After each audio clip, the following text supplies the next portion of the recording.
There's a fire that burns inside. It's an instinct that never lies. The target's tattooed between our eyes.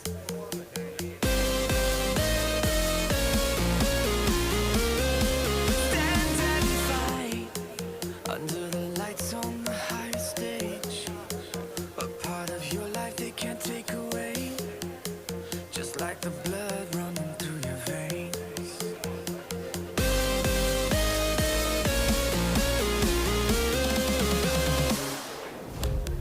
Everyone's watching through your eyes. There's only two options, win or die. Win or die, win or die.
Just like the street lights lit this town, like a fire in a blaze, gotta burn it down. Can't be afraid to leave this out. We got this far, don't know how. I see danger in your eyes. They know we'll burn down the night. Coming just like the sunrise. You know that we're gonna let it away. Tonight, we're gonna let it away. Tonight, we're gonna let it away. Just like the sunrise, we're gonna let it away.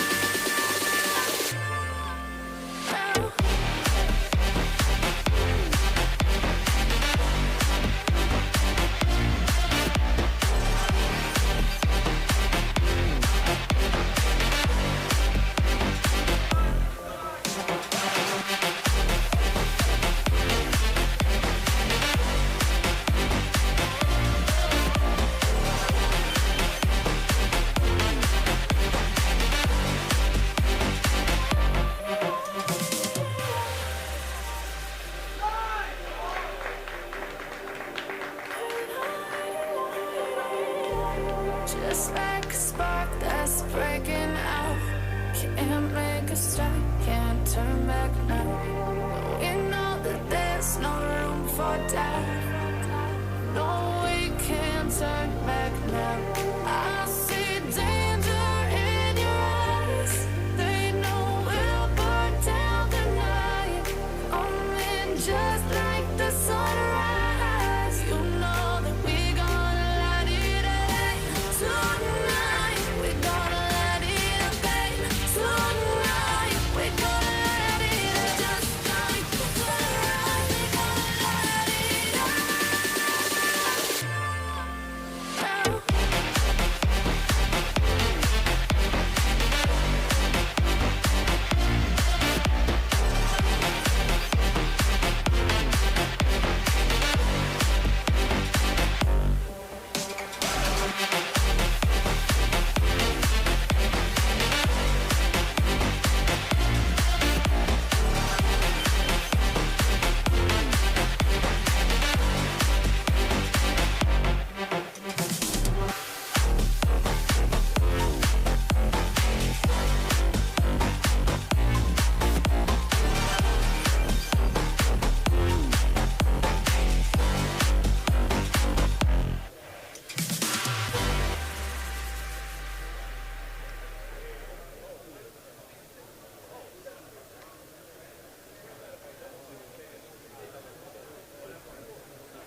별거 아니란 말은 그딴 게 뭐냐는 너의 말은 시간 낭비하지 말라는 말은 Stop it 보여줘 너의 carry 무리를 지어 계속해 이어 전설의 기어 때가워지 언제까지 비워 너의 자리 채워 내 순간 잊은 적이 없지 I'm no liar 잠시 떠나왔지만 yeah we on the fire 무리를 지어 계속해 이어 전설의 기어 때가와지 언제까지 비워 너의 자리 채워 내 순간 잊은 적이 없지 I'm no liar 잠시 떠나왔지만 yeah 보여줘 너의 carry 준비한 이 rising road 지금이 너의 season ho 새로 태어나 보여줘 너의 carry 준비한 이 rising road 지금이 너의 season ho 새로 태어나 싸우봐 너만의 전설 왜 무너져 좀 하지마 걱정 차임 벌어져 조금씩 점점 불태우는 것이 나만의 적성 시작해져 다시 돌아가도 선택은 똑같아 Where the dogs at 무시했던 놈들에게 보여줘 너만의 번개 성공의 대가 yeah 벌티 꾸준하게 성장해 네가 뭔데 나를 재단해 난 앉아 있어 내 책상에 지나긴 시간 지나 red eye 오고 있어 내 때가 망설임 뒤에 who am I ain't no free anymore 보여줘 너의 carry 준비한 이 rising road 지금이 너의 season ho 새로 태어나 보여줘 너의 carry 준비한 이 rising road 지금이 너의 season ho 새로 태어나 보여줘 너의 carry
what you think. Live for you, rest in peace. Bless. Let's go, let's go, let's up. One time, go get it, it's yours. Let's shine, come on. Yeah, let's go. Raise up, that's right. Roll with it, it's yours. Let's shine, come on. 'Cause we warriors. Yeah, we warriors. 'Cause we warriors. 'Cause we warriors.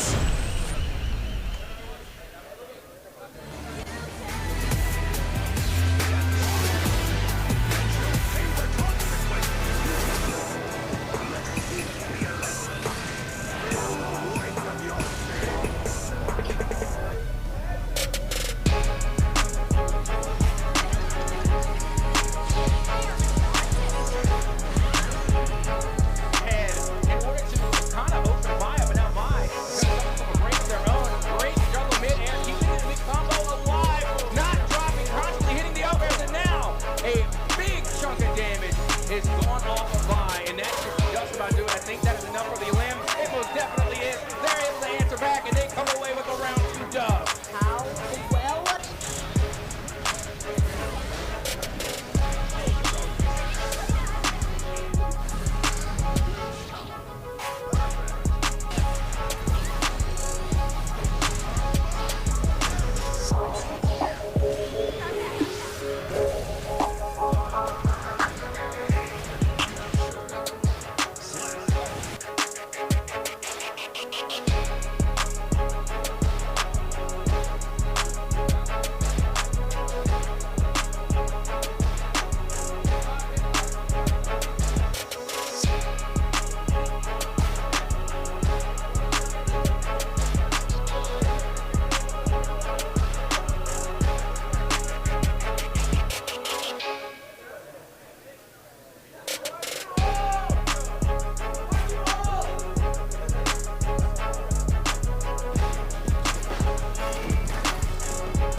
I hope y'all are having a grand time because we are approaching our grand finale here for the Texas Esports State Championship.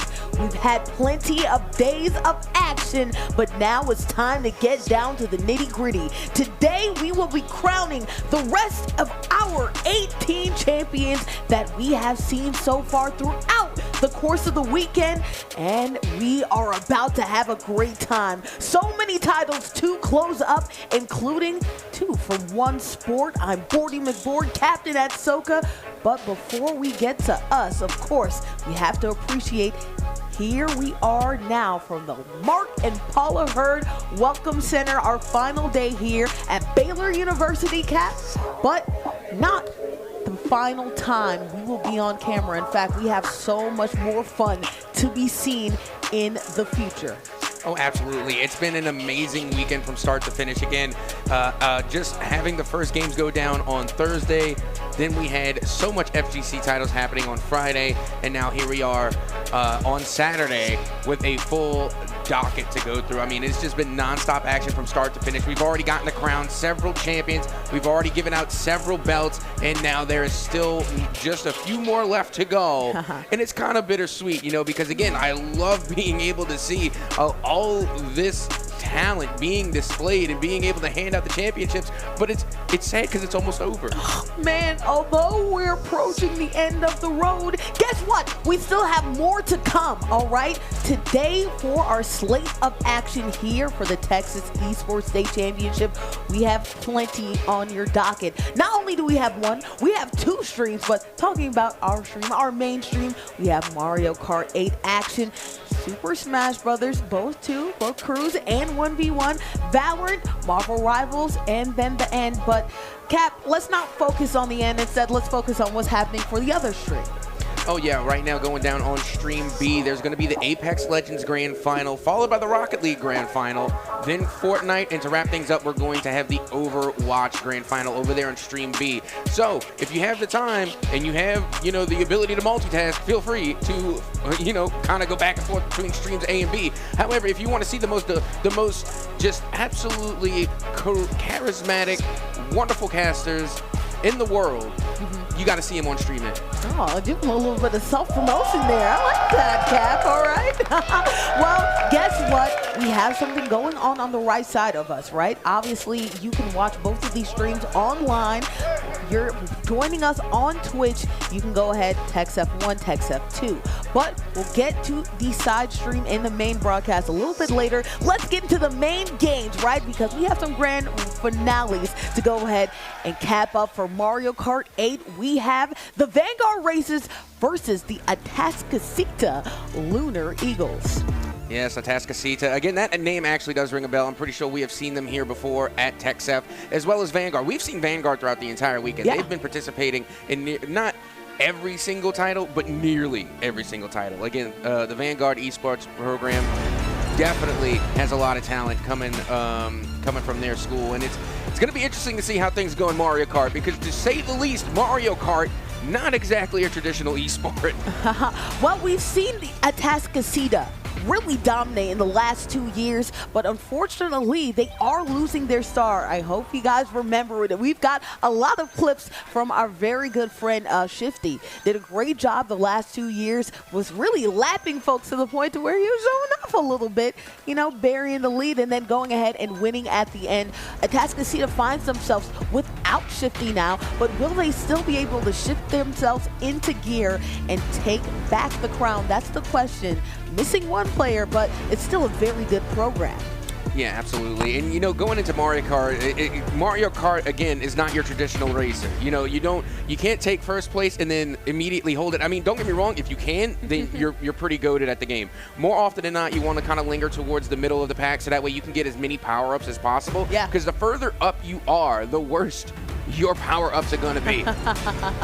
So they have a very strong rubber band mechanic. You're not going to get too far ahead of the game, but right now we are getting straight into the game as we approach right now this game, as we are seeing right now, Luigi. We're on Rainbow Road, the newest version of Rainbow Road, which makes sure that, hey, there are no guardrails. Instead, it's all skill. You have to make sure that you don't lose yourself off this track. yeah, don't get me wrong, Rainbow Road, new gen Rainbow Road. I'm gonna let you finish. I'm gonna let you cook, but nothing beats 64 OG Rainbow Road. Now we can argue that the OG really is on the SNES Mario Kart, but 64 Rainbow Road hits different. You know what? SNES Rainbow Road is really hard. 64, I feel like, is probably the hardest. GameCube one, they try to make it a little bit easier, or I believe it was the Wii one. But guess what? This one, I feel like, has a great balance of still having that skill level, but then also to making sure that it's not too tough on you like the 64 one was. Either way, though, as we're seeing it, it's looking like Jay Renzi is up ahead, leading the pack, but obviously we have a couple players not too far behind. Yeah, and this is always like my thought process when going into Mario Kart. Do I want to try and just hold first place and try and be, the leader of the pack throughout the race, or do I want to try and just play it safe and go for the power-ups? Because I've seen players and I've seen, different competitions for Mario Kart where they will take first place and just hold it the entire time, but you just become so vulnerable to all the different power-ups. Again, there's always going to be a blue turtle shell. Yeah. The blue turtle shell will come out eventually, and if you're in the head of the pack, that that blue turtle shell is going to have your name on it. Yeah, you don't want to find yourself too far ahead, but Jay Renzi goes ahead and gets ahead of the pack. They will end up winning, or at least getting the most point share for this first lap of play here, but plenty more to come here. As you guys remember, when it comes to the Mario Kart situation, obviously it's about that weighted total, and you get a little bit more weighted points for first place, but second place, third place appropriately gets their own share amount of point totals. Yeah, right now you can see the fans from Atascocita definitely putting on for their school, putting on for their team, and making sure that their voices are heard with their there you go. I mean, they literally speaking for themselves, as now Vanguard is getting a little bit rowdy in the crowd. Absolutely. We love it when the crowd is hyped up here. Of course, for the final day, we love crowd participation, and we're finding that from Atascocita. But on the response, we also have the other crew getting into it as well. I like this rivalry between Vanguard and Atascocita here. We're only just beginning, though, Cap. Yeah, and that's going to be a big morale boost for both teams here. I mean, again, just having people cheer for you is just such an astronomical feeling. And there it is again. I mean, I love this crowd. This crowd is absolutely live today, and that being that it is the last day of competition, this is where that's where you need the crowd energy the most. Also, too, you're starting it off, right? Obviously, this is a little bit earlier than a lot of these other competitions, so you want to make sure that you have the crowd behind you, really behind your back and encouraging you, not only because obviously it helps to have the crowd behind you, but also because it really helps when you have some friends behind your back when you're starting it off right. Get those first game jitters out your way. Yeah, and you know what? One thing I want to ask you, who's your go-to Who's your go-to character in Mario Kart? Like, where are you going? Personally, I've always played Luigi or Toad. Those have been my two. Oh, well, actually, Cap. I'm sorry. I forgot about my main character, the OG, the dude, the dog. I'm talking about Donkey Kong. Donkey Kong. Always go Donkey Kong. And it's Donkey Kong. I love a good Donkey Kong rap, but you said that you love Luigi. I love Waluigi, okay? So a little bit of yin and yang going on right here. We are going to the perspective of your good friend Luigi, as we are seeing Destiny Forever started off right. Of course, that first boost does matter, especially in a game like this. You're seeing the twists, you're seeing the turns. So far, they're navigating well here early on in this action. But Jay Renzi and Ree are fighting and jockeying for first right now. And if there's anything I learned about Luigi and Mario Kart, is that they are, in fact, evil Luigi. Yes.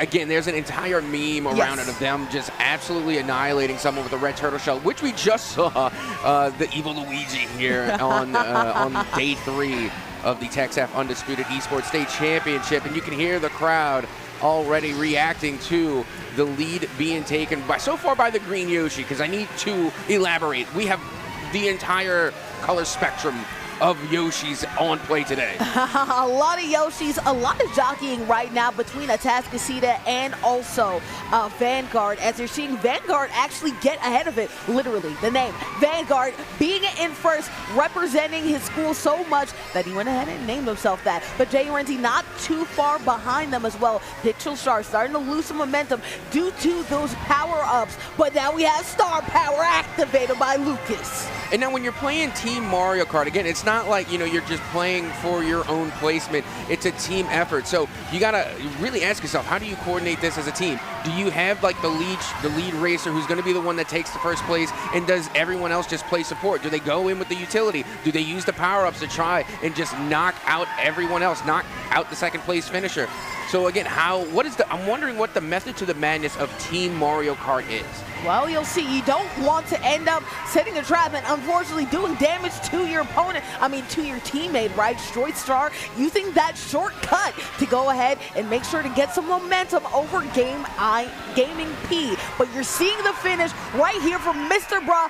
Vanguard goes ahead and wins this race. We'll see how the totals balance out after this. I was about to say, hold on. They may have gotten the first place there, but if you look at Atascocita, they had second, third, and fourth place. Yep. That is going to be a lot of points added up. So yes, they were able to take first place, but there was a lot of Atascocita there towards the end. And again, It's not about being able to finish first. It's about the accumulation of points Yes. for your entire team. That's what makes Team Mario Kart that much different. And you know what? That's the interesting thing about Atascocita this year. We were used to Shifty dominating so much and the rest of his crew getting second, third, fourth, that it kind of all really pointed the way of Atascocita. For this year, there's a little bit more balance. But one thing I love about Atascocita is even if they don't have that number one getter, they still have the rest of their team do well in these races. So the point total goes their way. We're going to the F-Zero map right now. Mr. Bruh getting an early start. Great boosties to start here. And you know, this is another interesting thing that I've been noticing here, watching these players go at it. And it's that, you know, when we're talking about Mario Kart, you know, I usually use the traditional cart, the go-kart. Yeah. But I'm seeing a lot of, like, you know, the motorcycles. Yeah, motorcycle. I mean, I don't know what to call them. They're the hover cycles. Yeah, motorcycles, small wheels, single wheels here too. So it's all about speed. It's all about tight corners, right? And they need to make sure you're worried about the tight corners when you have such a shifty map like F-Zero. Obviously, a lot of twists, a lot of turns, but a lot of opportunity though to use those boost pads to get some speed going. You're seeing Gaming P go ahead, pushing P, pushing the pace and making sure that they're in front. Yeah, and you really got to watch out for these power-ups again. Like we were talking about in the previous matchup, we got to see actually some star power that had come out, the superstar power being used, and they were able to really close the gap on the rest of the pack. And now this is where those power-ups come into play, because you get power-ups that not only boost you and kind of further you forward, but then other power-ups are able to take that progress away. Jay Renzi with a shell on their back, a homing shell at that, so we'll see if they end up utilizing it there. Jockeying for position is its friend Ree, so does not need to utilize that red shell at least so far. Ree right now pushing the pack. You're seeing a comfortable lead right now for Atascocita, but the task is still in the hands of one Vanguard to come through and try to jockey himself for front. Pro not too far behind them. Good momentum for Vanguard here.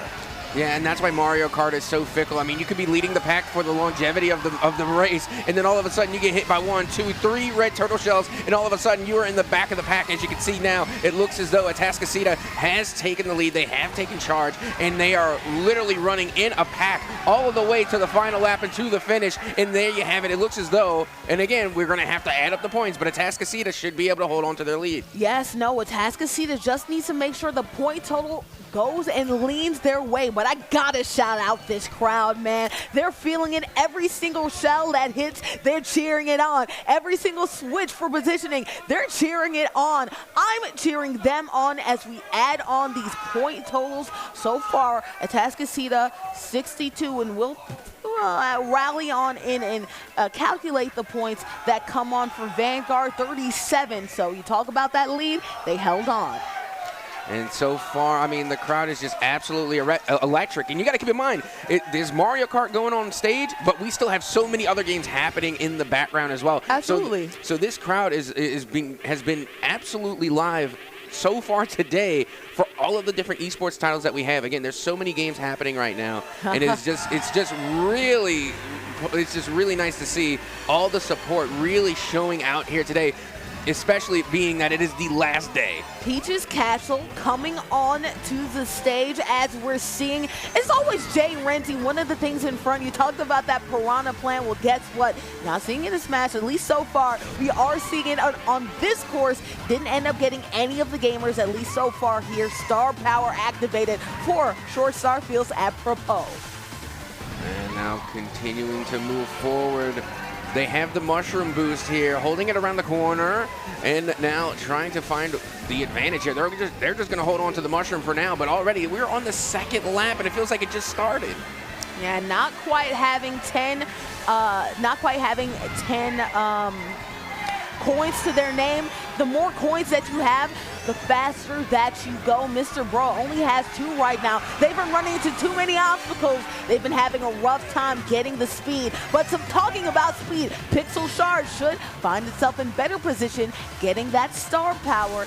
Maybe they'll be able to accumulate some more coins, which means they'll be able to go a little bit faster on such a windy course. Yeah, and right now, if you're Atascocita, you want to try and hold on to this lead that you have as they go into the last lap, because if you look at the points right now, Atascocita, keep in mind, they did not finish first in that first game, but they were able to take it in the second, and their accumulation of points has gotten them so far at least a 7-point lead. So that's what they're looking to hold on to. We still got plenty of races left to go. Still plenty to go right here. Lap 3 of 3, and not a lot more left to go on this particular map, right? But you do see Jay Renzi almost having, I was about to shout out their 10 coins. They were really managing it well until Ree came into the table. Ree going ahead and making sure that they're in front. Atascocita getting the first 2 positions, and it looks like it will stay. Yeah, I'll be honest. Again, if I'm seeing things correctly, it looked like Atascocita absolutely cooked that round. Well, I mean, they were able to take first, they took second, and now they're able to come in with the 4th place finish as well. When you get that point total, that is going to add up astronomically, and there it is. Atascocita absolutely popping off. You can hear the crowd right now. They know they are playing good. They know they are locked in, and the crowd knows it too. And the crowd is feeling hyped up. I love it when the crowd rallies around their players. We talked about the loss of Shifty, how that would affect Atascocita, but so far they are still in the top half of rankings when it comes to point totals. But even if they're not in the top half of point totals, Jay Renzi is still in first place, if not all the time, then in top 3 most of the time. That only helps their point totals as well. And you see, this is a stat that I wish that we kept in Mario Kart. I need to know how many bodies you're getting too. I need to know. I need to know how many.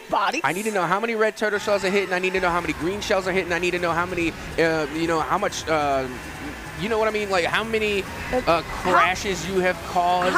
How destructive are you really, right? Exactly. I like What's your defensive enforcers. stats? Yes, your defensive stat. You know, defenses win championships. That's what I always heard. Right now, we're in New York. One thing I love about this map is that you have some ability to go on the side and get some boosties, but also you have to duck and dodge some of these cars that may be in your way. I like the fact that Short Star is hugging the interior of that track. They say when you're doing turns that you should always hug the interior because that's the shortest distance. Right now, Short Star playing the stats, playing this map very well. Yep, so far so good. As it looks as though Atascocita is going to be able to stay in the lead there, but hot on their trails, Vanguard trying to make their way back in. But you got to keep in mind, we're only halfway through. We've only gone through games 1 and 2. Well, now here in New York, we're moving even forward still, and it is a 20-point game. But that is still at least half of the races remaining to try and close the gap and make a comeback if you're Vanguard. Half of it to go, but still plenty of time. One thing I also want to point out about this map is in the shape of 8. I think that's so cute, by the way. This is not only a fun map in the shape, but also in the way that it is played. Either way, though, you're seeing it right here. A little bit of a switch, a role reversal. Vanguard has most of their players in front. Right now, some struggles happening for Atascocita, at least in this map. Yeah, that Luigi back there got absolutely bullied. I mean, it wasn't necessarily all their fault. They got into like an in-traffic collision. Right. Again, that's something that can happen to anyone on the highway. That's what makes this map so difficult. Because unlike other maps, like, yes, there are obstacles, but this is literally getting stuck in bumper-to-bumper traffic. It feels like my time in Atlanta. Guess what? Having a great time is Vanguard. They're finally able to finish most of their players in the top half. That should shift the point totals a little bit more to their way and reduce some of this bleeding when it comes to the lead that Atascocita has accumulated so far in these games.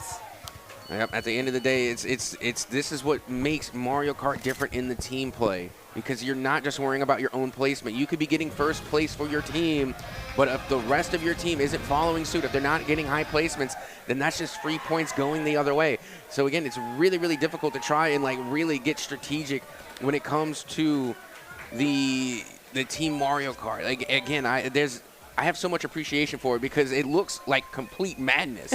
It looks absolutely insane when you're watching it happen live. But when you go back and you look at the stats and you add up the points, you realize there's a lot more strategy going into it than what appears on the surface. Oh, absolutely. There's minutia things, right? Like you want to make sure that you have as many point totals as possible. You also want to make sure that every time that you jump, you get a speed boost. So every single bump and every single time that you're in the air, you want to make sure you're getting a speed boost. But then there's also brake boosting as well. When you're going ahead and turning corners, you need to make sure that you're brake boosting as a big way in order to get a lot of momentum. Plenty of strategy so far, even when it comes down to the wheels in Mario Kart 8. You know, it was one of those games where a lot of people play for arcade fun and don't think about all the different strategy that's really hidden in the layer underneath the game, but it's way harder than one might think.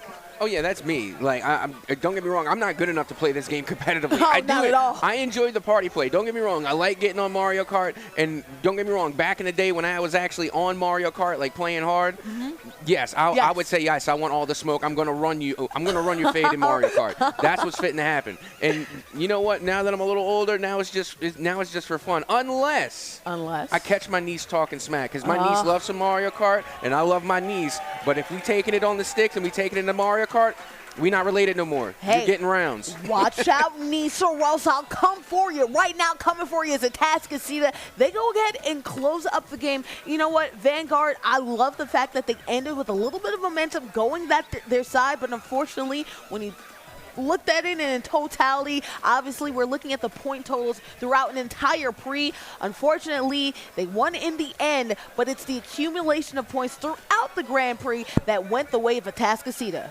And you know what I really think was a big factor here, coming from both sides. And again, if you go to any live sports event ever, you're going to see the fan impact play. Yeah. And I think that's what we had in the crowd today. Again, we heard at Tascasita, their cheering section was going absolutely crazy. Vanguard, again, also coming in crazy with their cheering section as well. So again, we're going to have to hear more from the crowd if they're going to come through with a fan impact play in order for their team to come away with a dub. All I've been hearing so far is let's go Eagles. So it looks like the Eagles have some wind beneath their wings right now, and they're flying high, at least so far. But again, Vanguard did a great job of turning the tides a little bit around or a little bit more in their favor. You know what? I think that they really benefited from that track. They really benefited from the chaos factor. You talked about it. You alluded to it, right? There are a whole bunch of things and momentum in their way. Kind of got to a Tascasita, so the point to where a Tascasita had some trouble navigating all that traffic.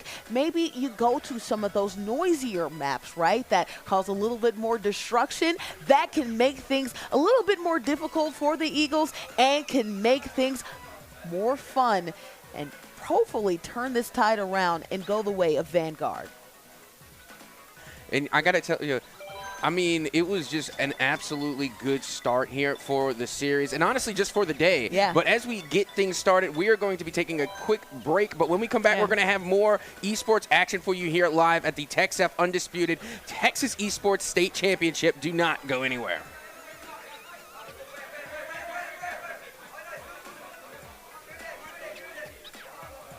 Oh, and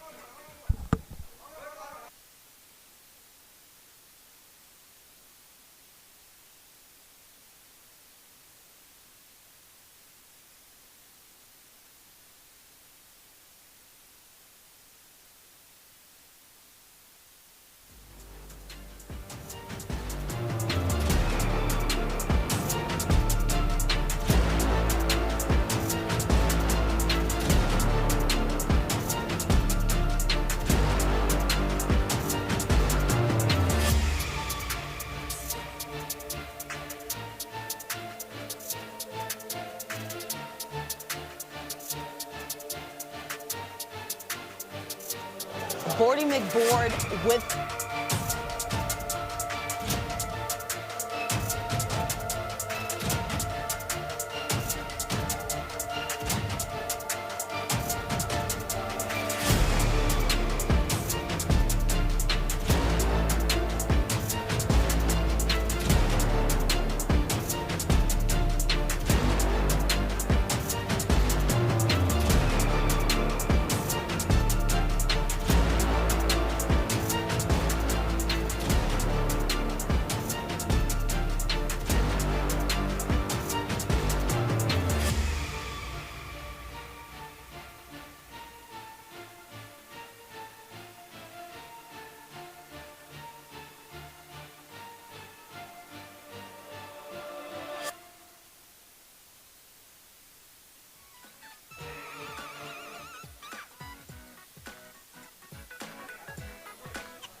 Back at it with some more Mario Kart 8 action. Atascocita has an early lead, but the Vanguard Racers are trying to come back, won the last map of the Grand Prix. Let's hope, Cap, that they're able to turn that to some momentum and start to get some spin on their tires. I think that's the term, right? I think it is. Right now, I'm trying to do a Mario Kart hand sign, but because like the cameras are reversed, it's hard for me to make sure which way is it going to be facing. But still, Mario Kart hand sign would be pretty crucial. I'm not going to lie. If I could figure out which direction I'm going, I'll be able to throw up the chops. But in the meantime, we've already seen a great first game coming from Atascocita. They're able to take game number 1 in this BO5, and that's the thing about this entire weekend. Maybe not the entire weekend, but for the longevity of it.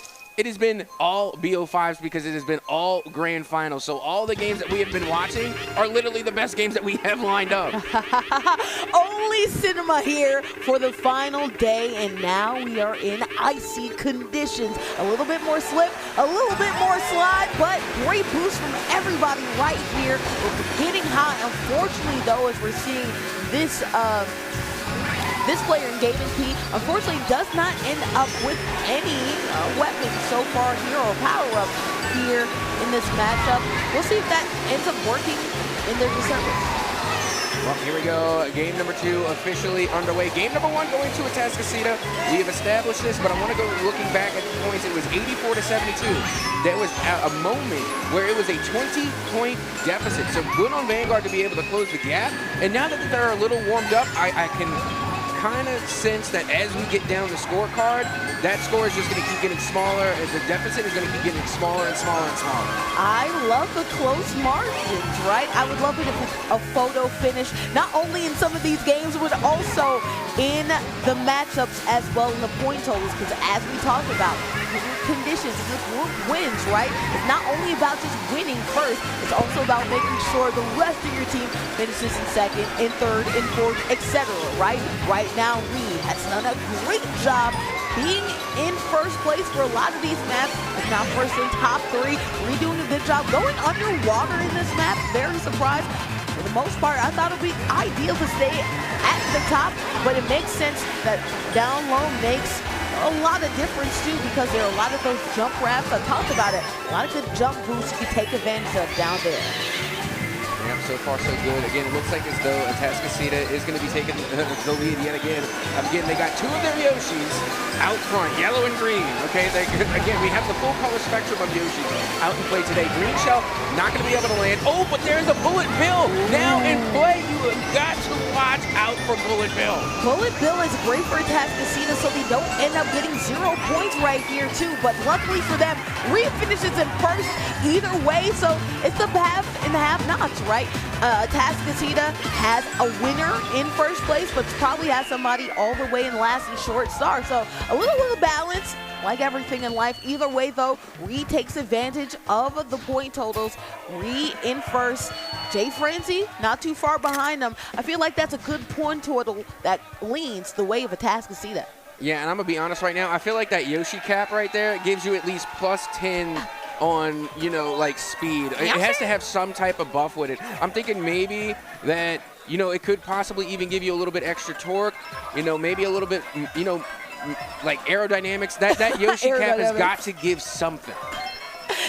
Plus 2 boost speed, you know, or plus 2 aura, right? You have to get something when you wear a cap like that, especially when you're controlling Yoshi in itself, right? But right now we are going to another track as we're loading on in here. Ree in the front, obviously winning the last matchup. They're in the front right now, but obviously things can change as we head to a map that is a little bit more intense. Straightforward, but a lot of jumps, which, you know, can have not only the power of flying, but then also some of these players flying as well, quite literally. Yeah, this Yoshi player is a lot braver than I try to avoid the grass at all costs, but because of instances like this, you end up having the bunny hop out of the grass, you slow down almost to a screeching halt. So again, any player that can navigate the grass successfully, they have my respect. Yeah, unfortunately, Lucas is going to have to ask or hope for a Bullet Bill in order to get back into position. Gaming Pete really utilizing that technique that you talked about, right? Obviously, you have the bunny hop in the grass in order to get through the grass, but you can also bunny hop over the grass and take an effective shortcut. So we'll see if you see players start to lean on that a little bit more. Destiny Forever in the middle of the black, not too far behind Ree, but just far enough to unfortunately get the brunt of the blue shell. And I told you the blue shell was going to come out. It's inevitable. There is always a blue shell that is going to be making its way back around, and now Atascocita taking advantage of these power-ups, and that's why I was questioning the method of the madness. You have your front runner, sure, but do you deliberately stay back to play support and get those big blue turtle shell power-ups? What is the play? Well, in that position, ironically enough, it was second place that ended up getting the most damage from that blue shell. Right now, you see Rhea is so far ahead. They got blue shells, but they were still able to recover and finish at top. Well, Lucas, I should say. Meanwhile, Destiny Forever went all the way in basically the back. So unfortunately, the have and have-nots, you're seeing it right here. Atascocita holding on and still ahead. That was literally a perfect run for Atascocita. Absolutely unbelievable. Every single one of their players finished in the top 4. That is going to be a massive amount of points. And you look at it now, they have more than doubled the points of their opponents. Absolutely insane. This team is locked in. And again, it's got to be the Yoshi Cap. That has got to be plus 10 in acceleration. Hey, that's got to be Jay Renzi. That's got to be Jay Renzi. It's got to. If it's not, I'm gonna feel dumb. Hey, it's at least plus 6-7.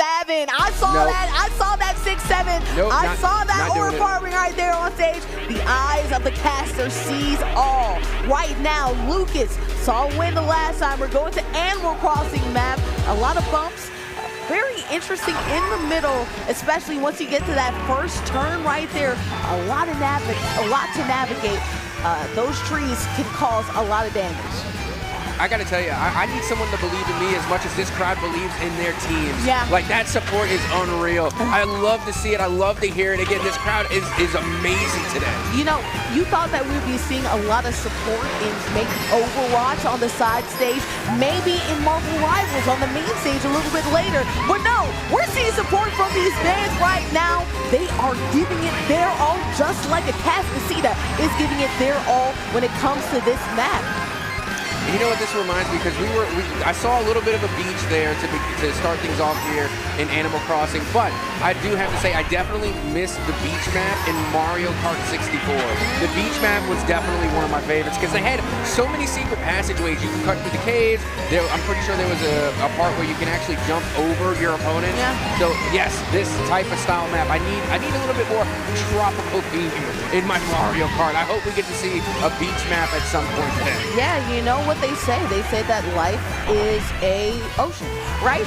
Obviously, we are seeing Atascocita this time being in last place. It looks like Vanguard races are trying to get some momentum to go their favor right now. You see it right here, Mr. Bruh hopping over the grass, but Jay Renzi coming out of nowhere, jockeying for first right now. Jay Renzi trying to make a late map push, but unfortunately ran into the banana peel. The banana peel is slept on. That is a slept on power-up because if you time it perfectly, I mean, you can literally come in clutch. And honestly, if you can use the banana peel, you have even that much more of my respect because you have to be completely intentional. It's not like a red or a blue turtle shell. You have to place it intentionally. You have to be concise. You have to be accurate. But now we are seeing a resurgence from Vanguard as they managed to finish very cleanly in that last race. Yeah, keeping it P. They did a great job of finishing, what was it, first, third, fourth, and fifth. But unfortunately for them, the point total still doesn't work their way. Atascocita built such a lead in the previous 2 games that they still have a lot more to come, especially in this last race. You wonder how Vanguard is going to play it because I don't know if it's mathematically possible for them to end up winning this one, Cap. And again, you know, it's just one race at a time. It really is because look, we're looking at games number 1 and 2. Yeah. We're still moving forward. There's still plenty left to go. There's still a lot of room in that scorecard for Vanguard to fill in the points. There's still plenty of opportunities to be had. That point gap really in the long scheme of things is not that wide. They can still make a comeback. You just got to take it one race at a time. One race at a time. one bongo at a time. We're in the DK map right now. We'll see if we see any wraps or if it's wraps right now for Vanguard, as unfortunately you see an early fall off the map right here. Doing a great job of continuing the momentum that they had prior to, right? Being in first, being in second, and they have a bomb on top of that too in their pocket for ultimate destruction. Now, I know I said I wanted to see a beach map, but I'm also completely content with this because Donkey Kong, again, is my favorite Nintendo character. So I absolutely love this. Donkey Kong Country, one of my favorite games ever. Like, when I was a kid, that had to be like my favorite game when I was a kid, was Donkey Kong Country. Played it on the SNES, but also had it on a Game Boy Color. Yes. No, honestly, it's a very good game. Very technologically good game for his era. You see right there, Short Star taking advantage of that wavy bridge to get him some cheesy boosts off of that. As I said, if you're airborne at all, you get some boosting. Speaking of boosting, Short Star racing their way, or should I say, bulleting their way towards from the behind to a little bit in that middle of the pack. Though, they don't care about the middle of the pack. They have been ahead most of this map, and it looks like they're probably going to keep on to that. And they're going to keep on to this banana peel as well. You have to watch out. That is a dastardly banana. Do not let the smile fool you. That banana will send you straight to the back of the pack if you're not careful. As now they throw the banana forward, and we are going into the third and final lap as the blue shell hits right as this green Yoshi crosses the line. Not only does the blue shell cause some destruction, and then you get another set of destruction again. The consecutive shells right there ruining the momentum when it comes to but then you also lose some of those coins. And those coins help you when it comes to the speed factor. So for Pixel Shard and crew, they're going to need more because Vanguard can gain some momentum. But when you talk about the math, maybe it's not so bad for Atascocita. Yeah, at this point, it is now a battle of the fans right now. You can hear it going on. You got one half saying, let's go Vanguard, the other, let's go Eagles. They are literally battling it out against each other right now. And so, yes, the fan impact plays are here today. I'm rooting for the Vanguard Eagles, okay? I'm playing both sides. The Vanguard Eagles. But Vanguard going ahead and coming in first place. It's Lucas that ends up, well, actually coming in second. It's still Ree and Pixel Shard ahead of the game, and honestly, if you look at the numbers in totality, it's still going the way of Atascocita. Yep, and as a matter of fact, it is. And what's really interesting is that I really like seeing all the players from Atascocita pop off. And clearly we have the IGL right here saying, we got one more to go. We have one more race. Time to lock in. Let's get the dub. As again, this is a BO5, so if they're able to take 3 games, they're going to be able to take the dub. Yes, one more set of pre-action to go. That means 4 more races. But the way Atascocita has been playing, I really feel like they only need 2 races in order to come ahead of this Vanguard crew, considering the fact that so much of their team is able to finish in the top half of standings. The math is mathing towards them, and we'll see if we can get it 3 times in a row. Look at Atascocita's crowd, man. Anytime they see any of their players there on camera, they're cheering them on. I love them, man. All right, only one more game for Atascocita, but you got to keep in mind not the bracket reset, but the flip reset is still in play. Vanguard, in order to make a comeback, will have to win at least 2 consecutive games to tie and 3 to win. Well, let's see what can happen as we are getting into our map. I believe this is a Legend of Zelda Breath of the Wild inspired map, as we're seeing right here. And Hyrule actually going on. You're seeing Lucas getting early coins, which is all good because, as I talked about, more boosties. But speaking of boosties, still finding a way to the top is Reed, jockeying for first place right here early on in this third set of Grand Prix action. Here we go. Atascocita has been locked in from race number 1, from lap number 1. They are looking to do things here and now to become the grand champions here from Mario Kart 8 as we continue on right now. Once again, Atascocita looks like they're leading the pack. Atascocita leading that pack. Pixel Shard right up there, and also Ree. Who else but them, right? They finished in first for a lot of these other maps and doing it again right here. Unfortunately for Pixel Shard, that POW action didn't end up hitting anybody, unfortunately for them. Either way, though, they have boosties, and now they have a Oni shell on top of that as well. Looks like they hit their target. Unfortunately, it looks like this PPH is hitting the wall there. It feels bad. Again, that's what makes Mario Kart, so difficult, because not only are you trying to avoid the danger from the other players, but there is so much happening on the map that is also looking to eliminate you. Yeah, you don't want to end up being squished, because if you do, bad things will happen right now. Taking advantage of all those shortcuts. What a well-timed boost right there from the mushrooms to go ahead and cut through the noise. Unfortunately for them, though, they will get booed up.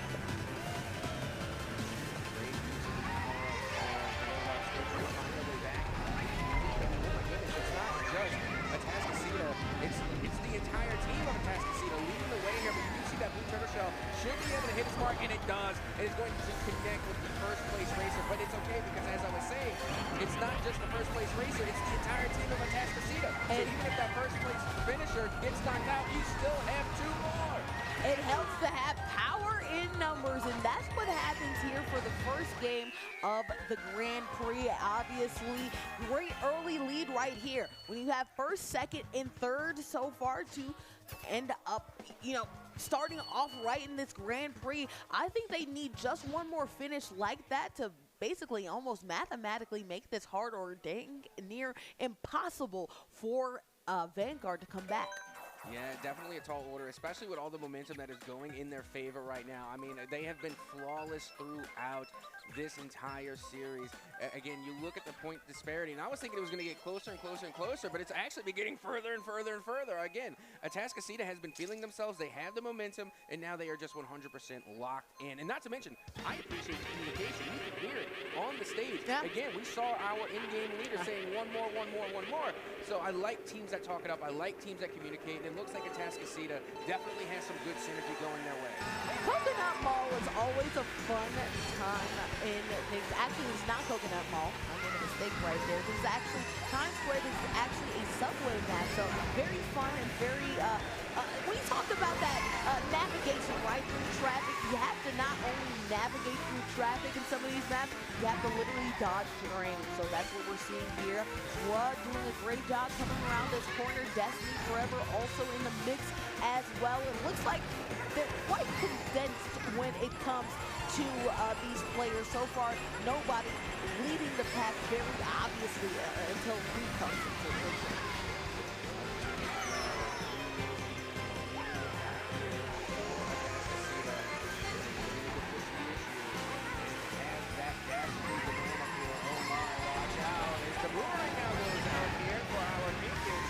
Coming from the side of Vanguard, looking to try and close the gap here. They do have Pixel Shard right in front of them, and they have a mushroom play. Red Turtle Shell comes out and is able to take them both out. Kids going ahead and trying to be in first place, right? Or at least trying to build some more momentum. They have a lot more way to go, because Ree has such a lead right now. You're seeing Lucas, unfortunately. Looks like they ended up getting hit by some type of power-up. We got a boomerang going to the back. Gaming P rounding that corner, whether they land on. A nice little boosty right there in order to make sure that they're good. Look at that, though. Vanguard has players in second and third. That'd be very great for them. Bullet Bill once again coming out into play. As you can see in this preview, she finds herself just an earshot away from Pixel Shard. They're throwing out the fireball. Look at them trying to connect here. Not sure if they were able to hit their target, but now they have the high ground, trying to go one up and over. But this is the last lap. They don't have much left to go. As you can see already, Atascocita going to be able to finish first.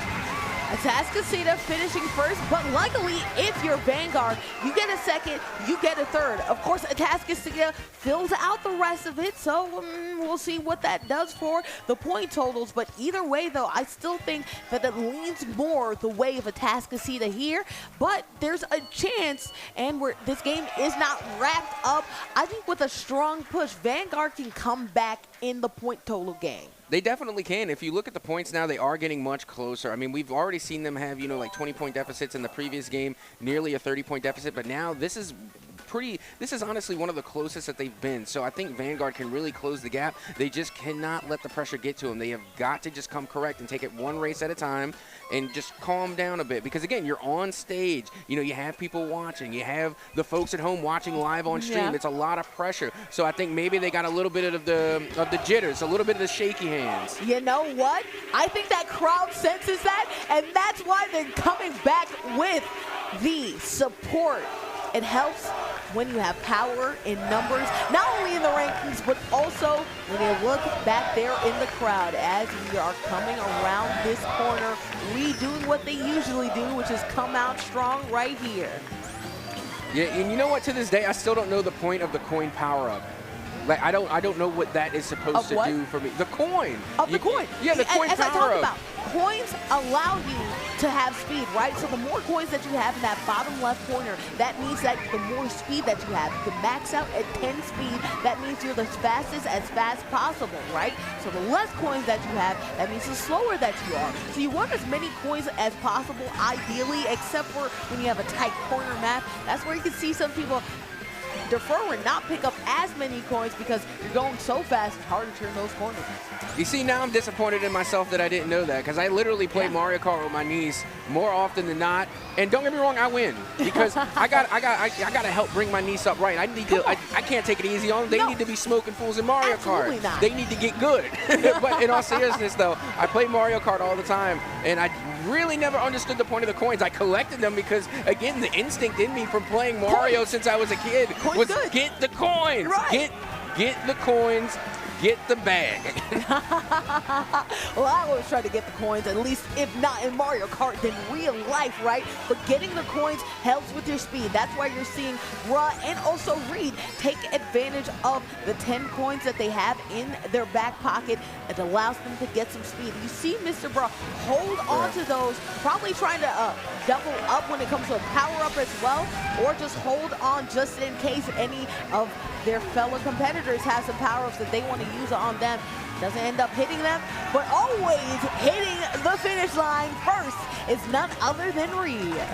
Reed has been absolutely popping off, and again, for like the first game, maybe like first game and a half, we were talking about Jay Renzi, and Jay Renzi definitely put on their team. They have been consistent throughout, but this is what I really like about their team. It's not coming down to just one player who's going to have a fantastic game. Literally every single player has been putting in the work, and now we are seeing Reed really put on a show here, and that's what I love to see. I like the sharing of the points going all around for the side of Atastasita, but right now you can hear the crowd. They are getting loud and they are proud. 13 points. 13 points is the gap between Vanguard and Atascocita. You hear the Eagles cheering on one more race, because if they're able to hold on to that point lead, then that means it's game, it's set, it's matched, the series is done, and Atascocita Eagles will end up being the victors for Mario Kart 8. But those 13 points, let's see if Vanguard is able to close that gap and we have more MK8 action. Well, here we go. What could possibly be the last race is now underway, and I do really like this map. Again, for any of my One Piece fans out there, this definitely reminds me of the Sky Island arc. Love Sky Island arc in One Piece, and I love this map. This is such a fun map, especially now that you can see that there are airships that kind of look like pirate ships. You know, it's definitely giving me One Piece vibes. I can see that. I can definitely see that, right? But I like us not only going through the happy part, but weathering the storm right there. Electricity flying all over the place. Let's see if that gets to some of these competitors so far. They've been able to navigate this well, and speaking of navigating it well, it looks like Atascocita wants to wrap this game on up. Most of them in the first half of the race total. Looks like Atascocita is really determined to win this one. Oh, absolutely. I mean, they only need one more game. You're this close. You cannot start slouching now. You have got to secure the win and not leave anything to chance when it comes to trying to win your grand championship here at the Undisputed TechSF State Championship.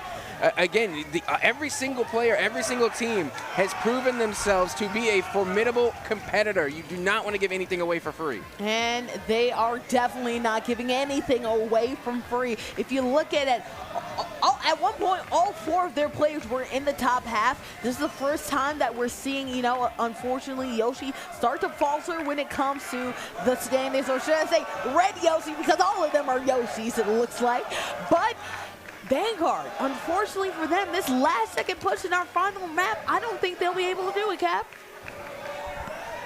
Now there's only 1 lap remaining. Again, thanks to the crowd, they were able to remind us there is, in fact, 1 lap remaining. Atascocita, again, very much in charge of this race here. You can see there's at least 3 of the Atascocita teammates up there and in the lead. If they are able to secure that, I think it's safe to say that they're going to be able to take the dub. As now you can see Pixel Shard trying to salvage something here, but look, the finish line is right around the corner. I don't know if there's anything left to do, Bordy. I think this might just wrap it up, as they will cross the finish line, and once again, it is Ree who takes first place. It didn't even look like Ree wanted to cross the finish line initially. It looks like they wanted to get into that shifty mindset, right? Doing none other than flaunting it, because they know that they just walked away with the final game of the Grand Prix and the final game of this series. Congratulations, Atascocita! You are our Mario Kart 8 Grand Champions. There you have it. My goodness, look at that. I mean, they 100% deserved it. They had to earn their spot on the main stage, and now let the pop-offs begin. And they have the Letterman jackets, too. I mean, they came prepared, they came correct, and they came to play, and now they are your Mario Kart 8 Grand Champions. She is her. She is me. Hyped up, flaunting it, because they got it like that. I love to see the energy. I like to talk that smack, and guess what? She not only walked it, she's talking it right now. Dubs in the chat. Congrats to Atascocita, man. What dominance, not only when it comes to the game, but when it comes to the crowd and when it comes to the showboat as well. You gotta love the pop-offs. That's one thing about esports that I love, is the pop-offs. And what's funny is that you normally see it in games like Call of Duty, you'll see it in Marvel Rivals, you'll see it in the FGC for sure. I mean, my goodness, but seeing it in Mario Kart 8, seeing the pop-off in Mario Kart 8 hits a little different.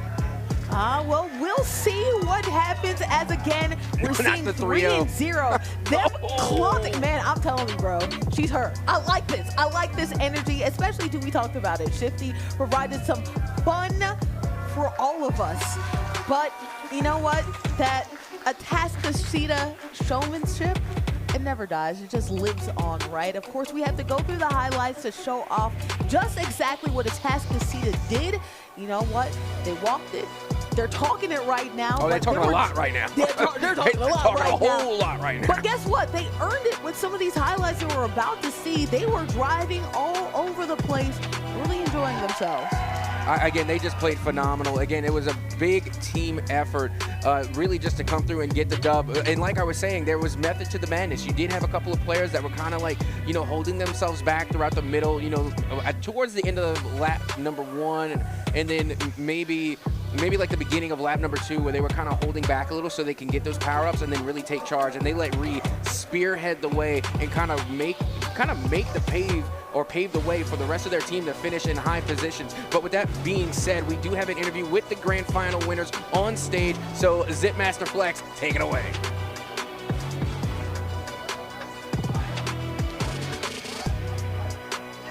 All right. We just had some great Mario Kart action, and I am here with our state champions from Atascocita High School. Let's hear it for our state champions in Mario Kart 8.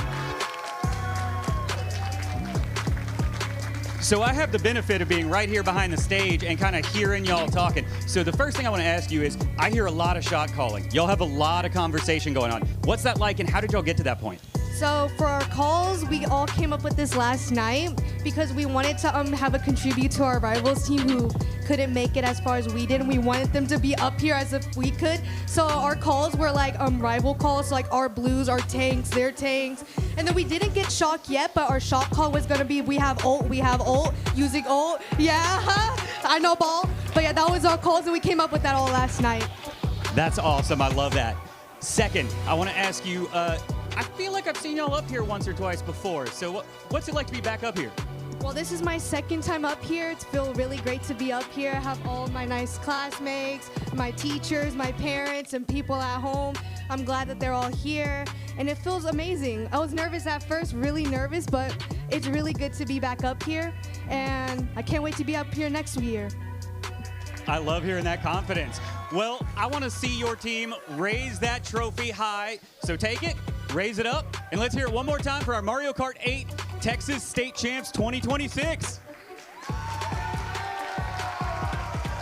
And I'm going to kick it back over to our casters. Yo, I'm not gonna lie. Bailey, you have a fan in me right now. Atascocita, you have a fan in me because they've been doing a great job. Really, it's a legacy that they've built, right? Year in, year out, they've been doing a great job at MK8. And I know Bailey really finished off and said, hey, I can't wait to be here next year. For some people, that might be, hey, you're putting too much dip on your chip. But I really believe it when it comes to Atascocita because this is what, the third year in a row we've seen them up here, Cap? Yeah, definitely. And you know what's one thing that I really like that they said is that they gave a shout out to their Marvel Rivals team. You know, they mentioned that, you know, their other classmates participating in other esports came to show out for the support and that they wanted to put on for them as well. They wanted to take home a championship, not just for themselves, but for the school that they represent and for the classmates that they have that are currently participating in other esports as well. So again, I like that camaraderie and I like that, you know, for the most of it, it's just really just school spirit. Hey, school spirit exists, and you have to be spirited when you're just so dominant, especially at one game in particular, right? Obviously, there are a lot of times that you're seeing in these highlights that Atascocita, if they didn't end up getting 1, 2, 3, and 4, they ended up in the top 5 or 6, and that teamwork made for dream work. Most of them using good communications, as they talked about, in order to make sure that they use and combine their power-ups well, wiped away their competition, and found themselves in the winner's circle. Yeah, and not only that, but what you really gotta emphasize is not only were they able to apply the pressure, play offense, and get a lot of tackles, which is what I'm gonna call them because I have no idea what else to call them, when they cause the crashes, okay, whenever they are playing that offense, that heavy aggression, they also have to avoid all the danger as well, because when you have players like Reed who are constantly in first place, that means they are constantly being targeted. That is going to be a lot of blue turtle shells coming your way, red turtle shells, that's gonna be bullet bill coming for you as well. So again, you're not just applying the pressure and playing that offense by striking, you're also having to play the defense to avoid the danger. So again, a lot of pressure just to maintain that lead, and they managed to handle it. And now, because of that, they are the grand champions. You know what? Pressure can bust pipes, but pressure can also make some great diamonds. And look at that. Not only do they have sterling support, as we saw right there before the screen wipe, but they also have a sterling game with their name, Atascocita, the grand champs so far when it comes to our Mario Kart 8 action. But I hope that you're ready, crowd, because we have Super Smash Brothers coming up, and I know the crowd loves to see it. I'm Bordy McBoard, that's Captain Atsoka, and stay in your seats because we have a whole slate of grand championship action ready to come, but after the break.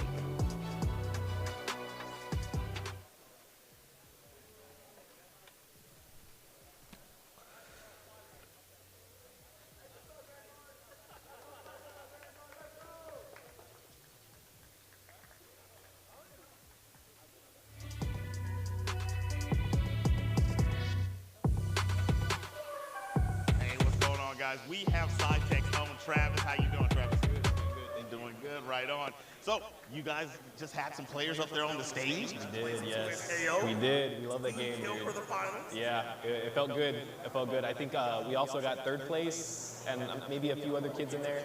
But we're just a fighting game school. We love fighting games. I want to say we probably have the biggest program, most successful program, I guess in the nation, if you think about it, because we won nationals for Street Fighter as well. So we just have a huge fighting game love, the background. Yeah, we just have a lot of fun with it. State that again. You said you won nationals? Oh, yeah.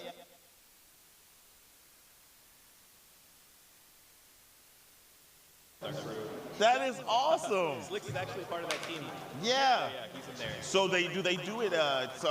You're educating me. Do they do it like a Street Fighter League format where? Yeah, it's teams of 3, and then we throw them in like Pokemon, and they battle, and That's awesome. I did not know that. So you had Capcom Man, Slicks, and Poro Champ. Poro. I remember. Yeah, that's so cool. That is so cool. God Squad. I love that. So out of all the other games, so you have, obviously you have a player that's going to be playing in Street Fighter. You had the two that were on the grand stage for 2SKO. What else are you guys? We got Amethyst in grand finals for Guilty Gear as well. What do we love at our school? We love Street Fighter. Not really Tekken, I'm not gonna lie. We don't really play Grand Blue either. But really the big titles. You know, we play the big ones. Yeah. No Tekken. Do you like Tekken yourself? Honestly, I do like Tekken. I stopped playing. Right, I'm a filthy king player, but I had my fun with it. I just too many games to play. You know, we also have Marvel Rivals. We're expecting to go far as well, so it's like a lot of my time I don't really have. You know, so. Do you practice with the kids? Are you good? Yeah, I used to travel all over the U.S. for fighting games back in the day. I was a top Injustice player, the first one. I played Aquaman, a top tier. I swear I know you. Yeah. I was around back then. Oh, really? In the FGC, yeah. Yeah, I used to travel all over the U.S. A homie of mine, my best friend, Digit, his mom had connects in airlines, so we had like cheap tickets to fly everywhere. That's all. Yeah, what gamer tag did you go by? I try not to tell the kiddos, but you know, under wraps until now, I guess. But I'm sorry. Yeah. Kids, don't watch this. yeah. No, that's pretty cool, man. Okay, so you have your Marvel Rivals team that's still in. You have a player that's going to be playing in Guilty Gear, which is one of my favorite fighting games out. So I'm excited to see that one. Man, tell them a little bit more about your school, man. We're #1 in the U.S. for esports in general, actually, by USA Today. It's a huge passion project this past like 5 or 6 years. Our school loves esports. They actually support us and they consider us a sport. So we get like funding from that. So, you know, shout out to my principal, shout out to my superintendent at South Texas ISD. But yeah, we love esports there. I love that. Esports school, powerhouse. I love that. I remember first meeting you guys and hearing y'all's story of how they treat y'all's esports program. Yes, they love I mean, and it flourishes. That's why you guys are on the US Today's list, right? Yes. Now, you said, was it this year you guys were first or was it last year? It was, so every year they release like all time in the summer, and we got second. No, okay. We got first. I forget. Yeah, I feel like I saw first on one. Yeah, but we're not. Oh, I'm getting confused. My bad. I think in nationals we got second in the summer. I'm expecting for it to go back up this summer for first. But then the last season, the first season, we got first. There we go. There we go. Yeah. I mean, high ranking regardless. Yeah. Beautiful stuff. And I mean, I know you love what you do with that program. Yeah. You have It's a passion project for sure. Yeah, passion feels good. Yeah, I mean, so how often do you guys get to do stuff as a school outside of just tech stuff? What other stuff do you guys travel to? Honestly, this is kind of like our Super Bowl. We put all our eggs in this basket for sure. We, our principal knows about the trip ahead of time. He knows that we're probably going to qualify like a whole bunch of teams to go. So that's pretty much it. This is the first year. Apparently, this is a qualifier for nationals for Marvel Rivals in Florida. So as soon as that happens, I'm going to send a text to my boss and be like, hey, find that money for us, and let's go have some fun in Florida. You gotta love it. Yeah. He's a nice man. He treats us well. Hey, shout out to you. Speaking of shout outs, before we go, do you have anybody else you want to shout out from your school or your family? Colin Feltis. He was a very dear student of ours that passed away in October. And, these kids this year, they went through a lot. We were all very close to him, and it was rough seeing the kids, the aftermath of that. So shout out to Colin and his family. He would definitely want to be here. He would 100% be here, yeah. Completely understand. Well, my condolences to Colin and his family. Shout out SciTech, and we'll cut it right there, guys. Yeah. How did esports affect your career today? I mean, it's definitely built me up. I mean, I wouldn't be where I am right now. Esports has started off as more of a fun journey for me, playing with my friends, and then slowly but surely I've started realizing, well, I can maybe get somewhere with this. And now, I mean, I've won nationals. I have done things professionally with professional people and doing everything around it. So it's definitely built me into things that I couldn't even believe of whenever I was little playing. If you had to give any advice to people starting their esports journey, what would it be? My biggest thing I would say is focus on one specific game at a time, because a lot of people that I talk to, they're like, well, I have this game and this game, but I would definitely choose one game specifically and focus on that one. And then from there, think about how you're acting off camera, because how you act off camera will matter when you're on camera. So try to live your life in both ways the same. What's your favorite part or mechanic of Rocket League, and what is your least favorite part or mechanic of Rocket League? My favorite part would definitely be how you can play the game and it will not transfer to any other, but there's no other games that'll transfer to that one. Because I mean, that's what makes it very, very unique. Like, what games do you know that can then switch? And then, I mean, something I don't necessarily like about it, or a mechanic that I don't really like, I would say how small the competitive scene is for it professionally. Because professionally wise, there's about maybe 100 pro players in the whole scene that can make somewhat of a living off of it. So I would say players wise, it's a very small competitive scene. That's maybe the part that I don't really like the most.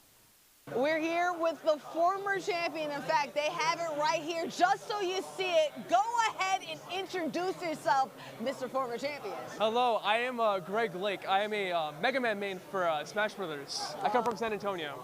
Obviously, we did see some back-to-back winners earlier with Capcom, man. What's your feelings going into this tournament, or what your nerves are? Obviously, you're hoisting that belt. What do you feel trying to hoist another one? I'm a little worried. Worried? I wouldn't be too mad if I did lose, because, I mean, if I get outplayed, I get outplayed. Yeah. But if I win, hey, that's another one on my belt. It is what it is, and it's not when it's not, right? You'll accept either outcome. Yes. Okay, well, I like that mentality. Obviously, it doesn't seem like there's too much pressure on you, but you do want to put some pressure on your opponent. What are your opinions of Mr. C? Obviously, you just saw them take down the losers finals and enter the grand final stage. Oh, he's a great player. I have a lot of respect for him. Even though East Texas may not be the strongest area in Texas for Smash, he's still a very solid player, and I have a lot of respect for him and his main. Okay, yeah, okay. Well, speaking of your main, right, what are the things that you've done and utilized and trained in the meantime in order to make sure that you can hopefully hoist another one of those belts? I'm going to watch over my my recordings already to see what I did wrong, see what I did right, and just go from there. Why did you bring your former trophy here today, and will you have it tomorrow for good luck? Wanted to show it to everyone, you know? Oh, just yeah. remember who I am. And not only having the belt, but also the cosplay too. Go into that a little bit as well. This is from a Beatles album cover, Sgt. Pepper's Lonely Hearts Club Band. And this was the suit that George Harrison wore, God rest his soul. God rest his soul. And honestly, you seem quite relaxed and ready to get to the game. What is your mentality for tomorrow? Do you feel like you're a little bit nervous, or do you feel like, hey, whatever? I'm a little nervous, Yeah. but when I go into sets, I'm always wondering, what do I do to have an advantage on him? What can he do to have an advantage on me? And what do I do to avoid those disadvantages? And guess what? I think that you've done a great job of avoiding the disadvantages. We'll see how you do tomorrow. Any Hey, final welcome parting back. words, My name is Bordy especially leading McBoard, up and into right this- beside me is a pioneer in the HBCU esports game. Please, sir, introduce yourself. Christopher Turner, Southern University Esports Director. Well, you know, Chris, I've seen you in the esports game for a while, in the HBCU game as well.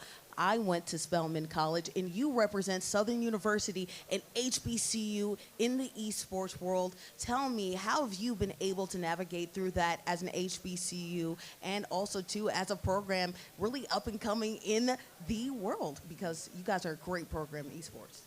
Yeah, I mean, it's hard work, but it's dedication and passion. You know, not a full university buy-in, but we're getting there culturally, and we just won a national championship in EA Esports, college football. And so that was quite a feat. We're the first HBCU to do so. Love being here to recruit, love seeing this energy here, 144 schools from what I was told, and it's been great. And speaking of recruiting, obviously this is such a great opportunity. There are tons of great Texas esports players here trying to become grand champions, but also trying to earn a scholarship. Tell me, what's your opinion of the competition that you've seen so far here in the great state of Texas? Great. It's probably some of the best high school competitions I've saw in a long time. The crowd is great. The support is great. I see teachers and parents and, you know, whoever's volunteering. But great event, big event. It's great for the state of Texas, and it's great for collegiate and high school esports. but also too, it could be great for these students as well, and great for you as a recruiter. You mentioned recruiter. What are things that you look for as an esports competitor? Is it just gaming? Is it soft skills too? Please tell me, what are things that you look for as a recruiter? You're a student athlete, so I'm looking if you're studious first. So we're looking at GPA first, then we're looking at soft skills. You know, if you're good at communicating, if you're a good team player, all the soft skills really matter. And then we look at skill set, but we're looking at the overall student and not just, if you're good at the game. Yeah, obviously, but some of these players are still coming up. They're not quite seniors, but they will be juniors. They are approaching sophomore status. That's when they start to look at colleges. Please tell me, why should they choose the Southern University? Culture. I mean, you see us. You saw our band at the Super Bowl. Best band in the land by far, as a band head. Yeah, greatest food in the country. It's really nothing that I can't say wrong about Southern University, and we have an esports program, and you know we're the only HBCU that has production equipment, so we're looking for a different skill set than just playing the game, and so yeah, come one, come all. You know, I'm not turning down titles. If we don't have a title, we can make it a title. So yeah. Hey, not only if you're behind the sticks, but also, too, if you're behind the desk, sort of like the production crew here, camera crew, you have an opportunity at Southern University. Any closing and parting words you want to give out to some of these parents, these students who are looking to choose Southern University or just looking for colleges in general? Yeah, I would say start early. Get with the directors, DM them on Twitter, make yourself known. Do not change your gamer tags. Don't do it because we can't find you. And just make sure that mom and dad, that your students know that they're a brand already and we're watching. And that's the key. I always feel like somebody's watching me. Guess what? I've been watching you, Chris, throughout the years. I'm super excited to do this interview because I met you a couple of years ago. It's nice to still be in the game. It's nice to see you, and it's nice to see all the work that Southern University has done in the game. Go Tigers, and go Jaguars. I'm sorry. Jeez, I'm messing up. It's okay. Guess what, though? Best band in the land, best esports program in the land as well. Throwing it to break, Bordy McBoard here with Chris Turner.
I just made an upset over Mr. Cheese, so you know we're feeling pretty good. We made 2 upsets in 3 so far. I took 8 stocks and 7 stocks, so I'm feeling pretty good about today right now. He's feeling good. He's feeling good. All right. How far are you guys along in your bracket? Like, how close are you to getting finished out to where you know if you're on the grand stage tomorrow? Right now we're playing for 4th, so I just played for 5th, beat them. We're playing for 4th. The winner of that will play Mr. C for 3rd. And the winner of that will go on to play against Greg Lake tomorrow in grands. Beautiful, beautiful stuff. So you were telling me earlier that you're a commentator, huh? Yeah, I'm an esports commentator mainly outside of competing. I'm also a coach for a lot of the students here. I host weekly online tournaments for them as well. I break down their VODs for them. But yeah, I've traveled everywhere. I've been to Virginia and Las Vegas for commentary stuff as well as OKC. So what was the Vegas event you did? Level Up Expo. You got Level Up, bro? Yeah, man. That is awesome. I respect that. That's so cool. Yeah, shout out to Combo, of course, for helping me out with all that. He used to go to UTD. He was a big, very big figure in my life for commentary stuff. So shout out to Combo if you're watching, man. At 17, what makes you want to do so much? You said you're doing editing. You said you're doing coaching. You're doing commentary. You're competing. What makes you want to do so much? Honestly, it's also the fact that it provides for other people, right? So outside of competing, all this other stuff, I get to see other people enjoy a game that I want to keep alive, right? And so being part of the reason that a game stays alive, that keeps me motivated and stuff. As well as I feel like living as an outlet for other parents who may not believe like their kid can do esports or get scholarships through that. I want to be a living representation that you can do that, right? You can be a kid and do esports and stuff. I had so many doubters in my life, but to be able to tell them, oh, look at me now, you know, I have all these offers. We're here at Texas F State. We're in the Baylor University arena. It serves as a message. It serves as proof. I love that. Okay, so I've asked a lot of the students whenever I talk to them, I ask them what are their plans for the future? Are they going to continue pursuing esports? Do you have other plans or what college you want to go to? So you're giving me the vibes that you want to keep staying in the esports lane. Absolutely. What exactly route are you looking for your future? Yeah. So I do plan on getting like an HVAC certification stuff and then transferring to a 4-year, but through that, I'm going to continue doing like coaching, hosting my own events and stuff like that, and just basically the same stuff I'm doing now, but doing that through college, and I hope to get a sports journalism and communications degree as well. That's beautiful. So I've been doing this for a long time. I haven't even gotten my certifications or anything like that, and that's something that I'm going to be start doing in my older age, right? Because I want to be a meteorologist. So that's where I'm going to go take my talents, right? So you're gonna do esports. Where are you going to go with it after that? After I get my esports, you know, if I continue with the sports journalism stuff, maybe branch out to real life sports, other games too. I've casted COD. I've done real life sports like volleyball and stuff too. So maybe get a job doing that at a college itself, or maybe being able to be a coach as alongside of having like a side hustle like HVAC. You ever thought about doing something like radio? Absolutely. Yeah? Yeah. It looks really fun. It looks pretty cool. I got to be on a radio show once at TCU for the morning radio show, and that was a really good experience.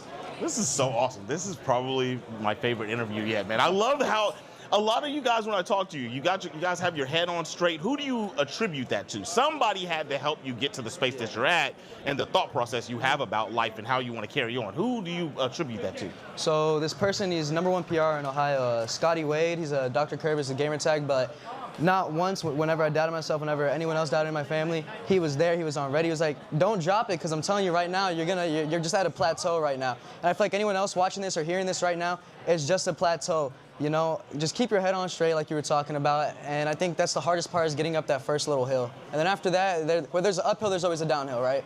So I think you got to stay true to yourself.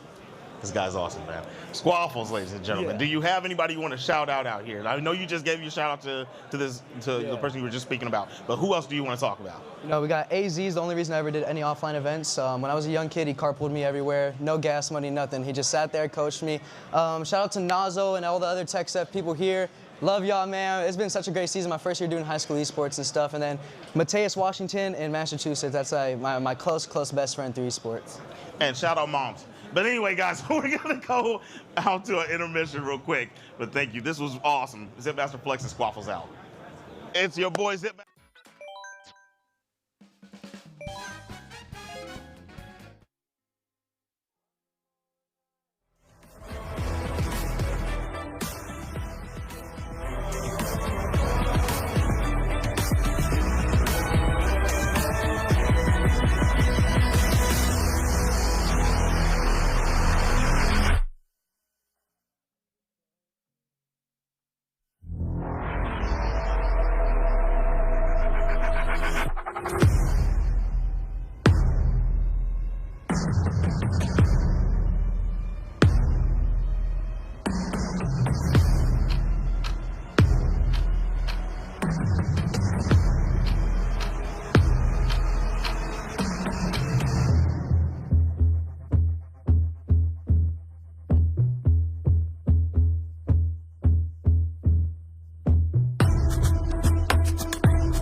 Fight it out. Super Smash Brothers Brawl is happening. Well, Brawl, I should say. Ultimate is happening soon to an area next to you. I'm sorry, I was talking about fighting, brawling. They're going to be brawling it out in Ultimate really soon to an area next to you, but it's actually going to be in Cruise. Now, Cap, you're familiar with this crew game. Please explain how the crew absolutely. works. Okay, so now we're getting more into, my bread and butter, so to speak. Okay, we're going to be talking about Super Smash Bros. Ultimate. First up, we're going to be having the 3v3. This is going to be a 3v3 crew battle. So the way this is going to go is that each team is going to get 9 total stocks. That's 3 stocks per player. Now, the team that manages to hold on to their stocks is going to take the dub. And if you run out of stocks, you're going to take the L. So essentially, when you have your first 2 players in the game, they're going to compete, they're going to fight until somebody is out of stocks. All the remaining stocks that the winning player has gets carried over into the next match. Okay, so potentially one player from one team has the opportunity to wipe the entire team as long as they hold on to their stocks. So that's how these crew battles are going to go. And of course, afterwards, we're going to have the Super Smash Bros. Ultimate 1v1s. So still more Smash action even after this 3v3 crew battle. The question will be, will we have one of those opportunities, right? Especially in a grand finals, right? The competition that much harder, especially to stay with it. Westlake Varsity versus BLHS action. And we're starting off strong here. Speaking of brawling, we're going to see some brawling action with Min Min and Kazuya. Give me Kazuya. I want Kazuya all day. Again, we were talking about this yesterday during our FGC fights, but I just love characters that have command grab, and Kazuya has one of the coolest command grabs. Heaven's Gate, you love to see it. And not only that, but they hit like a truck. Oh my gosh. This is a character that it could be susceptible to Min Min because Min Min has a lot of range and they have a lot of reach. However, with Kazuya, if they are able to lock in and get a combo on you, they can very well 50 to even 80% you in one combo. They hit like an absolute truck. Yeah, and it's actually very hard to go against a Kazuya. Actually, sometimes you see them banned in tournaments just because they can be so OP. Obviously, not as much as when they first dropped. When they first dropped, they were untouchable. But as you're seeing it right here in the danger zone, and they have a lot of damage to their side. That means they output a lot of damage as well. But luckily for them, Min Min from the ARM series, guess what? They have hands, but they have strength with their hands as well. Already getting 1 stock down from Air Veil. Yeah, and this is what I was saying earlier, that Min Min can definitely be somewhat of a counterpick to Kazuya. But look how much damage they were able to do so quickly. That's what I was talking about. Min Min has the range on Kazuya because Kazuya has to close the gap to get in close in order to do that damage. So yes, it can be problematic if you're playing as Kazuya. However, once you close that gap, once you are in the mix, Kazuya will destroy you. It is just insane the amount of power they have. Yeah, that back throw to Devil Blaster was insane. Really using that for great range. And I like that, using that range for range, right? Obviously, knowing the fact that Min Min has an advantage when it comes to that viability and can zone them out. It's really a battle between to see how is Air Veil going to get close enough to really do significant damage. Great count, great pick, I would say, in order to make sure to I guess, mitigate the amount of damage intensity that one Kazuya can create. And not to mention, you're looking at Greg Lake right now on the Min.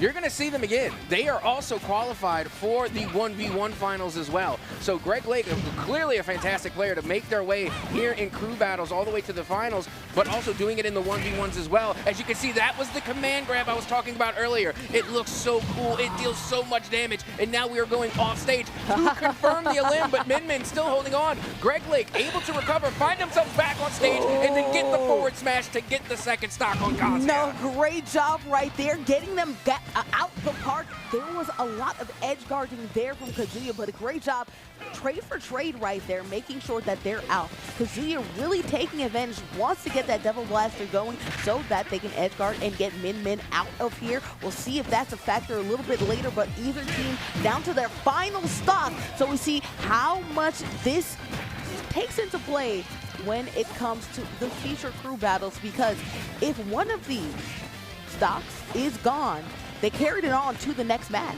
Oh, absolutely. And again, that's why it's like so pivotal in these crew battles to try and get your stock economy. Now, the way I like to consider it, though, is if you go 1 for 1, you have done your job. Yeah. You have done your job. You're given 3 stocks. Your expectation is to take 3. So as long as you're going into the next match with at least 1 stock, then you're good. You broke even.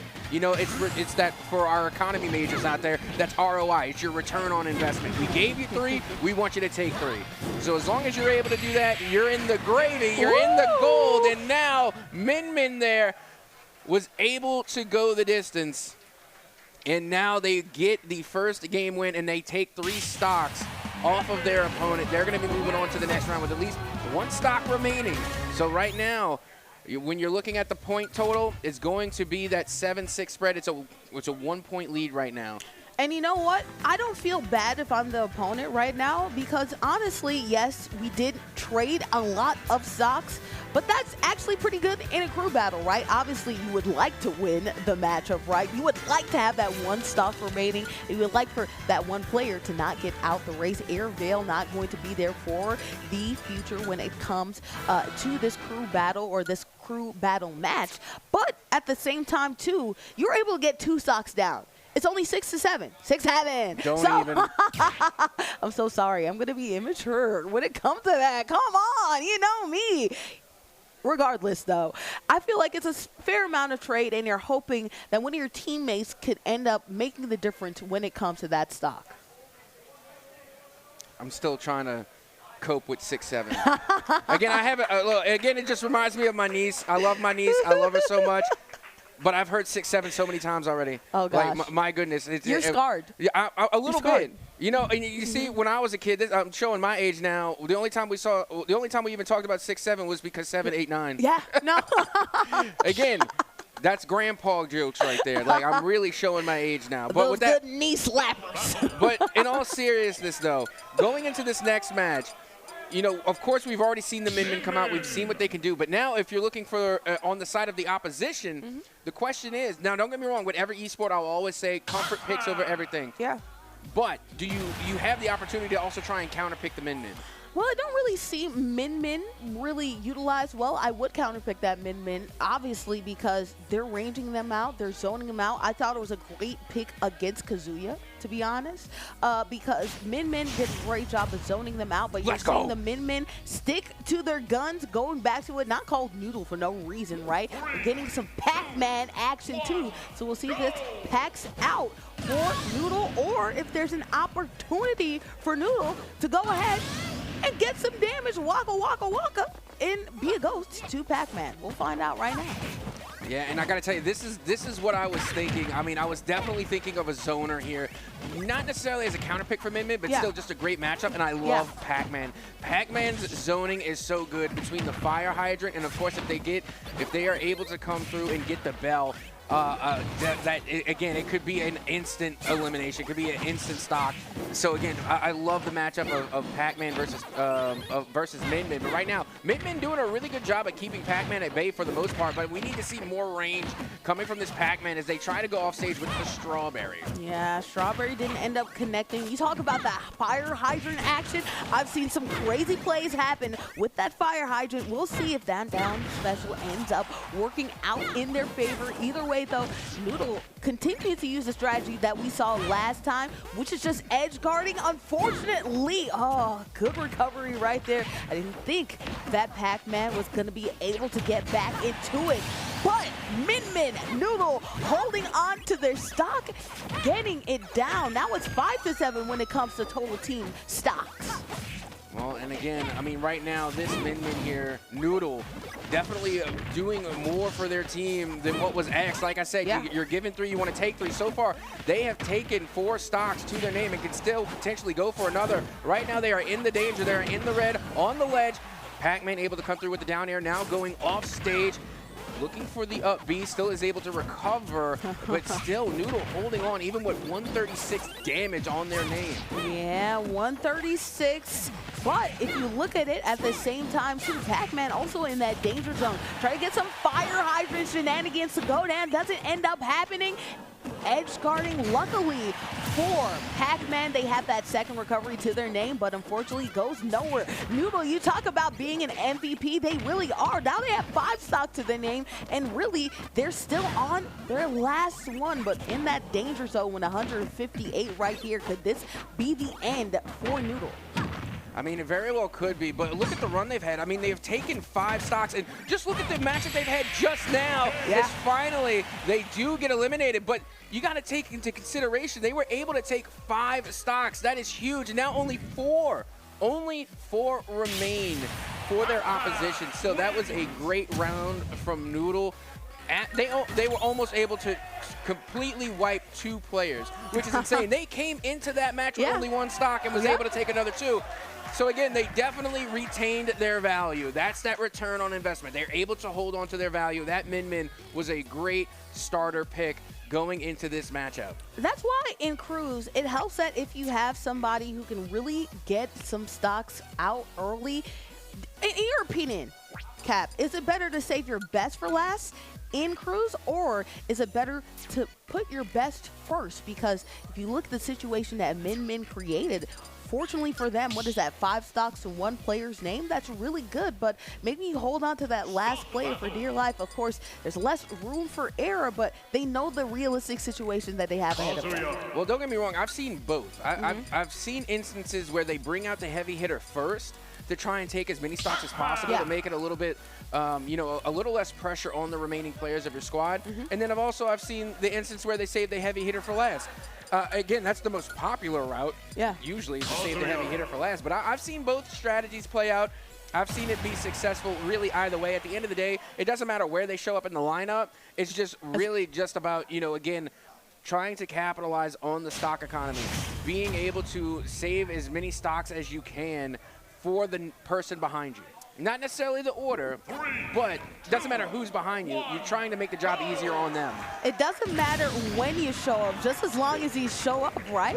We're going for a second Kazuya here for the Bishop Links High School crew, going against Bunny right now. Well, I should say Pac-Man is from Bishop Links High School. It's Bunny who's now from Westlake High School, right? Second time that we've seen Kazuya right here, and we're seeing some edge guarding happening with the fire hydrant. Unfortunately, not able to meet its mark.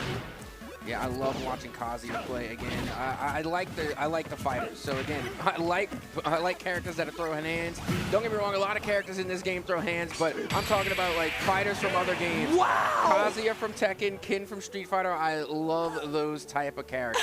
I love that play right there. The fire hydrant can scream key KO for a lot of different players, but a little bit of a role reversal. Well-timed kick right there from Kazuya, able to make sure to knock Pac-Man out with their own tool. What a play with that fire hydrant. Well-timed, great flashy way to pack out Pac-Man. What a great job. Yeah, that's the thing about when you have some of these zoner characters that have utility, is that it can be used against you. Like King K Rules, King K Rules utility can be used against them. Or even the banana peel, the dreaded banana peel from Diddy Kong. Diddy Kong being able to use the banana peel, throw it out, it can be used against them as well. C4 for Snake as well. Okay, that can happen as well. it can backfire, but Yeah, it can't backfire. be used against them. Like, the C4 is only in control of Snake. Grenade, yeah. No one else can trigger the C4. Yeah. So I can understand that they can damage themselves with the utility, but they can't use it against them. Whereas the fire hydrant is different. You can hit that fire hydrant right back at Pac-Man like we just seen, and it can be used against them. So that's why when you have like these zoning characters, you really have to be careful with the utility that you're throwing out. Or even again, there's so many other characters that have utilities similar. I think possibly the disc or the spinning top from Rob can also be used against them. I may have to fact check myself on that, but it's somebody that has like a Destructo disc type utility that can be thrown back at them. Have to fact check myself on that a little later, but still, that's the danger that comes with it. It's a little bit of risk reward. Risk reward right now, not risking a lot, actually plenty of reward going their way. I would say that this crew from Bishop Lynx is feeling very good, right? Obviously, well, I apologize. It's Westlake that I believe had that bunny who is going ahead and doing damage. Westlake has to be feeling very good. Obviously, Min Min doing some damage early on, getting 5 stocks to their name. And although Blue Crew did do something good with their Pac-Man, it was really that Kazuya play that we saw at the end that went ahead and packed out Pac-Man. They were able to go ahead, and that's what, 2 players lost to only 1 for the BLH crew, I believe. We have a Hero, though, coming through as we see Hero go against Kazuya. Hero is so much fun. And now, when I first watched Hero play, I always called them the RNG champion, just because, again, they have so many different spells that can be utilized. However, when you get a really good Hero player, it's no longer randomly generated. The spells are still somewhat randomly generated, but the selection, the ability to really calculate when to use these different spells. Again, you have to select it, you have to plan it out. So, yes, there is an RNG element to it. But when There's you an art have form to it too, as well, you know. Right, but that's what separates really good Hero players from the casuals, is that when they do get their spells, they are able to select the right one at the right time.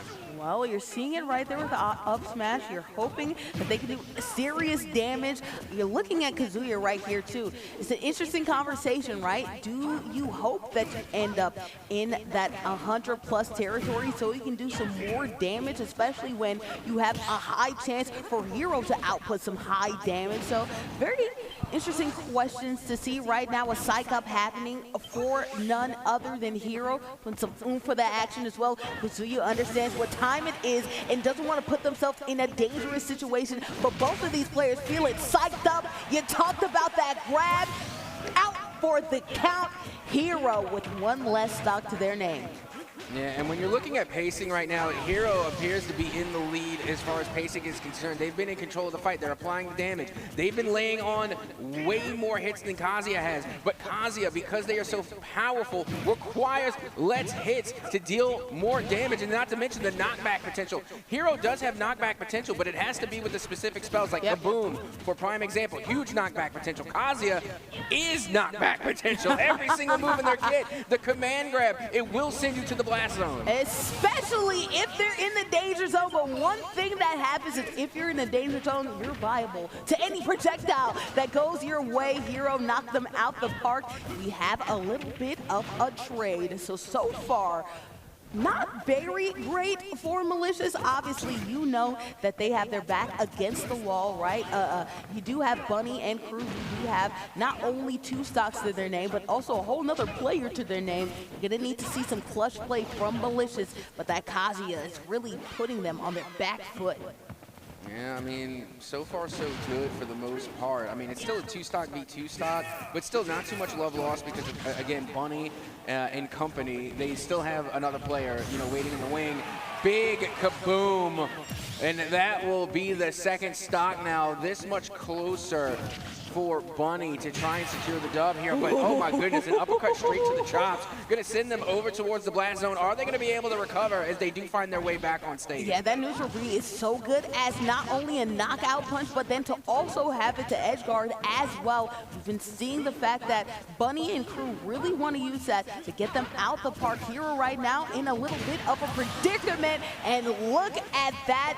We have 1 stock remaining for Bishop Lynx High School altogether. Bunny can close this out right here. They can. They have the opportunity. It's one stock v one stock. All's fair and square. Looking for the kaboom, and it hits. Again, that is huge damage. Already at 100%. Looking to end things out. Calls in the, looking for the thwack. If that hits, that is definitely going to be an elimination. Big move here. Now coming from Kazuya, taking it off stage.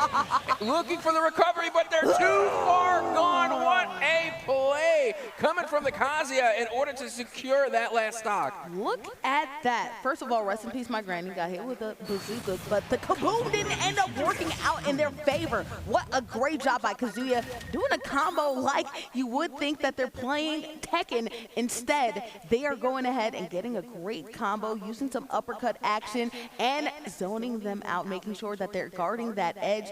I like the fact that they were still on the edge to make sure that recovery wouldn't even be possible if they were able to get it by the tip of their chinny chin chin. What a great job from that crew to get it done, but we still have at least 2 more matches to go. Yep, at the very least in this BO3 here. Again, just a great showing so far, and the matches have been great. Again, the character selection I'm absolutely loving so far. Again, we got to see Kazuya twice, which, again, I'm a huge fan of. Wouldn't mind seeing Akin. Wouldn't mind seeing our boy Roy. Still plenty of characters to go, but as you all should be well aware of, I am 100% a believer in Piranha Plant supremacy. Need Piranha Plant. You've been pushing that propaganda all day, my friend. And I will continue to do so. Well, guess what? I wouldn't mind seeing that, but I would mind seeing this, right? We have a Kazuya versus Kazuya right here, so we'll see a little bit of Tekken versus Tekken action going on for you. Kazuya Diff we'll see right now. Malicious going against Greg Lake, so they're switching it up. In case you guys don't know, Greg Lake was the champion, I believe, for 1v1 Super Smash, so Super Smash Brothers Ultimate. So we'll see if them in a crew is able to do some significant damage and to help them out. Westlake could use it. Well, here we go, right back into the thick of it here. We got Kazuya v. Kazuya. I mean, my goodness, what are these character selections? I love it. I'm all here for it. Let's throw hands. As again, we're just getting right to it. Again, you're looking at Greg Lake. This is the character I was thinking that I was mentioning earlier. Greg Lake, also not only in the finals here for the 3v3, but they are also in the finals for the 1v1 as well. I love that. Greg Lake can do both, right? And it makes sense when you have such a great player. They're able to carry their team in multiple ways. Either way, though, unfortunately, they got carried outside of the map. The uppercut ended up taking them away right there. Great job trying to edge guard and make sure that the recovery is almost impossible, that uppercut does some significant damage for Kazuya. And you're seeing right here, ABT could do some significant damage as well, doing that up B, trying to get the neutral B going. Fortunately, can't quite hit the home run. Well, here we go. A big elimination there. Now only 1 stock remains for Malicious as they try to apply some damage here. That, again, that was a good back air, trying to, again, take this second stock. And it looks like, oh, nearly being able to secure again. I don't know how they're still holding on with just 150% damage. Well, you can make that damage happen either way going. You're seeing that. Here we go, down to 1 stock each. Greg Lake has been doing a great job. Obviously, one of the favorites when it comes to Super Smash Brothers, when it comes to the individual side. Right now, they have quite the competitor with them, Air Veil, really testing them quite well in their own game. Yeah, right now Greg Lake with a huge lead. Can potentially end this with 1 command grab. 1 Heaven's Gate will be enough to get this a stock, I'm pretty sure, as we continue to fight on. Forward throw now. Going to be used against, getting used against Bunny, it looks like. We got a little bit of a name change on the screen, as now we are getting even closer. There's the command grab. Not going to be enough to confirm. I really thought that was going to be enough as we go back off stage, and now they're going to have to try and recover and make themselves known here on the center stage. I really like the minutia details that Bunny has utilized. That looked like that could have been KO, not quite up air, up B, not doing enough damage to send them home and packing. But I'm really loving the movement skills that we're seeing from Bunny. It took a back air to get them out of here. Look at that, Bunny coming through. Yep, and what a game, what a series so far. Again, so many Kazuya picks. We've seen 3 different players go at Kazuya, which I don't mind at all. I absolutely love it. All team hands. Oh, yeah, 100%. Hands rated E for everyone. And, you know, it's so far so good. They are able to come away with a win. Keep in mind, it's still a best of 3, so still plenty of opportunity to try and make a comeback. Plenty of opportunity to make a comeback. We will see if we get a counter pick going. It looked like Min Min was actually doing great against Kazuya, but honestly, that was for Westlake. Min Min used that. Min Min was used for Westlake. So we'll see what the response is from Bishop Lynch as we see a changing in player so far in our crew action. Either way, though, I think it was a fair trade when we talk about the fact that it was 2 stocks to 3. And now, again, thinking of counter picks, which is definitely on the table. You can do it because we've seen a lot of Kazuya play. Clearly, you know, Kazuya is going to be a problem. Absolutely. No matter which side Always of the table. is a problem. No matter which side of the table you're on, Kazuya is going to be a problem. So if I'm thinking about counter picks right here, I want to go zoner. That's what I'm thinking. I'm thinking zoner. I need range. I need distance. I would say Palutena. Palutena has been one of the meta picks in Smash in recent tournaments. So Palutena right now going up against Kazuya I think would be a great pick, but we're going to get that Kazuya Min Min rematch as we get ready to head into game number 2. Min Min was from Bishop Link, so I'll go ahead and take back what I did say. We do have Air Veil going against Noodle, so a little bit of these names. We're going to figure out who's who a little bit later. Either way, though, Air Veil going against Noodle. Noodle did a great job against Air in the last one, but did a great job without having this clear stock advantage. So we'll see how long this match lasts or if Air is able to do a little bit of a role reversal here. Speaking of reversal, got it right there with the combo. Tried to go crazy with that down smash. Unfortunately, doesn't end up connecting. Yep, able to follow through with the up air, able to get some of that early damage in, and now looking to follow it up. Kazuya officially in the red, but the thing about Kazuya is the more damage they take, the more dangerous they become, especially if they can go into Demon Arc or Demon Rage rather, as there it is. You see it here, and this is where you get into the danger. If you take a hit right now, if you're a Min Min, this could possibly eliminate. This could be a stock. Look at the amount of damage coming just from one command grab. That's why this player can be very dangerous. Even Min Min trying to go ahead and get it done, though. It makes sense when you have that long punch to go ahead and zone you out. What a play by Min Min. We are wrapping that up. Great job by Bishop Lynch right there. Min Min, as we talked about, went against Air Veil earlier on there. Went against Air Veil with 3 stocks and was still doing damage and got a lot of their stocks. It was a great trade. They only had 1 stock to go in that situation, and boom, got it out the park.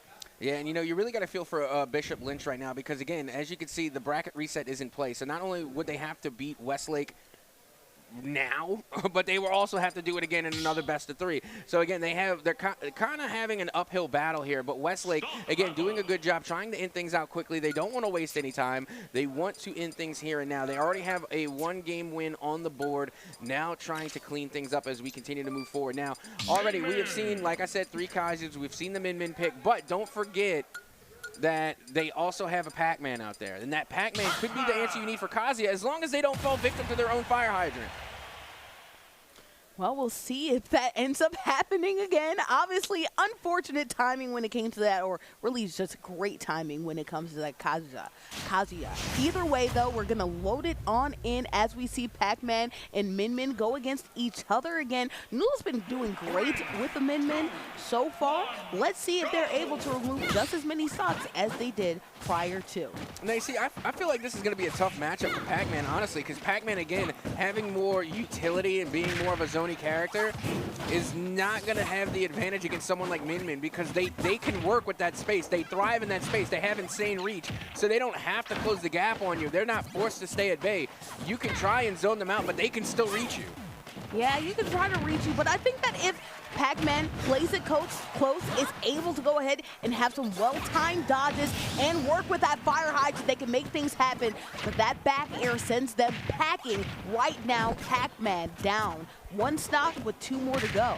Oh, big back throw, forcing Pac-Man off stage. Now looking for the recovery. They both recover, find themselves back on stage. An up tilt there, able to send the fire hydrant away. Another forward throw, and Min Min, a cheeky hit off on their way off stage, already chipping away at this Pac-Man second stock. I haven't been seeing enough utilization of that fire hydrant. You know, most of the Pac-Man players that I know can really do some damage, really rely on that fire hydrant because the damage output potential is huge. Right now, they're taking damage. Again, another back throw, sending them out of there. I really want to see that being used by Nickname in order to make sure that they can actually get Noodle out of here. They've been in that danger zone for quite some time, but they have not been able to get close. Yeah, meanwhile, I mean, Min Min has just been non-stop going to work. I mean, they still have 3 stocks to their name, looking to completely 3-stock this Pac-Man, and they just might get it. But look at the danger here, 163%. But the thing with this Min Min player is that what we have seen is that they don't rely on the heavy damage to get their stocks. They force their opponent off stage and then juggle them to the blast zone. Meanwhile, big utility coming out from the Pac-Man to at least secure that 1 stock, but that forward air is going to be enough to get the job done as Min Min now once again thriving in their stock economy. I mean, shout out to Pac-Man, obviously going ahead and throwing that fruit in their direction in order to edge guard, but you talked about it, right? The edge god. Edge god. I mean, honestly, tried to be an edge god, but unfortunately it didn't end up working out in their favor because they ended up getting a trade. And in a cruise-like situation, a trade when you're already down stocks does not help out. So unfortunately for them, they will not be moving on. Bishop Lynx, though, with an advantage when it comes to the stocks. Will they be able to hold on to it is the question. Well, let's see. I mean, so far so good. They were able to hold on to it in game number 1. I completely expect them to hold on to it in game number 2. But and as I had mentioned before, you know, comfort picks over everything, but at what point do you start to try and counterplay? Like, yes, you have your main, and that is going to be your best character, but this is why you need to have kind of like a little bit of an arsenal. You need to be able to try and switch things up, try a different strategy, and see if you can find an answer, because right now this Min Min from Westlake is just cleaning up. Well, cleanup crew happening as we're seeing Westlake already with 1 stock in their name. Let's see if they're able to switch things around. Bishop Lynx right now, unfortunately, down when it comes to stocks. They go back to heroes. We're seeing a repeat. Looks like we're not seeing any counter picks in these battles. Instead, we're seeing players go for their comfort picks. You know what? I can't be mad at that. Go with what you know. Right now, Hero did some decent damage. We saw a couple of kabooms go through and connect. We see more of that happen. We'll find out a little bit soon. Yeah, and, you know, Hero, again, not a bad pick at all. They have a full arsenal, and they can apply the range. It's just, are you going to pull it in your spell book? That's the question. But Min Min, constant range, constant reach, and that's not going to be going anywhere anytime soon. Once again, you can already see here Noodle going right back to work on their next opponent, looking to take yet another stock. And so far, it just seems like Noodle is unbeatable. That's why I'm not really in love with it, just because you talk about that RNG that comes with Hero's Way. You never really know if you're going to end up getting that projectile. You might end up getting a Thunder that's just up and down. You might end up just getting your leveled up, and when you're powered up, I mean, it's great. You can do more damage, but are you able to really get into the range in order to do damage against Noodle? That's the question. Unfortunately, that has not happened, but you do get a big bang right there. Love to see it. Yeah, not only that, but, you know, with Hero's kit is that you can also get some of that close range damage as well. Like, you can come through with a thwack and be able to nearly one-hit your opponent, but we're going to go right back off stage. The recovery comes through from both. And again, they have no fear of going all the way to the last frame there in the blast zone off stage. Right now, Hero at 180, and they're not going to be able to recover. No, yeah, but you talked about close range with the thwack. That's why I'm not seeing that, just because Noodle has been doing a great job of zoning out their opponent's time and time again. Right now, Noodle, though, not feeling the greatest. 2 stocks each. A little bit in that danger zone right now, but Noodle's been doing a great job of managing. Remember, the last game was on 138 for the longest time and was still able to recover. So we'll see if they're able to survive. Well, only time will tell. I mean, Min still holding on to their second stock here, and yes, they're at 120, but look at their control off stage. They're not going to give any opportunity Good up smash. to recover, but Hero able to finally get that second stock. Yeah, no, great up smash, well timed, especially. That's one of the dangers of having a perch right there in the center of the stage. Unfortunately, if you're trying to land on it, you can end up landing right into some hands. That's exactly what happens too, especially with these sword-like characters. Their range when it comes to their up smash can be very small, but it can be very deadly as well. Unfortunately, Noodle felt the brunt of it.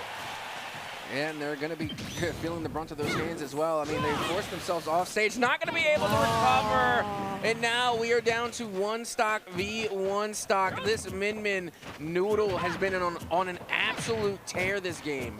Mr. Noodle. Shout out to Noodle, doing a great job, honestly. Being able to, that's 5 stocks to their name so far. They did a great job, only lost 2 in totality. They're on their 3rd one, but like I said, they've done a great job of managing high damage totals and still staying onto the stage. Right now, neither of these opponents have been able to really connect so far. And if you're Langley, that's not actually a bad thing. Malicious, you should feel very comfortable because you want to hit on that kaboom, and boom goes the dynamite. Yep, there you have it, being able to secure that elimination on to the Min, who has been an absolute demon for Westlake. I mean, my goodness, they were able to take so many stocks, but still, job's not done. We still have more Smash to go and another player getting ready to pick up the sticks. Look at the elation right now on Bishop Lynch right now, or I should say relief, right? They finally are able to go ahead and knock off the big bad in Min. Of course, a very uphill battle when it comes to Malicious. They are going to have to go on quite the run because it's 1 stock to 3. But there is a chance, and they can get things to go on down. They don't want to end up being down, though, because this could be Bishop Link's last opportunity to shine here. Westlake already up. They only need 1 more stock to go to win this whole thing. So clutch time is going to have to be on Malicious's side. I mean, I would definitely wish them the best of luck because with the way that Westlake has been playing, I mean, they have rarely missed inputs. They have just been all over the place and clearly getting the value for their stocks. They have not been giving them away for free. I have yet to see them really kind of like fail to recover, and now we are seeing a Mega Man pick. This is an interesting pick. I will say this is an interesting pick being because Mega Man is deceptively heavy. Okay, Mega Man can take quite a few licks before getting sent to the blast zone, even though they are small in stature. For whatever reason or another, it takes a lot to send them to the blast zone. Hey, do you know that Mega Man's original name in Japanese is Rockman? So it makes sense that they are like stone. You can't get them off of the stage very easily. For Omni-Man, that's got to feel a little bit good. Well, Omni-Man. It's Greg Lake, but I like the colors because it matches Omni-Man in Invincible. We'll see if they end up being invincible here because as I talked about, Malicious down to their last stock. Bishop Link's in general, Lynch I should say, down to their last stock.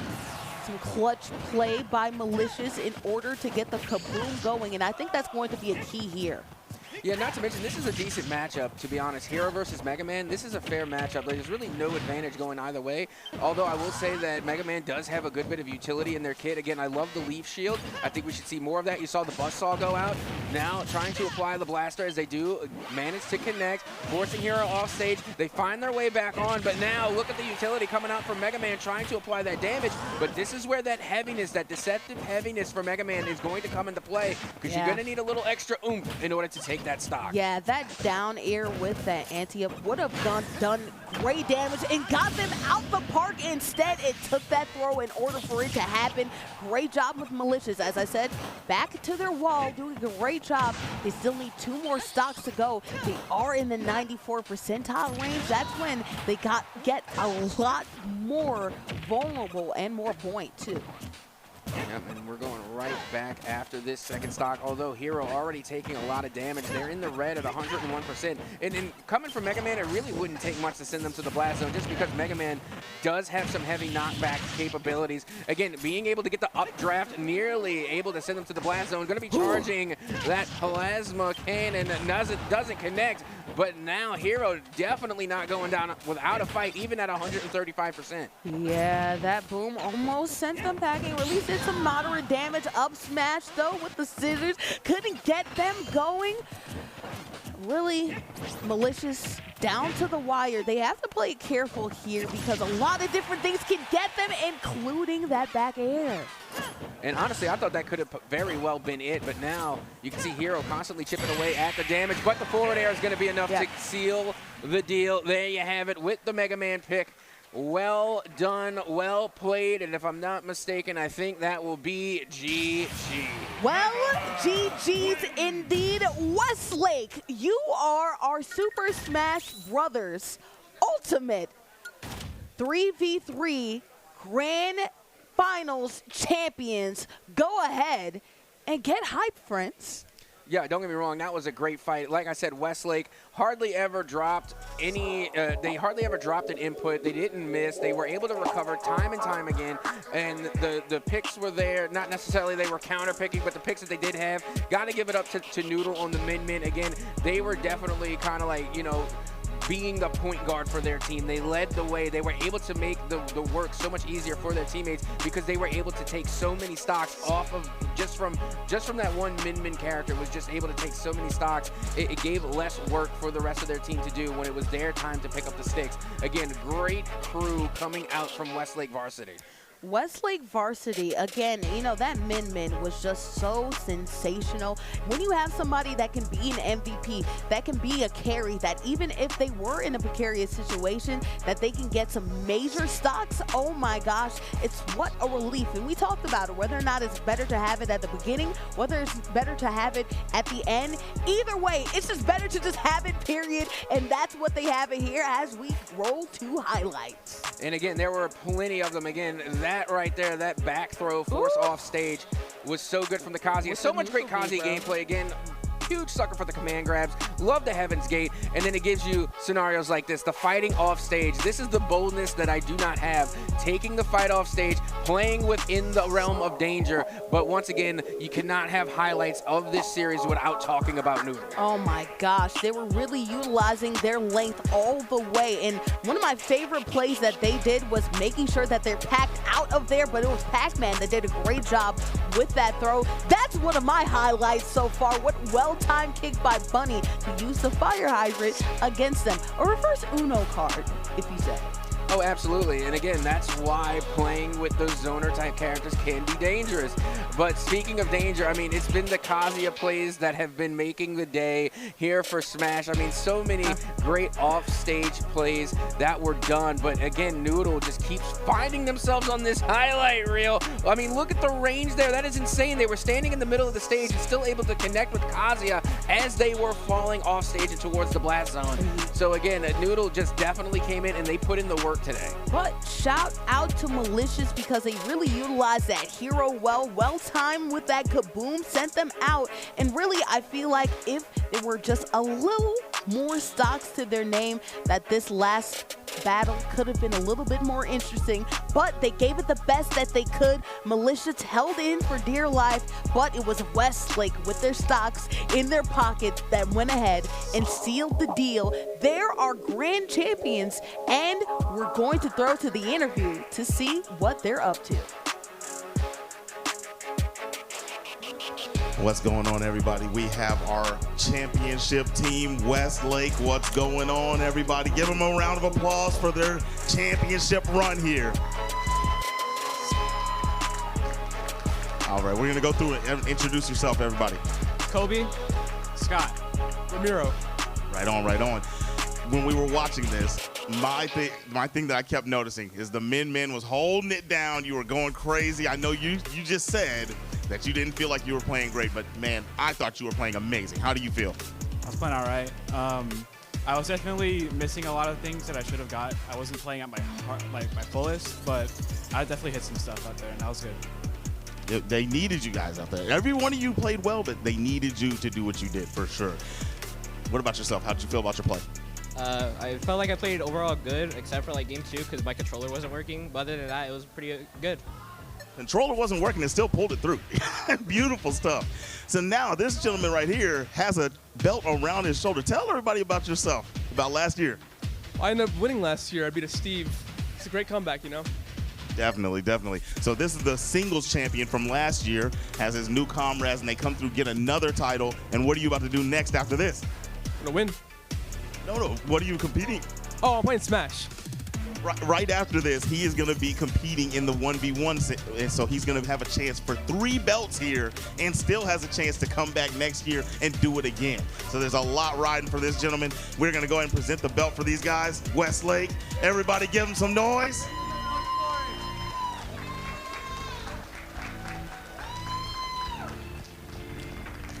Beautiful stuff. And back to our casters. Look at that, a potential to have 3 belts and also one more year to go. I love these events because we see time and time again these players get better throughout the years, and you're seeing it right there, man. What a great job by him to not only support his team in a crew v crew, but then to also do it individually as well. We love multi-talented people, but belt not secure, job not finished actually when it comes to 1v1. Oh, absolutely. Job's not done. We still get a chance to see Greg Lake in the Super Smash Bros. Ultimate 1v1s, but that is not on the docket just yet. It's coming up next, so don't go anywhere. We're going to be right back with the 1v1 Grand Finals for the undisputed TechSef 2026 State Championships. Do not go anywhere. We got more Smash right after this.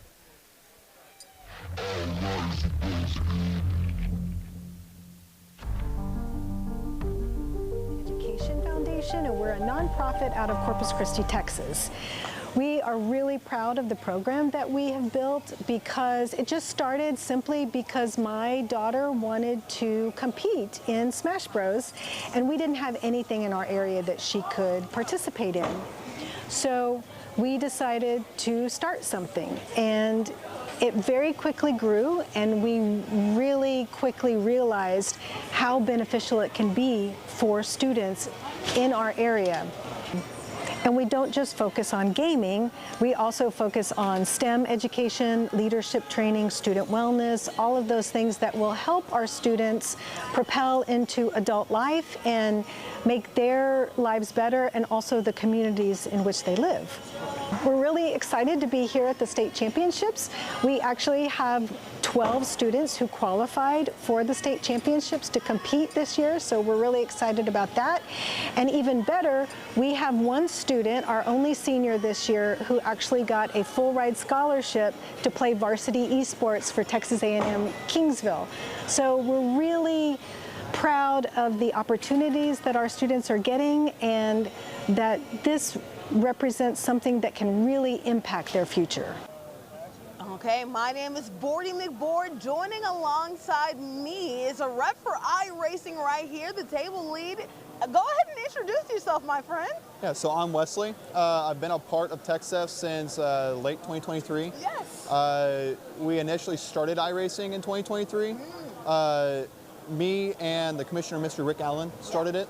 I'm very gracious, very happy that he was able to get me here and be a part of this. I definitely could not have done it without him. Right now you're at Lime Rock and the Ray F1600, so it's a lighter car. Think of it pretty much as just like a super light go-kart. A super light. A large go-kart. You know, even though it's a large go-kart, I'm still having some difficulties controlling this thing. Tell me, do you have any experience utilizing any of these things in real life? Yes, I do. So I grew up doing, being surrounded by dirt track as well as stock car racing. Okay. So I've had the opportunity to actually kind of do the reverse, where I had real life racing experience and turn that into sim experience. So taking real life seat time, being able to be in the actual car and being able to turn around, put that into sim time has helped me do that. Not a lot of those, hopefully, in your life. You get used to it after a while. Yeah. I was not only a high school racer, I was able to turn this high school sim racing into collegiate sim racing, being one of the first in the state of Texas to be a official collegiate iRacing athlete. So I am on scholarship with the Texas A&M University of Texarkana solely to drive the collegiate eNASCAR drive, like stock cars. So I get to just sit there and turn left for a few hours instead of just going left and right. All lefts, no brakes, correct? Yeah, all lefts, no brakes. Usually the throttle's all the way down, matched to the floor. Yeah. And you're just hoping that you can make the turn. If you see me right here, I'm hoping I can make some of these turns. Sometimes it goes well, sometimes not as much. Tell me, how close is this to real life here? Because I feel like I'm having a difficult time. I can only imagine what it is when you're actually behind the cockpit. Yeah, so I'll start off by saying iRacing as an application has been out since late August in 2008. So it's been around for quite a few years, more than 10 years, which is longer of a stable platform than most games that we've seen, right? I mean, Smash Bros. Lets out a game every few years. Tekken lets out a game every few years, and the old one kind of dies off, but not iRacing. iRacing is known as the most realistic sim racing platform in the world. There's hundreds of sim titles, but none has ever came close to touching iRacing. It is the most realistic application I have ever seen in my life. And there's real life drivers, say Dale Earnhardt Jr., Jeff Gordon, Carson Hocevar, who just won at Talladega in the NASCAR Cup Series. Not even just them, but Lewis Hamilton in the Formula One, Lando Norris, and even Max Verstappen. All three of those Formula One drivers avidly use iRacing. So it's not only the most realistic, but it's also the most heavily relied upon. So many different manufacturers also use iRacing as a basis to help get a feel, get a gauge of the car. So say the track's too wet to drive on in real life. A lot of the times, yeah, you'll just hop in the sim, you'll take the virtual car out, your virtual wheel, and unlike real life where you would probably wreck a car, you can just hit the reset button, right, and just kind of go back to the pit lane like you were just doing there. Probably. You didn't have to call me out like that, huh? Yeah, you'll have to avoid paying thousands of dollars to repair the car versus real life. If you just break an axle, overcooking it into the corner, you're gonna have to spend quite an amount of money to replace that. Versus iRacing, you just hit that restart button, you get back in the sim, and now you're back to racing without much of a problem. So I realistically would have totaled a lot of cars basically in our last couple seconds, unfortunately. You would have totaled the car. You'd probably be in the hospital with a few neck and back injuries, some whiplash, and maybe some broken wrists as well. So thank goodness for iRacing, basically. Saving a lot of lives here and personally saving my life, making sure I don't get behind the wheel at such egregious speeds. And you know what? Even though I've crashed a million times, time and time again, I'm still trying and I'm still getting up. It's part of that mentality that you talked about, right? Keep on going and keep on going, and you never know where it might take you, right? Yeah. Hey, you finished the lap. I finished the lap. Hey, and you know what? That's good enough for me. We're going to go ahead and end with a bang, unfortunately. That's a celebratory bang. A celebratory bang at that. Thank you so much for the interview, and thank you so much for the advice. I hope I did an okay job at it. Well, hello and welcome back once again to the TechSF Undisputed 2026 Texas State Championships. I am Captain Etsoka, joined by a very special guest. I have Jacob here with me, one of our student talents, coming to the desk, getting ready to cast some Rocket League with us. First things first, Jacob, tell the folks at home who you are, like your gamer tag, where you're from, and just how it feels to be here. Okay, so I'm from Mesquite, Texas. I attend Vanguard High School. My gamer tag is XRTS Comets, and honestly, it feels surreal being here. I'm like very, very excited. You know, I'm a little bit nervous, but I'm excited to see, you know, what it's like to commentate on a bigger stage than just at the school, you know.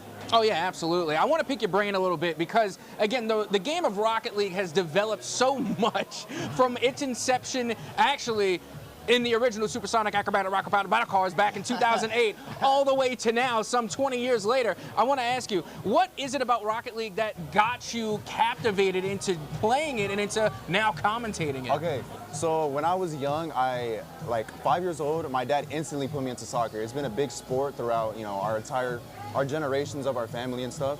And whenever I saw the game Rocket League online, I was watching RLCS. And I was really like the commentating and watching the games, the grand finals. It was just like really awesome. It really like captivated me. And so I was like, you know what, I'm going to go, I'm going to buy this game, I'm going to see if I can get good at it.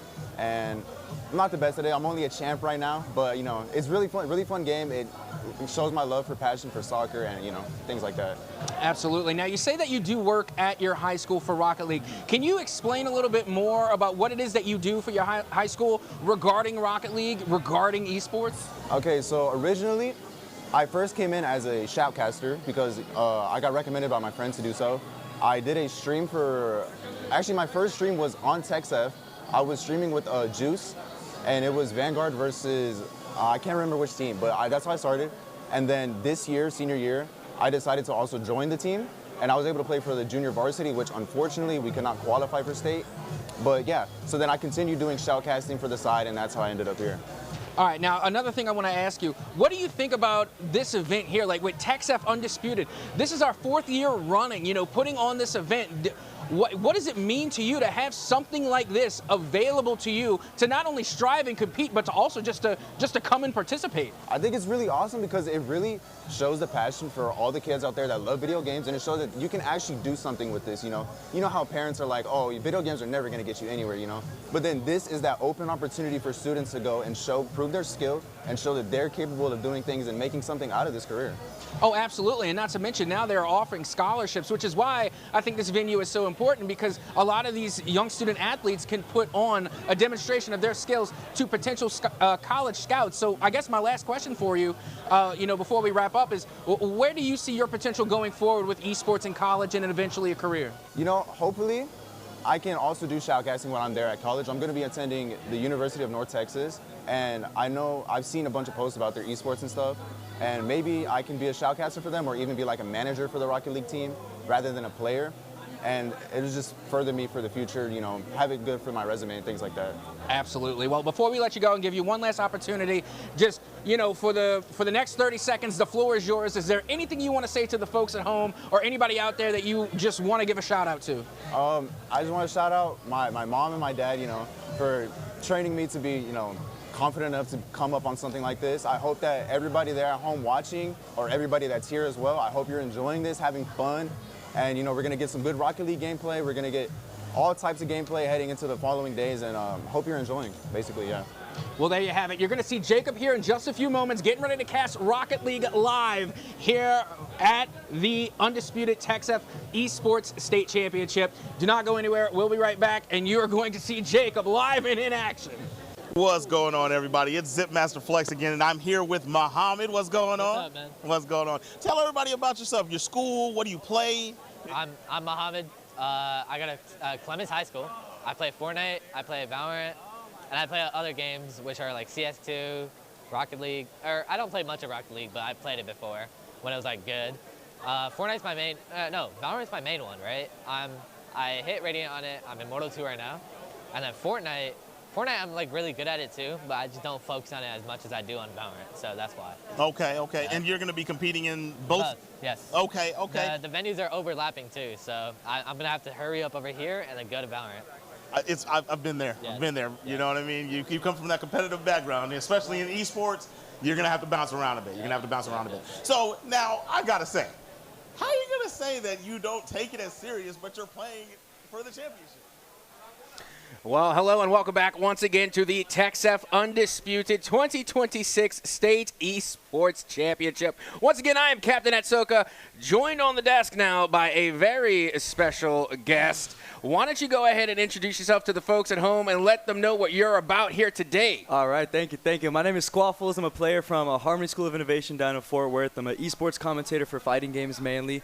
You know, we're going to get here in the grand finals. I'm so excited. We've got a lot of top talent here today. Lots of upsets, lots of stuff going on. You know, Mr. C and Greg Lake previously already playing before, so I've had the pleasure of playing against both of them in friendlies before. You know, I'm very excited to see the time that I get to watch. Yeah, not to mention, we just had our 3v3 Grand Championships happen, and again, that was a phenomenal series. I want to pick your brain a little bit. What did you think about that Minion Noodle really coming in and doing a whole lot of work? And again, we saw a lot of Kazi. Yeah, so for those of you that don't know, Noodle is actually one of the players that has Greg Lake wins. So most of them from the same region, obviously, play each other a lot. Greg Lake, the Mega Man, also, you know, he's coming back, you know, hopefully keep his belt, you know, he's fighting for it. But Noodle has a number on him too, so I'm really going into that, you know, Westlake is going to be a really strong school to watch. very strong player. Yeah, clearly we were able to see that. And also funny, I was able to actually have an interview with them not too long, like literally a couple minutes ago.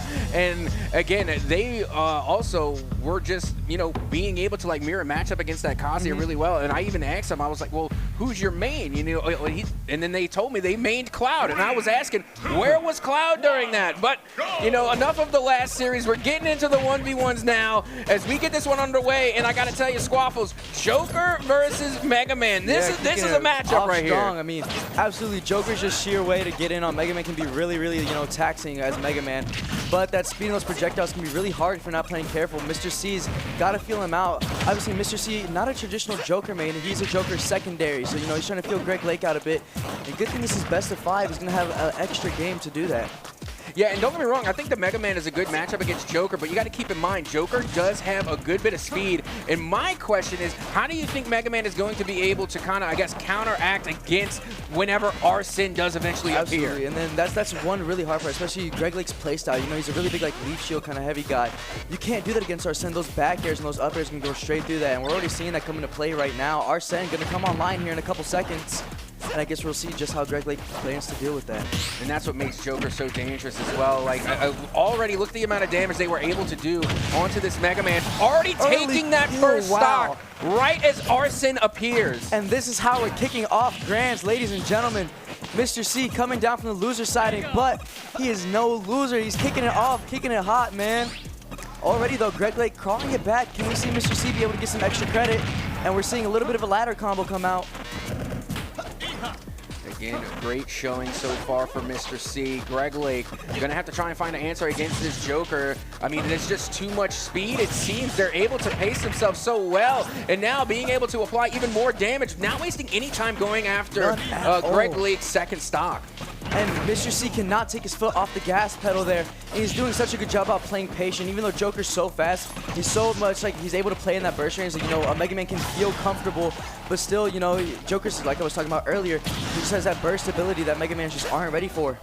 And you know, this is what I was mentioning in the previous series as well, watching Greg Lake, is that Mega Man can be deceptively heavy. Absolutely. It takes a little bit of knockback to send them into the blast zone, but Joker has that knockback potential. Absolutely. Mega Man in that top 2/3 of heaviest characters, so he is actually one of the heavies of the game. However, Joker Arsene, you know, doesn't seem to care about that as Mr. C goes up 3 stocks to 1 to kick off grand finals here at TechSep State Championships. And you see, that's what I was talking about. You need that extra knockback in order to send Mega Man to the blast zone. Well, Joker with Arsene, they have that knockback potential. Arsene has a little bit left here. Let's see if Mr. C can make something of it. And Mr. C proving that he's the number 8 on ETXPR for a good reason, ladies and gentlemen. Mr. C, one of the strongest talents that they have in East Texas as a whole, and he's just a senior in high school. And here we go. I mean, it looks as though Mr. C very well could lose their first stock. But again, not too much love lost. I mean, they have a tremendous lead right now. Absolutely. And now, being able to juggle Greg Lake off the stage is Greg Lake is able to recover and gets a big back throw in order to finally take that first stock off of Mr. C. And Mr. C, I don't know if you saw, he just barely misses the punish on the neutral get up there. That could have been the game. Good timing mix up from Greg Lake, though. Mr. C got to keep his foot on the gas pedal. He's getting quite the lead here. Can Greg Lake crawl it back, or maybe if we can see him start to build up some momentum? I mean, it's really tough right now, it looks like, for Greg Lake with this Joker, because again, Mega Man has a lot of utility that is at their disposal that they can use, but Joker so far has just been literally dodge, duck, dip, diving, and dodging all around of that Mega Man utility. Such a slippery character, man. With Arsene online, we already saw him die around this 90% mark earlier. He's got to be on his toes. He's got to be careful. He's trying to hit him as much, get Arsene away as much as possible. That back air, though, this could be the game. Loses his jump there. Can go straight to ledge, that crash bomb at ledge. One pitch for him. Good get up attack. Gonna defuse the situation just a little. He's definitely looking for that fair 1 combo. And maybe Greg Lake just getting a little too ahead of himself. We're seeing him do a lot of these unsafe things. He's kind of allowing Mr. C to regain stage control. Sometimes you got to play high risk in order to get the high reward, but now we're going right back off stage. Greg Lake able to recover again. It was looking a little dangerous there, but they find themselves back on the center stage. Phantom Footstool just going to barely save Mr. C's life there. That back air poke is just so good. Finally calling out the Rebel Star. Going to find the punish there. Does not find the stock, though. At 136, Greg Lake is starting to make this look just a little bit scary. Arsene coming back online here in a couple. But is it too little too late? I mean, look at the damage percentage there. This is dangerous. Arsene now back. So this is dangerous for both. This could be a stock either way, but the way that Greg Lake has been playing, they've been managing to pace themselves quite well as they find themselves off stage again. Tries to find that F-toe poke. Accidental footstool. Does not find the grab after. And Greg Lake, great DI there. The 169, 170 finds a side B. Mr. C taking the first game with the 2-stock over Greg Lake. There we go. I mean, that was just game number 1 in this best of 5. Still plenty of games left to go. I mean, potentially all 5. That was actually a lot closer than I was thinking that it was going to be going into this, because a lot of the games that we have seen throughout the weekend have been more or less one-sided. But this is the grand finals. Things are going to get a lot tougher from here on out. Well, Greg Lake has had quite the tedious path to grand finals after going game 3 against Squaffles, me, and then he also went game 3 with Mr. C right after. So Greg Lake, you know, he's been having to fight his way to grands. Definitely not as leisurely as last year for him. Now, let me ask you something about Greg Lake. Yes, Let's hear we've it. gotten to see the Mega Man. Do they have anything else in their back pocket? Do they have any other type of tools at their disposal? His secondary is Kirby, but I love doubt that we'll Kirby. see the Kirby come out against a character like Joker and Lucina. Oh, no, I agree, because, again, Kirby is just too floaty of a character. I mean, that's just begging for danger. But, I mean, I just love Kirby. Kirby's an OG. You know, going all the way back to the Smash 64, Kirby was on that original roster. So I got a special place in my heart for Kirby. Absolutely. Going to Hollow Bash near a solo plat stage, this could definitely work in favor of both characters. You know, you're going to give Mega Man a lot more space to kind of have that stage control and get those juggle scenarios. And Mr. C, for those of you that don't know, is coming from the loose side, which means he will have to win 2 sets in order to take this championship over Greg Lake. Oh, yeah, they're definitely going to have to put the work in here. And honestly, I think Greg Lake has just yet to really come online. Like, we know what they're capable of. We know they can play. Not only that, but they're coming off of a 3v3 crew battle. So now they kind of have to tone it back and get back accustomed to just the 1v1. Absolutely. I definitely think maybe he's just getting a little flustered by the sheer speed that, you know, Joker has. We're seeing him do a lot of these unsafe grabs. It just isn't the traditional Greg Lake that you'd see. Maybe Mr. C getting his head just a little bit right now.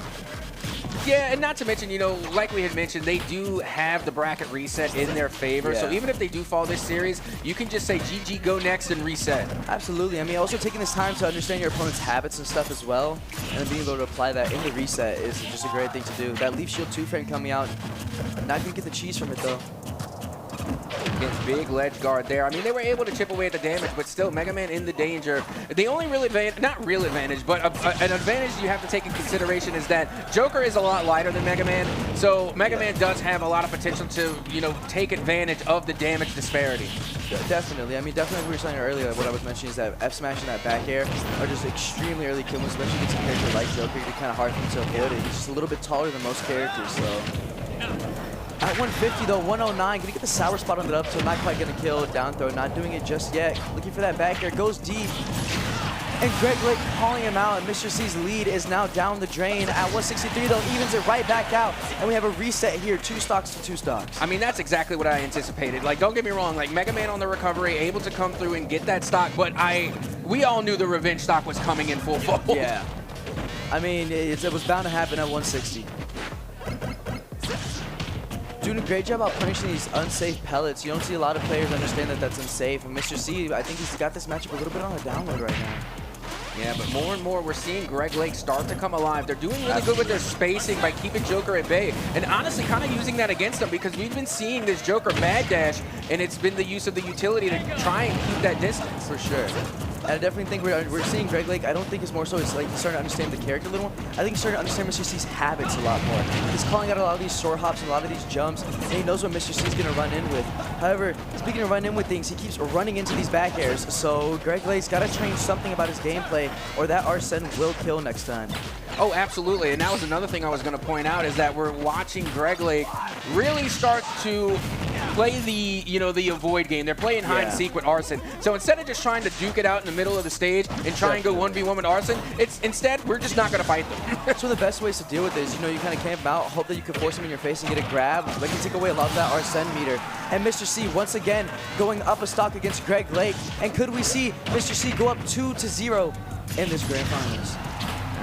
It's getting close. It's coming down to the wire. I mean, Greg Lake, they're going to have to take this second stock, and they're going to have to take it quickly, because all the while, I mean, you see Mr. C eating away at this Mega Man's health. Now at 63, 136 for the Joker here, but Arsene once again back out to play. Absolutely, but at 68 already, And you're at Joker at match rage here. He could absolutely die at this percent at 80. 147, this back air at the ledge could do it, or if he finds a drag down, finds the down throw. Good bait, no punish though. At 147, he's Greg Lake looking for that back air, not quite finding anything yet. As I said, that commentator's curse. Oh, the Castus curse is very, very real. One of my mini nicknames is Captain Castus curse. Finds the back air to close it out, and if Greg Lake plays it extremely safe, we could see him claw back this lead. If they're going to claw back this lead, it has to be perfect inputs. You cannot have one miss input from here on out because this Joker, Mr. C, it has been on point with the punish. Yeah, you cannot let Mega Man snowball though. Once Mega Man gets going, it can be really hard to stop him. I mean, this character is so like infuriating to play against sometimes because you kind of have to hope they make a mistake sometimes if you want to get in. And right now, we're kind of seeing Greg Lake play that super patient game, like you were saying, and you know, kind of closing that gap a little more. Only 60% down now. And slowly but surely chipping away, but the longer you take, the longer Arsene has to reappear again. Look how close Arsene is to coming out, and here they come. At 125, with Arsene though, the only downside is that recovery becomes a lot more exploitable, and we could see something cheesy come out from Greg Lake. Mr. C though, getting it 2-0 over Greg Lake so far, going into game 3 here. How you feeling so far about what you're seeing? I mean, this is exactly what I wanted to see because the bracket reset is in place, so even if, you know, we see that Greg Lake happens to fall in the series, it's not over for them. They still get a whole fresh series. So this is what I wanted to see. I wanted to see a close matchup. I wanted to see a good game. And so far, that's exactly what we're getting. Even, like, the scorecard does not do the matches justice. It says 2-0, but we've been watching stock for stock, tit for tat. It has been going down to the wire. Absolutely. It has been really close. So that 2-0 scoreline really doesn't do the story justice. What do they always say? You can't judge a book by its cover, man. You know, you really got to look in depth. You got to see what these players are doing and how, you know, finite the details like are going into these sets and how close it really is. I mean, just the sheer amount of little itty-bitty combos that go unnoticed that really change the pace of the game. Okay, now we have seen a switch up here. We're going with the green Mega Man. Lemon, I don't like it, but we'll see. Judging by anything that I know about video games, if you're going to go green, that's like a health buff, right? Maybe. You know, green means gold, right? I think. Well, we're back here on Hollow Bastion. You know, and again, map selection, you know, it definitely has a place because when we're talking about maps like, let's say PS2, which for me is like the competitive default map is PS2. And then you have maps like Final Destination with no platform. So the map selection makes a difference. But, you know, clearly, both players have been agreeing on Hollow Bastion. What is it about Hollow Bastion you think they like? Like I said, I think for Mega Man, it's about being able to control that center platform. He's going to have a lot more room for that leaf shield stuff, and if he needs to find a safe place to land and, you know, continuous combos, he'll have that center space. Now, on the contrary, for Joker, he's going to be able to do a lot more movement stuff and control that center zone when he has stuff like Arsene. Look how much space he's controlling right now with no platforms for Greg Lake to run to. So I definitely think maybe we need to see a stage switch from Greg Lake here. I don't think Hollow Bastion is the play against a character like Joker. Well, here we go, getting right back into the thick of it here. Greg Lake able to recover. Greg Lake. And unfortunately, they bait out that utility, and Joker is able to close the gap to deal some pretty concise damage. Yeah, seeing something different than the last two games. For once, we're seeing Greg Lake with the lead instead of Mr. C here. Again, trying to recover once again. We're going way and he off finds stage. the early kill. Wow, beautiful, beautiful, beautiful, man. And that's why this Joker has been so dangerous because, again, they've been able to close the gap here on Greg Lake. And clearly, like you said, they're going for a lot of risky plays, but sometimes that risk has reward. Now, for our longtime TechStep viewers of last year's championship, Greg Lake faced against Bargain in Grand Finals this team. Mr. C and Bargain are really good friends. They are homies, and maybe Mr. C is trying to get his get back for his friend right now. They go to events together, they travel together. He's seen his friend fall to Greg Lake, and he does not want to do the same. I mean, that's fair. You got to put on for the homies, but I will tell you right now, I am definitely a Steve hater. I am on the Ban Steve bandwagon. I'm a legit hater. I'm not going to lie. It's not a fun character to commentate either. Good F smash, baby. And we're seeing Mr. C with the commanding leader with full meter Arsene to kick off that first stock of... And this could be it. This could be Greg Lake's winner's side stock, and then they'll both be on the loser's side in that reset. And that will be absolutely insane just because again, which it's looking to be that this is very well Mr. C's games to win, but if they do take it, not only are they able to get the bracket reset, but they did it with a 3-0 sweep. Absolutely. That will be insane. And that momentum going into that next set is going to be absolutely insane. I mean, Greg Lake, you cannot let it get into your head at all, you know? You just really got to take a breather. It's a brand new set. Just pretend the last set didn't happen, you know? And that's the point. That's why it's called a bracket reset, because everything is reset. You get a whole new game to go ahead and, you know, start to concentrate on. But meanwhile, we're still here in this first series. Yep, there it is. And we could see something scary happening here. However, Greg Lake not letting Mr. C breathe or land. Good weight on the ledge there. However, good call out from Greg Lake. And now we're down to our last stocks. Could we see Greg Lake call this back? And I got to tell you, the Leaf Shield is definitely one of my favorite pieces of util from Mega Man. I think it has so much viability. And with a lot of Mega Man players, I feel like it's underused, but I love the way that Greg Lake has been using it. Yeah, so definitely a very essential part to Mega Man's kit if you want to do well with this character. We see Greg Lake do a lot of like RAR cancels and, you know, double jump RARs and running away with it, which is allowing him to get good chip damage on shield and find people dropping shield and still be completely safe afterwards. Here we go. We are in the danger. Arsene back online, 119% onto the Mega Man. This very well could be the last hit if Mr. C can find an opening. It's kind of scary, though, for Mr. C. Greg Lake gaining a bit of momentum at 62. And like I said earlier, that Arsene is going to allow his recovery to become a little bit easier to cheese. And he's going to run out of Arsene here in a second. He's got to find something big. Greg Lake trying to wait it out. Finds the roll behind. No punish, though. I'm surprised there wasn't like a down throw into an up tilt or an up air there. That's what I was waiting for. At 95, how do you recover here? Mr. C barely finds the air dodge. At 126, he's just around. If he gets back here at ledge here, that is going to be it for both players, really. Finds fair. And this could be this is a game-defining moment. I mean, they are both in the danger. There's a lot of knockback potential, but and again, keep in mind, Arsene has been recharging this entire time. Only 25% until Arsene is coming back out to play. Again, this is getting more and more dangerous. The longer this goes on, the more dangerous it gets for Greg Lake. Absolutely. Mr. C playing this so safe. He just keeps dashing and can't find his moment. That was it, but he's not finding the conversion. Arsene comes back online, and this is so scary. Like, Mr. C just hasn't been able to find any openings in the up smash, and Greg Lake makes the comeback to make it 2-1. Wow, that was really Mr. C's for the taking. I mean, he had 2 stocks, Greg Lake at 86, but like I said, Mega Man can make those comebacks. He's one of those characters. He's really hard to really find that final hit against. Here we go. Now we're in dangerous territory because now the potential is on the board for a reverse sweep. Absolutely. We are not going to a bracket reset just yet. Greg Lake decides to come online, shows a pulse, shows a sign of life here in the upper grand finals. And now we have to recalibrate. It's not necessarily a reset, but now we got to lock back in. Absolutely. It's time to focus. I mean, the crowd, you know, they're holding up their C's, man. They're trying to boost Mr. C up. You know, we got some fans of him. I know I was talking to a lot of people earlier, man. So you should have seen the Mario Kart fans. They were going crazy in the crowd. It was that was the loudest I've heard it all weekend. Yeah, no. Oh, and now here we go. This is another one of those default maps, Battlefield. Gotta love it. I know Greg Lake definitely a liker of this stage. I mean, he gets that third platform to, you know, extend his juggles on. However, same thing applies to Mr. C. I mean, Joker can have a lot of combo routes open up and a lot of more safe space. However, Greg Lake already with a pretty decent lead here. Opting for the simple bread and butter. Gonna do 26%. Not too shabby. Okay, now on a map like this, I need to ask you, who do you think is going to get the most out of having these 3 platforms? Honestly, both of them, you really can't say one because both of them get extremely early, like kill percents and kill combos on those third platforms, and both of them get to play a lot safer on those third platforms. I would definitely say like it helps Mega Man be a lot safer. So kind of like how you saw Mr. C struggle to land a hit earlier, Battlefield can boost that like tenfold because that third platform will have more space to run away with that dog man. Yeah, and I really like the way that we've seen Greg Lake really adapt to Arsene. Again, trying to use that utility, trying to bait out the buzzsaw. But as you was saying earlier with the platform, you know, Joker was able to just go right from underneath in order to get that first stock. Mr. C able to take the first. Yeah, man, and Mr. C, you know, literally started out this game by getting comboed to 53%. Did not let it get to his head and then still took the first stock. Ice in the veins for Mr. C. Absolutely.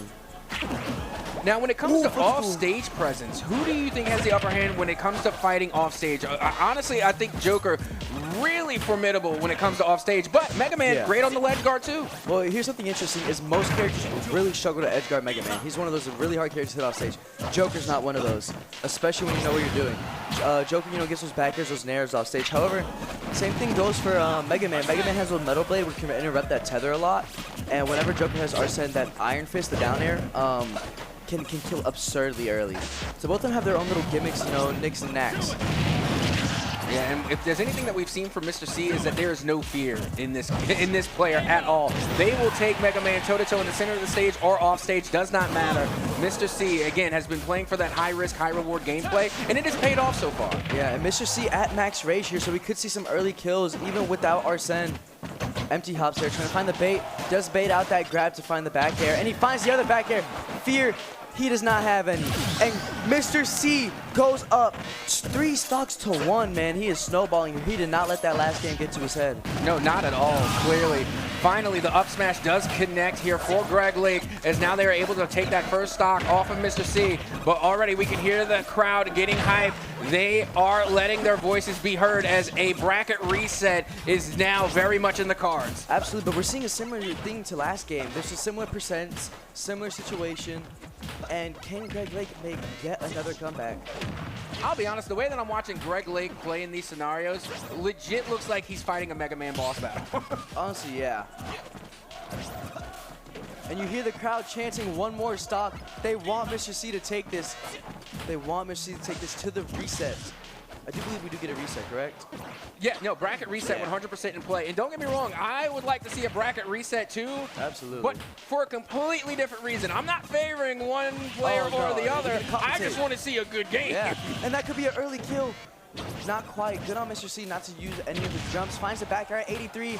And how do you recover here? That gun doing so much work. Not quite able to finish out that edge guard though. Resetting neutral. At 96, he's playing it very safe. These dash shields from Mr. C working extremely well. It's definitely scaring Greg Lake too. You're seeing Greg Lake, you know, every time. Oh, that's it. Beautiful, the fair one. Drag down dare, up smash to take it to the reset. And I know Mr. C can hear me right now. I know he's hyped right now. Mr. C taking it to the reset, and he was asking me for the matchup advice before the thing. You know, I was giving him little tips and tricks and seeing him apply it right now. It's pretty cool. Now, there's no bias.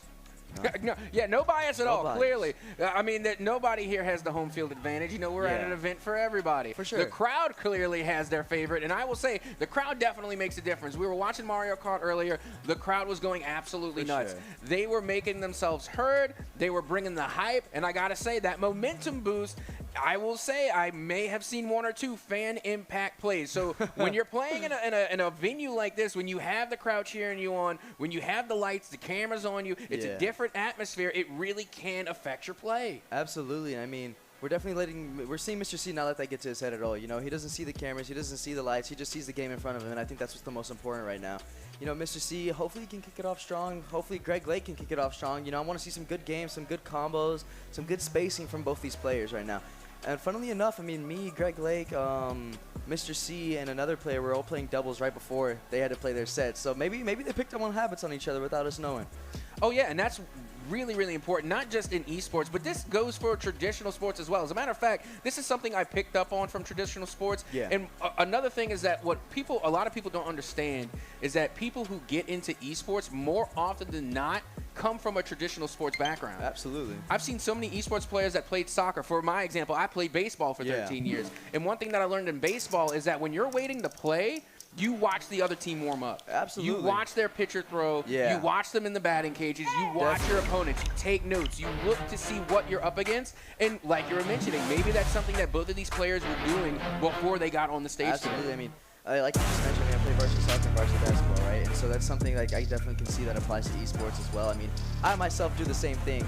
If I know I'm going to play something, you know, in bracket, then, you know, so do you want to play friendlies? They don't know that I'm there. And then, you know, you get a download on the habits. You get a download on the habits. Also, you got to stay warm, too. Again, sure. Like we've seen it in football, you know, they call it icing the kicker. You know, you're kind of stagnating them. You're forcing them to sit on the side. But, you know, you got to stay warm. And we're going to keep these players staying warm as we get ready to head into our bracket reset. This is it. Going into this next series, this is the last series. Absolutely. It is do or die time. Both players have already taken an L. We're both in the lowers now. There's no more chances. You have got to lock in here and now if you want to be the grand champ. Oh, winner of this is taking that belt home. You know, Greg Lake was showing it off earlier. Can we see Mr. C get his own? Can you imagine being the two-time, getting 2 belts? That'd be Not only that, they insane. won Cruise last year, and they won Cruise this year. So that means 4 belts in total. That's absolutely insane. That's a whole lot of bragging rights right there. I'm not gonna lie, and I'm jealous. You know, here on the desk for commentators, we don't get no belts. We don't get no prizes. No, I'm Where's our kidding. medal? No, Yeah, no, I'm joking. But in all seriousness, though, like again, just having that opportunity to not only just win in crews, but to take it in singles.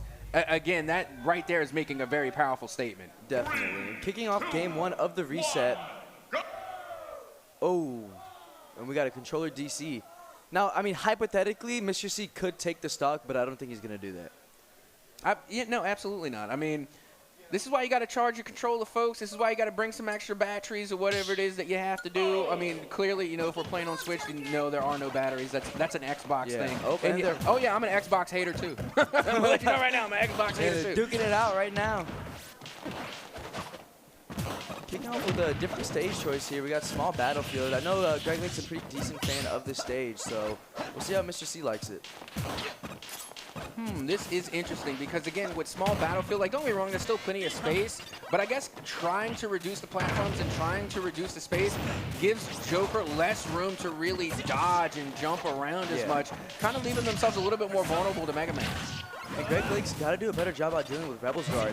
I mean, that hitbox animation can be really frustrating to deal with, but if you know it's going to come out after after he gets the Rebel's Guard, you should be shielding and then punishing that right after. And I definitely think we're not seeing Greg Lake really find these punishes that can be game-changing, because 1, they're allowing Mr. C to get Arsene, and then 2, they're allowing Mr. C to get momentum because he's getting a punish right after. So, you know, I think it's these, like I was saying earlier, these small details that people don't realize play an important role in these, these important sets like Grand Finals. Running off stage is going to be absolutely safe down there. That was really smart. Yeah, going for the recovery. Clearly, the plasma cane, it doesn't hit, but that ledge bomb definitely does. And now, going for the up smash, not going to be able to connect, but both players currently in knockback potential right now. Mr. C had that back here earlier, but barely whipped it. At 158, though, we could see it come out now. Using that gun, trying to find the combo after it, though. Not quite, though. Greg Lake not anticipating that Metal Blade hitting, so not going to get any follow-up. You can see Joker again trying to use that speed advantage to close the gap and literally having to jump over projectiles. That is straight from a Mega Man boss battle. Absolutely. I mean, he's short hopping over here, man. He's looking pretty techy. A good delay there from Mr. C. That was huge. The up smash right when Arsene came out. That was really crucial. Because had he lost the stock there, then he would have been on his second stock with a fresh Arsene. And Mr. C struggling to find a way to close out the stock. Tries to find that run up smash. Doesn't quite get it, though. Good up smash there. Calling out that fastfall fair that Mr. Greg Lake missed. Now, you see, I know that caster's curse is a thing, but I think what you just did was a caster's blessing. Maybe, bro. You know in like Dragon Ball, you know how to give them all the power and stuff? Yeah. At 78, though, Arsene is online. 88, can he make a comeback here? And this is one way to start it, though. Big damage here. This can be about a guaranteed 50, if I remember correctly. Yep, there it is. I mean, still, that has a lot of damage for Joker right now. And again, good on Greg Lake just to try and, wait out Arsene as they are now offline. And you can see Mr. C able to recover, get back, and does get back on stage, taking things to the center platform now, looking to find an opening again, trying to avoid all of this utility, but they get got by the buzzsaw.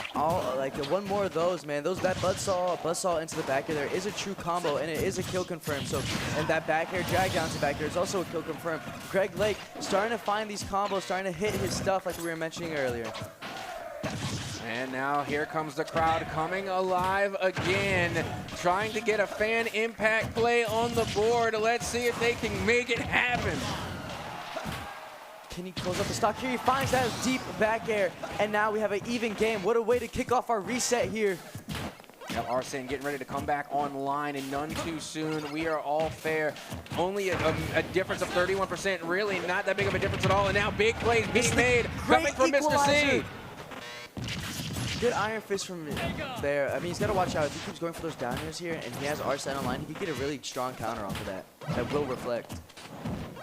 Once again, you see the Mega Man they're trying their best to keep the distance between themselves and Arsene, but they've managed to keep the damage nearly even. I mean, now finally you do see a 10% differential, but still, it's insane to see how evenly matched these two players are. Yeah, I-77 to 68 here. I mean, if he gets one more Arsene, this could be dangerous. However, if we let Greg Lake get one more combo, it could be even more dangerous. One more of those up tilt sweet spots will do it. Mr. C's got to be careful with where he's landing. Okay, how come online. Swaps the size of that up smash. First hitbox hit, but did not fully connect. How frustrating does this have to be for Joker right now, trying to literally dodge all of this utility, still get stuck with the bomb? Like, your hands have got to be cramping after all of that dodging. Like, that was insane. Yeah, it's really, really flustering. I mean, you can't really do much besides, like, it's such a rock, paper, scissors moment, right? You know, it's like, oh, if I shoot, he's going to grab me. If I jump, then he's just going to jump and back air me. So it's just like a, you really have to read your opponent, man. It's a struggle. Again, it's a bait and switch, and that's what I see, again, with a lot of characters that use that utility, even for characters that necessarily aren't like zoners or util or blasters even. For example, K. Rool. K. Rool is a big heavy, but they have utility as well. What I see with a lot of K. Rool players is that they'll throw the crown out just to force their opponent to make a move. Definitely, because if they're, if they're stuck in shield there, and a lot of players will just roll, but if K. Rool can predict that, they can get another kill confirm right off of that. So I know what you're trying to say. Definitely characters, like the Belmonts, like Simon and Richter, that definitely play a big role with that bait and punish kind of game with those projectiles, though. Well, here we go, going into the next game. And like I said, this is Grants here. This is the bracket reset. No more chances. And Greg Lake starting things out here in the bracket reset with a win. That's got to be huge for their momentum. Yeah, maybe Mr. C, maybe get a little bit of that anger, direct it right back at Mega Man. And once again, not getting combo to 50 off the start here. And instead, SDing! And Greg Lake gets the most lucky side B crash bomb cheese to kick off game 2 here. If Mr. C somehow claws his back, I'd be horrified if I was Greg Lake, because now you got a guy who just SD'd at 0 and then still close out a game. So. And that's a question. I need you to explain for the filthy casuals like myself, why wasn't Joker able to recover just now? What happened? So he accidentally fast fell, and there's a buffer system in Smash Bros. So when he buffered him, he accidentally did a move, and so he wasn't able to act out and be able to do a up B again. So basically, there's like a time period that he had to be able to do it again, and he just didn't find the frame window. Oh, that is unfortunate again, but a huge break for Greg Lake again, being able to take that first stock, but just like that, with the help of Arsene, they are able to equalize now 2 stock V2. Absolutely. I mean, this could be a scary comeback, man. I mean, Greg Lake not finding too much extra credit there. These ace of cards gonna do so much extra chip damage. Good down air at disadvantage. That's the Greg Lake signature. No punish on that up tilt. Now, able to get the back throw, forcing Joker off stage, and here we go back to the center stage again. The buzzsaw goes out, not able to connect, misses with the updraft, and now Joker going right back to work, trying to keep Mega Man on towards the ledge and trying to force him off stage. Yeah, I mean, already at 88 to 71 here, we got a dead even game just about. I mean, yes, Mega Man is heavier, but once that Arsene comes back online, that doesn't matter too much. Good nairs coming out from here. Mr. C trying to get as much of that damage in before Arsene comes online. He's trying to delay it to get the crash bomb hit. Just barely mistimes it, though. Able to still make it back to center stage. Good F tilt there. Ooh, that's really scary. And Arsene's coming online here. Just about here, and that is enough to get the stock. Wow, off of the wake up, coming from the recovery, able to find that opening. Again, that was just perfect input. Really scary, man. I mean, that could have been the game-defining moment for Mr. C there, but just barely gets clipped by that fair, gonna close out that second stop. And could we see Mr. C go down 2-0 here? I mean, it's definitely possible, and with the way that Mr. C is playing, it's becoming more and more likely. Again, they have just been locked in since we've got the bracket reset. Haven't really seen anything drop. Like, don't get me wrong, they did whiff that up tilt earlier, but it went unpunished. Exactly. And especially that's something that's pretty good on Hollow Bash. You have so much more space there, and instead with his own side B cheese there, can Mr. C claw his way back. Greg Lake gonna try to wait out that Arsene as much as he can. You see him running away with these crash bombs and metal blades. There we go. There was that up tilt again. 90% onto the Joker, onto their last stock. It's coming down to the wire. We could very well see a 2-0 lead in the favor of Greg Lake, which is huge considering the game they just came off of, nearly getting the stock there. One more of those will absolutely do it. Gonna try to delay the F smash. Good reaction from Mr. C there. Ooh, barely whiffs that back air. Just find the down tilt. Gonna try to shark him on that platform. Doesn't find anything though. man. Right now I'm getting nervous for Greg Lake because once that Arsene comes online, it's just going to be a completely different ball game. So you got to go after that stock, and it's the up smash that will do it. Greg Lake goes up 2-0 in the bracket reset. Wow, wow, wow. You know, that side B crash bomb cheese at 0 might have just sealed out state for Greg Lake. That was a steal and a half. That was a outside force did that for him or something, because that was absolutely insane. Mr. C still made it look close, so maybe he could use that momentum, not get into his head too much, and we could see a reverse 3-0, which would be absolutely insane. I mean, we saw how well he played last set, so he could absolutely do it. I cannot tell you how many times I've gone to a bracket reset and have seen reverse sweeps happen. And not just in Smash, I'm talking about all esports. Flip resets, that's Rocket League terminology. But you're good. What I'm saying is reverse sweeps, they happen more often than you think. No, believe me, I've watched Call of Duty. Oh, I'm so sorry. Yeah. Again, trolling the COD kids just for the memes. Got to do it as we go on to what possibly could be the last match here for Smash. Yeah. I mean, if Greg Lake can take it, they're going to be able to defend their championship. Absolutely. I mean, Westlake will take home yet another belt. Westlake is known for their esports throughout the years, though, having birthed players like Mute before. So, I don't know if you know, Westlake is actually, they have coach, you know who Mute Ace is? No, I don't know. I'm unfamiliar. He's a top 20 player in the world, and he coaches Westlake High School occasionally. My favorite Smash player is Apollo Kage, who I believe is in the collegiate circuit right now. Nice, Love Apollo yeah, Kage. And again, I do like the solid snake cheese myself. Again, just insane amount of util, insane zoning capabilities. I love it. Speaking of zoning capabilities, I mean, Greg Lake already, we're seeing a lot of running away with these, you know, diagonal throwing metal blades. He was doing so much work from that up tilt, getting a cyber spot, getting still at least something out of it. And that's the thing, like they're throwing out all of this util, and again, that what I like to call the pea shooter, the pew pew pew, Yeah. just a little pea shooter there. That is its actual name, so you got it. Yeah, but all it takes is literally just one hit, and it creates a big opening for plays like that. Absolutely, and it's kind of ridiculous the hit stun they can have. I mean, like, especially like you mentioned earlier, yes, Joker's fast, but that pellet, those lemons just really interrupted. You want to know what a crazy thing is that I have also noticed? What is the crazy thing? When Greg Lake switched to the lemon skin, the green and the yellow, they started locking in. You know, man, you might be Skins right. get wins. You might be right. And he finds a drag down, doesn't get the combo though, just barely mistiming that down smash. And Greg Lake with the stock lead.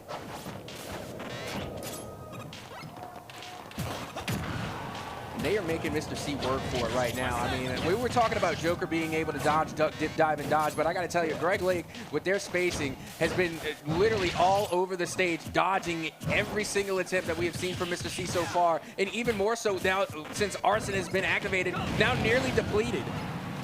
Yeah, I mean, at 138, and he still has yet to close with the stock, and Arsene is going to come offline soon. Greg Lake stacking up so much extra credit right now. That should be it. There we go. The down smash going to close out those second stocks.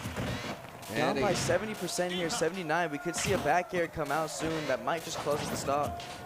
And that's where the danger is coming into play. But still, I think Mr. C is going to be able to start chipping away at that damage soon as we find ourselves back on the center stage, closing the gap a little and trying to bait out Mega Man to, I guess, cause a misinput. But Greg Lake, they're not biting on the bait. Not at all. And good delay there. That F smash. Greg Lake up an entire stock here. Could he close out and be your Tech Seth champion yet again? This will be insane. A 3-0 sweep in a bracket reset after falling in a bracket reset. Yeah. You were talking about how Mr. C, you know, they put that other match in the back of their minds. I'm starting to think Greg Lake did the same thing with the previous series. Ever since they have dropped in the lower bracket, they have not missed. Not at all.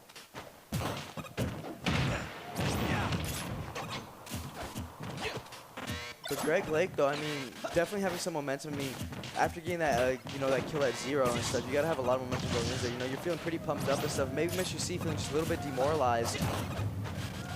Well, that's something that you can't have into your mind in the Grand Championship. You've just got to play for the next play. You have got to go next, and you've got to put all of those mistakes into the back of your mind and start making the corrections, start making the adaptations, as now Arsene is once again back online. Absolutely. I mean, he could absolutely close the stock out here early and still have enough Arsene to stack up some extra percent. 119 there is looking for this back air. Good short hops, doesn't find the F-tilt though. And maybe we can see a mix-up instead of just going for the F-tilt. Maybe he should, you know, mix up with a grab occasionally, especially with Arsene there. It could do a lot for him. A little bit of Arsene left though. And Mr. C, that shield getting so low, one down smash or up tilt might break it. I mean, it's coming down to the wire now. You can already see Greg Lake going right back after that last stock, 63%. I mean, you're in the orange. It's not the red, but it's still not that great when you're looking at a 14% Mega Man. Not at all. I mean, already at 70%, I mean, like you were just mentioning, and we already saw earlier, Greg Lake knows his kill confirms, and getting to a danger percent, that F smash at ledge could absolutely close it out here. The up tilt from behind, and Greg Lake is your TechSef champion, returning winner, as he takes a 3-0 over Mr. C in the resets, coming all the way from San Antonio to win it here in Waco.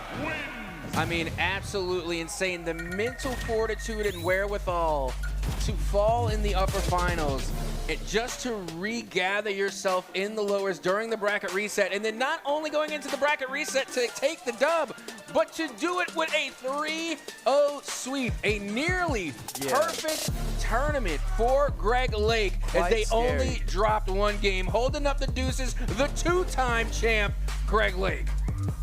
Look at him go, man. He's so happy. And congratulations, man. I mean, Westlake having a showing today, winning both SSBU brackets there as he holds up his belt on his way to collect his second. And still, let's not put all the spotlight on Greg Lake. Shout out to Mr. C, though. Oh, great 100%. bracket. Shout out to him. I mean, he played well, getting the win over Tahir, great, strong Zelda player, also beating Goliath. So congrats to him. Absolutely, and this is something that I mentioned with every single championship that we give away, is that every single player who makes it onto this stage is worth their salt. They have earned their place on that stage. They are formidable, and if we have seen anything from that last game, is that they were, in fact, evenly matched. Again, Mr. C put on a show. They were able to take the dub in the upper finals. Going tit for tat, man. Showing that this player here is not undefeatable. However, the mental fortitude coming from this player just would not be denied. For sure, and I mean, Greg Lake had to work for that. I mean, like we were mentioning earlier, the game threes he had leading up to this, and then going down to Mr. C in that grands, but then still being able to, you know, keep his mental fortitude and being able to, you know, keep in a straight line and not give up there. And, you know, he's posed, and that really paid off. I mean, you could tell the hard work that he's put into this. Oh, absolutely. I mean, look at the rewards. Got 2 belts in one day. Yeah. That is absolutely insane. Well, that Again, other belt's actually from him winning state last year for solos. You see, I thought that was the team belt that they got for today for the 3v3s. Oh, no, he's been carrying around his solo belt from last year this whole 3 days. Well, now they get to have it. They get to add another one to the collection. Absolutely. I mean, you know, at this point, you can make a blanket out of him. And, I mean, just look at them. You can see how proud they are, all the hard work paying off, and then also the pop-off at the end. The pop-off on the end, it looked like Greg was going Super Saiyan for a second. You know, absolutely. I mean, looked like he was about to pass out from all the yelling. All right, well, now that we have seen Greg Lake come away with 2 belts, the 2-time, I want to get a word in with this player. Let's throw it to the stage and see what Greg Lake has to say. We'll see you guys on the stage. What's up, everybody? Everybody out there, can y'all say 2-time? One more time, 2-time? And he wanted to say something before I get into the questions. Let's let him speak. Let him speak. Real quick, I want to give a shout out to a couple people. Of course, my family. I love them, my family. But also, Miles Davis. He carried me through this one and last year. His music is the best. And also, my teacher, Miss Louise. You are one of the greatest people I've ever met, and I wouldn't be here without you. Thank you. Beautiful, beautiful. I love that. I love that. Now let's talk about this match a little bit, man. You're the beholder of belts right now. In that first set, before it reset, it was looking a little rough out there. You know, I saw you made some adjustments. I want you to talk about how you changed your play to end up coming back in 3-0 in that. Well, that first set, honestly, I was flowcharting, wasn't playing the best. I was a little worried, and in that intermission between the first set and the second set, I was like, man, I don't know what to do. But I thought about it more. He doesn't jump. He didn't really jump at all, so I just started playing more grounded, and that's how I got my win. Also, up tilt is something else, you know? Man, Joker is a tough character to deal with, but you're playing the proper character. You're playing a good zoning character, and I like that you were controlling space with the diagonal metal blade. If you saw that he wasn't jumping, that was containing him. Do you think that that was attributing to him not jumping? Yeah, essentially. That's pretty much what happened. Arsene was very scary, I'm not gonna lie. I heard the crowd, shout outs to those guys. They were like, let's go Arsene. But, you know, our setting was manageable, and you know, I won. So it worked out for me in the end. That's so beautiful, so beautiful. Now, take your other belt. He has his belt from last year, his belt that he just got with his squad this year, and this is his new singles belt. He's the 2026 Smash champion.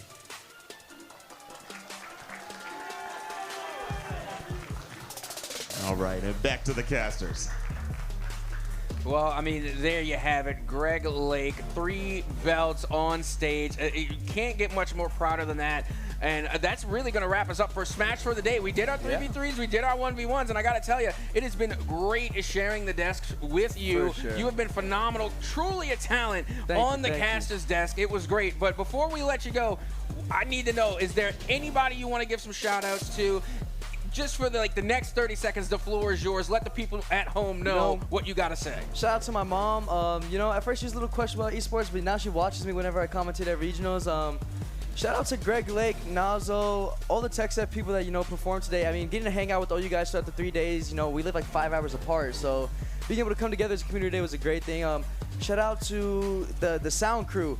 Nicest people I think I've ever had to ever work with. I mean, they were great. They got me hooked up and everything. Shout out to the interview guy too, man. You guys got some passion out here. You guys are doing great things for the esports right now. And shout out to you, man, over here co-casting with me. Oh, you're making me blush over here, dude. But that's going to wrap things up for Super Smash Bros. Ultimate here at the Undisputed TechSef 2026 Esports State Championships. Once again, I've been captain at Soka, joined by Squaffles. And we are going to go to a quick break, but when we come back, we will have more esports titles to be won right after this. We'll see y'all later.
say we have a good chance of winning this. Yep.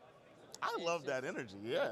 It's just if the championship like overlaps with Valorant, I'm gonna have to choose Valorant because all my friends, they're all seniors, so I'm gonna go with that instead of Fortnite. You know, Fortnite's all sophomores. They're all my friends, yes, but I'm gonna have to stick with the team that is gonna leave next year. I dig that. I dig that. The respect. You know, but just so you know, the lucky thing is the championships won't overlap. They're all gonna go in cadence, so you'll be able to play in both if you guys make it to that point. Yeah. That is awesome. I'm excited for you, man. Thank you. So let me ask you a question. Outside of your school's esports, have you ever played in any other online tournaments or anything like that? Yes, actually. We played a UH tournament for Fortnite, and we got first place over there. Yep. It was that, and then we played one in Hillsborough, but we sadly got third place as me and my teammate were awake for 24 hours. We got no sleep. We were low-key tired, and my teammate was just like sleepy, so it was like a little iffy. So we got third. Understood. Now, that's awesome though, man. Yeah. Was there a good prize on the line for those, or? Honestly, no, not really. The Hillsborough, we drove 4 hours and there was no prize at all, no awards, no anything.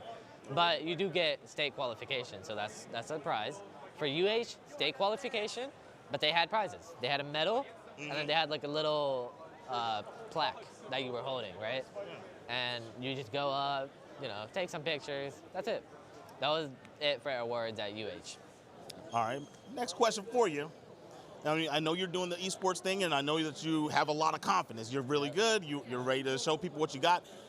Is this something you're pursuing esports, or do you have different plans for when you graduate? What are you gonna do? What are you planning? I have plans. I'm not gonna pursue esports as much. This is like a side gig hobby, right? If I'm good at it, I'll play. If I get scholarship, maybe. That's an if, right? But for now, I'm mainly pursuing accounting. Accounting? Accounting. Yeah, so you're a numbers guy. Yeah. What's your favorite class right now? Right now. Right now. Not a numbers class, though. That's what I was wondering, because that's what happens. Yeah. I don't like the numbers. Yeah, okay, okay. I got you. Right on. Well, Muhammad, it was great talking to you, and good luck out there. I'm going to be looking for you in Valorant, looking for you in Fortnite to see what you guys bring to the table. I hope we win. Right on, man. I hope you do too. I'll be looking for you. All right, guys, signing out.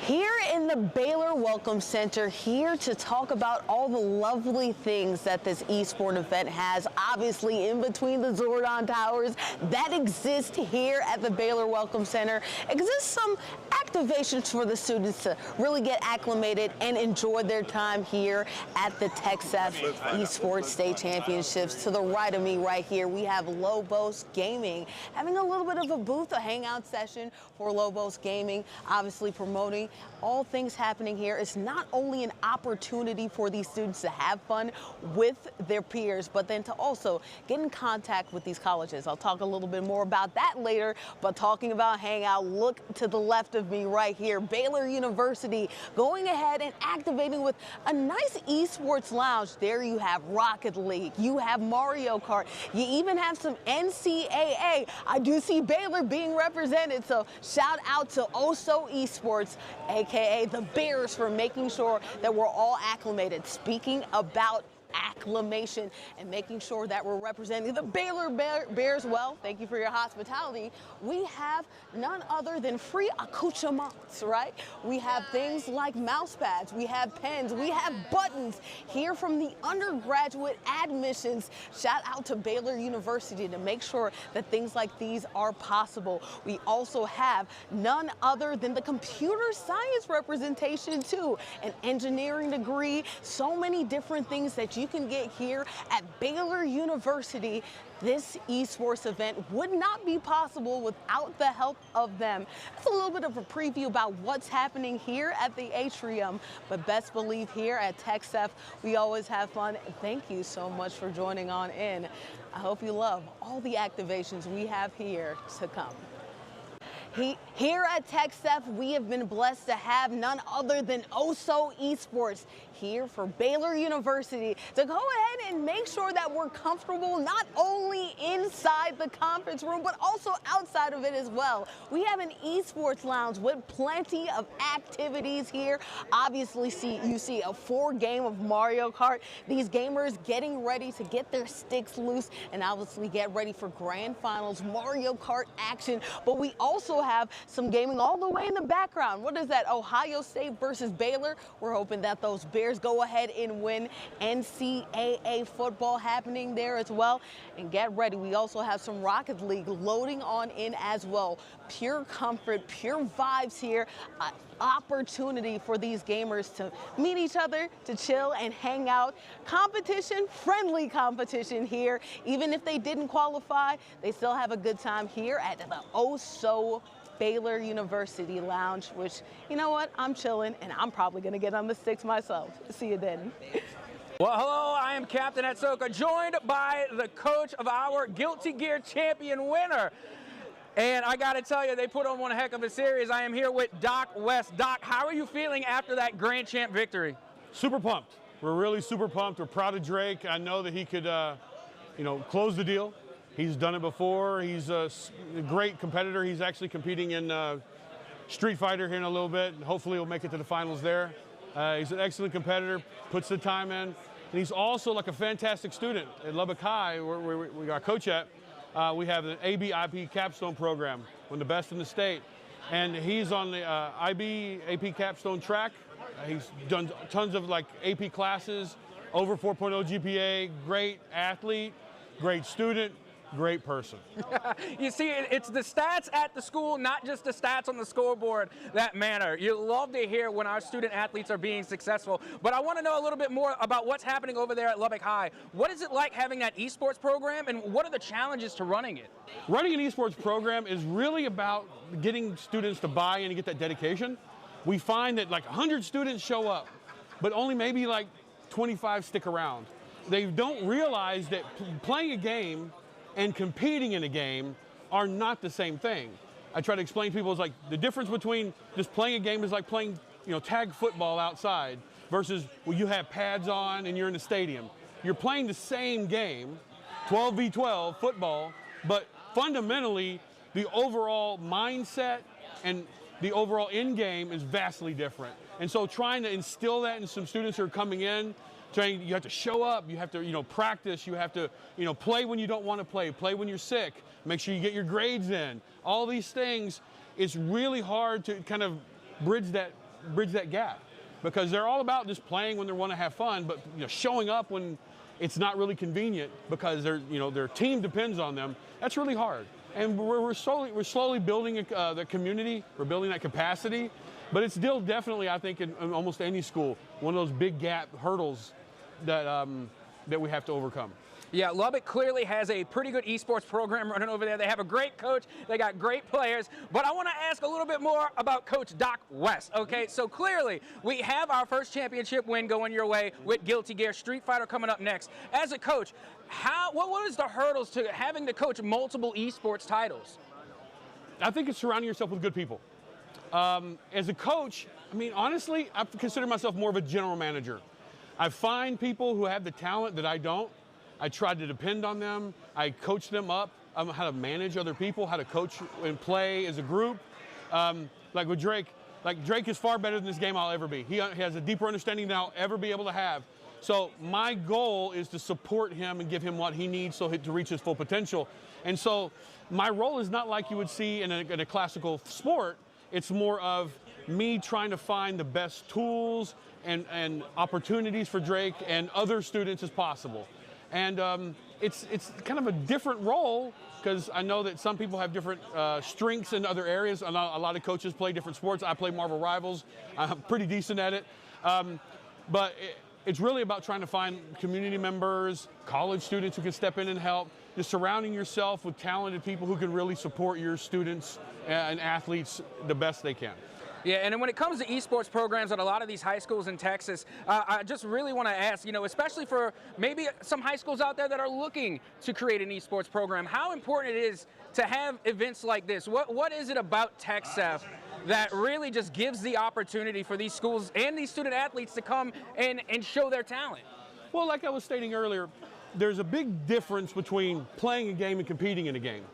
And one of the biggest mindset shifts you have in esports in general is that you can mess around, you're competing heavily, but it's all on the same platform. mentally, logging in just to have a few minutes of fun and logging in to play in a state championship for some people may be the same process. So this in-person events, these in-person events really help that shift that mindset and make it real. It shifted off to like, oh, I'm just sitting down where I normally sit in my same chair and just playing, or maybe at my school like I've done 100 times. Here it becomes very real. You're putting a name to a face to a name of all the people you've been playing against all season. You're sitting here. You can feel the tension in the room when people are competing. You hear people cheering. All of those things you don't get a majority of the time in sort of a lab setting at a school or when you're playing at home. You don't have that crowd, that fever from the crowd, the smell of all the bodies in the room, sort of, yeah. Oh, it is what it is, but just, you get what I'm saying? Like that competition atmosphere is hard to kind of sell to people until they've experienced it. And once they're there, you've got that buy-in. It's just getting them here. Yes, absolutely. Now, before I let you go, one last thing. I'm going to give you a minute here. Is there anybody you want to give a shout out to? Any last parting words for those here at the event today and, of course, to the folks at home? I want to give a shout out to Doug Young, my principal who just retired. Thank you for helping out and starting this program at Lubbock High. You will be missed greatly. And I think for everybody else, remember, we're here to have fun first. We're here to compete. Winning is second, in my opinion. Being a good person, treating your opponents with respect, treating your teammates with respect is always number one. And if you win, congratulations. But we're all about being good people. And that's what it's all about. Thank you just for taking the time to talk to us. Appreciate it. Doc West, again, it was an absolute pleasure to talk to you. Thank you. But we still got more action to get Let's to go. live here at the TechStep Undisputed 2026 Texas Esports State Championships. Woo! All right, howdy. Welcome to our 2026 State Championship. My name is Patrick Neff. This is Isaac. We are with TechStep, and we are so excited to welcome you all to this event. It is awesome to see the best of the best from all over the state of Texas coming in to Baylor's Herd Center and putting on kind of a clinic of what Texas can really put out there. We've got 17 titles. That's right. That are all going to have a crowned champion. We have the best of the best from North, South, East, and West Texas. I think I saw some Lubbock players just right over to my left. But we are so excited. We could not do this without our sponsors, so thank you to them. Isaac, you want to say something? Yeah, it's just been really great to see all of these teams out here. I've seen plenty of teams who are coming in here with great records, who are super, super hyped to be competitive today. We're doing pool play today, so we're going to see who the very top of the top are. We're going to cut our brackets in half by the end of today, and then tomorrow we get to find out who is going to go to that grand championship and going to come up on this stage for all of you guys to view and see all of their excellent talent. And I've just been so, so excited for this event all year because I have teams at home who are now here who are competing. I know plenty of my friends, plenty of my esports coworkers and peers who have been up here, who have been working very, very hard. They're super, super dedicated, and I couldn't be more happy with the way things are going right now. So once again, thank y'all so much for being here, especially to our sponsors, to our parents who put in the time and effort to make this happen. So one more time, let's hear it for our competitors here at the state championships. Yes, sir. And thank you, Zip. One time, before you leave the stage with me, you guys said who's going to be crowned the championship. No, it's the undisputed champion, right? So on the count of three, we're going to undisputed champions. 1, 2, 3. Undisputed champion. Right on, right on. Thank you, guys. Thank you so much. Next interviewee coming up. We got another twofer. All right, all right. We're going to start here. What's your name, good sir? My name's Connor. Lake Travis ISD. My name is Jackson King, Lake Travis ISD. Lake Travis, Lake Travis. What's it like living in Lake Travis? Oh, man, it's beautiful, man. I love it there. Right on, right on. Wait, Lake Travis, that's outside of Austin, yeah? Yeah, just outside, just outside. Okay. I'm an Austinite myself, yeah, so I know what you guys are talking about, over where the rich people live. I got you. All right, so what game do you guys play? We play Marvel Rivals. Marvel Rivals, okay. Yes, sir. Yes, sir, Marvel Rivals, same here. What characters do you main and what do you do for your team? So I'm a Groot, I'm a tank, so I'm the main tank, so I'm going to go and like protect all my boys. Okay, gotcha. What about yourself? I'm a Daredevil OTP. I only play Daredevil. Only Daredevil? Yeah, the only character I play. That's mad corny, man. I ain't gonna lie to you. No. So okay, before Daredevil came out, who did you play before that? Daredevil. How did you play Daredevil if he wasn't out? I didn't play the game. It was only Daredevil. Oh, okay, I got you. What about yourself? Yeah, I'm a Groot one trick pony. Please do not ban Groot. Everyone out there, do not ban Groot. Okay? You want a pen or a pen? You want a pen or a pencil? Do not ban Groot, please. Okay, so first off, I think he's lying. I feel like he has another character. And second off, if he doesn't, I think it was a bad idea for them to do the interview because they both just gave away their secret sauce. All right, guys, we're going to go to our next post. Thank you guys for coming up. Thank you very much. Thank you, man. What's going on, everybody? I am here with a special guest. We have the champion from last year, Capcom, man. How you doing? I'm doing pretty good. Right on, right on. So, you said that you guys just finished with pool play for Street Fighter 6, correct? Yeah, we did. How was your run? It was pretty good. I went against a lot of good opponents that are playing on modern controls, which I'm definitely glad of because I want people to get into these games, especially because Street Fighter 6 is a very volatile game at a high level, but I'm glad they're able to find their place at a low level and mid-level. Yeah, no, for sure. Like, I think that modern controls is sometimes at the highest level, it's kind of like, you know Chris G? Yeah, I saw him with Chun-Li. He beat Punk on Grand Finals. One-button supers is definitely pretty busted. It is, right? But there's certain ways to kind of bait that play style. So it's understandable. I respect it. So how are you feeling? Do you feel like you're going to win this again? Are you feeling that energy? Yeah, I am. I just don't want to be too overconfident to seem like I'm being cocky, but I do feel like my chances are pretty good this year. So for those that don't know, the first time you came around, you got second place. Yeah. He got second place. Then he came back the next year. He won it, and now we're looking to see if he can repeat. And I love that you said you're confident. Now, what's your character pool? Do you want to share that? Do you want to spoil that? He's confident. I don't mind. Well, I mostly play DJ. I've been playing DJ since the game first came out. I don't really have any other pocket picks. I play Elena and Alex on the side. Right now, I'm full-on committed to DJ. I just hit Ultimate Master with him like a month ago. How do you feel about Alex competitively? Do you think that he really fits the mold, or do you think people just don't know what he's doing yet? Alex is very interesting, as I was playing against the top Lily player just to get some sets with him. He's very gimmicky. He involves a lot of just baiting out with a bunch of gimmicks, and he's very steamroll heavy, so you literally have to get a hit in order to make him work. And if you're just getting zoned out by a Sim or a JP, and even Bison's one of his worst matchups because of some of his buttons just beats out all of his options, it's just really tough to get in. Understandable. Now, we were talking earlier, and you said that you've already chosen a college. You're already set, ready to go. Where are you going? I'm going to Washington University in St. Louis. As a Questbridge scholar, I was able to get a full-ride scholarship, so all of my 4 years are being paid for. That is absolutely wonderful. Same thing I said to you last year. Same thing I said to you earlier when we talked. I need you to come talk to my kids, man. We got to get them straightened out like you are, man. You are so awesome. And, guys, that was Capcom, man. I'm Zipmaster Flex, and we'll see you in a bit.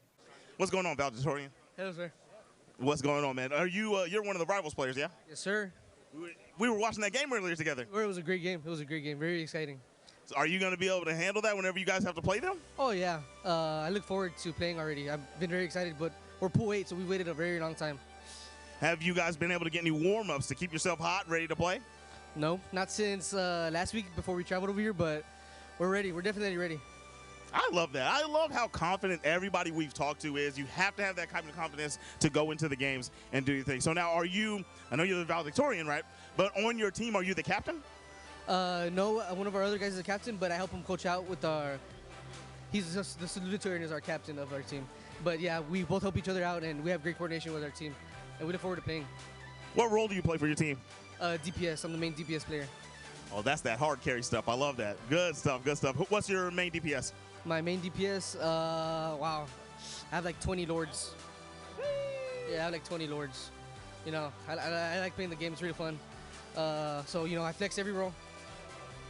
Flex every role. That's what you need from your valedictorian, right? You need him to be able to do everything to bring it home for the squad. As a squad, y'all, we're going to do this. All y'all are all the same team, right? Yes, sir. On the count of 3, I want y'all to yell y'all's team name. All right? 1, 2, 3. To experience just exactly what is happening here on the floor. Obviously, you see the action that's happening up on the stage. Plenty of games happening on the main stage, but off the main stage, there's still plenty of events and plenty of action here. So let's walk through and see just exactly what else we're missing here, or what else is happening here that you at home won't be able to see, at least immediately, but maybe if you come in the future, you could see. Let's walk through and see. Obviously, as we walk through, our first thing that we see are Fortnite cameras, right? Obviously, some of these gamers practicing their dance moves, their emo reels. Obviously, you have to flex. But also, too, cranking 90s, getting and making sure that they're getting everything that they need in order to make sure that they crush it in Fortnite. That's coming up a little bit later in action. Right here, you're seeing live gameplay, right? Spectators happening. I believe this is practice that's happening. Look at this right here. Formation of walls going crazy. As you see right there, live match about to see where that enemy is. Can't quite get to it. Let's see if they're able to get to it. Close damage, not quite. Walls being built all over the place. A battle of the wall building right now. Bullseye. We'll see what happens. Victory is secure. Let's shout out Fortnite action. We're going to be seeing that on the main stage a little bit later on, but great job to those gamers. They're going ahead, cranking those 90s and making sure that they're building the walls, finding those cubby holes, and getting to their opponents. We're seeing some more Fortnite action to the right. Everything that you're seeing right here is a Fortnite wall. Obviously, we're playing a lot more games than what can last in a Fortnite. A lot of Fortnite action. Excuse me as we make our way through this event center. Obviously, some gamers loading on up. Excuse me. Do you want to go ahead and say a word? It's okay. You can say no, or do you want to say what's up? No, you're good? Okay, we'll go ahead and we'll move on to somebody else. We do have, I'm sorry, you're a coach or are you a parent? I'm a parent. You're a parent, so obviously we're here enjoying the vibes. It's our first day of action. So far, what is your reaction to this massive event that we have so far? Crazy. Have you ever seen this many gamers in one space? It's exciting. Is this your first year here at TechSep? And a proud parent of a female player. Oh, absolutely. How do you feel, obviously, supporting a woman gamer in such a male-dominated sport? How are you able to support her and make sure she can keep on going? You have no clue how proud I am of her and of all the females that I see. There's not that many, but let me tell you, she can hold her weight with these guys. Hey, she's in the state championship for a reason. As a woman gamer myself, I love to see players like your daughter shine, and I can't wait to see what she does. Thank you very much. I appreciate it. Absolutely. Do you mind just saying your name and what school your daughter's representing? Gloria Silvas. My daughter's representing Esports. Okay, absolutely. Thank you so much. I appreciate your time. Obviously, there are plenty of proud parents and plenty of proud gamers here. Let's go over here. Of course, we have event sign up. Make sure that you're over here registering, making sure you're in the right space. Obviously, you qualified for a reason. You want to make sure that you're playing the games. Let's come on down here. Obviously, Fortnite to the left of us. We see some Smash to the right of us. So let's see if we can come through. Gamers setting up, practicing right here. And of course, we have a matchup going on right now. Polenta versus Terry Bogard. We're seeing some action, obviously, up smash action happening right here. Terry Bogard doing a great job getting out of dodge. I love to see 2 stocks versus 1. Not sure if this is an active matchup or if this is some practice games, but either way, right now, 1 final stock on the right-hand side. Terry Borgard with 2. Let's see, Terry does some action, side B action. Over here, side smash. What's going to happen? Great counter right there. Unfortunately, can't get anything done right there. Terry, can he get a good edge guard to wrap this thing on away in the danger zone right here? Great counter, edge guard reversal, side B not happening. Terry's up and out of here, so 1 single stock left to go. Will Polina be able to clutch it up? No, they're not. That's game. Good job. Great sportsmanship right here. Hey, we're not just teaching gamers how to win, but also how to be great sportsmen. It's all right there. Have to dap up your friend after a great matchup like this. Let's continue on. We have Sonic, we have Jigglypuff right here for some action. Obviously, if you see all the way to the right of us, it's just smash, smash, smash, and more smash. Look at this. I want you, Brock, over here, this angle, look at all these gamers. Everything that you see before us is Smash, Smash, and more Smash. I can't wait to see what these gamers might do. Excuse me, do you mind if I pull you for an interview real quick? Absolutely. What's your name? Gio? Gio. And Gio, obviously you have your controller in your hand. Are you getting ready for some Smash action? I already finished my matches. I didn't qualify, so I'm just watching my friends play. Oh, absolutely. Do you have any of your friends who have qualified? My friend John, and I know some. Alex, my friend, Mr. Cheese. Hey, Alex back there. Obviously, there are tons of gamers here for TechSF, for Smash Brothers. What's your opinion on the level of competition that you've seen so far in this tournament? It's pretty cool, actually. Like, the dedication that people put in the game is really fun. And it's really nice that our whole community of people get together. Like, it's really nice that a lot of people come together to just play a game that puts a lot of people together. And it's fun to see that people actually like a game that everyone likes. You know, a lot of times people talk about, you know, the competition and the wins, but honestly, the camaraderie, hanging out is part of the big fun experience that happens at these LAN parties, right? Literally, yes. Yes, it is. It is really fun to see everyone play, especially when they have combos and a lot of things to do. Yeah. The most part that I like is that the concentration you gotta put in the game, because not a lot of people get the part of you putting in the effort or just playing however you want to play, and it's really nice seeing people get together just for a game. Yeah, everybody has their own strategies, but at the end of the day, it's still whatever way wins, and even if you don't win, you still have a great time. Your name was Gio, right? Yes. Can you say what school you are? I'm from Cigarroa High School. All right, well, shout out to Gio. Thank you so much for going ahead with a great interview, and I can't wait to see what else you might do here at this tournament. Thank you so much.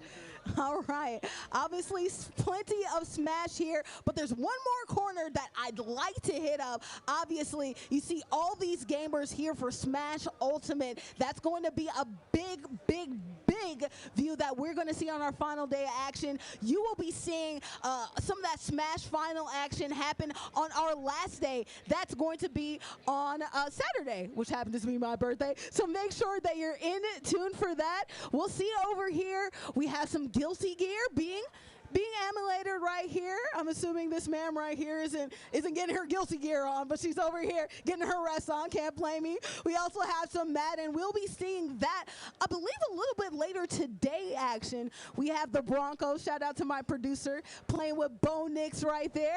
We also have LA Rams going ahead and doing some damage. Hey, do you mind if I talk to you, right friend, about Madden? Hey, how you doing? My name is Andrew. What is your name? My name is Kevin. Your name is who? Kevin. Hey, Kevin, how are you? Obviously, you're playing Madden, so what team are you playing with Madden? I usually use the Eagles or the Chiefs. The Eagles and the Chiefs. Why the Eagles and the Chiefs? They have a great quarterback and running system, and I learned to use their defense a lot more. Yeah, you know, one thing about Madden, you can rely on the quarterback, you can rely on the running game, you can rely on the defense. What do you feel like is the most important thing for this year Madden? Defense wins games. And defense wins championships, does it not? How are you so far in the qualifying? I stick to my strategy, and I believe in myself. And belief is how you end up winning these games. Are there any strategies or anything that you've picked up playing against some of these gamers so far in this tournament? Adjustment and figuring out your opponent's strategy before it's too late. Okay, all right, cool. So is this defensive adjustment, offensive adjustment, all of the above? All of the above. Okay, cool. What's one team that you feel like you have to look out for? One team, none. None because you're that good, right? Well, either way, thank you so much. What was your name again? Kevin. Thank you so much, Kevin, for doing a great job, great interview. As you see, a lot of good gamers, a lot of good games here for every single bit of this esports tournament. One more time, look at the floor. So much action, so much event space. My friend next to me said, it's hard. Guess what? It is. So fun to see this many gamers. I'll see you guys after the break. Thank you so much. Hey, right here. My name is Bordy McBoard, back with some interviews with some parents, obviously here with Nicole, but I have somebody very special to talk to right here. Go ahead and introduce yourself. Nadia from Abernathy, watching our kids. Watching your kids, obviously, esports is such a growing sport, and you've seen a lot of these competitors here get scholarships. What's some of the things that you have seen in your child that made you inspire to support them in the esports world? I don't know. It's new to our school. We're just in the second year of it, so the kids just showed interest in it, and then the first year that we had it, they ended up here. And so we're back again this year. So just whatever our kids do, we just support. So it's really new to us. So. And I like that too. It is new, but obviously sometimes some parents can have a little bit of abrasiveness when it comes to the video game aspect of it all. Be honest, right? When your kid said, "Hey, I'd like to be a part of a video game club," what were your reactions and how did you feel about it initially? Well, I don't know, because I didn't really know what to expect. Like I said, it was new last year, but they, I mean, whatever they want to do, we supported them. So I didn't know it was like this though, but yeah, it's amazing. Oh, you didn't know it would be like this at all. What are your expectations? And now that you're seeing how big and vast it is, what are your expectations going forward in the future? I hope they keep coming out here. So yeah, it's amazing. We like it. We go back and we tell our hometown that it's really something to come and watch and support. So now, growing up, you hear a lot about video games.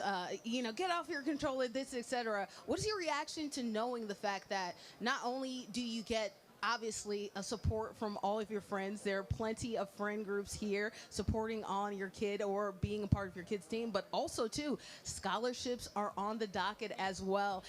Did your reaction change when it came to supporting esports when you heard about all the opportunities that come with it? Oh yeah, it did. I was like, keep playing, just go practice, keep playing. Those student loans can really get to you, can't they? Right, yeah, we're excited. I mean, if it happens, it happens. If it doesn't, I mean, at least, they tried. But yeah, I used to be like, get off, that's enough. But now I'm just keep playing. And what are those things that changed, not only, of course, knowing about the scholarship, but also what are things that you noticed in your kid yourself when they joined this esports club that changed in their character, the way that they addressed sports, the way that they addressed themselves, the way that they got support in your team? What are some changes you saw from your kid? Well, I mean, I think, they're competitive anyway, and they do a lot of different sports. But, I mean, when it came to this one, we just kept supporting them. I mean, they just try in everything they do. So we're here to support both of them. So, all four. So there's 4 of them here. Oh, so shout out to all 4 of them, obviously, as well. Nicole, I'm sorry, try to get you in as well. What's your reaction to seeing this big event here on this stage? Tons of gamers, not only just within your circle, but obviously, too, there are teams on top of teams here. What's your reaction to seeing this big crowd? I mean, it's really exciting just to come out here from our small town, to come out here and see something so big that we're normally not used to. It's just exciting and fun. Yeah, absolutely. And when you look at the future opportunities to esports, be honest, did you see this happening from things like just playing video games? No, not at all. But now that it is, we're just like, yes, keep playing. We support them in everything that they do. What's one thing, and I want to ask both of you guys this, what's one thing that you hope, or one bit of advice you'd like to give to parents later on in ways that they can support their kid through their esports journey, things that you've learned and want to share and impart on the next generation of parents? Just letting them do it. Normally it was like, get off the game, but now that we've learned so much more, it's like, yes, go practice, go play. You want to have a Fortnite party, let's do it. So just really supporting them, yeah. And what's one bit of advice that you would like to give to the next generation of parents here? Some words of advice or wisdom you'd like to impart? Just let them do it. Just let them do it. Come support them and be here. That's it. Well, guess what? It's been a very supportive interview. I love the love, and I know you guys were a little nervous, but you knocked it out the park. My name is Bordy McBoard. We'll get ready to talk a little bit with some more parents or other students later on in the future. Thank you guys both for supporting. More to come soon. That portal was, I mean, I seriously, that last fight was going on. I'm watching the olds go old for old, and then I saw, who was the last one holding on point for you guys? I think it was Starlord. Starlord, yeah, it was Starlord. Okay, yeah, the Starlord was the last one on point. I turned around to the guys behind me, and I was like, it's over. I said, we're going into game number 3.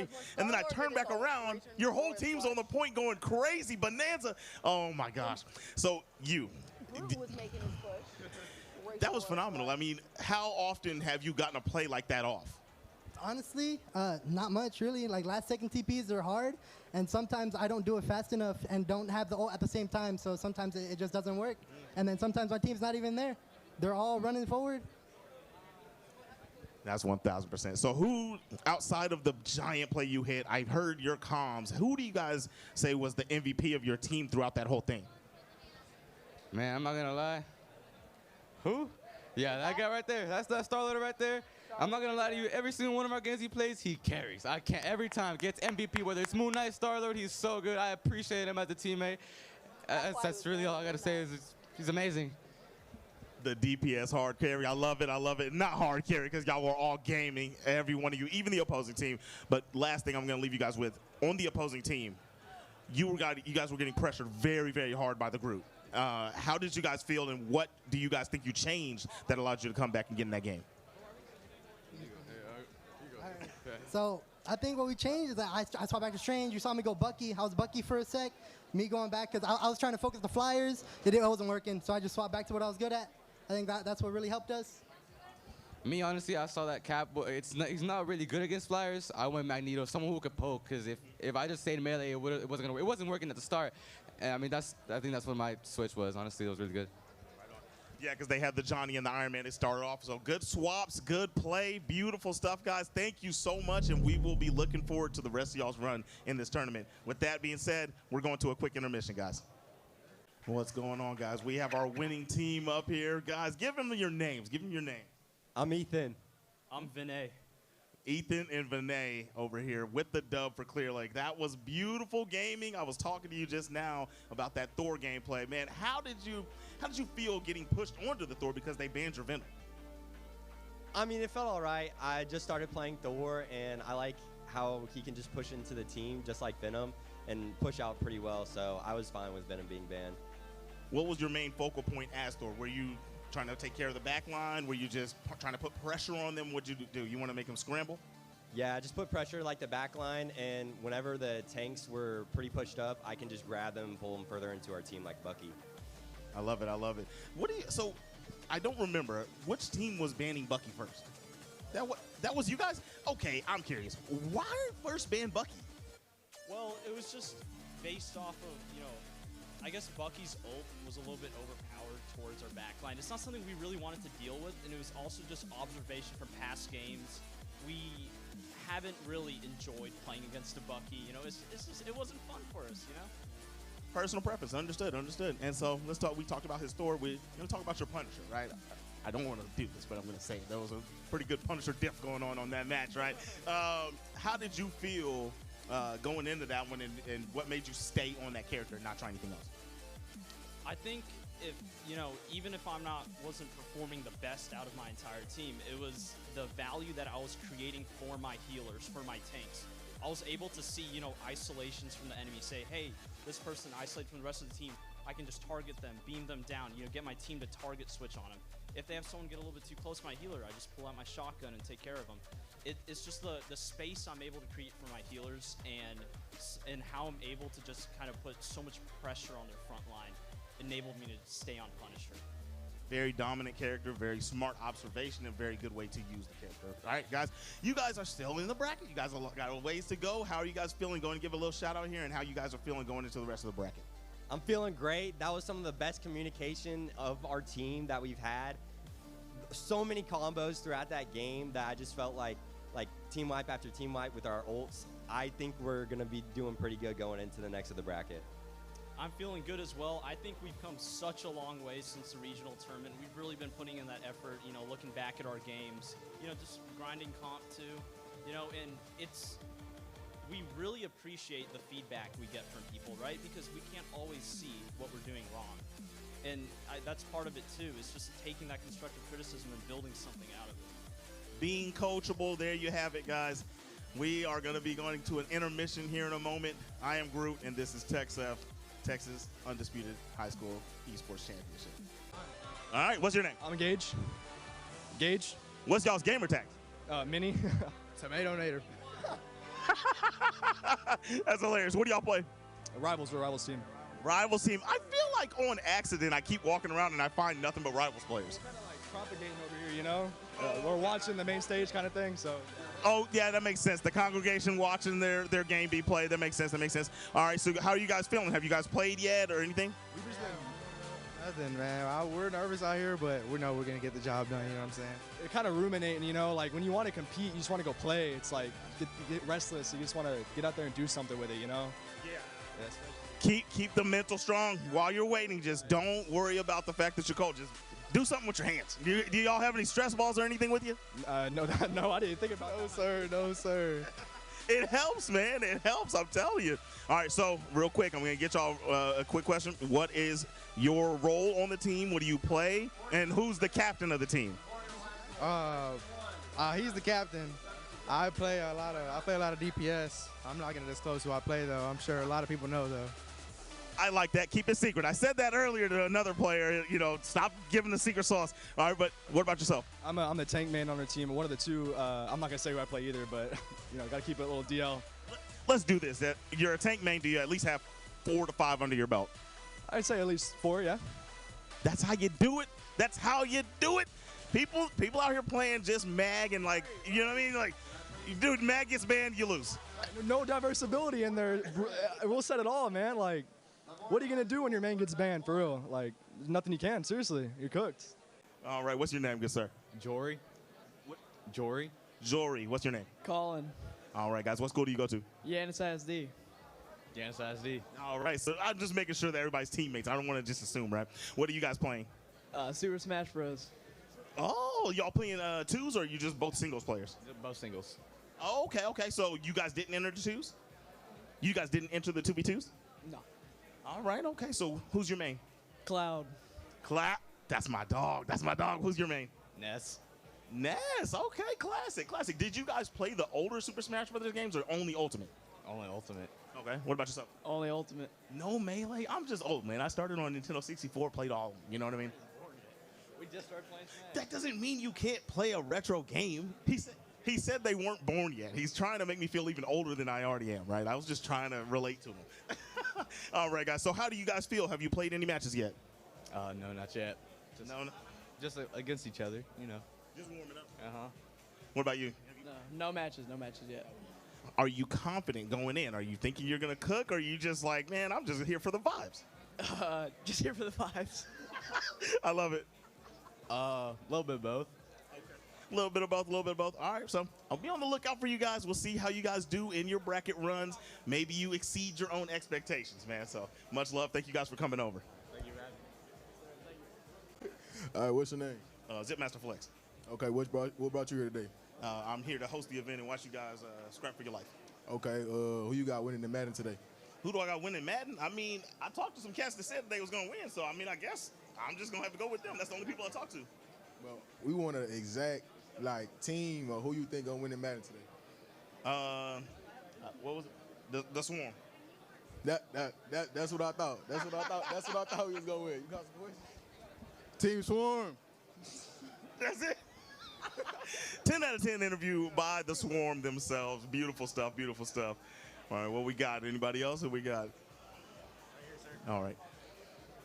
All right, last one, y'all. Let's get these two. Another team battle we have. What is your name, good sir? Zoran Alexander. Zoran Alexander. What school? Sir. Lake Belton High School. All right. I'm assuming the same school. Yeah. What's your name? Lincoln. All right. We got Lincoln and what was it? Zoran Alexander. Zoran Alexander. That you sound like you wield a sword. I could. You could? Yeah, I could. Yeah. Oh, okay. Right on. I got you. All right. What do you guys play? We play Marvel Rivals. Both Marvel Rivals? Okay. Wait. You guys haven't played yet, huh? No, not yet. We're actually up in like 5 minutes. Right on. All right. What is your role for the team? I'm a support. Okay. Please not Cloak and Dagger. No. Who do you play? I play Invisible Woman. And Let's go. Let's up one time. Go get it. It's yours. Let's shine. Come on.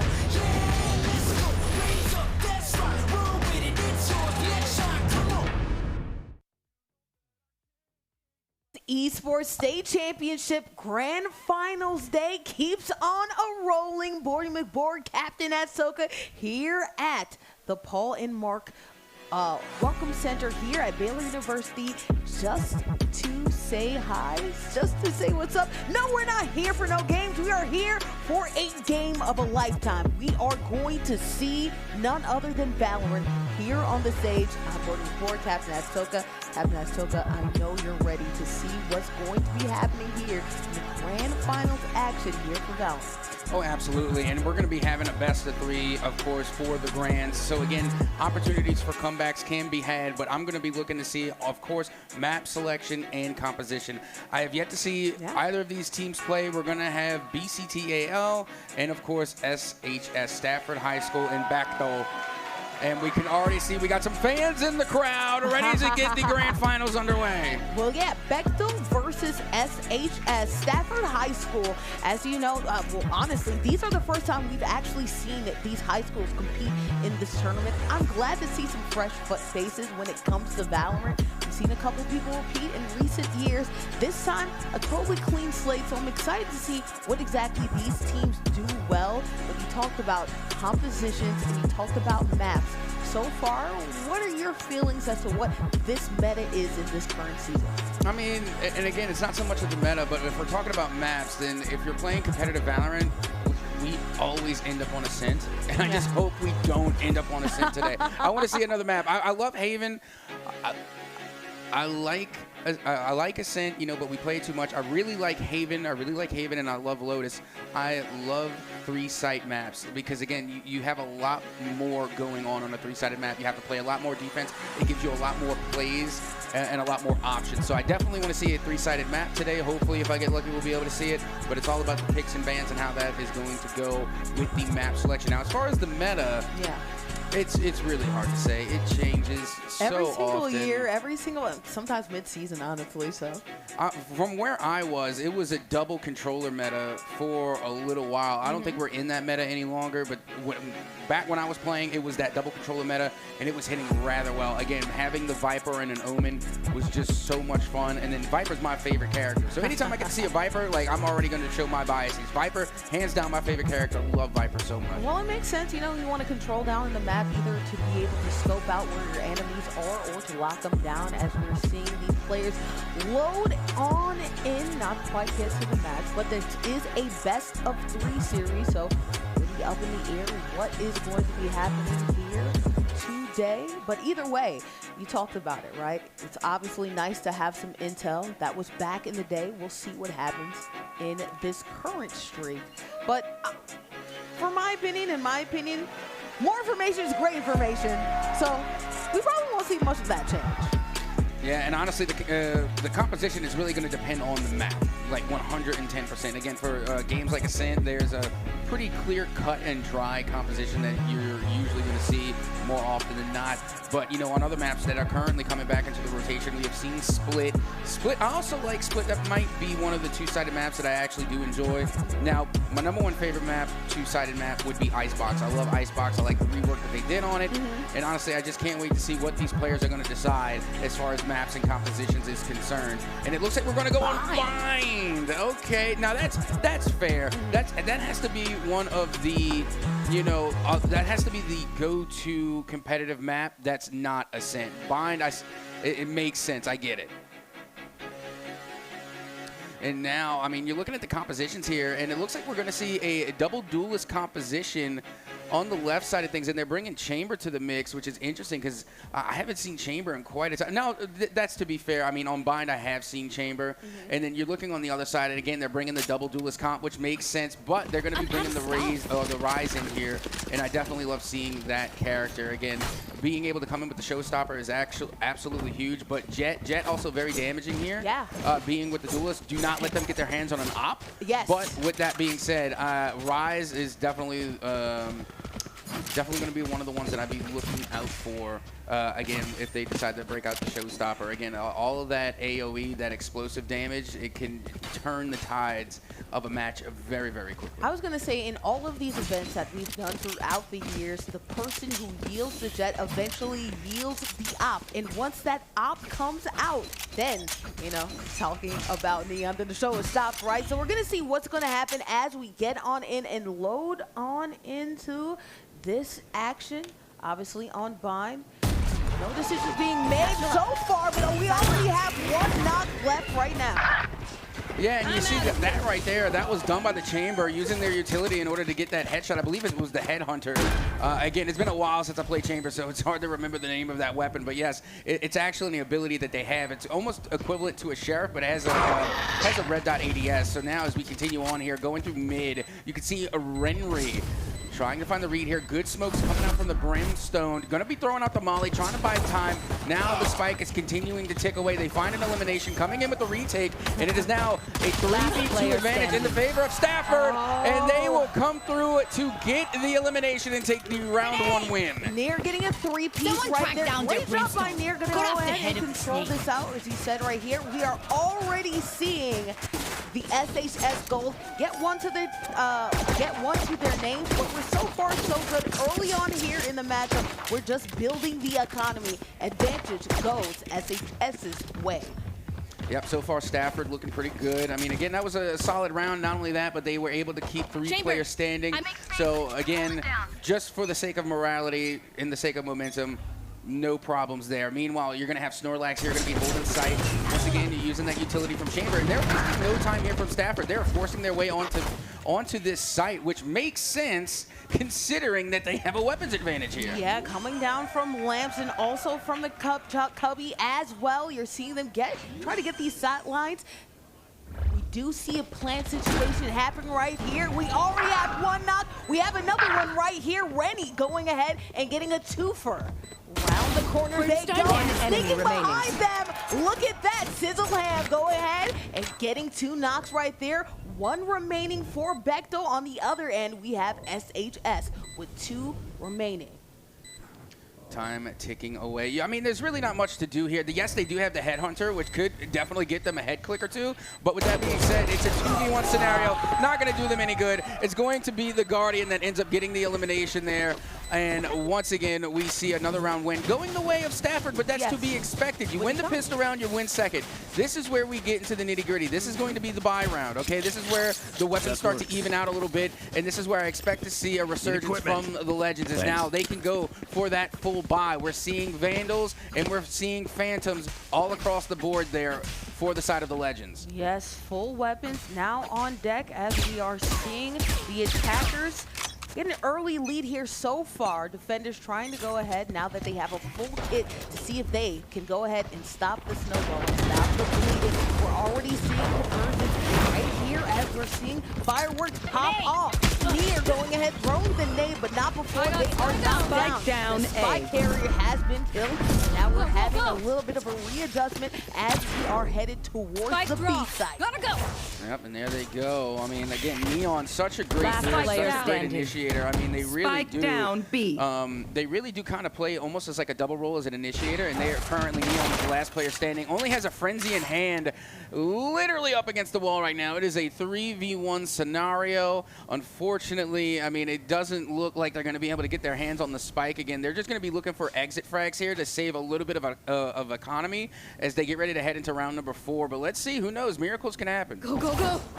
I believe in Miracle. As we turn around the corner, try to go ahead and get out with one. Can they get it down the line of sight? No, they cannot. The defenders going ahead and making use of their buy round, going ahead and getting one on the board. I mean, there's really not much doing when you're aiming down sight, you're aiming down range, and you have a Vandal versus a Frenzy. I mean, there's really not much you could do about that. So again, Renry, I mean, it was really nothing on them. It's just that's the hand that you were dealt. I mean, and again, we're seeing from, you know, the side coming from the Legends that they were able to take the buy round, make the most of it, and they only lost 2 players in the crossfire. So that's 2 rebuys. But still, they have more than enough economy to come back into the next round. Well, into the next round we go. 2v1 right here as we're seeing the Flash go out, hitting no one, at least so far.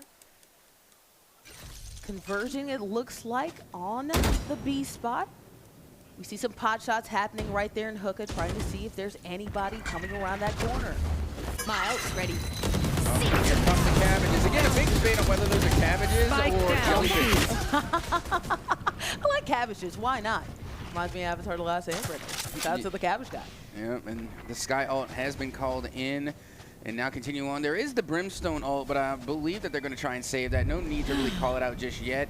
Heals coming through from the sky, and it is a 2v4. This one's going to be a little bit difficult, but they should at least get the spike down. Yeah, Prowler going out right there.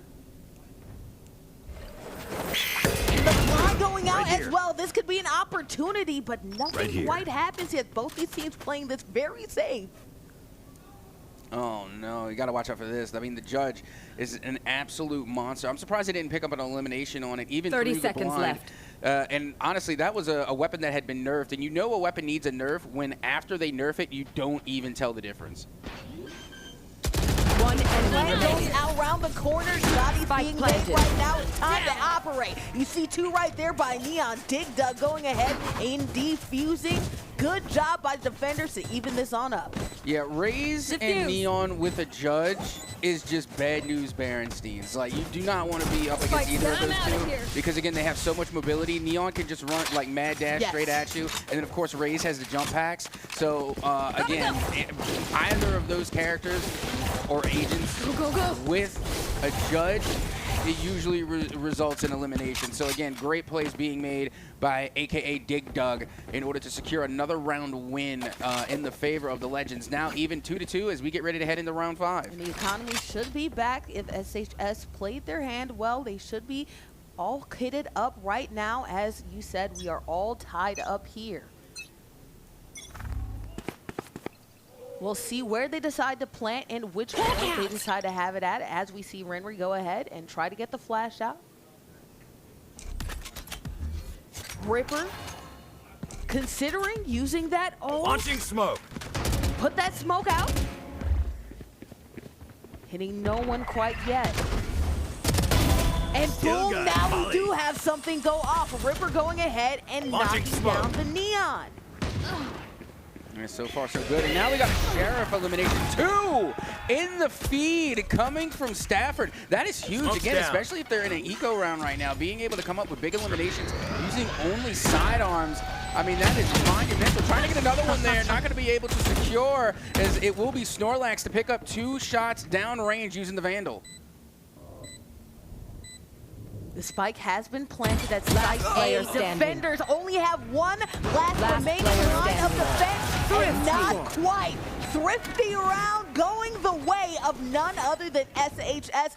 Great clutch win with not a lot of resources. Yeah, the thrifty rounds are probably my favorite, to be honest. Again, making a lot happen with only just a little speaks volumes to the amount of skill and talent that you have. Like I was saying, you know, being able to go through that round with only Sheriffs, you have no choice but to hit your shots. There's really no room to miss. So again, being able to come through and take that round is absolutely huge because now that's a huge boost in terms of economy. And not only that, but that one's going to hurt the Legends, you know, moving forward. Is they're going to have to buy again here.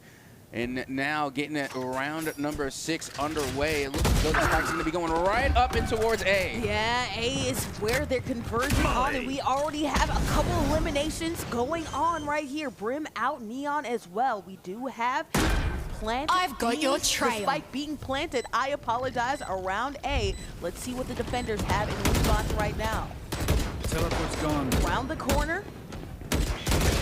Trying to get it up top, but a good shot right there from none other than Jet to knock him down. The defender's getting One super enemy fast right remaining. there. Last Lanestorm player popping standing. off, was only able to get one from it, but look at that. What a response as they get the defuse. Great by Chamber. Look at that. Great job by the defenders. Vector going ahead and tying things up. Yeah, the Legends managed to pull that one through, and it came down to just a 1v1. So, again, great heads-up play. Now looking once again at the economy. I mean, they have enough to buy. They can definitely salvage this. But what I'm looking at right now is the ult economy. If you look at the side of Stafford, they have so many ultimates, and out comes the Tour de Force. That is going to be dangerous. I mean, I mean, don't get me wrong. Tour de Force is great, but they're on the offensive side of things, so nobody's going to be well, I hope no one's going to walk into the line of sight of a Tour de Force. But with that being said, you know, right now they still have 4 other ults at the ready. So again, Stafford looking good going into this next round. Yes, as Stafford goes ahead and goes through B short, we see a dual push right here from B short and also B long. Good defense right here around the corner. High up top from Looker. Satchel out. Going through the smoke is none other than Rise right here. Rocket fuels on them. Spike being planted. The defenders getting 3 knocks right now, unfortunately. Good job by the attackers holding still. Yeah, again, and this is why Raze is so dangerous on this map. Again, the showstopper, if anything, even if you don't get an elimination with the showstopper, it will clear the site. So it's going to give you a free plant. Now it's going to have to come down to the retake. Do you try and save the weapons here, or do you try and actually go for the defuse? One pick already, trying to get an exit frag, and it looks like they're just going to let this one tick away. You see, now they're playing back. Yeah. They're just going to play for exit frags, and they're going to save their weapons. Better use of their economy, and I feel like Beckel is really just keeping still, keeping kind, and making sure that you save for another day. You do see Neon try to see if they can get something go down. There you go, Halftone able to get an elimination. Attackers going ahead and getting another round to go. Fight till the end. And again, it's a real back and forth right now. 4-3 currently in the favor of Stafford. But again, great exit frag on the way out. That's going to be another forced buy on the opposition. And then on top of that, they pretty much gave a free weapon away to Stafford. Yeah, I thought that they were going to go ahead and sit and then give it up. Unfortunately, they ran straight into the attacker's hand right there. Unfortunately, you talked about it. I just complimented about their economy saving and about the fact that you probably want to hold on to that money instead and give a little bit more fuel to go Stafford's way. You see, look, I do hear the Tour de Force has been popped. It looks like this one's going to be coming from Bechtel as now the spike is making its way. Actually, the spike, they kind of left it over there towards mid, but they're going to be forcing the issue here as now the spike will be going down on towards that B site as time will now tick against the side of the Legends. And Neon, you go ahead and utilizing those walls. Good smoke use right there to make sure you can plant it safely. Time to hunt. Flash. Scout destroyed. Gray spot goes out. Can't find anybody. Flash right here, trying to get a trade. Bodies falling all over the floor. Standing. Ripper can't get it done. The attackers do their job. Yep, that they do. Again, a very quick play. I mean, wasting no time. That was all aggression. And honestly, that was a good push considering that, you know, on the side of the Legends, they had popped the Tour de Force. So that was going to be a big defensive placeholder, but they were able to push past it and then pretty much kind of like made the Tour de Force null and void. So again, they kind of they baited out that ult a little early. And now here we go, getting ready to head into the next round here. It looks like it's going to be round number 9. And it looks a little bit like a broken buy on the side of the Legends. They're going to have to reach into the bargain bin. Up and up the Meanwhile, if you look at the pocket, Italian Fireworks, they have a lot in the tank right now. Swapping through, trying to plant at A.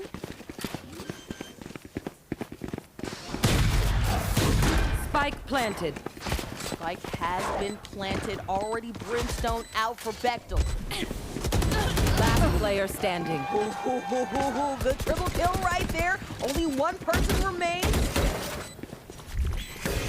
Flawless. Bechtel, you had to imagine that they would try to get away from it, but SHS wanted blood. There you go. The attackers get another one. Yeah, and again, not too much love lost there for the Legends either. Just because it was a broken buy, it was an eco round. It's kind of what you expect. So they can still come correct with a full buy going into the next round. And again, so far so good on both sides. It's not the deficit isn't wide. You know, they're still very much in this game. They still can make a comeback, and they still have time to readjust. And then with that being said, again, you know, they're on the defensive side of things, and, you know, it's been a while since I did my research, so it's kind of hard to say where Bind falls as far as spike favorability. Like, is it an offensive-sided map? Is it defensive-sided? I'll leave that to the folks at home to decide. Again, I've heard many arguments regarding, but more often than not, I've heard that Bind may be slightly skewed towards the offensive side of things. So, again, it makes sense. Keep in mind there are still 12 rounds in and a half, so still a few rounds left to go. We still have plenty of time here, and not to mention a full half of Valorant left to play in Game 1. Plenty of time, but it's been very even when it comes to the amount of time that we've seen either side win the games that they should have, right? The only time that we saw a surprise was that one Thrifty round. For the most part, though, most of the time that they decided to save on that economy, they ended up not. They decided not ended up winning that round. They ended up saving for it. Got more equipment, was able to win the next round, right? As smokes go out right here for Ripper. Now you can hear the crowd. They're trying to lend their energy to their team as they are putting up the momentum or cheering on their team. And I gotta say, again, the crowd has been nothing short of amazing today throughout several titles. Shout out to the best crowd in Texas so far today. Ever since early in the morning, they've been showing up and showing out right there. Speaking of showing up and showing out, Neon Dip right there as you're seeing the defenders going ahead planted. and making a play. Take this. Whoa, Yep, and now here we go. The spike is down, so that, I mean, don't get me wrong, it's a good start, but it is still a 3v5 scenario. This is going to be tough no matter which way you cut it. Even with the spike ticking down, they're able to get rid of the scout here in Lambs, and there goes an early pick. Renry able to come in clutch to get the elimination on Brim. And now a trade being made right around spike, and that's not gonna cut it. It will be the Legends to come in with the defuse and kind of close the gap even further still. As we talked about right there, they're trading, they're doing a good job, and they're going back and forth here. Things going well so far when it comes to Stafford, but great response either way. Yep, nearly going into the half with a 6-6 split. I mean, it's close. Even at the worst case scenario, you know, you go into the half like 7-4, or I'm sorry, 8-4. That's still a good half as far as I'm concerned. And so right now, I got to say, regardless of the deficit or the, you know, the point spread, the Legends are still doing perfectly fine. As now we get ready to head into round number 11. So far, this has the makings of a great series. Great series so far, almost even kill when it comes to it. We'll see what Beck still has in their back pocket as a response so far. As we're seeing the conversions on B, everybody coming from the top right there. Brimstone able to use that ult in order to take down some of their opponents. Great job, great util with that help.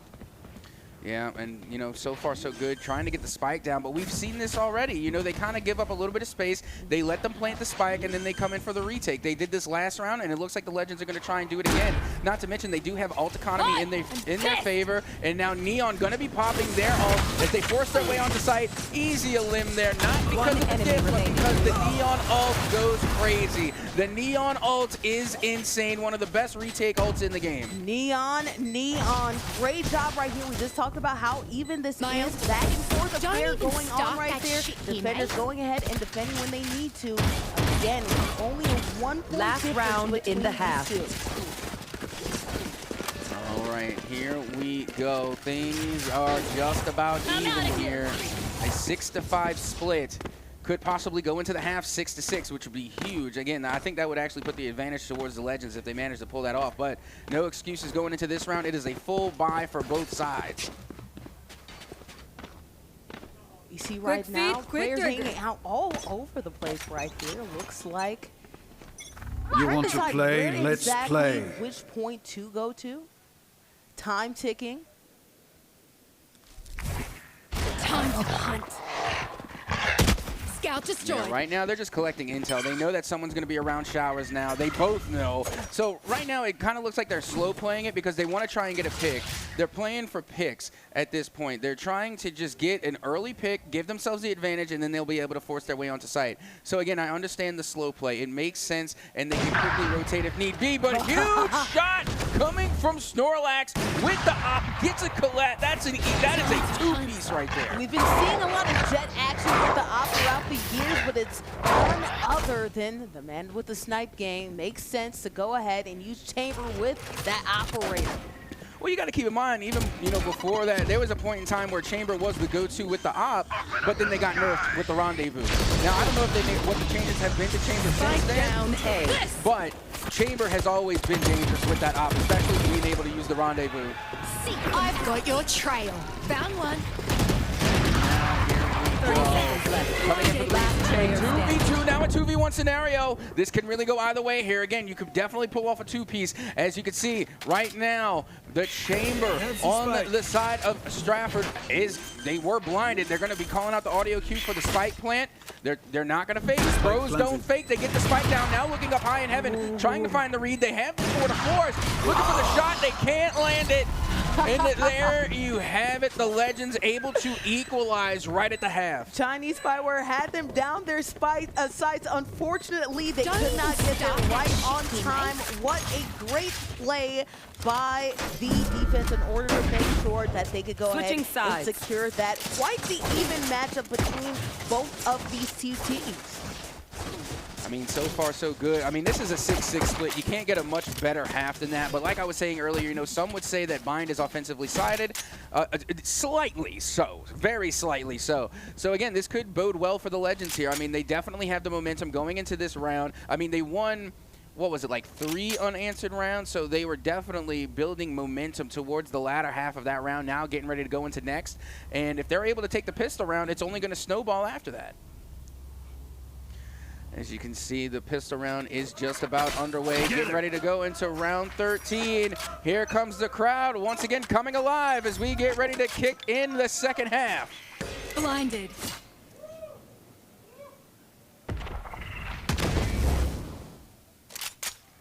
Smoke's going out. Early smoke's coming from the Brimstone. And don't get me wrong, I love Brim. This is definitely Brim's map, especially if you could get the Molly lineups. But I'm just, once again, I'm a sucker for Viper. I think Viper has the best weapon skin. Because, again, when I play agents, you know, you max them out, you level them up, and then you get to unlock their weapon skin. The Shorty Venom skin, in my opinion, is the best, like, agent skin for a weapon in this game. I love the Venom Shorty skin.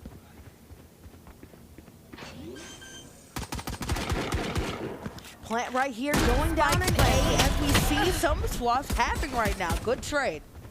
Yep, fantastic trade there. Now going up on high. Dig Dug nearly able to get a two-piece.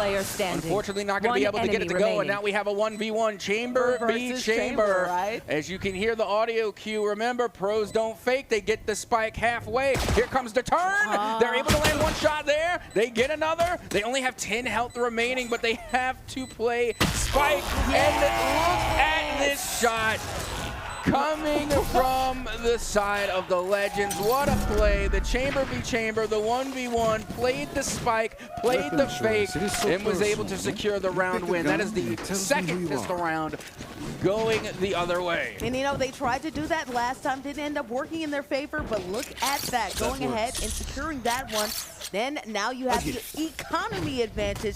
Feels great to be on the side of Stafford here. Yeah, Stratford doing really, really well just to open things up in the pistol round. And I believe, if I'm not mistaken, that's the second pistol round because I'm pretty sure they won the first. I could be mistaken. You know, my memory's not what it used to be. But with that being said, they are going to be able to get a bye going forward. So going ahead with the advantage. And keep in mind, they are on the defensive side of things here. So they don't really have to push. They just have to wait and see. And right now, that Sky in there with the Judge and Hookah, that is just purely oh my goodness, that's diabolical is what it is. We love a little bit of diabolical action right here as we're seeing Stafford right now. Some vision when it comes to Hookah.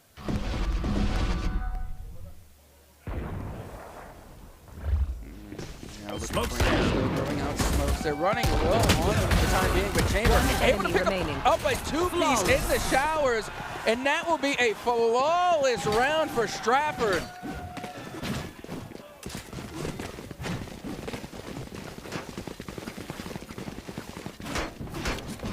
I mean, again, Stratford showing out strong, but this is exactly how the last half started, too. The last half started with a 2 back-to-back win in the favor of Stratford, and then it was the Legends that made a comeback to equalize. It can very well happen again. The only difference this time being is that Stratford is on defense, and not only that, but they also have a Chamber in their back pocket, so sooner rather than later, that tour de force is going to get popped, and a Chamber with a tour de force on defense is a force to be reckoned with. And look at that crowd, of course, hyping on up. Obviously, great battle between these two competitors here, but there's an opportunity right now for Brechtel to turn things around now that they have a little bit of money in their back pocket.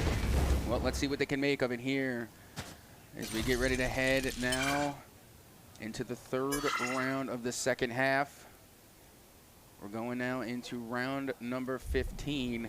Looks like slow and gets a read. Dig Dug finds the headpiece there and is able to get their first elimination of the round.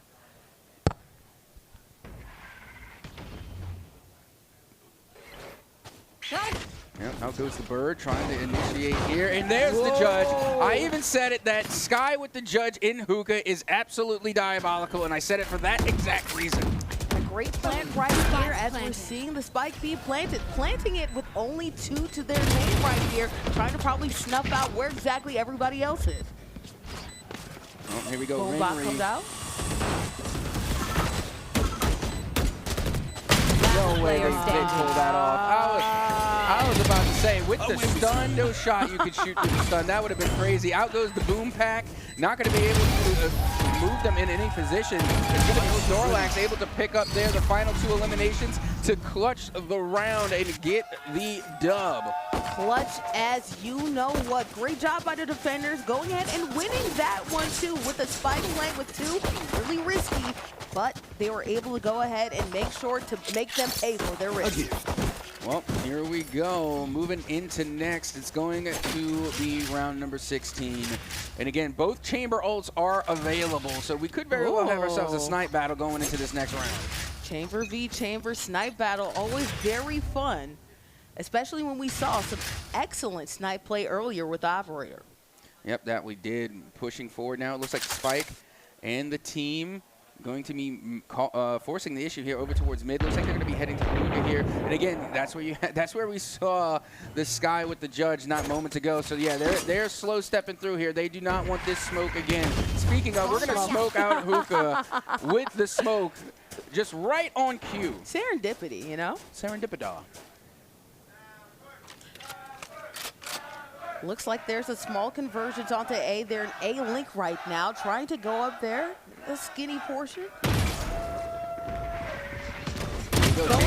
Looking for the pick as they're able to get one and hit the rendezvous. That was a fantastic pick. They're coming from the chamber on the side of Stratford, but they do get traded out. And now the eliminations are going underway. The bodies are hitting the floor, and now the advantage going the way of the Legends as they find themselves with a 3v2 scenario. Unfortunately, Brim ran right into that one, ran right into the smoke, did not know what was coming. What was coming was unfortunately a bullet to the you-know-what. Unfortunately for the defenders, they're going to have to work quickly here as that spike keeps on ticking away.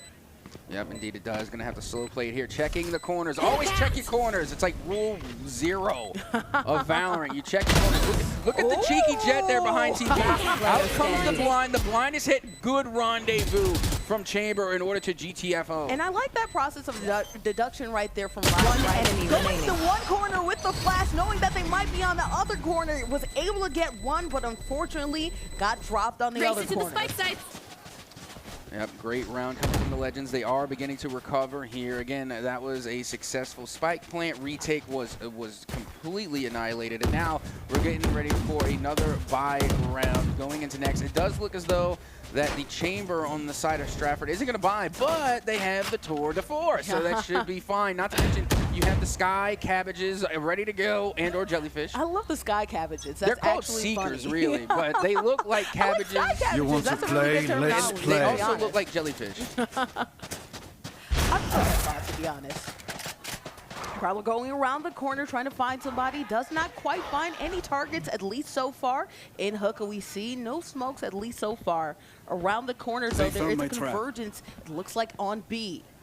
Yeah, look at this tour de force aiming down sight, and now out come the cabbages, and the smoke will drop as well. They have to take out the headhunter. They need to buy a sidearm, but they get a pick in Hookah. They find the 2-piece, and they're able to rendezvous away. What a play! You talked about it when you have a tour de force. You really don't need any more gunplay, and look at that gunplay working out for Chinese Spyware. Had some amazing plays with the operator. Does it right there with the tour de force, but wants more around the corner.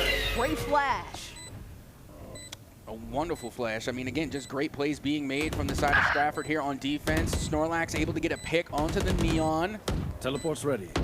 Rendezvous back online here. For the chamber, they find the shot with the op, and we're back down even with a 2v2, trying to play for retake, but this is going to be difficult. You know, again, the Tour de Force, great weapon, but not necessarily at close range. No, they're not. They're going to want to play this smart. They absolutely do. We're able to get the compete, but unfortunately, you talked about that. They only had the pistol in their back pocket. They had to aim down the sights and aim correctly. Unfortunately for them, they were not able to get that shot, but they still did a lot of damage with that tour de force. Got to give them credit for that at least. I mean, it's Drink what I some like water, to call reload an your expensive mags, and win. let's get Like, back yes, out you there. won.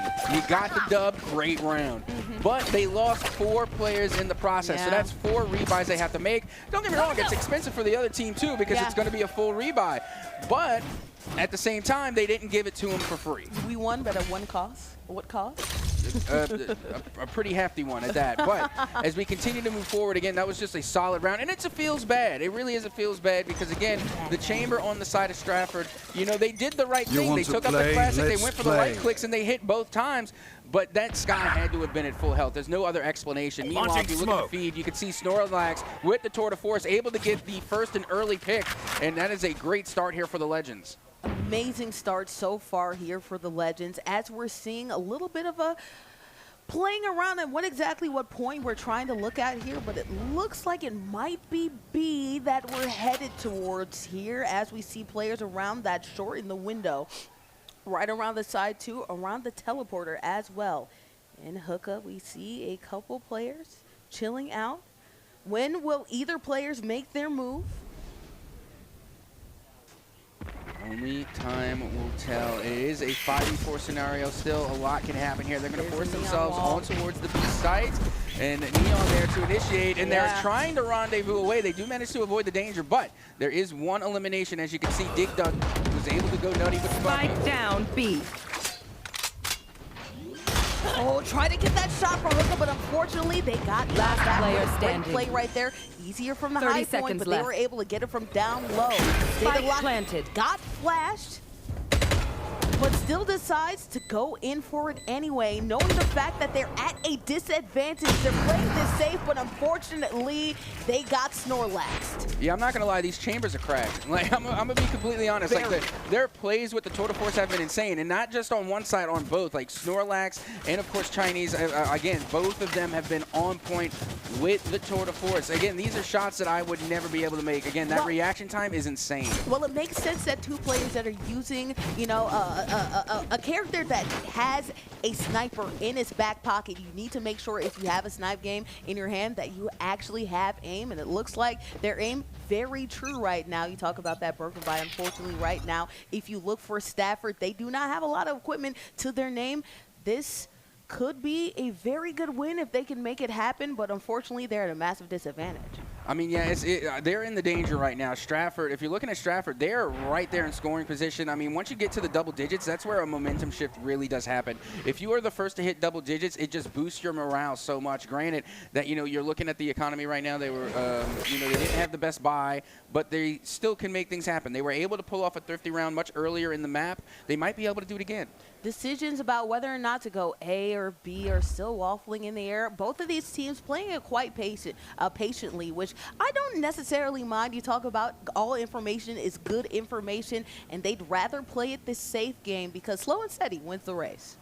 Yeah, they're going to force the issue. They're going to play with the clock a little bit too. And like, don't get me wrong. Like, yes, you know, they have a broken buy. Again, we're seeing classics on the field right now. Really not much doing. But if they can find like a couple of picks, like if they can find a couple of exit frags, you know, then it's going to be the long game economy. But meanwhile, they are able to get the swing on at least one player there in Lamps. And right now, I mean, this is exactly what you expect to see from the Legends when they're fully kitted. Yeah, unfortunately for them, you talked about exit frags. Right now, they're getting the exit. 3 players still remaining right here for the defenders. Let's see if they can get something going, even with the weapons disadvantage. I mean, if they are able to get at least one pick, then they're going to get a free weapon out of it. It could be an opportunity right here, Sizzle Hand.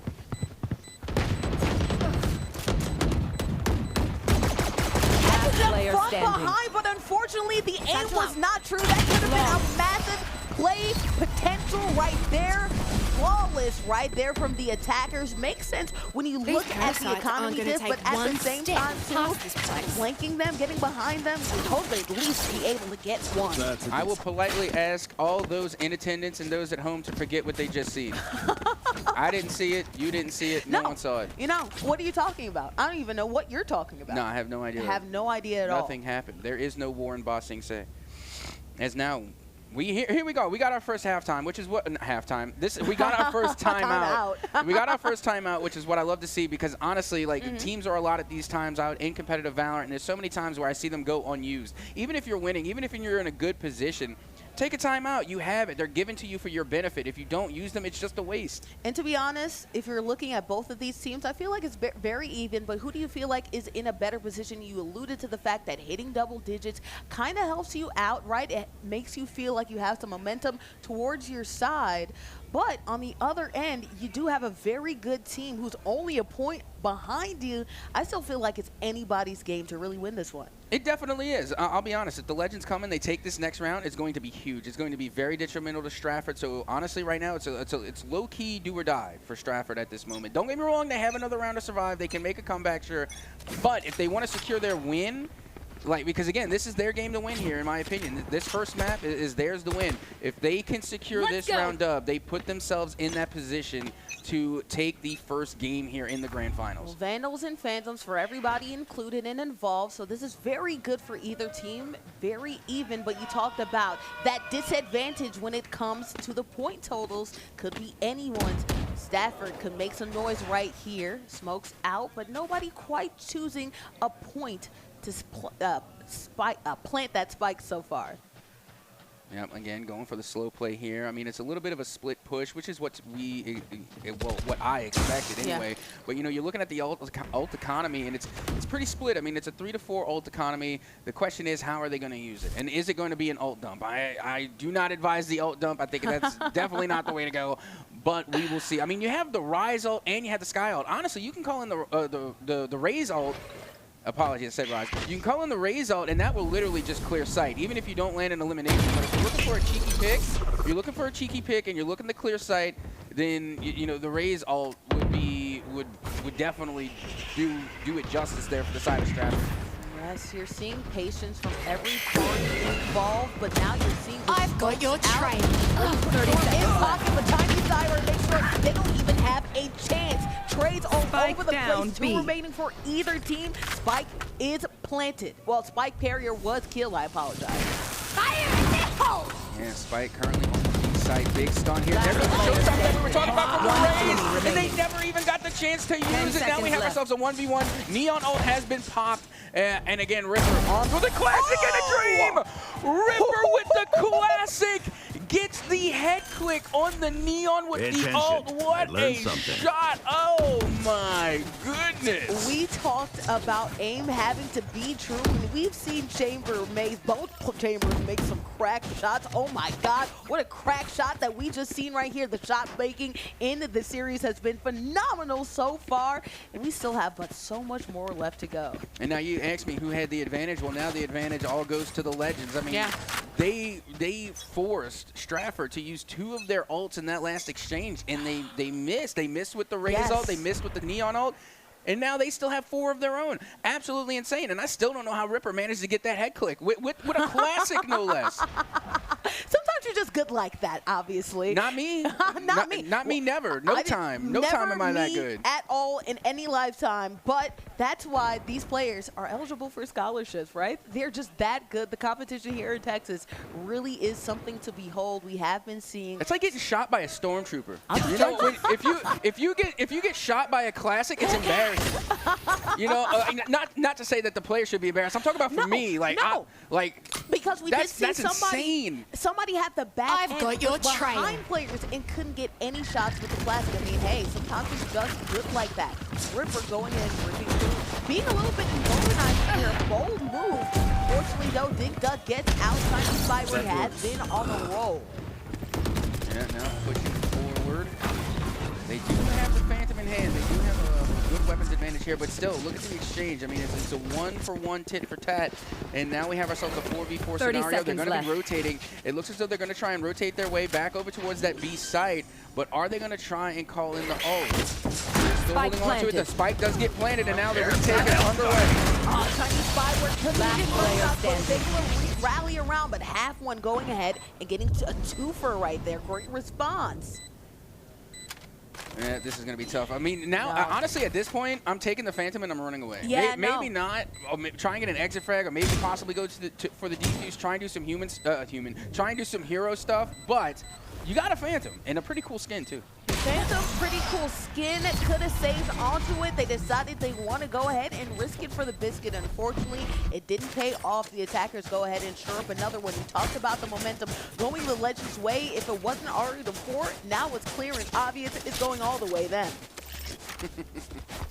As we get ready to head into the next round, now we are getting into the danger. We talked about the danger earlier because we saw that Stratford had hit double digits first.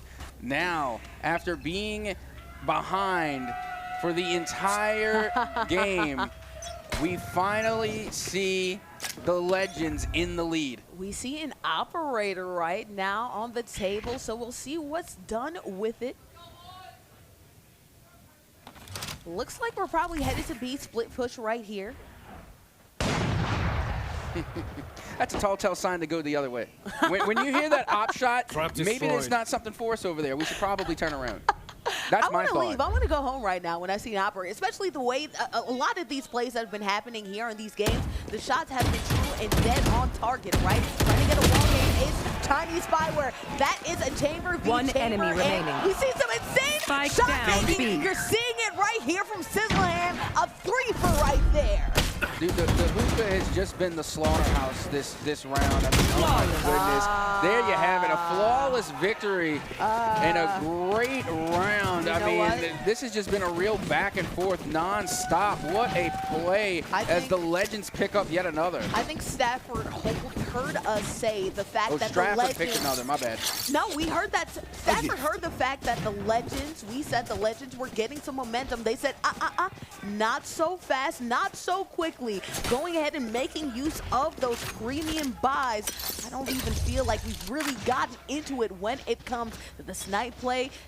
We have Snorlax also carrying around that sniper game. So we'll see what happens because Snorlax has gotten plenty of great shots with their long-range game. Well, here you go. You got the Neon aiming down with the op. We got another op in the hands of Snorlax. And again, it's really difficult to utilize an op on offense. Not that it's not doable. It's very viable, and especially in the hands of a chamber, sure. But when you have the op, the advantage always goes to the defense because you're forced to make that push when you're on offense. You're forced to check lanes. You're forced to check sites, and that's where you get got by the op. I mean, if you think about it, in any situation, right, snipers camp in positions where you know that players need to go through in order to get to the point, right? So it's obviously more of an advantage for you to sit camp and try to look around your corners, especially when you have a weapon that's meant to have true aim. You don't want to be moving around a lot because that mitigates the room for error, right? And just a little bit. You can see Spyware now looking for the head click, not going to be able to get it to go, and out comes the push. They're going to have to rendezvous. Into Lamp, they do get traded out. Not bad. Not bad. That's a solid trade. Yeah. Rendezvous actually saved them a little bit and created that trade, so good luck 30 for them. seconds But left. A great flash to make sure, kind of inspire that whole activity, that trade to happen in the first place. One of your best players getting knocked out is always a window if I'm the Legends.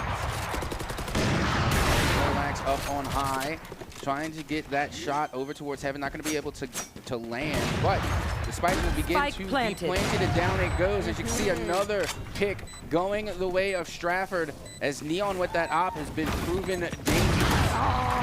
Sizzleham One enemy got remaining. caught right there, but they're able to recover. Look at that Ripper ripping through, getting a 2-for. A great blind right here, able to turn the corner. Sizzleham using the blind effectively. Great job on that. Well, here we go. We're going on to game point.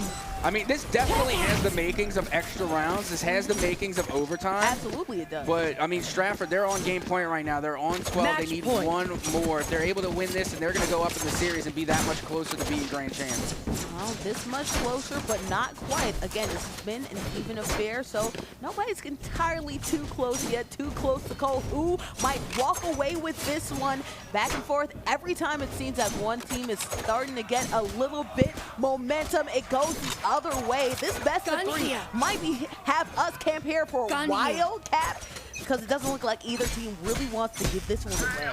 Well, I mean, you're looking at the alt economy. It definitely is going to be favoring the Legends here as they got, again, the 2. As you can see, Jet already popped the Blade Storm, so they're going to be rushing into this one, and I think they're going to try and go for this first pick very quickly. They also have the Neon alt online available, which is going to be huge, but, I mean, it's all about execution from here. Execution, Prowler going out, not finding anyone. Smoke right there at the top. Oh, Hookah getting smoked out. Neon go ahead and utilize that speed to put up that wall, go around the bullets, and get the elimination. And they popped the Neon ult as well. It is now a 5v2. Again, at this rate, it looks like we're going to be heading to extra rounds. As you can see, Near are going to be making their way through the smoke, going to call out the boom bot. Try to get a little intel. Well, I mean, not going to tell us anything we didn't already know. Guess what? They're there on site. There are people around the corner of the smoke. Right now, they are blind firing, trying to find anybody. Chinese Last player standing. Get an elimination, and then boom goes the dynamite. The attackers go ahead and take care of business. Yep, not only that, but now we're heading into extra rounds. We're getting ready to head into OT as these teams clearly are very evenly matched. Oh, man, even isn't even saying it right now. I feel like we're going to be here forever, Cap, because we're probably going to get an overtime, and then we're going to go ahead and best of 3. We're probably going to go overtime in every match. It seems like, man, these teams want it bad as we're seeing Phantoms and Vandals all over the place. Both of these teams kitted out, which means that both of these teams have a viable chance to do some damage here, as they seem like they always do, to be honest, because these teams are all matches. We keep on saying, I don't know how many other ways we can keep on saying it. Yep, here we go. Round number 25 underway. As it looks like it's going to be a push over towards A main. They're going right up the mid. Initiation onto site, and a big pick going the way of the Legends. That was huge to start things off. Yeah, getting the pick, dashing out of there because you don't want smoke, because you know there are more teams probably around the corner. That's what Halftone tried to get away from, but unfortunately couldn't get it. There you go. Headshot right there. Chinese spyware has been cracked so far. The aim has been as true as you know what. Getting a great pick right there. They want more. They probably could have gotten the brimstone. Unfortunately, they couldn't just get it. Here we go. We're back into that one more round scenario. You got to win by 2. That's the only way to get the dub. As now the Legends are going to have to take a turn on offense to try and end things here and now. Again, a great round on the defensive side of things, but now time to play aggressive. Be aggressive. Be aggressive. And you're hearing the crowd make some noise as well. Full shields, full weapons all around right here. Economy game even, but time to be aggressive and time to lay the law on down. Well, here we go. Pressure is on here. Remember, if the Legends manage to take this win, they will take the first game of this grand final best of 3. Renry going for a little bit of intel there. Not going to be able to find anything. Again, right now, for all they know, A is completely clear. And for the moment, you can see Near waiting, trying to buy their time. Yeah. Looking to see where the push is going to go. Again, slow playing it here. They're playing the clock. They're all the way by Fountain. It looks like they're backing up and trying to go ahead and maybe readjust, maybe do a single push instead of a split push like they've been normally doing here. Decision trying to be made, unfortunately, for Chinese Spyware. Dig Dug was around the corner, so great to get, again, one of your better players out the game. If you're Legends, you definitely want Chinese Spyware out of Dodge right there. And you see, they were playing for the lurk, though. They knew that they were maybe not known, but they were prepared for the lurk. Again, in these situations, there's always that one lurker that tries and get a big play, which is a fair strat. It happens all the time. It pays off dividends. But that's why they were taking their time right there. They were playing for the pick. They wanted to try somebody lagging. They wanted to catch the lurker, and they managed to catch them. Now, trades being made on towards that B site. And now we find ourselves in a 2v2. The spike making its way over towards B. They should have enough time to plant it and get it down without any interference. But you can see right now the Brim waiting for the spike to go down, and down it goes. Planted. Brim playing it safe as well. you see right there, did get a little bit of intel and Last player information right there. standing. Boom, One goes the enemy dynamite. remaining. There you go. Brimstone getting out of dodge just because of that little sight of information. Neon trying to make a last-second play. Converge on them, but unfortunately just couldn't find down the sights. Great play. Yep, great plays being made all day. That is going to be game one, going the way of the Legends. And again, a real back and forth from start to finish there. And now they have the advantage going into the second map, going into the second match. I mean, that was a tough game, and it was just so close. It was pretty much going into extra time. Yeah. And I got to tell you, for the longevity of that match, it looked as though that Legends were fighting an uphill battle, and they managed to take the lead over into round 11. Because we talked about it, right? Stafford had some early momentum, and they actually got to the double digits way earlier. Way earlier, a couple rounds earlier than the Legends did. But the Legends were able to gain some momentum in that middle play. Were able to make a little bit of a 3-round run. Then Stafford took back control, but then ping-ponging ever since. I feel like it really just depended on that last-second shot, man. Small play, small margin of error really provided that win. Really, this could go either way for either of these opponents, but we're in for a great grand finals when it comes to both of these squads. Yep. Well, right now, Stratford, you know, your back's up against the wall here. You only got one chance left. You either have to come away with the dub, or unfortunately, that's going to be the end of the road. But right now, if you're the Legends, you have the momentum going into this next game, and it's again going to be not just decided, but it's really going to come down a lot to the map, depending on where we're going to play, what the compositions are going to be. Because again, like the map that we just played, that is pretty much the standard. That is like one of the default competitive maps for Valorant. So I'm curious to see what the next round is going to be, where it's going to take place. But for the time being, we're going to take a quick break before we get into the next game for our Valorant Grand Finals. So do not go anywhere. We're going to be right back with more Valorant right after this.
the stage. We're taking a short aside from our Valorant playoff to celebrate one of our tournament champions. If you were watching over on the other stream, you saw Common Grounds High School take the Fortnite 2v2 championships. So first, let's hear it for them. All right, so I just want to ask, what was it like playing at the tournament? It was really hard. I like seeing our coach. Really good. Awesome. How about you? I don't know. It was just difficult.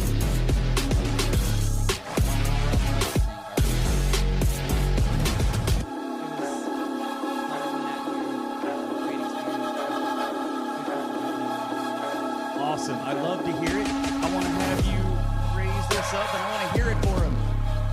Your Fortnite 2026 State of Texas Esports champion. Congratulations. I'm going to toss it back over to our casters.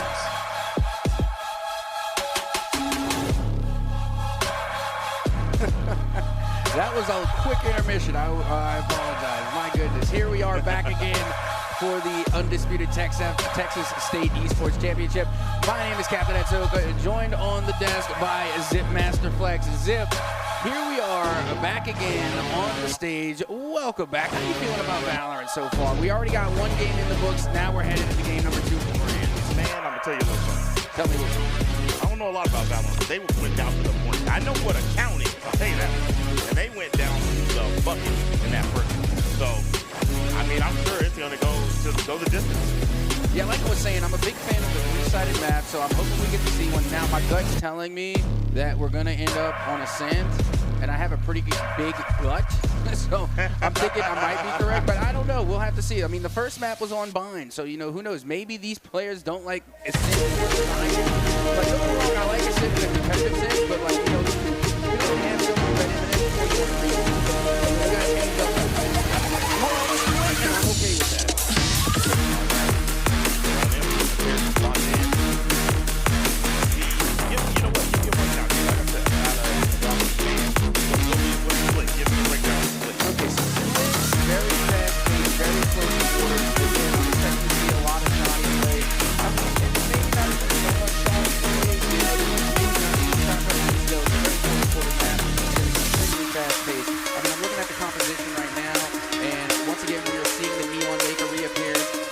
Viper. I'm already going to be biased towards this team because I absolutely love Viper. They're my favorite Valorant character.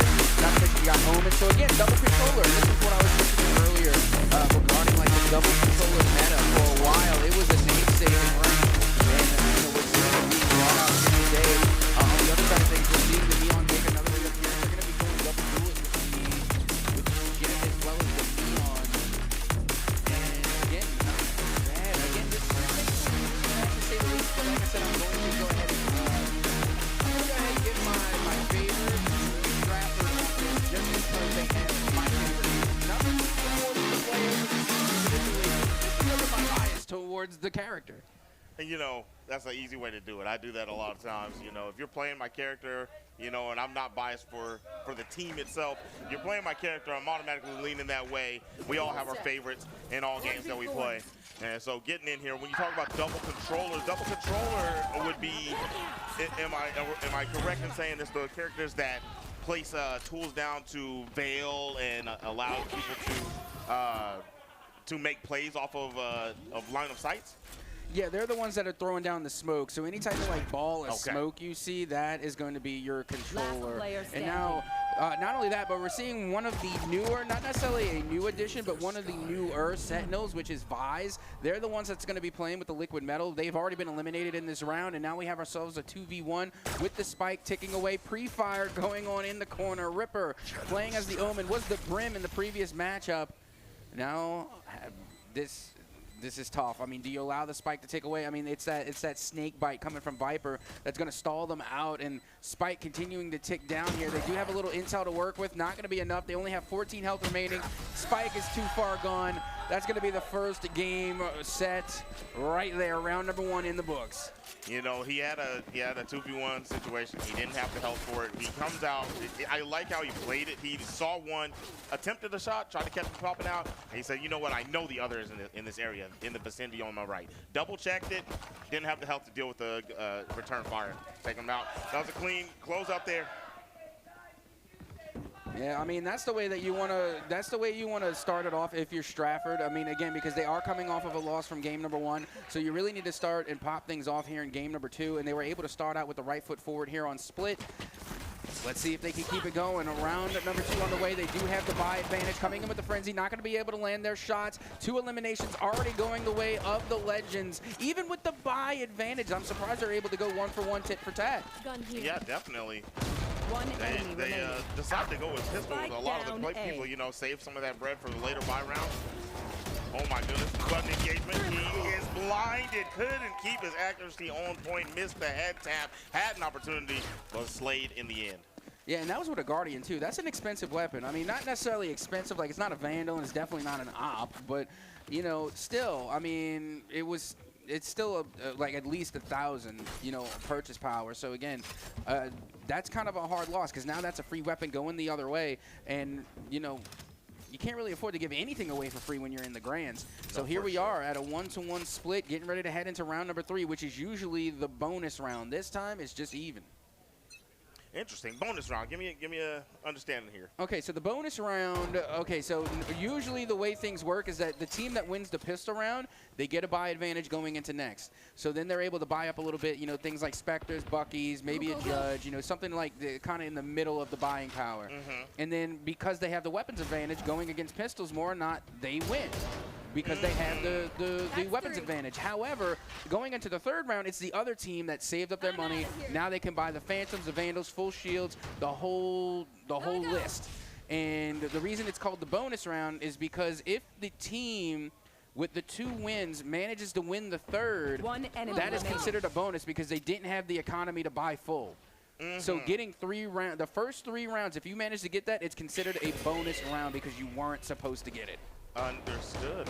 Terminology is now acquired for your boy. We have a 1v5 situation. Tried to do a quick pop out there, and I mean, they're just too prepped. There was too many angles to be worried about. Couldn't get anything going on that one, so we have a 2-1 situation starting off here. Yeah, and I got to tell you, the Legends are looking good. Even though they went down in the first round, they were not phased. They only had pistols, and they still managed to make something of it, and now they should be able to get a full buy on both sides. This should be our first real round getting ready to go underway. But no, you do see the Spectres still coming out to play here for the Legends, which, you know what, I'm not opposed to. Again, you want to save a little bit of those creds so that way you can get the full buy on the next time. And not to mention the Spectre, not a bad weapon at all. You can definitely do a lot even when you're not buying at full purchasing power. Otherwise, there'd be no need for thrifty rounds. And you see the money advantage was definitely high on the Legends side. All right, we got a little bit of an engagement over here. A little coverage. Unable to see anything going on. We might have a 1v1 situation pulled off on point. Toxin screen down.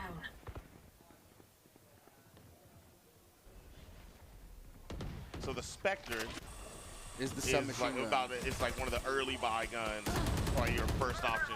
Other than a pistol. Yeah. Blinded. Yeah, the pistol is like your default. The Spectre is like the next round buy.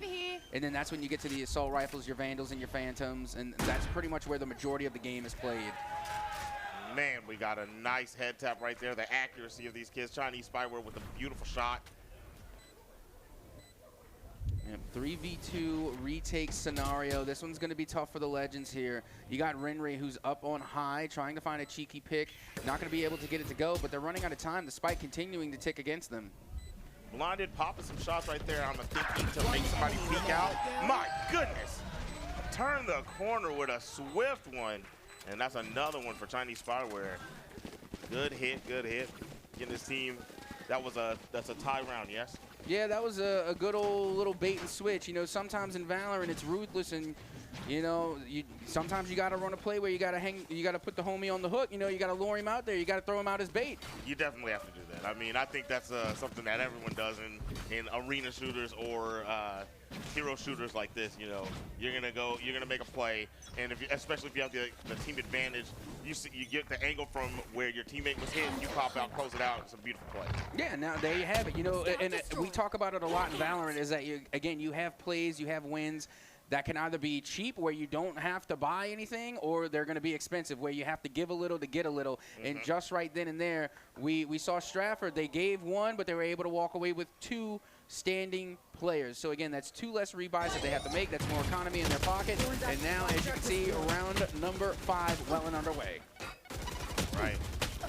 My goodness. A wall bang to get the first one out of there on the side of the Legends. Take this. We got Okay, they're going to be coming in now with the Phantom. As you can see, again, very cool skin, by the way. I really love that skin. It's given Lich King from World of Warcraft, and I vibe with it. You are correct. You are correct. Lich King was my favorite World of Warcraft expansion, as it has been by many. I feel like that's the only expansion I know of. There's too many, to be honest. But as we continue on, you can hear the crowd already giving the support to Stratford as they come in to get yet another dub. I'm telling you, the crowd effect is real. Yeah, Stratford definitely put on a clinic on that one. That one was one of the stronger rounds we've seen. They dropped 1 player on that one right there. So very clean performance from their team. Coming back out here with the Lich gun. See if we're going to get another quick engagement. I see that there's one of the start points where they're going to start pretty close. I'm getting ready to head into round number 6. It should be a full buy on both sides. We're going to have a complete round here. And again, it's really not too much love lost either way. Great pick coming from the side of the Legends, as Rinri able to get 1 elimination on the board to try and equalize here. Dig Dug, thanks to the feed, and now Ripper from up on high, able to get a couple of eliminations. And now we have ourselves a 2v1 scenario. Spyware does have the spike in hand, and they're not going to plant on A. Or I'm sorry, they're not going to plant on B. They're going to slow walk it all the way back over towards that B site. And we know if he gets eyes on somebody, he's been quick draw McGraw, has not missed really. He's making a good rotation here, nice and safe. Trying to find his way around. He's definitely way out of dodge. I think this play is going to be able to be made. Oh yeah, they're going to be able to get the spike down, which is going to put the pressure on towards the Legends, because again, they're going to have to put themselves in a line of fire. That's the only way, is that they have to try and turn and check down lane in order just to get a read. So it's going to be tough, but the advantage is still into the Legends. That 2v1, again, the numbers really do make a difference in Valorant. 1,000%. He's going to give his position away after taking 1 out, and he's going to have a face-up if he does get that lucky. So here we are. This is the approach. It is game time. They're checking for it. They know. Oh, my goodness. What a read. And that is how you clear a room. I mean, that's just rule number 1 in Valorant. You always check the corners, always check for the Ratty Cathy. You never know where they're going to be, and you have to check every single corner. But that should be able to come through with the defuse, and that should be a tie game. Getting ready to head into round number 7. We are split 3-3. Just 3-3, evenly matched the same way they were in game number 1. And this is so I missed it. I apologize. What was the winning team of the 2 for game number 1? That would be the Legends. They had to take it in extra rounds. Again, they were going tit for tat the entire time, a real tug of war for the longevity of the game. But much like pickup basketball, it's a win by 2. It's the only way you can get it done, and that's how they were able to get it done. They won 2 back-to-back rounds in extra rounds, and they were able to secure the win. Overtime dub for the first one. We're looking like we're going to go the same route. Kicking this one off, not as early of an engagement as we had last time, but there will be eyes in a moment once that control off is gone. Smoke now. Oh my goodness, quick head tap. Yeah, very quick on the draw. Ripper from up on high, now hiding within their own smoke, but they know exactly where they are. They have the intel, and now they're going to have to recoup, rotate, and try and find their way back onto site. Now, Ripper from up on high, they know exactly. They knew they were able to check down low, find the pick, and now the dominoes are falling for Stratford, as that will be another round win going the way of the Legends. The Legends eking in front real quick. It's been topsy-turvy. Seesaw, both teams trying to take a lead and run away with it, but they are unable to. We'll see if this is the time when they start to spread this one open. Well, here we go, getting ready to head into the next round. And again, all's fair still. It's still very even here on Split. And Split is a very fickle map. It will bless you in the morning and curse you in the afternoon. It's very fast paced. Again, it's very, very tricky to say the least. Again, there's a lot of opportunities to sneak. As you can see, there's a lot of indoor, a lot of close quarter. So again, a lot of sneaking involved. And that's why it's so important to check your corners, because Split has so many of them. Yeah, I'm noticing. There's definitely a lot of detail in these little tight tucks, and you have to be aware. You have to be wary. You have to check up, down, high, low, left, right, AB, up, down. You know, you have to make sure you know which way that the opponent can come from, and have that map knowledge. Obviously, when you get to this level, you know, you're at the grand finals. You definitely have that map knowledge. No, 100%. And, you know, right now, it's just been a real back and forth. And I'm trying to think, we're either going to have a tech pause here, or it's just going to be a team timeout, which, again, I'm full advocate for taking your timeouts because they are much needed. They give them to you for a reason, and you need to use them. Like I said, I've seen so many competitive Valorant tournaments where they don't use the timeout, and it's just simply a waste. And I've seen teams completely turn it around, literally just turn the game around and steal wins away after just taking a second, taking that timeout and collecting themselves. So again, it's just very important to do, and I think it's a slept-on advantage that every team gets to have. Yeah, all team sports have this. You know, you have an opportunity to in traditional sports and in these type of games. You should be able to take a timeout, take a little breather, think it out.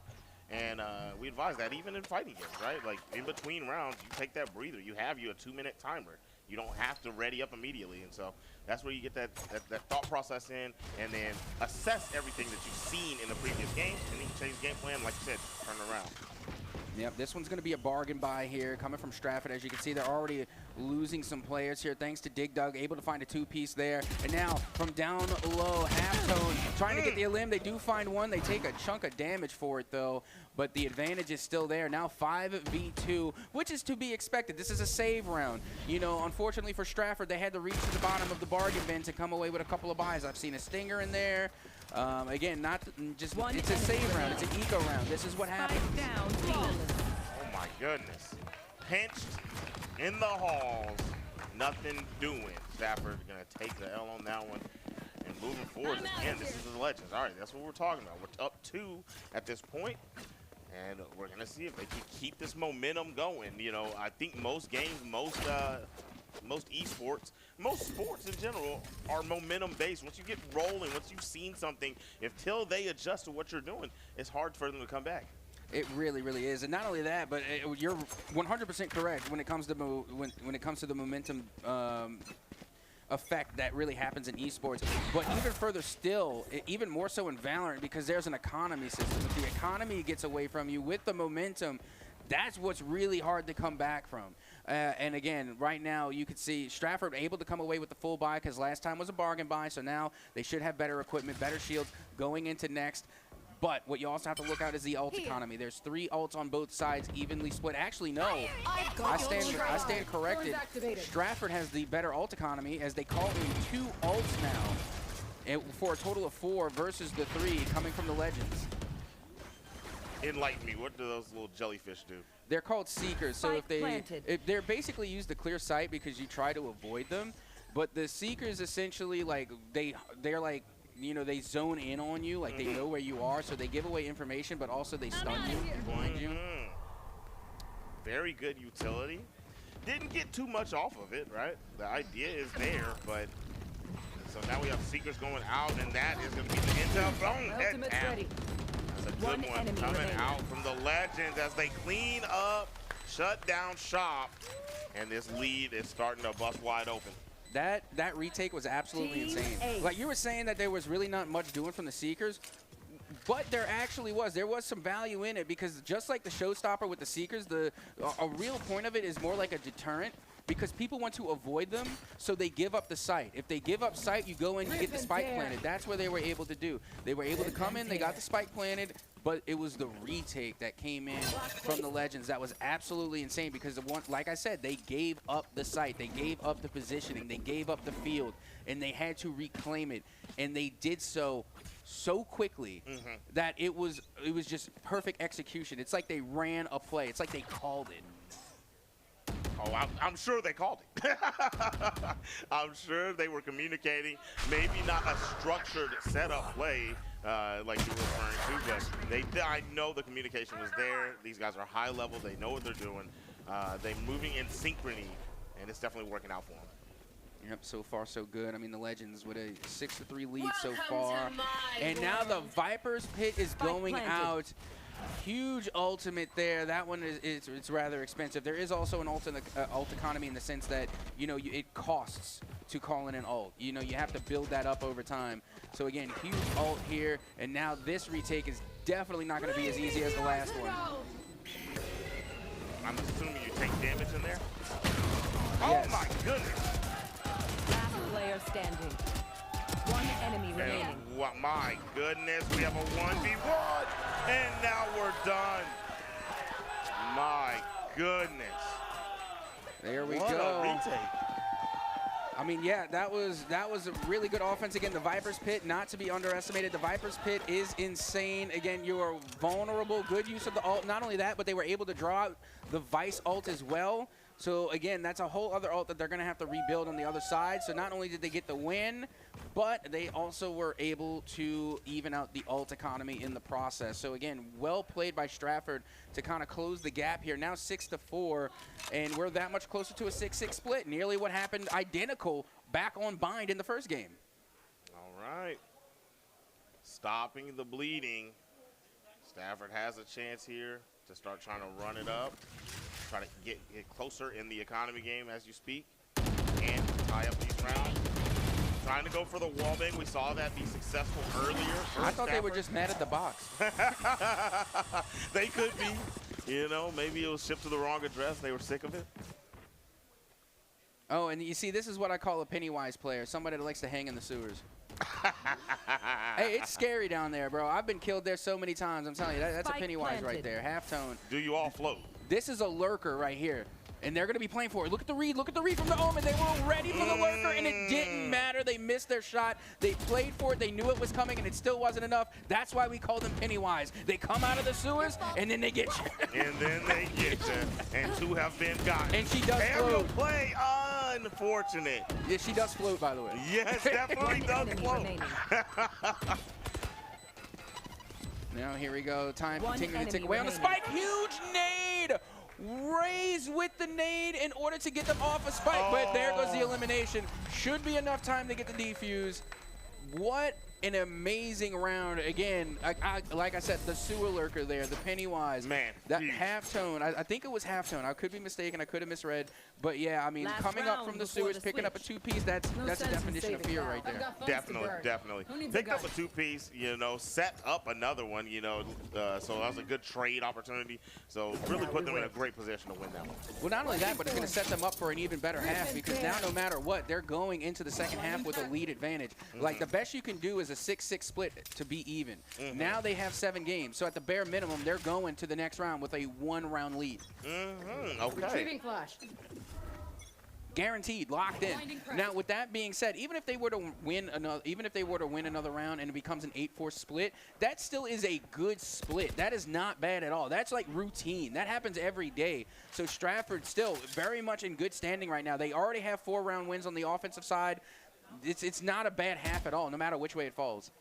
Understood. It's a close game regardless. We're seeing good gameplay from both sides. I've got your trail. All right, here come those trackers, the seekers coming on to see what's going on, say howdy do, and tell on you. Oh, my goodness. That's one down on the side of the Legends. Yep, that was a great read there. Again, coming from the side of Stratford. Like I said, you know, they still have rounds to win, and they have 3 ults ready. That Neon ult, absolutely insane. A little bit harder to work with here on Split just because there's so many places to hide. Yeah, a lot of tucks. Beautiful accuracy there. I like the play, utilizing the little bit of a peek he had. Just didn't have the reaction time to capitalize on what he set up for himself. The dog.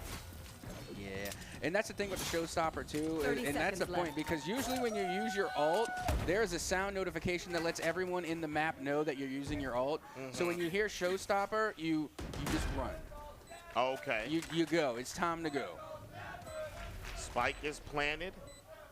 The pressure is on. Making way in. Here we go.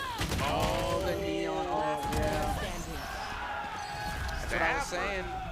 That's what I was saying. The neon ult is just, it's a great ult. Neon, again, a great, like, and again, they're a duelist, but I also kind of like low-key think they're like a pseudo-initiator because, again, they do have the wall to kind of like gain entry. But with that being said, again, the neon ult is one of the better ults in the game, but on a map like Split, there's just too many corners to check. Yeah, we saw the initiation of the ult dashed in, bypassed one player on the right, and then didn't even have enough time to take out the first one in front. So it was going to be curtains regardless because there was a player right behind. Yep, now we're going into the second half of play. We're back to the pistols, going to the pistol round here, and now it's going to be the turn for the Legends to try their chances on offense as we get ready to head into round number 13. You know what that anime was? Do you know? I'll be honest, I've been watching a whole lot of One Piece. I thought it was Nami for a second. Gotcha, gotcha. I'm not cultured enough. I don't know what that was. I feel like I'm wrong. I feel like I'm wrong. But like I said, I've just been watching a whole lot of One Piece, and that character, again, I see the orange hair. I think it looks like Nami. But what do I know? I don't know nothing. Well, I know that position was given up, could not hold as the poison was on the ground ticking away, had to give up spot. And now, as a unit, all moving down one way. No diversity in the tactic. They're just going to do a hard push. Yeah, that makes a lot more sense in the pistol round because, again, it takes a lot more to get eliminations with pistols. So if you're moving as one unit, you're going to have the advantage no matter what corner you turn in that regard. Now, once you get to the better weapons and to the bigger guns, that's going to be less and less and less. But in the pistol round, yeah, grouping up, moving it as a unit, more often than not the better tactic. Spike down B. Last player standing. My goodness, the spike carrier is down. It is a 3v1. Missed a 30 couple shots seconds there. left. Just a couple. Just a couple. Yep, there you have it. That'll do it. Stratford able to come through in the pistol round, which is huge. I mean, they're coming into the second half at a 2-round deficit. Now that they won the pistol round, they should be able to tie it up no problem. Got it, got it. They won the pistol round. They have the bread. They have the choice to upgrade here or try to go for a save round, like you said. They are 6-7ing behind us. Oh, I know. The score is 6-7. I mean, they're not wrong. You know, they say every time you 6-7, you lose 67 seconds off your life. Man, that's rough stuff. Yeah, it is. Maybe you should stop doing it. I don't do it. I'm not playing with you. You know what? For the culture, I'm going to lose. Do it for the culture. I'm going to lose 67 seconds. 6-7. That's all right. You know what I'm actually aiming to lose 67 pounds. That's what I'm trying to do. As we continue to push forward here, once again, we're into the second half. Pistol round is now over as you're looking, Stratford should be able to come through with a buy. You do see the Spectre here over in towards mid. Slow playing it right now on ropes. Right now, really not a love for loss. I mean, an even trade is not bad considering that you're in a pistol round, but the Stinger, oh my goodness, I hate the Stinger. I think it's inconsistent, but my goodness, does it spray. It definitely does. I saw the bloom on that bad boy. My goodness! Turned around and John whipped him. We have 2 left on the side of the Legends. 3 left for Stafford. Now, the Spectre is a different story. That's different than the Stinger. Honestly, I get heat for this a lot, but I much prefer the Frenzy to the Stinger because the Frenzy, again, the clip isn't as big and the rate of fire isn't as high, but you more than often than not get the same results and it's more accurate. Come at me in the comments. I don't care. I stand by. Frenzy over Stinger. We'll ask the players a little later. My goodness, what a shot. The recognition. And down the line, the Legends taking the 2v3 and saying, we've been here before. Thrifty. And for those that don't know, and I don't know if you're familiar with the Thrifty round, that's when you buy all your stuff from Goodwill and you still come out with the win. Like, again, like you had no money going to that. It was basically all pistols. Like, you may buy a Sheriff, which is still a pistol. It's a fofo. It's a 44 Magnum. Is what the Sheriff is. But point being is that you literally take you take the bare minimum and able to turn it into a win, which is why Thrifty rounds are my favorite because, again, at the end of the day, it's talent over equipment. You know, it doesn't matter what gun you have as long as you're hitting your shots. Yes. And that's why Thrifty rounds to me are the best. Next to an ace. An ace is great too. An ace. Love aces. Let him ace. Let him ace. Let him ace. If your homie's got 5 on the board, let him get the last one. Let him ace. Let him get it. Yeah, for sure. You always gotta divvy out the ace. Gotta oblige. All right. We have awareness here. Gonna be a good engagement. Pennywise. Oh. I don't even know what happened, brother. He's playing. That's what I'm saying. It was time to float. We had a trade situation there. Rip and tear. All right. Thorns activated. Still 4 on the side of the Legends. The spikes down. No engagement. Yeah. I love when something happens off screen because you don't see it, but you hear it. Yeah, right. You definitely hear it. And you just know, yep, someone got. Spike is planted. Patience. Here. Trying to see an angle over here. Not making any type of approach at all. I mean, what can you do? I mean, this, again, it's a save round. You expect this coming from the eco round. Right now, if you're on the side of Stratford, really all you're trying to do is get as many frags as possible, so that way you can get a little bit of extra economy and then force the Legends to buy more. That's really all you're looking to do. There's really not much doing besides that. As you can see, the trade comes through, but that's what they were playing for. They're playing for the picks! My goodness! For the picks, but still, there's not enough time on the spike to defuse, but still, that's what you're looking for when you're in an eco round. You're trying to get as much economy gain as you can while costing your opponents the most. So again, as far as eco rounds go, that was great. That was well worth it, huh? All right, bargain saving. I understand. I got you. The collateral shot there at the end, phenomenal. Literally a 2-for-1. Yeah, 2-for-1 special. Yeah, we're talking about saving money here, man. All right.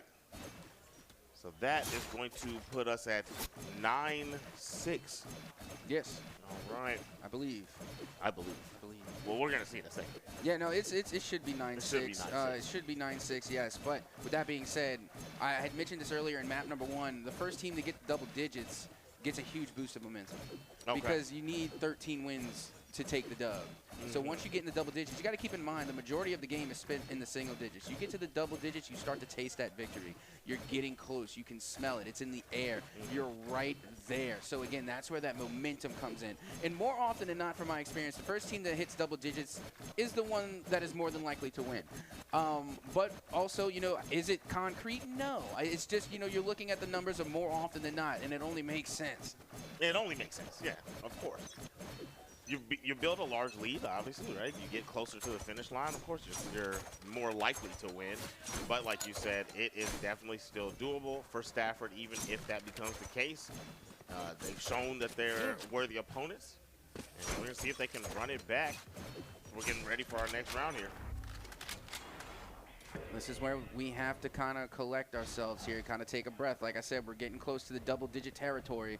This is where you're going to see a little bit more slow play. Now, don't get me wrong, every now and again, you're going to call a blitz. The blitz will come in. It just might not happen right now. You see already, look, you got Snorlax aiming down long with the sniper, trying to play the long game. You're trying to keep sight, as now you do see that it looks as though the spike is going to be hovering more over towards the ace site, waiting to try and find an opening here. Look at the peak right here around the corner. Halftone nearly able to get the shoulder tap there. Not going to be able to get it to go, but now the intel is out. They know exactly where the Legends are headed. Definitely. We don't want that smoke. Yeah, you saw both. You don't even take that engagement. Going back out, Spike Carrier is down on the Legend side. Oh my goodness. The preparation on the side of Stafford for this round. Very well done. Got a head tap, but couldn't clean up the other. And there it is. 2 still remaining on the side of Stafford as they get another dub. Yep, and that was a great round win there. Again, they really needed it for the economy, or they would have had to been forced into another eco. So again, great round win, way to secure, you know, another future buy. And now it's starting to look a little bit scary on the side of the Legends because their economy has got this. It has to be kind of waning down at this point. They might have enough for another buy, or they might have to do kind of like a half buy, you know, and have what we call, you know, the hero buys, where, you know, your best players they're going to invest and get a Vandal, so that way they can try and get a pick. But here we go, getting ready to head into the next round. This is going to be round number 17. And currently the Legends holding on to just a 2-round lead. However, right now the ball is in Stratford's court. All right. So that is, I feel like that thing's surveilling whenever I see the bird come out. No, the bird is a blind. It blinds. Ah, okay, okay. The bird is control, all right. I see why you would think that. Yeah, I mean. Oh my goodness. Not the thrifty. Not again. Oh my. Not again. Anytime I see this game, Spike planted. Anytime I see this game, I love the way that pistol headshots. It just looks so clean. Oh, here comes the showstopper. Trying to find, and they call it out there with, and again, that's where Renry was. They were in that corner, but they're not anymore. As the swing comes through, and now we have a 1v1 post plant. This is dangerous, and it's pretty easy to tell where Dig Dug is. Dig Dug able to find the shot. They click the head, and they're able to get the limb. Big round again. It's a real tug of war. It's been back and forth nonstop. No, for sure, for sure. You can see the tensions are running high, man. When they put the cam on the players at the beginning, it was, you know, just a little bit. Everybody's keeping their composure, not too much going on. You're seeing a lot of back and forth discussions going on as it goes on, and a couple of angry looks. It means something that they're trying to bring it together here. Gotta go. Checking out the equations. All right, here we are. Like I said, the double digits, we're there now. We're in that territory. This is where things are going to get a little bit more serious. They're locked in. I mean, I saw even last round they were they took that one pretty serious. What we had been seeing on that start point, that was the one we were getting the quickest engagements. People were flying in there and then having a fight on that little slope right there, and we were losing somebody within 5 seconds of the game starting. That one right there, both teams gathered intel and they dispersed. They didn't even take the fight. So you can already see the difference in play. Yeah, look at this big elimination pick there with the Guardian, and now you can see Blade Storm does come out, and no one to give it to. That, I mean, don't get me wrong, it's unfortunate because you popped the ult, but at the same time, you still secured sight and you still have it. So, yeah. You gotta take what you can get. Nice shots. Nice shots. And there's one left in a 1v5. Not insurmountable, but I mean, it's gonna be a rough one. Had an opportunity there. Teammate came in and said, let me get that for you. And that is a flawless victory there. A great round, and even that much closer to the Grand Championship. The Legends were able to come through, pick up yet another round dub, and now they're only one round away from getting themselves onto match points. Checking out that mouse real quick.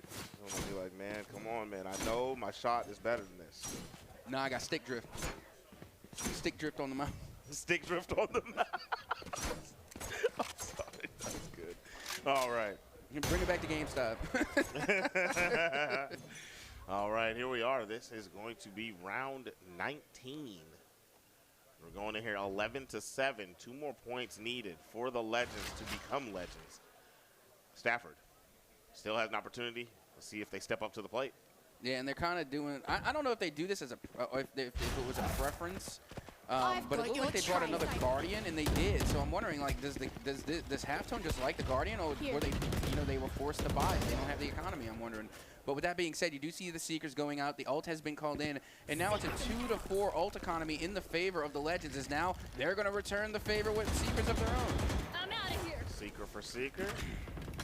I'm out of here. Both teams playing it super safe. Haven't lost a man yet. All right, we have an engagement coming up. 2v1. One down. All right, we got 3. 1 loss for each team.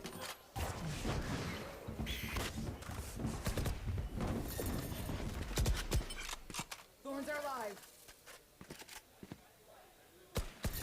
AKA Dig Dug. 30 seconds trying to activated. just check the area. Surveilling. Nice movement. Coverage. They're getting angles. Love it. They're moving as a unit. Spike down A. They're moving like the Texas Army National Guard. Well, that's how you want them to move. I mean, that you got to be professional. You know, you got to be effective. And that's what they are doing right now. It looks like they're going to try and force themselves onto match point. Big eliminations.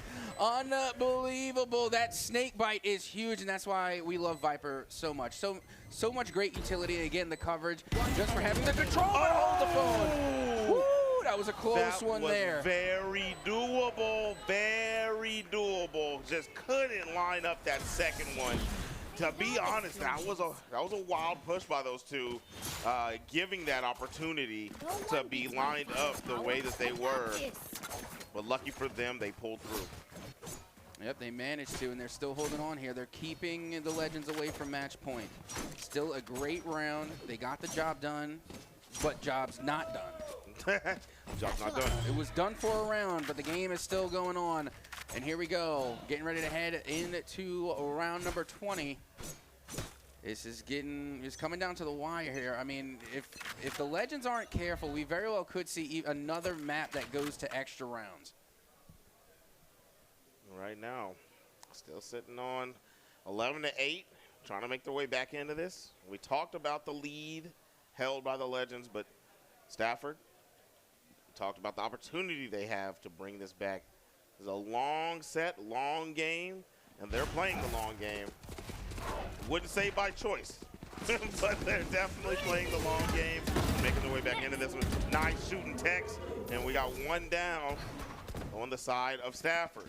Yeah, great entry, and they're favoring A very heavily right now. But A, they've found some success. They've been able to get the spike planted. Now, they've had some difficulty holding it, but still, the spike does go down. And they have a 3-round lead, so not bad. Meanwhile, Ripper from rope, able to find one from the top rope, as now they're going to be able to use their ult to get out of dodge. And now, playing on the retake here. Looking rather dangerous. Big pick in the favor of Stratford. Now they have themselves a 4v3, now a 4v1. Huge swing coming from the Legends, and now they are only one win away from being your grand champs. One win away. But Kobe, I already have 12 points. How much more do you want? More. We need 13. One more. It's coming down to this. And again, I don't even know if this is going to be eco round or not. I'm wondering whether or not if they have enough to buy on the side of Stratford. It looks like they do. And it's a broken buy. Oh, this is tough. Round point. Oh, but they're going to invest in an Odin. Oh, my goodness. But still, I mean, don't get me wrong. The Odin buy is great, but you have like 3 Buckies there as well. This is tough. And not only that, but now they're going to be calling in the Viper ult too. Oh my goodness. Okay, so they came in locked and loaded to try to close this out. Is that what you're telling me? Well, I mean, it's a good strat. Okay, so if they call down the Viper's pit, then they're forced to go to the other site. So they're pretty much forcing their hand and telling them where to go. Okay, and then they're bringing out the Bucky. So if they do try and go into the Viper's pit, the Bucky's a shoddy. So if you bring them in close enough range, they can actually get a couple of picks. Okay, got it, got it. All right, let's see what we got here. Playing super safe. Here we go. Stafford has to win this one, or we're going to have our champion crowned. Nice job. We do have a trade situation. Left our teammate not paying attention. Oh, hold on. Oh, my goodness. Another good one from Snorlax. Spike planted. We have the spike down in a 3v3 situation. 3v2 now. They was able to get an elimination and a trade. 2v2 and a raise ult on the board. That is huge. We got coverage on that far left side, but on the site alone, good shot. One left, holding on for dear life.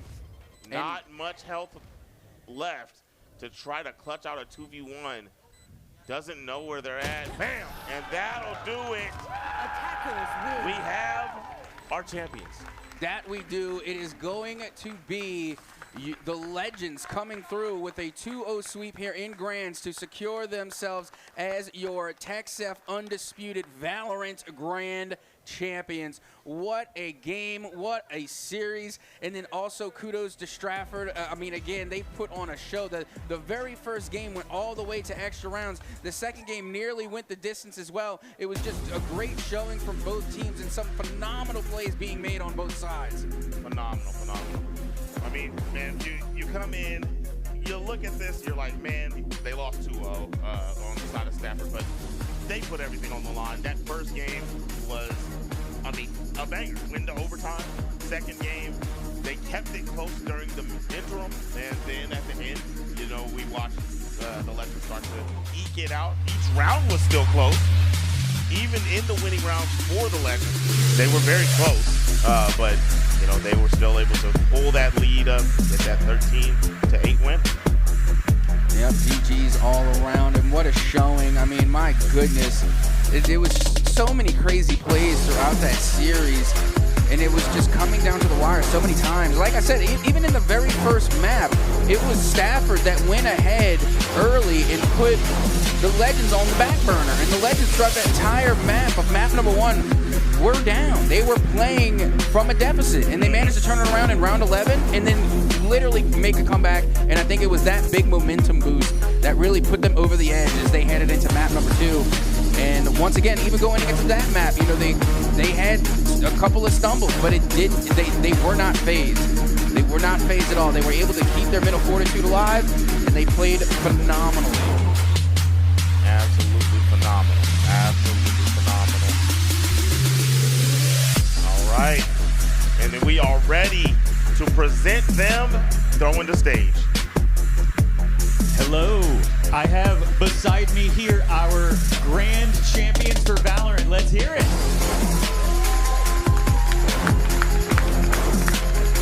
Those were some really close matches, so I'd love to hear what you were thinking, especially as we had this back and forth. I mean, y'all led some, y'all were behind some. How did you navigate that? I think every time we called timeouts, like especially thank you to our coach, he like got us back on the same page, and like the whole time we were like just swing together, play together, and that's what we overcame them. I think we kind of just worked together and like paused a lot, kind of think about what we were gonna do, and we just hit aside. Awesome. So how does it feel to be up here about to hoist the trophy? Feels great. I mean, last year we got second place, and this year, I don't know, we just had a new like thought process. We said we could win this. Do you think that being on the stage last year set you up for success this year? You're more comfortable with it? Your nerves are a little easier? I'm actually a rookie, so this is my first year here, so it's kind of crazy to win, but like... Well, I want to see our Valorant champions raise the belt, and let's hear it one more time for our grand champions. The Bechtel Legends. And on that, we're going to throw to a short intermission, I believe. What's going on? What's going on? That was awesome. You know, I love the way that they spoke about their camaraderie, the shouting out the coach for getting them back on the same page. Because I've played in the competitive scene of team games, and sometimes when you guys lose each other and nobody's there to reel you in, no team captain or anything, sometimes you just get lost in the sauce. So, you know, I like that they all got back in tune, and I like that one of them said, we got it back in tune and we stay silent. Yes, absolutely. And I like they just shouted out the timeouts as well, especially, coming from the coaching staff, once again, to come recollect and come correct. And I was saying that throughout the broadcast even, like, I can't stand when a Valorant team does not use their timeouts. Yes. It is given to you for free. Mm-hmm. Like, you need to use it. This is only for your benefit, and that's how you can tell when you have a really well-rounded team is a team that uses their timeouts. They take all the advantages that are given to them, and they use it to its fullest potential. So I love hearing that, and I love hearing the support that they have from their coaching staff. Again, that's what makes a team. It's not just a player or a couple players that just can pop off and make highlights. It really is a team effort, is a group effort from multiple different influences, whether it be the parents, whether it be the coaches, the staff, whomever it may be. It really is just a group effort through and through. Definitely a group effort. They all got together and made it happen. One of my favorite things is that we keep hearing teams say, last year we got second. Today we won. I feel like that's a running theme. And what's also a running theme is we're going to a break. We'll be back here in a little bit with some more TechSef action.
Welcome back. We are crowning another grand champion. I have with me here Dylan from Ridgepoint High School, who is our iRacing grand champion. Let's hear it.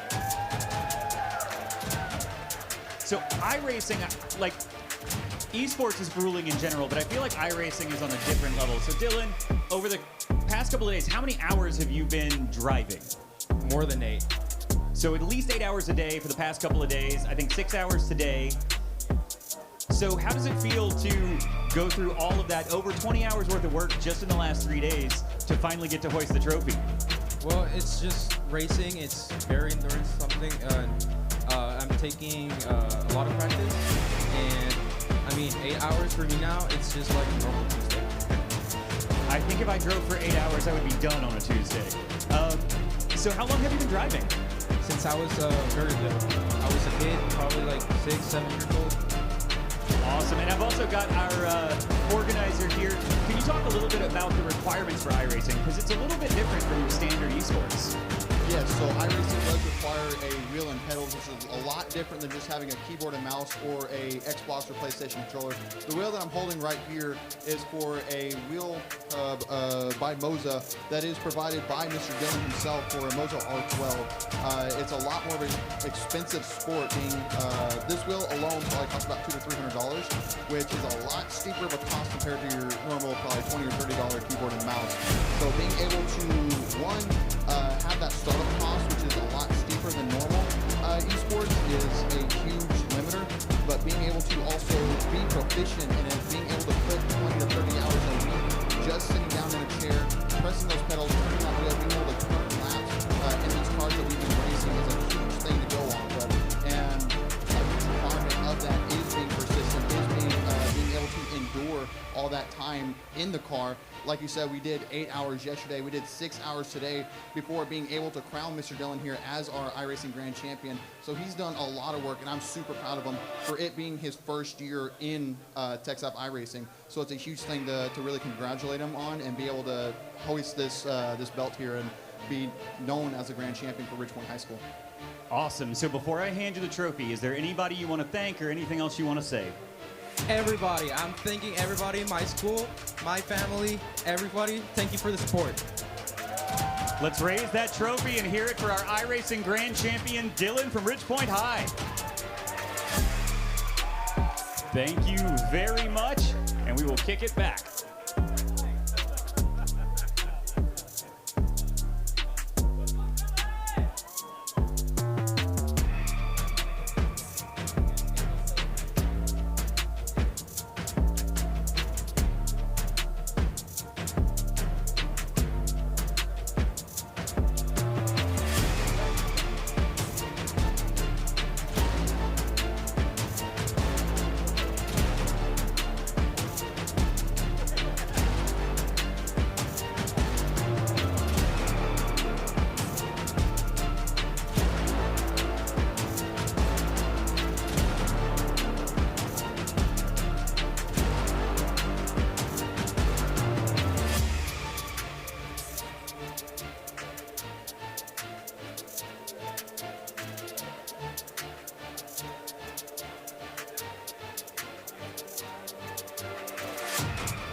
can have your attention.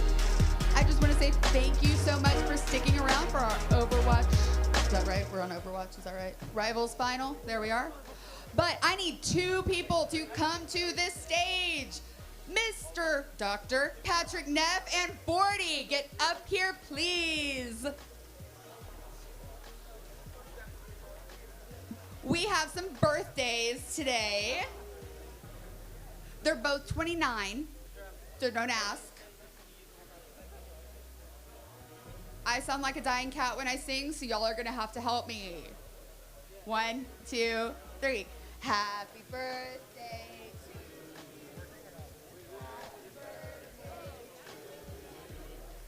Happy birthday. Happy birthday.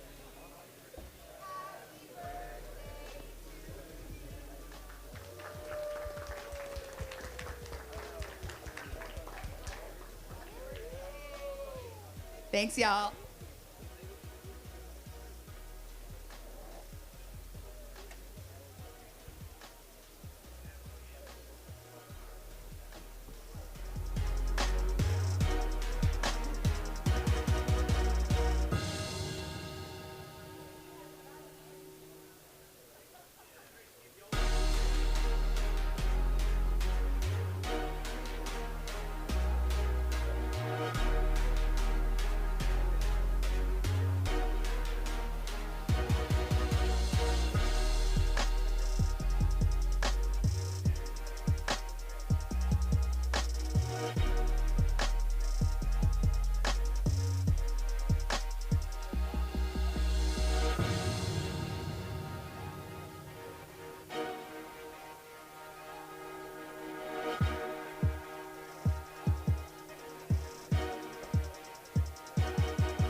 Hey,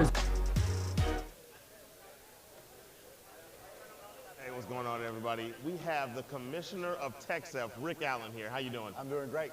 Glad to be here. Yeah, it's always good to see you, man. Absolutely, absolutely. You having a good time this time around? For sure. You know, it's always tiring. You know, you always put in a lot of hours, and then you get home and you think you're going to sleep, and you don't. You know, you think of the next day, you think of what happened that day, and you're just so excited. And I'm excited to get home. Honestly, it's been a great week, but I need that bed. You know? You get every emotion that you can think of doing something like this. For sure. So what does TechSF mean to you? What does this event mean to you? So the smiles.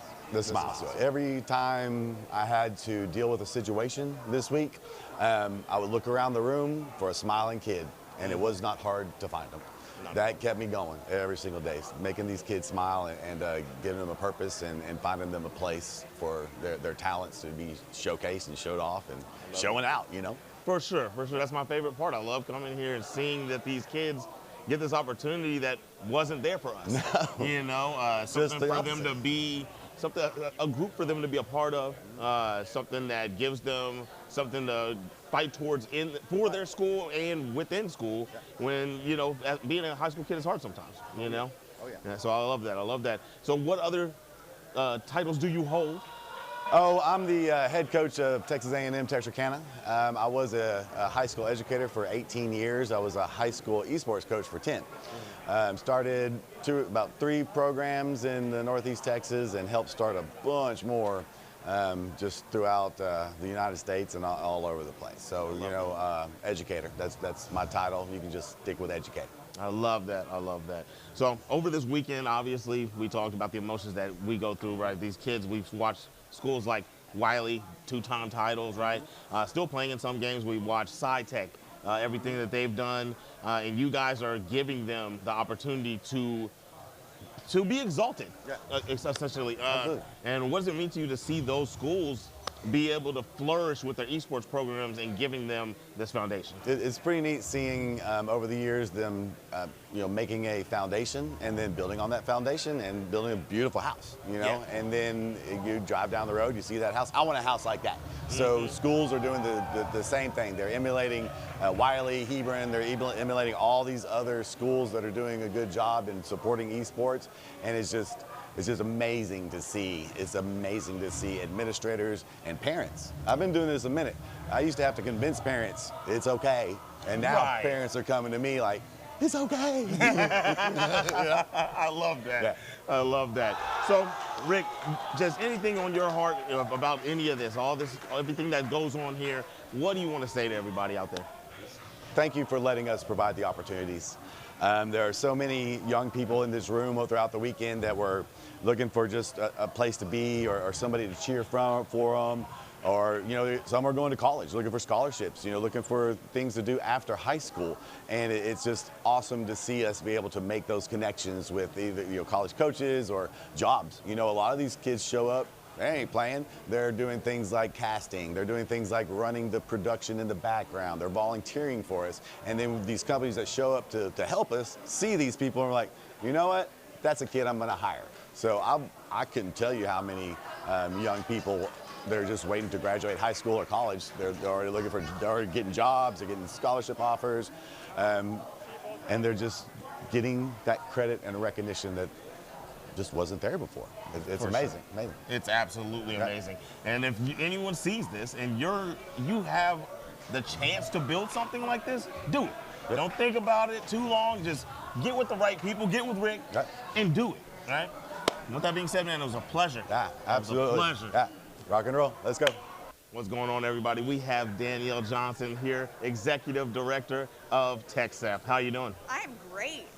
You're it doing is great? a great day. We are on day 3 of our 3-day tournament. We had 147 schools here, making up over 460 teams, and that's about 1,600 students from every single corner of Texas. The Panhandle of Brownsville, El Paso to Texarkana, every student in Texas can compete with TechSF. Oh yeah, from all over, over. Something I just brought up a moment ago in the other interview. We have these schools that have made a name for themselves, like my old school, Wiley. Oh yeah. I can't believe that they even have an esports program, right? And things like this are something that helps them get that opportunity to build and thrive and get funding to make these kids feel the way they feel. How has it been for you watching these events go on over time? It's been phenomenal. Our very first year in 2023, we had about 700 competitors, and I thought that was big. And that was only 4 titles. We have expanded our title options every single year. We want to offer whatever the kids are playing, whatever they are interested in. And over the years, we've grown. So we had, I think, 8 titles the second time, 12 last year, and we have 13 with the addition of Marvel Rivals this year. I love that you're able to remember the numbers so clearly. Yes. That's a beautiful thing, beautiful thing. That's how you know it's your baby. That's how you know you care. Right. So what is your favorite thing about all this? I love seeing the support that these kids get. We now have varsity letters for esports in most school districts in Texas. We have pep rallies, send-offs, clap-outs, police escorts out of town, exactly like they're going to the state championship for football. Seeing the schools support these kids and seeing the number of parents and families and administrators that show up to support their kids is absolutely my favorite part. These are kids that aren't necessarily involved in other things at school and may not have ever been involved in something at school. And to have not only their school and their family and their team supporting them, they get to, come compete on our stage and show everybody what they have. What do you, because I know you already talked to other directors in other states, what would you tell them to try to get to this level? You need to get a Shoney for your production. Man, I'm not even lying here, guys. They have been with us since the very beginning, since our very first stream, January 1st, 2021, and it has grown every single year. Our production just levels up every year. It's been so great having the same crew year over year, same casters year over year. It's been just phenomenal. They make us look so good every single year. We have the full Start GG integration on the screen with our overlays, so you can always tell what's going on. We really focus on the interviews and the kids and make sure that every mom can see their baby at some point in time on the screen. But that's been one of my favorite parts, is seeing how professional it all looks. And so the kids get these incredible professional level experiences. 1,000%, 1,000%. Well, Danielle, it was beautiful having you. Thank you so much. And it's beautiful being at Looking TechSF. forward to State 2027. 1,000%. Yeah. Hey, we are here with the winner of the Grand Blue Grand finals, none other than Blood Goddess. Blood Goddess, I have a question. It's the first game of the day, obviously very early. How did you feel coming into this game, knowing the fact that you were going to start off the matchup and start off the tournament today? I was a little nervous because I've never really been to an event with this many people looking at me. Also, it being like my first big game of the day was it was a little stressful. It was a little bit stressful, but obviously you had played against some of these opponents earlier, round robin style, so this wasn't the first time that you've gone against your opponent. How did you adjust from that first game to this grand final? It got me used to being around this many people doing the round robin at the beginning. And how were you able to secure the victory here today in order to make sure that you hoist this, will hoist this trophy coming up soon? After I lost that one game, I switched over to Lucilius and just played like I'd never played before. Okay, well go ahead and we're gonna anoint yourself with the trophy. Give it up for Blood Goddess getting the first victory of today. What's going on, guys? We are here with the champion maker herself.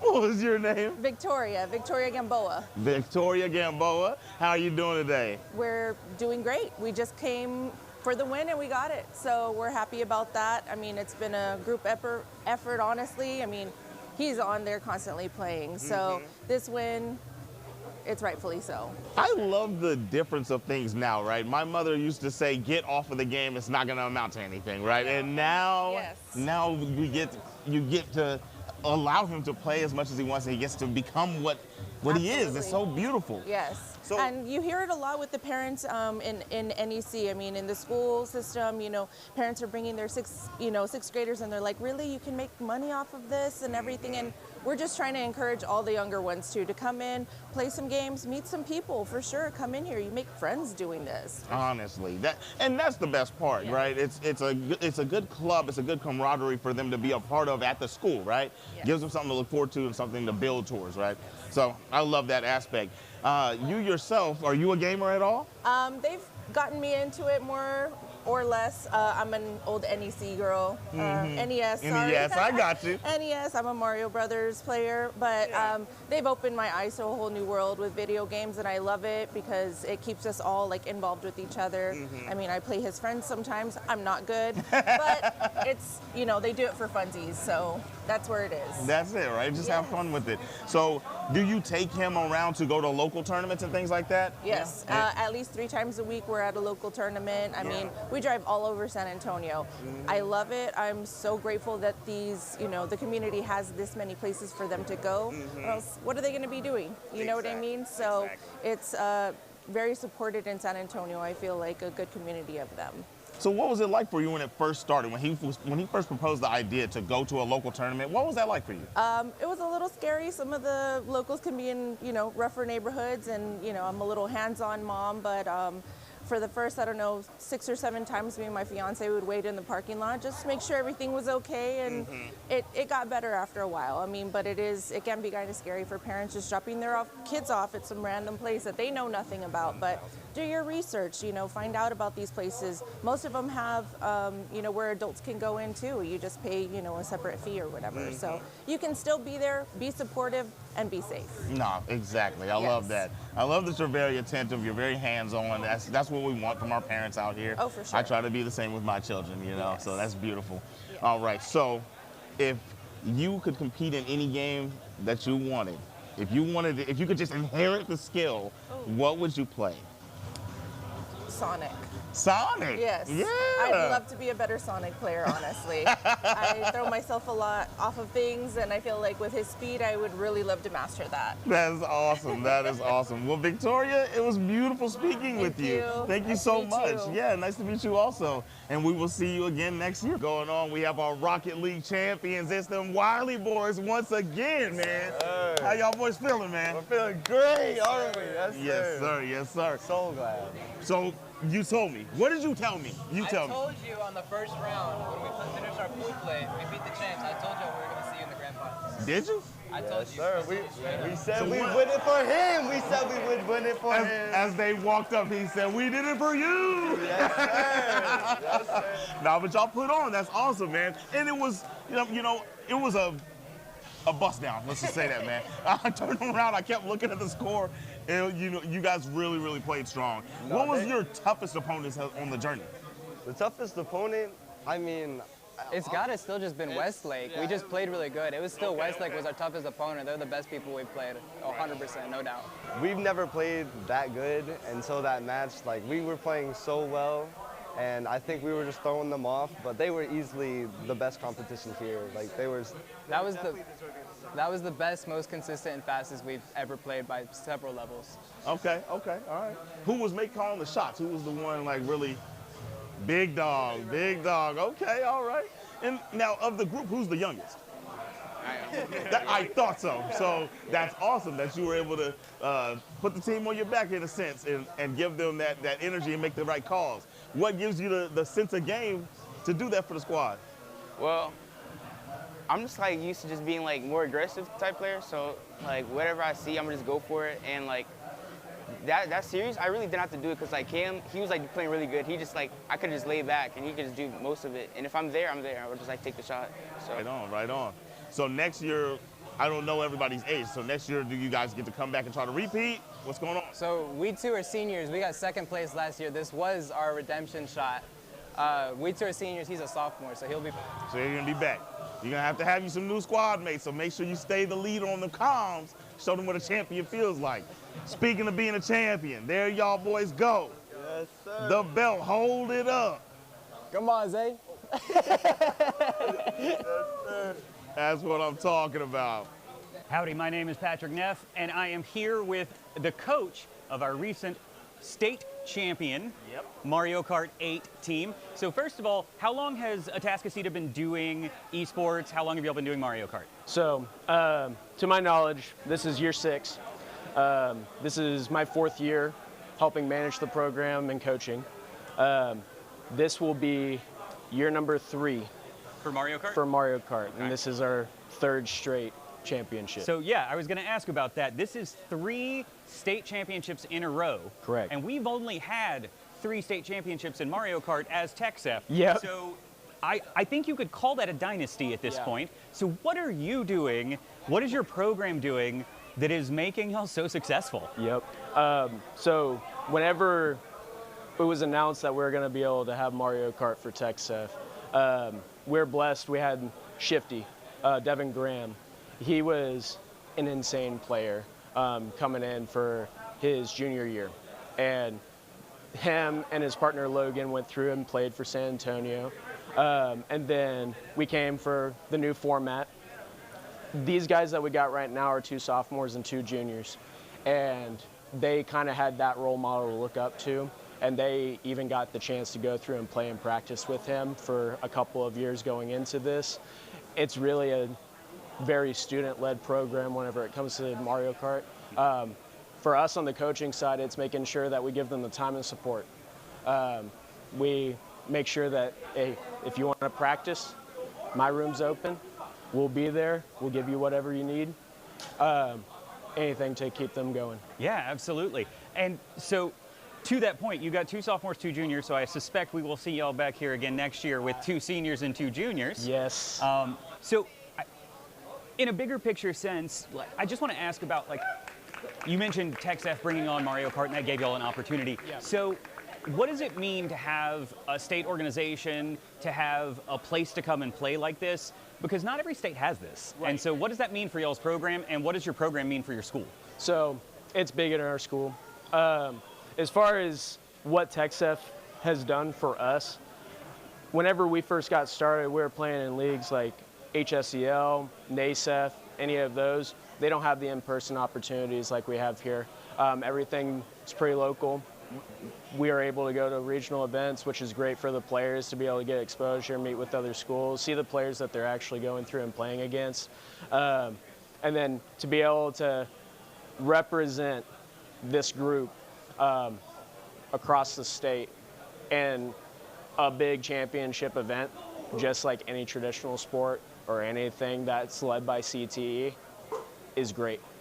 I think it's just a spotlight for students that, hey, maybe I'm not gifted to be talented for football or basketball, but we can we can show our stuff here. Absolutely. Well, that's awesome. Thank you so much for your time. Congratulations on the three-peat.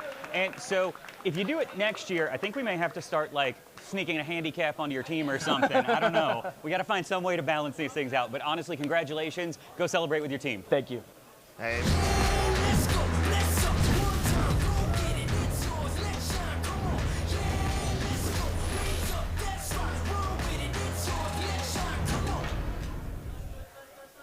Yo, what's going on? We're back in the building. The venue still got people chilling, waiting to see that Marvel Rivals coming up next on the stage. I'm Zipmaster Flex. I'm here back with Captain Ahsoka. I'm pretty sure you remember this guy's face. You've seen him a lot. I mean, I don't know. My face is pretty forgettable. But regardless, what's not forgettable is all of the championships that we have handed out so far this weekend. I mean, my goodness, 17 titles, 18 total championships have been given out. And still, we have more to give. I mean, it's just been absolutely insane the amount of talent we have seen from these young student esport athletes. Definitely. And it means something to all of them. I mean, it's so funny, right? I was just talking about this a moment ago with you, and one of the interviews just came up for Wiley winning theirs. And it is a running story that the team comes up and they say, we got second last year. This time we won. Now, there's outliers like Capcom Man winning two times, right? Then we got Smash. My man's won, he's the 2-time. And then the Mario Kart squad, they're the 3-time, right? So there's the dominant schools, right? But for the most part, people are coming in and transitioning into champions. The thing about Marvel Rivals is we didn't have this before. This is the first time you will see a TechSef undisputed Marvel Rivals champion, as we got the Dragons up against the Cavs. Yeah, I'm not gonna lie. I'm looking at these compositions right now, and if they get locked in, I'm gonna be nervous. I mean, my goodness, the Gambit already coming out with the ban. That's a pretty big ban off the rip because we've been seeing a lot of Gambit gameplay, at least during our first day of Texas when we had Marvel Rivals. And honestly, I feel like Gambit again would be better in a 3-stack support comp, but. You know, we'll see. If you pair them with Invisible Woman, you know, that does make sense. Invisible Woman puts out crazy heals. So, yeah, it looks like they both agree on the Gambit ban, if I am seeing correctly. Also, they're going to secure in the Winter Soldier, and it looks like they're going to go and try and secure Deadpool, which is weird. Well, maybe not weird, but I don't really see a lot of Deadpool bans. Yeah. I mean, yeah, you're right. You don't see a lot, but at the same time, when you just watch them get rid of Gambit, you want to lock in one of those hybrid supports. You want to have him guaranteed available so they can't take that from you. So I'm not mad at it. Getting rid of the Namor here and getting rid of the Phoenix, I think we're about to see some tricky stuff going on here. I bet you they're preparing to dive. I mean, they also banned the Big Bad Mag Daddy. You know, that's like one of the main tanks in the game, you know, has been part of the meta since Season 0, even during the beta. I can honestly say I was there for the beta. It was fun. It was great. And Mag was just as viable then as he is now. Right. So, again, that's a huge ban. But more often than not, I'll see bans. If we're talking tanks, you know, I'm surprised they didn't try and go for the Venom ban. Venom has been, like, huge lately going into this season. And even last season, Venom has been an insane dive, so it's really I'm really surprised they didn't get banned. Meanwhile, they do lock in the Doctor Strange, so they're going to have a lot of shields available, even though they had the Mag ban, so that's going to be a lot of defense that's going, but you still have that Doctor Strange, and you also have that teleport. And I got rid of that group. Let's see what they do here. Punisher. Pick your hero. I don't know. Or So villain. I'm not I always judging. talk about this with Punisher. Punisher is one of those characters that I don't feel like you want to use your ban on, but he is a pivotal game-swinging character. A Punisher that is playing well, that is not being contained, can literally be the reason that you lose. So I get it. I respect it. The Magneto ban, I don't know. I like the save on Bucky. I mean, all around, this is pretty good.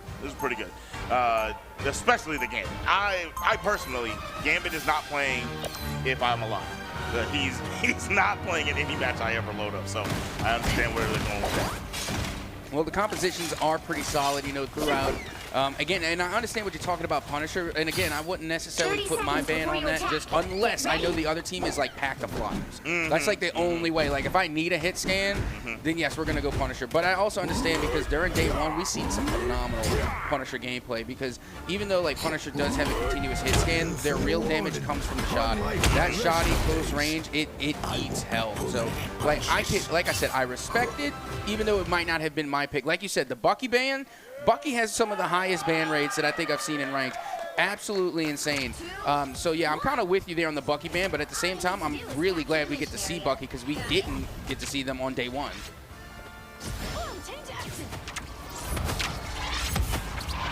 Rotating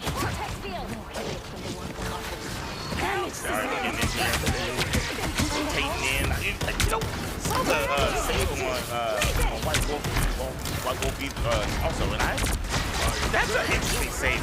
I mean, I get it because they been in the more, right? So they presented as if they were going to dive in, and she's a good dive with good support. I get it. I understand. I'll be honest, the newest character, I think that's Silver Fox. I know nothing about that character. Like again, that's like the newest character that has been added. So I kind of missed I missed that update. But yeah, no, from what I understand and from what was relayed to me, and which makes sense, is that Silver Fox kind of resembles Kiriko from Overwatch 2. So again, support buff, you know, that type of thing, movement speed, maybe, I don't know.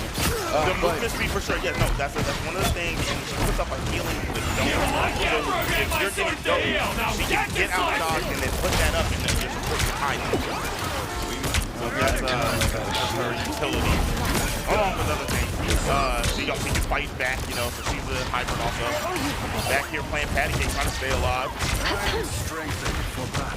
As we continue on now, I mean, look, Tab 9 already was able to get points on the board, but I got to tell you, SciTech now on their way to making a comeback here. Slowly but surely, I mean, again, we're just getting things started. Things are getting very scrappy. Again, this Thor V thing, I mean, that's a great fight right there. It looks like Thor had to back off and give away positioning a little bit, but now the thing in a little bit of trouble as they will be eliminated. That's 2 big picks going the way of SciTech.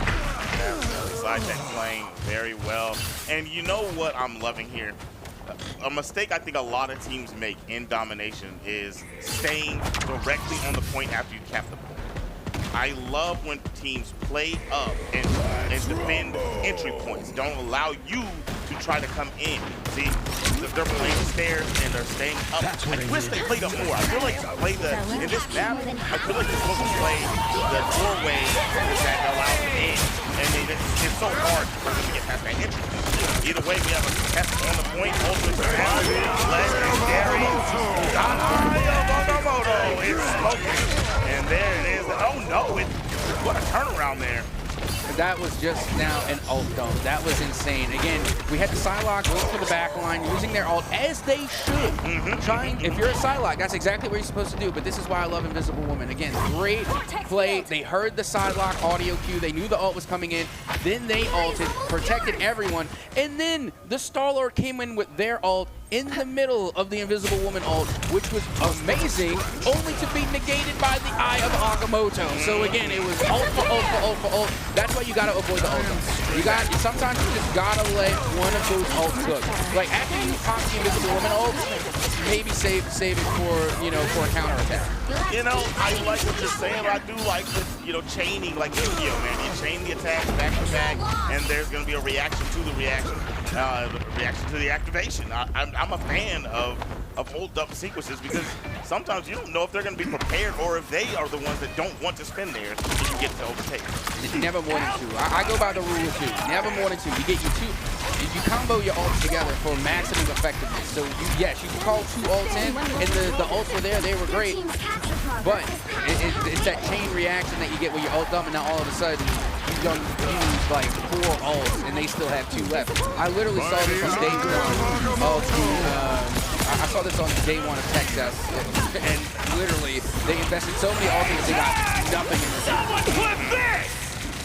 Have the hold down here from my man Dead. There's a assist, yes. Helping out back there, putting down a lot of damage with the Star-Lord with that dancing shot. Now back on the point. SciTech trying trying to finish it up. It is overtime, but I feel like it might be over. Well, maybe not if they don't see the sideline. And she's in the back line. Beautiful stuff. And the Wolf is running rampant. Puts down some big damage. Oh, Wolf for Wolf. Outlasting his Cytex. And that is going to be the cap of the point. We have 1 round here going to Cytex. Yeah, I mean, honestly, I was expecting the Doctor Strange portal to come in. I mean, we've seen that both sides were playing around with Doctor Strange a little bit, so I was surprised that the last-second portal didn't come in. And again, we've seen some great plays again going into the first day. There were so many clutch moments with the Doctor Strange portal. So again, I'm expecting some big plays to be made again here today, but so far, I mean, we've had ourselves a great first match. And keep in mind, that's only round 1 of game 1. Still plenty of game left to go here for Marvel Rivals. All kind of rivals. If your Boy, name man. is like Fox, then why is your spy organization called Tiger? Man, I love that they started Domination. I'm gonna be honest, at the beginning, I didn't feel like Domination was a competitive mode. I didn't respect it. I felt like it didn't make sense to make people play that in tournament. But now that the way that it's all structured, how tournaments are ran, I like that this is ran first, and I like the idea of it because the skills have developed and the strategies have developed over time, and now it looks more cohesive. Whereas before, in the beginning of the game, tell me if I'm wrong, I felt like in the beginning of the game, teams used to just go in and trap it.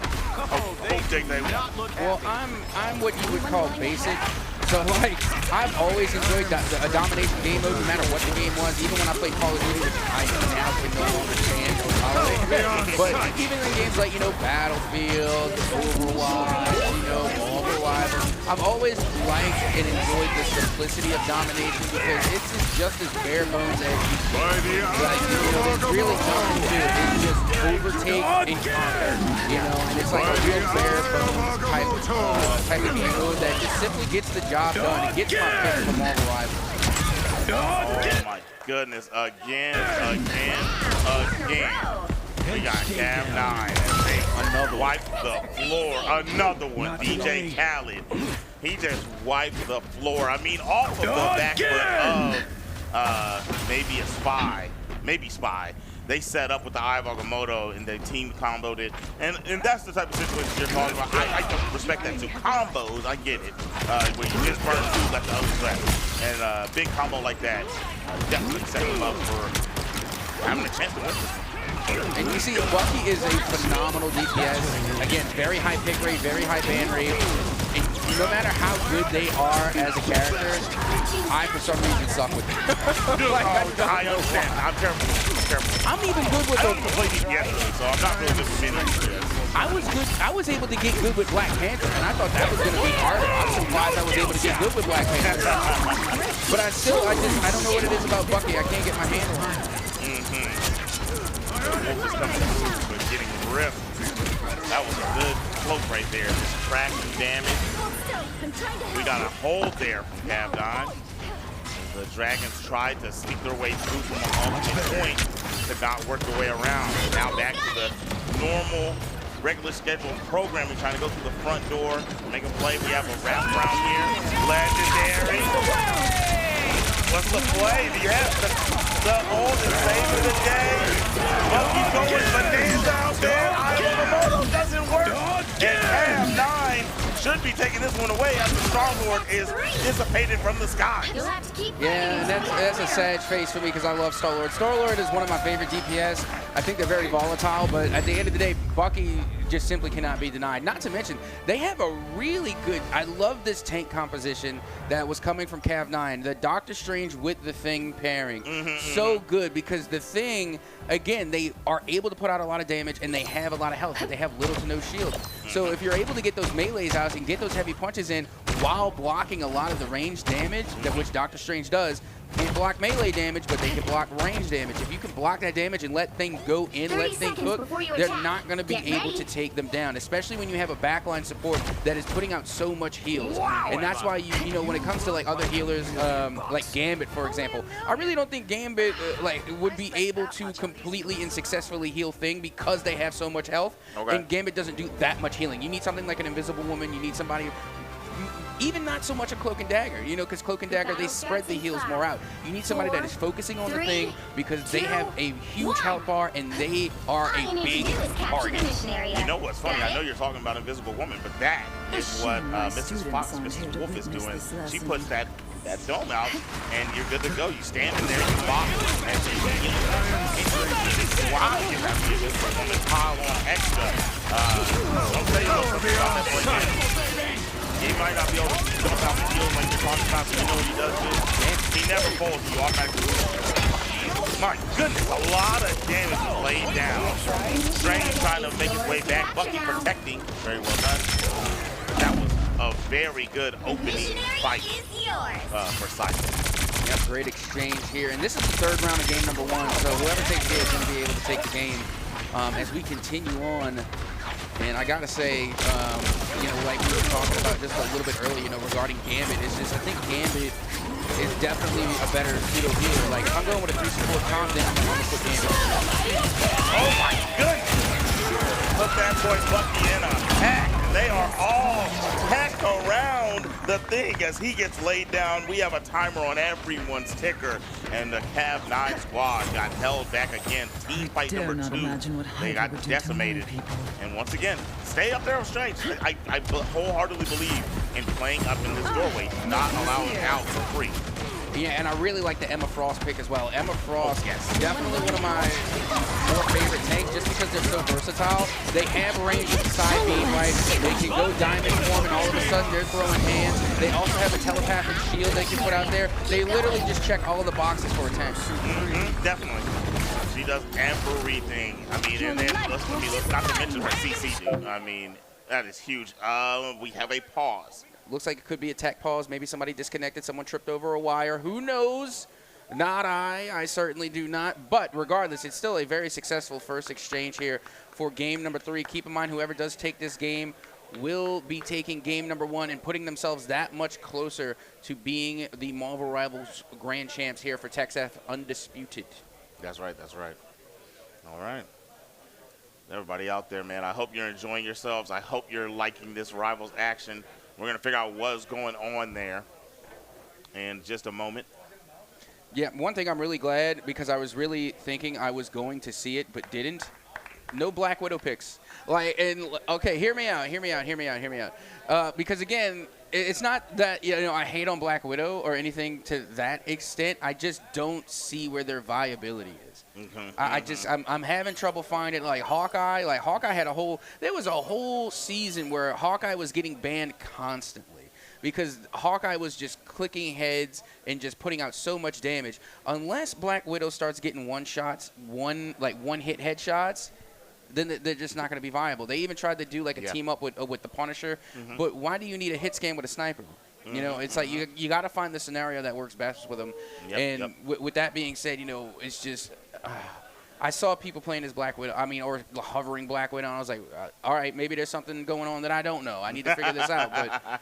But yeah, like I said, Winter Soldier just with the Magnum. What? The Magnum, able to put out more damage and a higher, like, fire rate.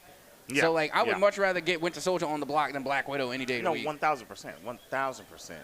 You know, DPS-wise, generally for myself, man, I told you I don't really play too much DPS, but I play Flyers, really. I play a little bit of Iron Man. I play some Storm, and I play Punisher. That's about it if you get me on the DPS lane.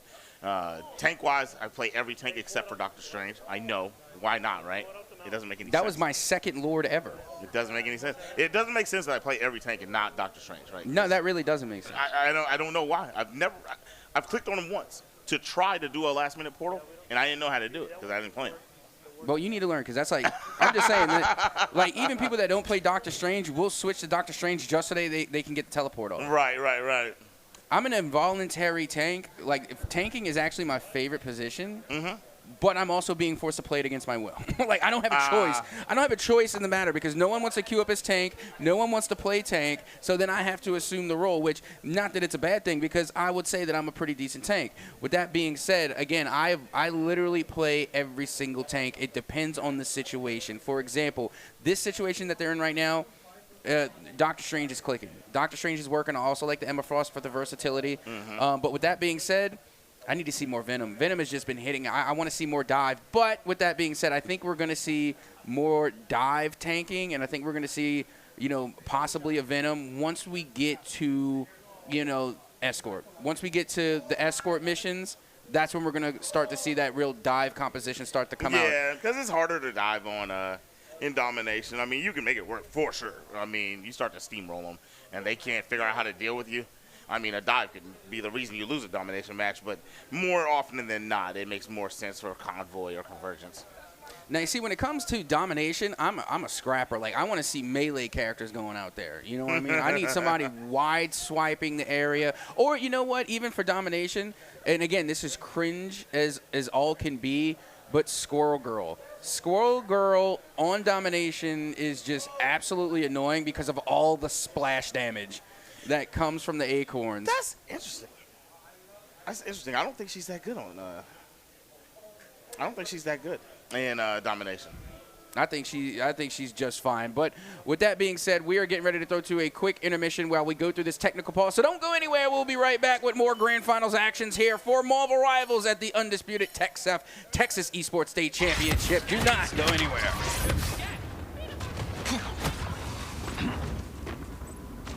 Trap set.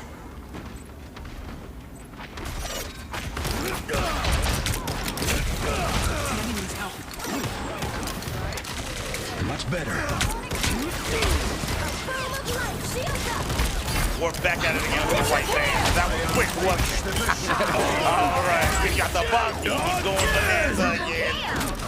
That is a good look for Link Travis. They got some good slams there. The Bucky still going to work. How many? How much more? How many do you need? That'll be the last one. That'll be the last one. All right, and that's a cap finally for Link Travis. See the Dragons. After starting off, they started off so good that it looked like the Cat 9 wasn't going to play. See, that's another character I'm completely unfamiliar with. Whoever that gunslinger was, I do not know who that was. That was another update that I missed. But I do know me some Star-Lord. I love Star-Lord, but right now, for SciTech, not doing them any justice as of now. I mean, so far, Cav 9 have taken a pretty good amount of control, at least on the retake. Right now, SciTech very much in the lead, but still, slowly but surely, you can see Cav 9, kind of closing the gap. She took this one. She got the muscle shot. Just massive damage. She has to right, and then, what makes her insane is her ultimate pulls. It calls a monster from behind and pulls every portion until it reaches. So she's Ash. She's broken. No, she's Ash from Overwatch. Like, literally the same thing. Almost identical. Amazing. So, what is that character's name? I'm opening a portal. We don't know? Okay, I'm gonna Google it real quick. All right. There we go, and that's going to be SciTech taking game number 1 here in this grand finals. That was a strong fight for the first 2 rounds. Last one, that last point, man. And it's very hard to overtake that one whenever somebody's dominating. Once it's taken, once the first team fight is lost, I mean, it's hard pressed for you to get in there and get that point, man. Lake Travis did get in there and get a cap, but only held for moments. And so now we're gonna get to trucking along. You know what I'm saying. We're gonna be moving in objective coming into our next one. We'll find out one map in a second. Lake Travis, I mean, so you said you're talking about you're gonna see some. Elsa is who that was. Elsa Bloodstone. And so you're talking about us seeing some dive coming in here, and Please? I would like to see that. I would like to see that. Yeah, I was about to say, please, can we see some dive? But, if you're going up against, I guess, an Elsa Bloodstone, it kind of makes it difficult. I mean, we've just seen some phenomenal play to start things off. And not only that, but they were pairing the Elsa Bloodstone with the Bucky. That's like 2 heavy-hitting ranged DPS. However, with that being said, I mean, look what they were able to get done, you know, for SciTech. I mean, just the stats tell the tale. They're coming in with a 3 support comp, which I absolutely love, and I'm completely on board with that. Not to mention you're bringing in the Deadpool, who I assume is going to be more of like the pseudo support. I could be mistaken. I'm just saying the 3 support comp. It was the long-standing meta for a reason, and this is the reason. Now, not only that, but you're bringing in the DPS with the Star-Lord again. Star-Lord, one of my favorite DPS, if not my favorite. And then that tank comp. Look at the tank comp that they're bringing. All those shields that you're getting, all that shield value. Look at Doctor Strange. Over 40K damage blocked. Insane. Absolutely insane. Hits, bro. 13 final hits. Let's talk about that. Only paling in comparison to Mr. Again by 4. You see what I'm saying? That is huge tank gameplay. Absolutely, and that's the real important thing when you are running the 3 support comp, is that you gotta have some tanks out there, and that's why they brought the Emma Frost in, so that way they can pair well with the Doctor Strange again. Because when you're going with the 3 support comp, you have to compensate the damage, which is why the 3rd support, Deadpool, they're able to apply a little bit more damage, and then on top of that, you bring the Emma Frost to the party. Emma Frost able to do ranged and close quarter combat. Yeah.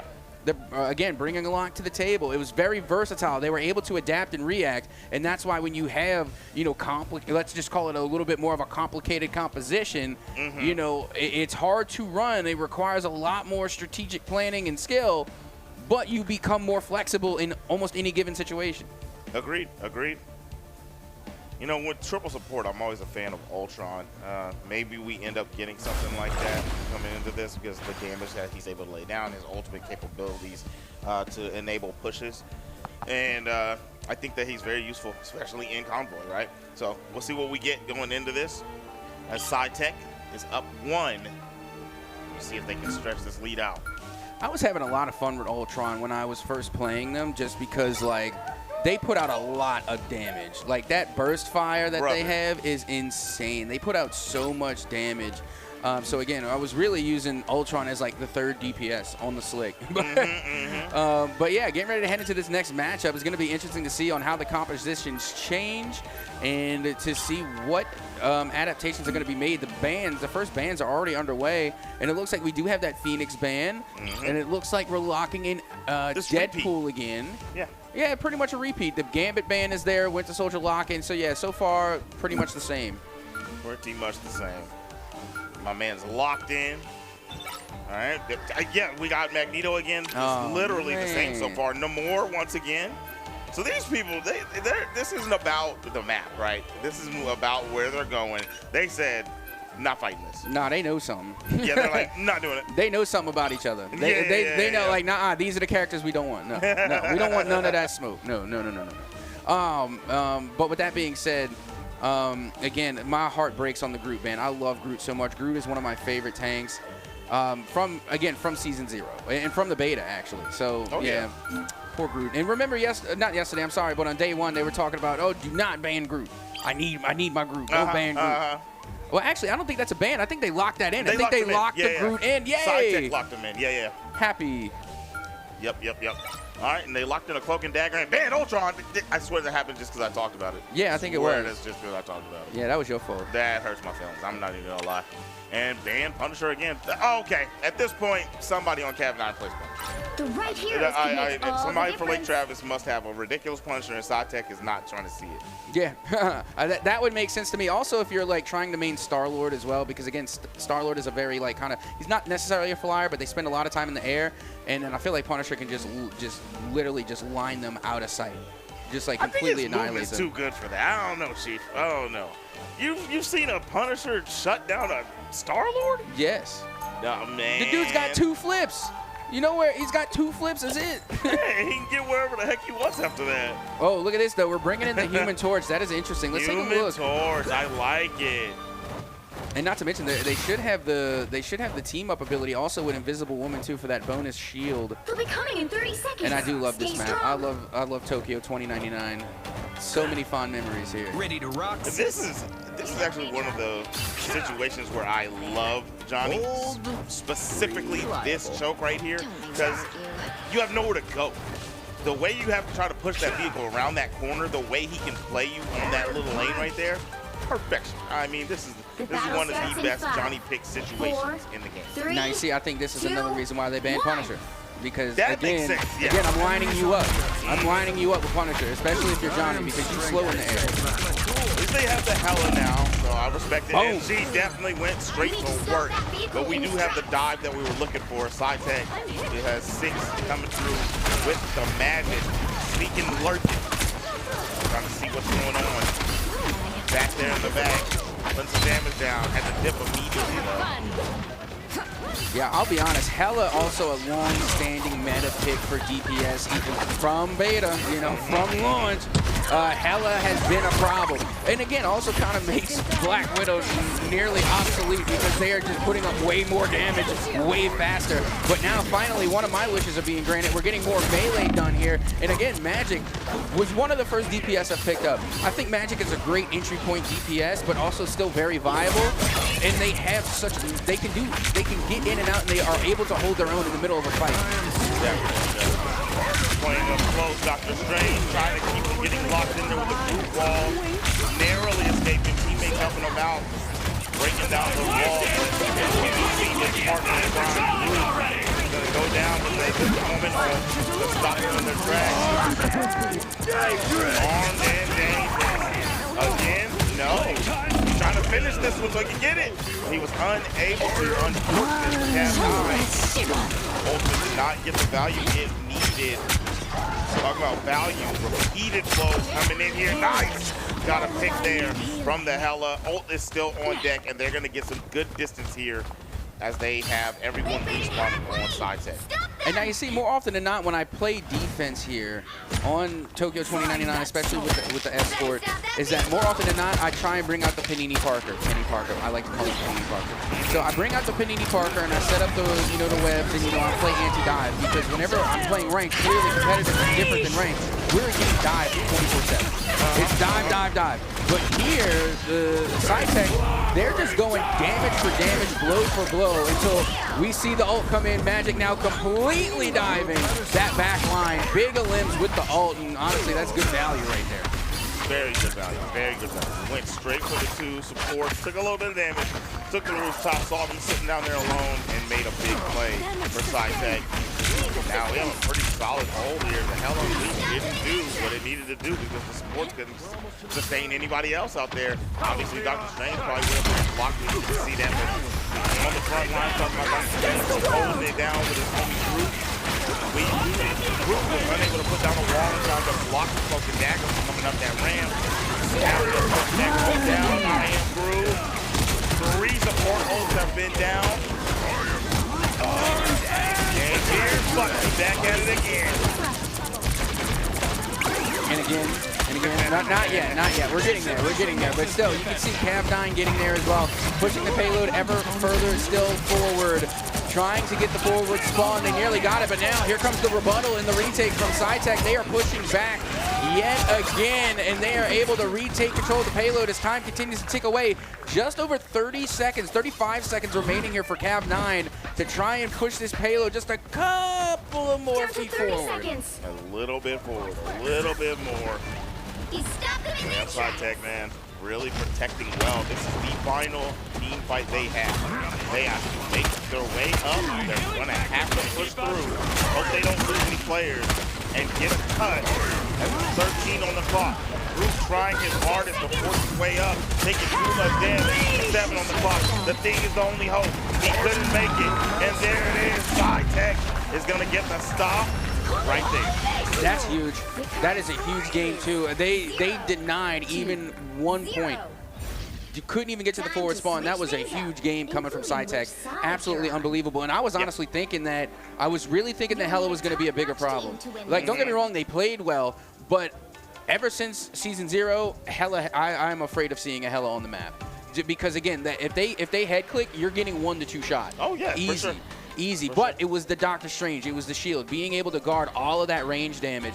So again, it was great counterplaying to otherwise very powerful characters. So again, great compositions, great team play, great communication all through, and then not to mention ult utilization, being able to take control of the ult and not just not just panic spamming the ult. really using them effectively, being in control. SciTech really showed up really well in game number 1. Definitely did very well. Before you attack. Or rather, round 1. Round 1, yeah, for sure. Game 2, round 1. Game 2, yes. Yeah, there we go.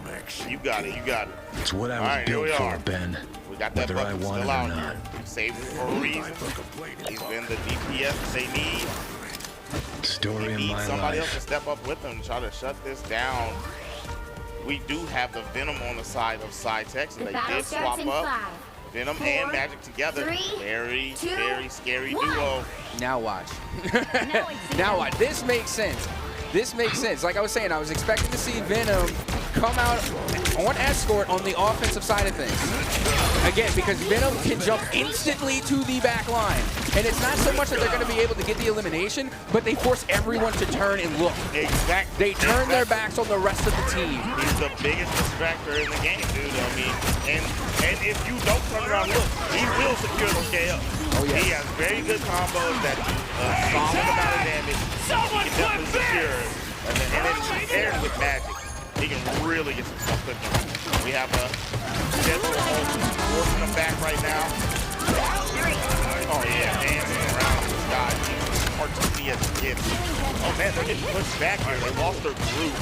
A little bit of an overextension, right? Yeah, but it's a game. It's a game of distance. You know, they lost their group in the process, but look how far forward they were able to push the payload in such a short amount of time. I mean, they've alre't gained a lot of progress. So yes, you sacrificed your group, but you've gained a lot in return. Group's already back. He helped wall off and helped Dr. Strange clean up the other group, the opposing group. Orange Davis, nope.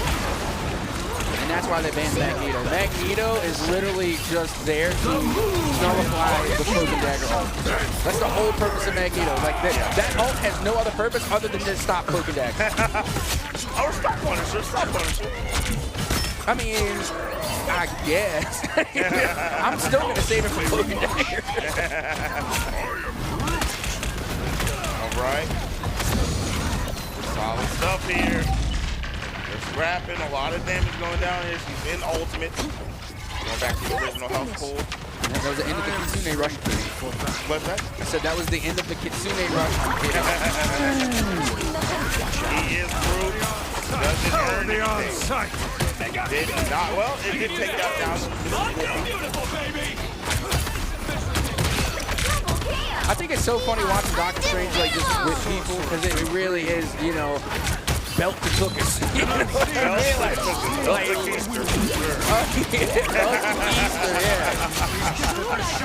Yamamoto coming down. SciTech is moving it up.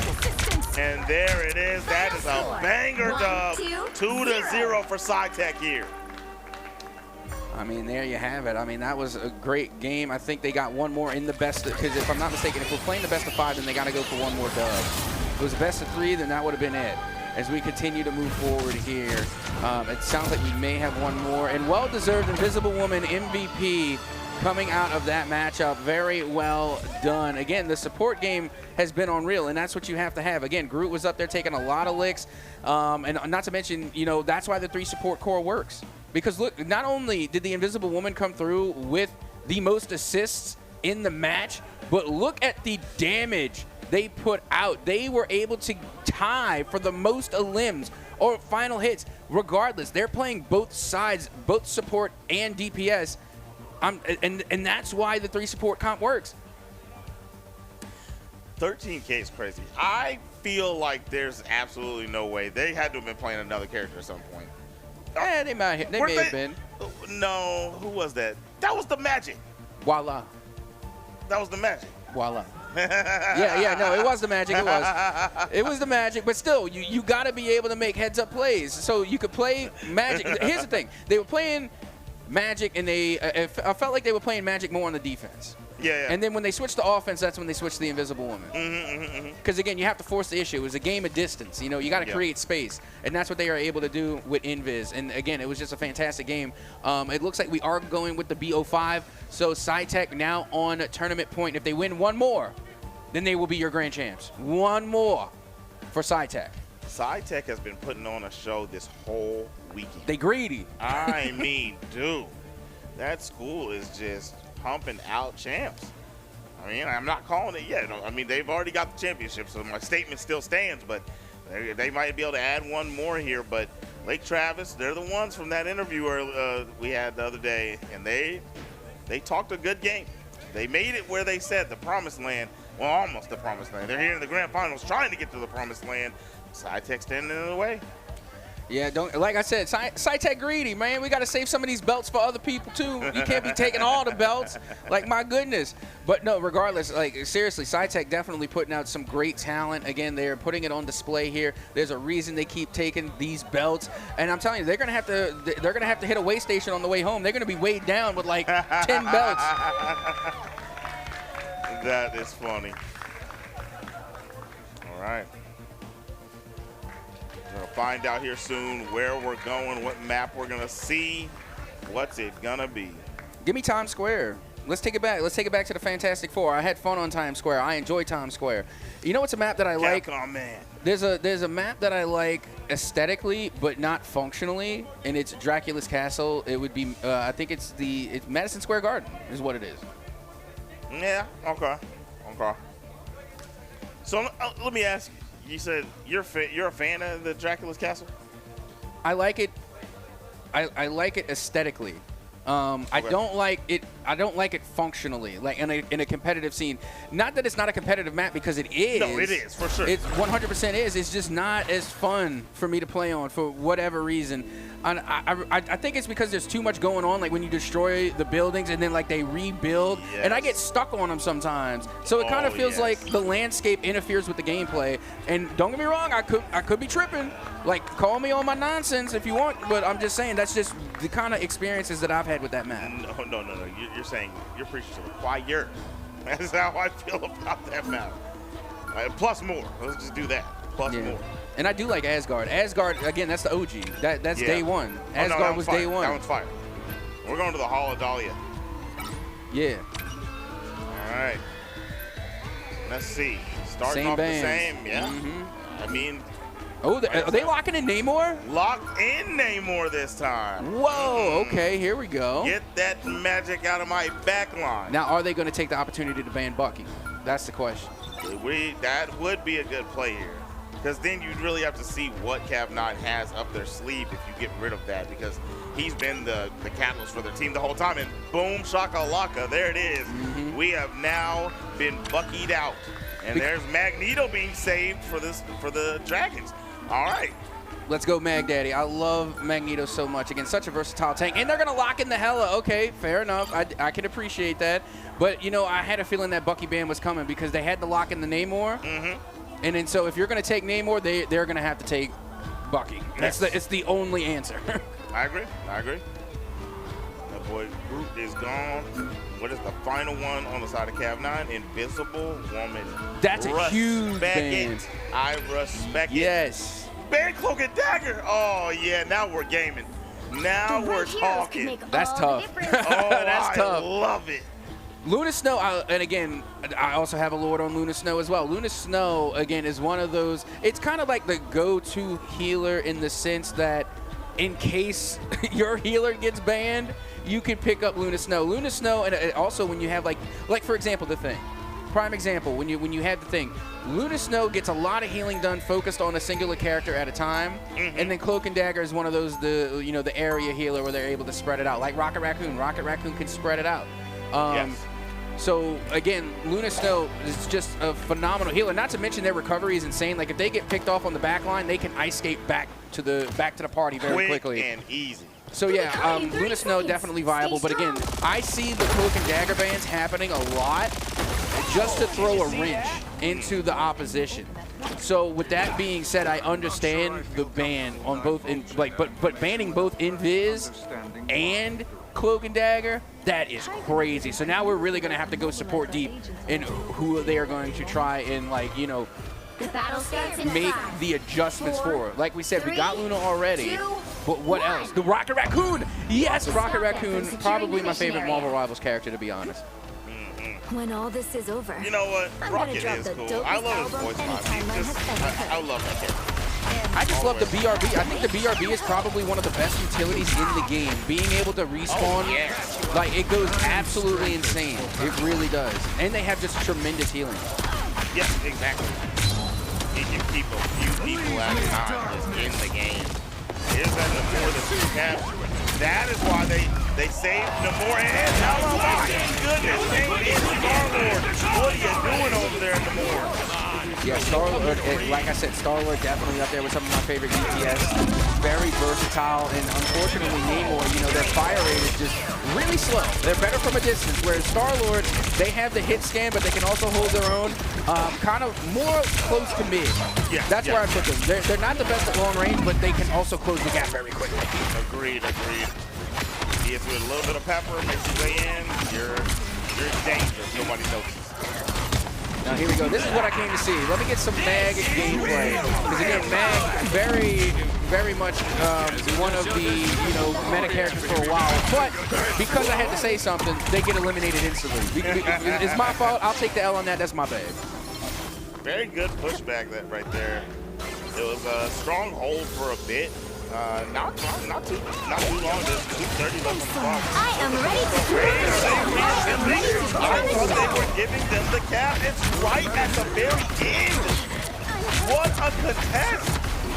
Yeah, there's a K-pop concert going down on the point right now. Literally two Luna Snows popping all at the same time. And then not only that, but what I'm thinking is that they're going double big shields. I don't think you need the double shield. You don't need Mag and Strange. That's too much shield. You got to pick one or the other. And not to mention now that Cloak and Dagger is banned, what do we really need the Mag ult for? Right.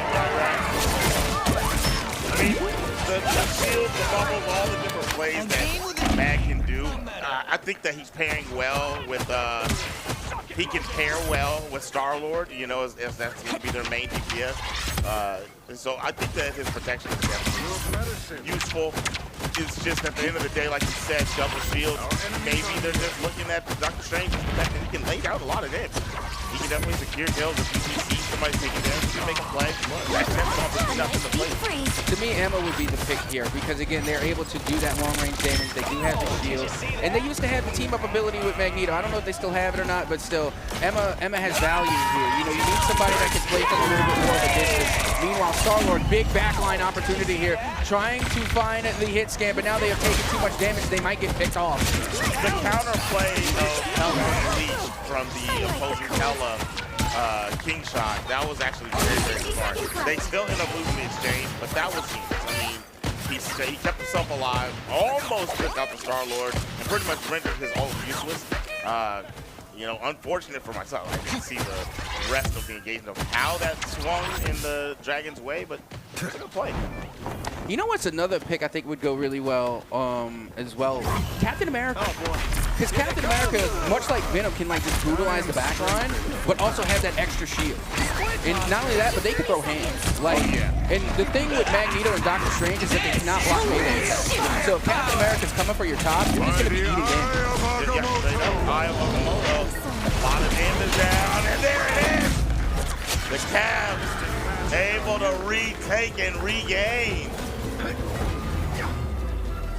And there we go. We have the forward spawn. Cav 9 coming in with the answer. Now pushing the payload further still as SciTech going to be keeping with the composition as they recollect and come correct, getting ready for the next bout. Right. I am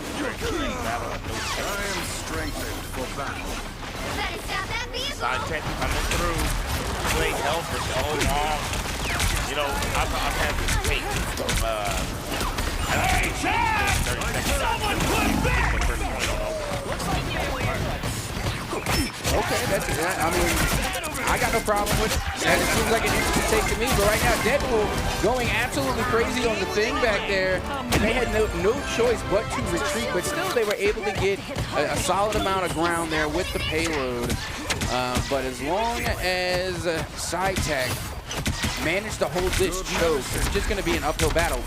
No pun intended, because it's literally uphill. Literally uphill. But dude, this corner right here is just such a hard choke to get around. It is so good. I think it's difficult on both sides, to be honest. I think it's difficult to defend. I am ready to Another K-pop out there, like I said, Mag tried it, but she's moving it too fast. wanted. Right there. Looking like they're coming away with another team fight. Star-Lord has the ultimate on deck to the left side. Man, what a combo. Never mind. Sidekick did not have that one under control. And this was a point I was getting ready to make when we switched to Namor. Namor's ult is the backline finisher, like, because it happens so fast, it's hard to react to. So when you call in the Namor ult, and if you actually put it on target, you're guaranteed at least one elimination, and more often than not, it's going to be a backline support. Plays well. Legendary. 1 down, 2 down. No ult to contest. Oh my goodness. Smart play this time by Lady Travis. Team shot to not try to do the counter play and pop Hell Unleashed. Gonna wait and use it for the next team fight. Could be the last. No ults on the other opposing side up with the Dragons. No ults left to contest if he does it. But there's the help. Down damage. He'll get jumped by the Star-Lord and the Deadpool.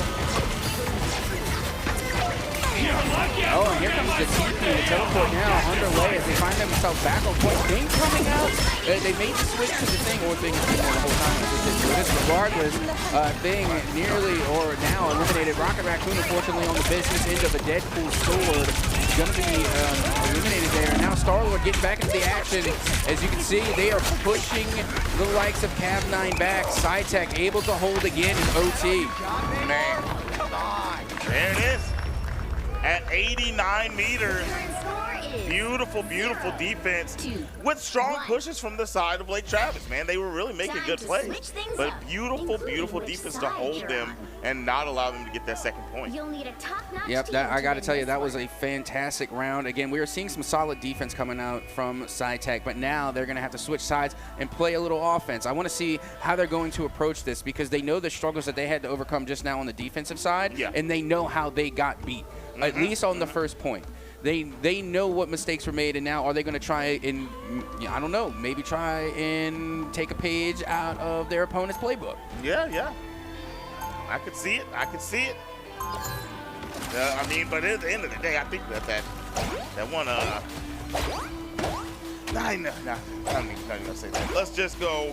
I think that we're definitely going to get Venom again coming in from SciTech. Yes, please. Yes, please. I think that's a smart play. Get ready. And I think that's going to happen. We'll find out here in a moment once we get that band screen. You know, since that was the first game where we watched the bands change. I don't just know you. Don't mind me. I know every piece of your choreography. Don't look at me like that, Cap. It's been a long weekend. But in all honesty, though, I'm really surprised that we haven't seen any Jeff Blanchard. You know, again, Jeff has a high pick rate. I don't even like Jeff. I'm just saying. I love Jeff. Jeff is cute, but they're annoying. To play, they are really annoying. But regardless, again, I'm just surprised we haven't seen it. They usually have a pretty high pick rate. It's very true, especially since they're doing triple comp, right? He adds a lot of value there, but you can tell they're in love with the Fox and Deadpool. So there goes that Venom, preparing to go into the back line of water. He's in there. Yep, that they are, and they're able to get out just as quickly too. But you see, look, the rest of SciTech are following suit, following the Venom, trying to keep them alive, trying to provide a little extra damage so that way they can confirm these eliminations. And they have pushed Cav9 all the way off the point. Venom still going after Cav9, and I mean they have completely given up point here. And right now, SciTech is looking really strong. They're looking amazing right now.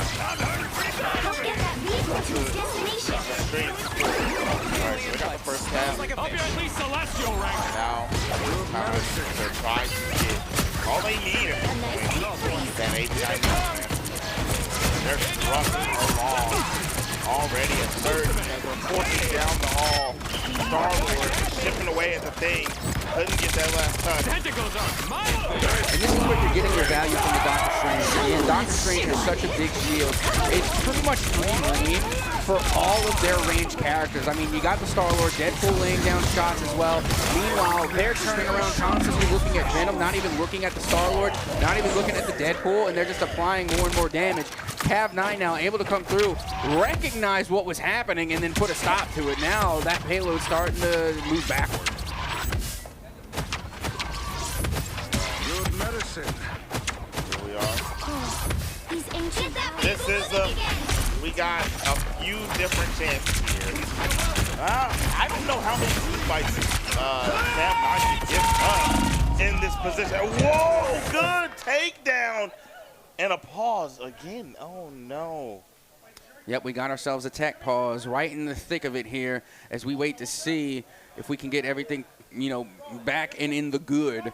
As right now, it looks like SciTech are knocking on the door of becoming grand champions. They're right there, just a few more feet or a few more meters, and they got it.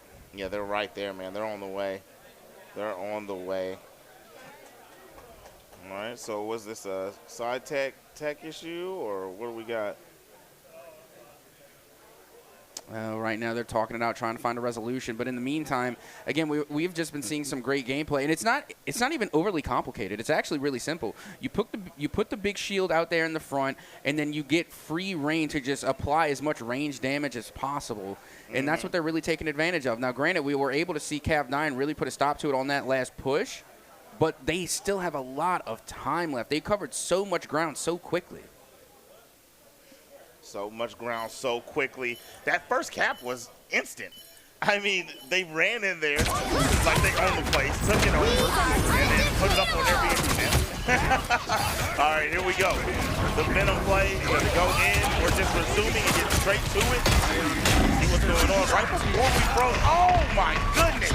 Dive on the Moto. Really setting them up for greatness here. It's 2 left. Trying to fight back the thing. Trying to find those last touches on the support. No, Moon Knight. He does get it. Venom's alone. He could not get that last hit that he needed on Thing. And look at Doctor Strange. He was on a pixel. He is taken out. But the Thing and the rest of the team is coming back to try to help him out. Venom wasn't even worried about the Thing. Venom was going for everybody but the Thing. Like, don't get me wrong, when Doctor Strange was there, they tried to team up on him, but the support just came in too heavy, and they weren't able to confirm the elimination. Now, you can see the ult economy. There's 2 ults going for Cav9 and none right now for SciTech. So this is, again, this choke is just so hard to get around.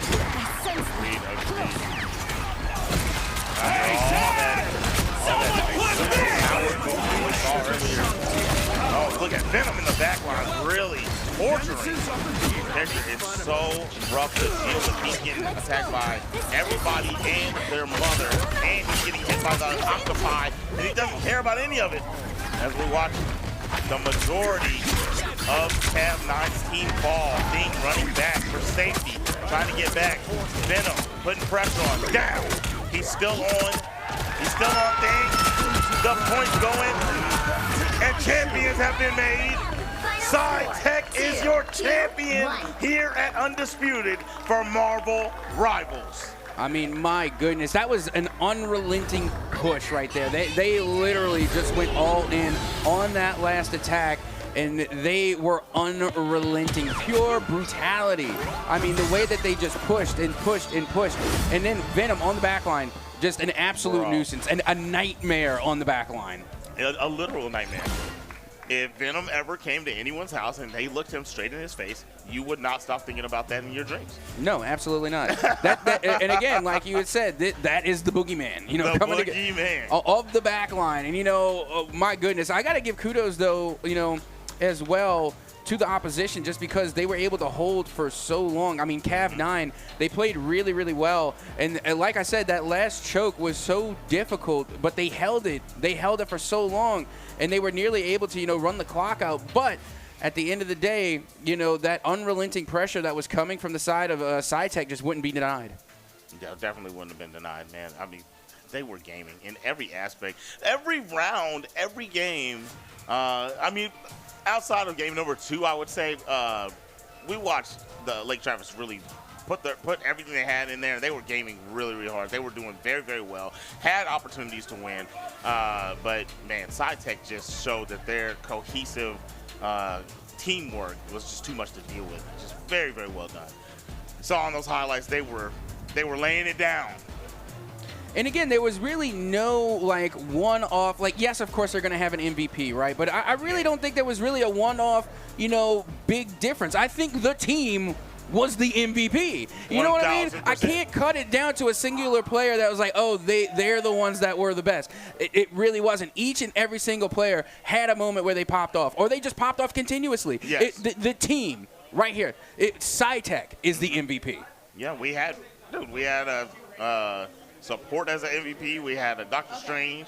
We had, I think Venom might have got it just now. And these are different players that are getting these, right? So everyone was really putting in work. I mean, every time we saw the Deadpool, it was game time. Deadpool was always alive, always applying pressure, always supporting somebody. I mean, what more could you ask for?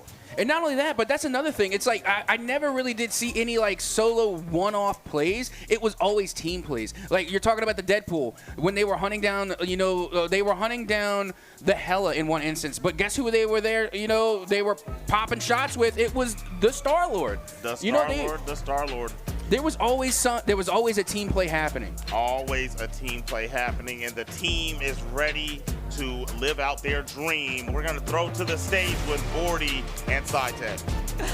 Thank you so much, everyone. Again, give it up to your Science Academy Dragons for winning Marvel Rivals.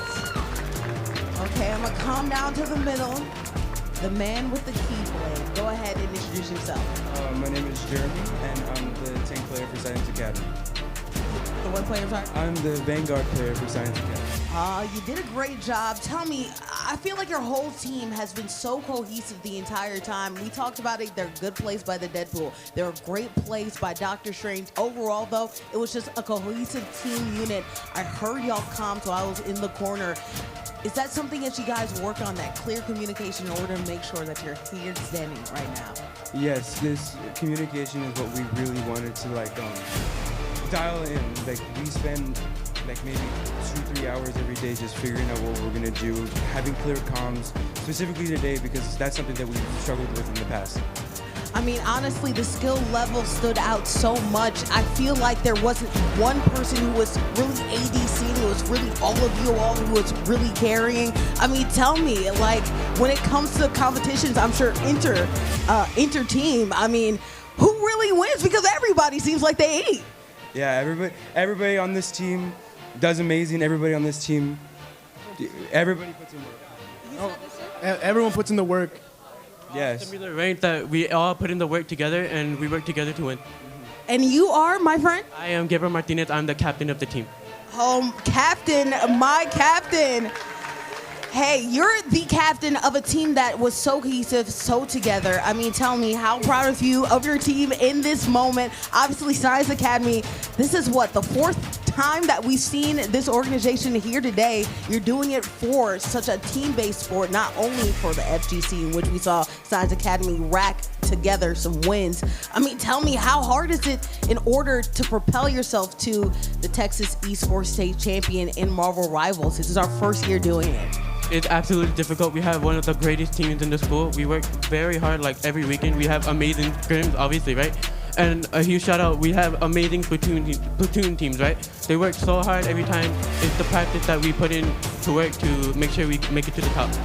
Guess what? Practice makes perfect, and you guys are now the champions. Go ahead and get your prize. Throwing it back to you, my cast and crew.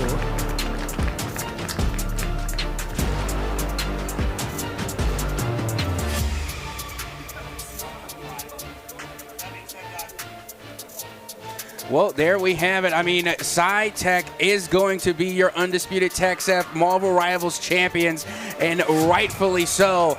But the day is still not done. When we come back, we will have more for you here at the undisputed TechSF Esports State Championship. Do not go anywhere.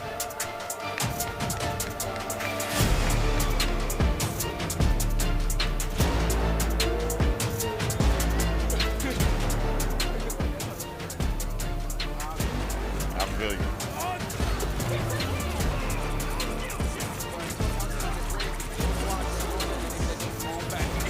Yeah, because you said you wanted to.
with your Apex Legends captain of the championship team. What's going on, Nezzy? Good. What's going on? So how do you feel being the champ, brother? Back to back, pretty good. Back to back, back to back, bro. So I know outside of TechSF, you compete in this game also, yes? Yeah. So at what level, what tournaments do you enter? What do you do? We do nationals. You do nationals, yeah. Okay. And how are you guys faring in that environment? We won the past 3 nationals for a lot of different leagues. We have to go like to another Florida one. Yeah. That's We're doing awesome. pretty good in nationals. You're excited, yeah? Yeah. And those are, we talked about that earlier, those are VR style, Yeah, right? those are VR style. Much different than TDM. Way different. In this one, you get to goof a bit, right? Yeah, you get to get into it, yeah. I saw some of the plays you guys did in the game. I know you guys were playing around. Yeah. What, like at the end, what was you did a port, and then the horizon lifted to the... I was trying to chill them, I was trying to grab them, but then I grabbed 2 of my teammates. So... It was exciting stuff. So, in nationals, whenever you compete, do you guys run the same team? No, different team. What kind Same players, just different calls. Different comp, yeah. What do you guys like to go with? Do you guys like to go with defensive hunker down? Defense, heavy defense, yeah. Defense for sure. I mean, it's meta, Yeah, try to... What team do you guys model yourself after, maybe ALGS style? Alliance. Yeah. Alliance? Yeah. Okay. And so what's your identity, modeling after them? Like what more do you bring to the table outside of just being like this? What's y'all's style? What do you do? We are a lot less aggressive. In some situations we are aggressive, but in finals we usually play a lot softer. Go for like ring. We want to get first usually. So we usually try to go for first instead of just for going for kills. Okay, so you guys don't fish for the kills. Y'all want to get those placement points and rack them up. Smart plays. And I know, I mean, it's probably ALGS, the same format, so it's hard to secure those final points to close it out, because you can sit there and linger up top, fish for those kills, you can't get them. Man, it's tough stuff. Yeah, all right, so what are you most excited for? I know you got the Florida tournament coming up. What else do you guys have for the rest of the year? We have another summer nationals coming up, and then that's pretty much it. So, right on. Yeah. Have you guys, you did receive your belt. There we go. Let's go and get that thing on camera, man. Let's go and get that thing on camera. Yeah. Let's go. Go ahead, hit it for the people, man. Hit it. Wiley.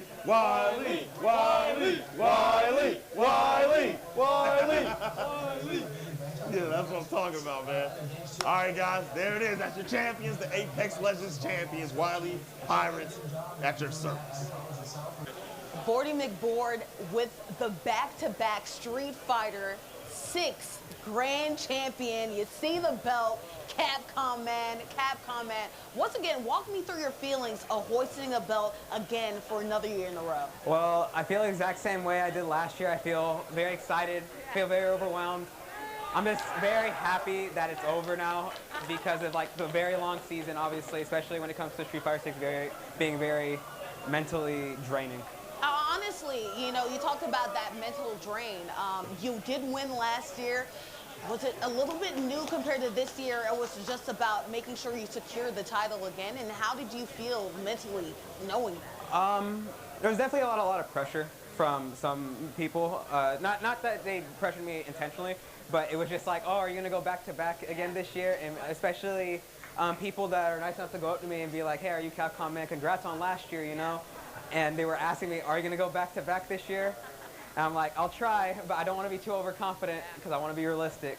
So, yeah, I'm just very glad. When you were walking through pools, though, did you know internally, or did you feel internally like it might happen again, or did the pressure start to build and build and build?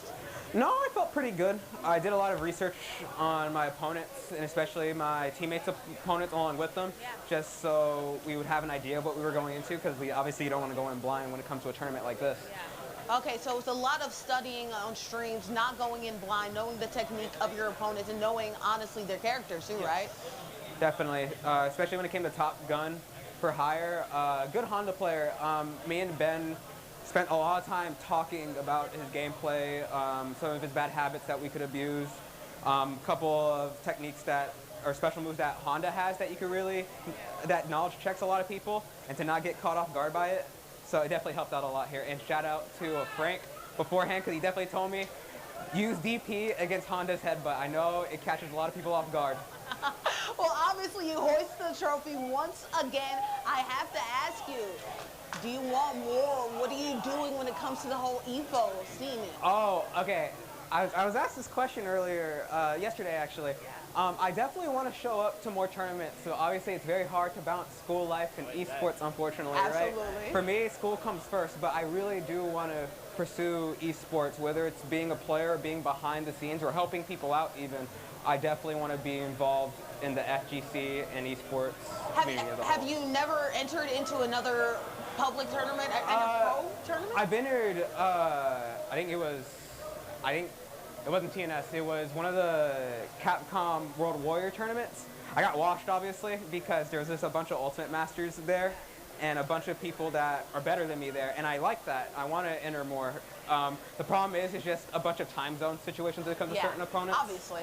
So definitely when I get that worked out in college, and when I do have more free time, I can hopefully sign up for more tournaments. Well, I'll tell you this. You hoisted the belt this time. You hoisted it again, and I can't wait until I see you in the future. I feel like more doves are going to be in your pathway.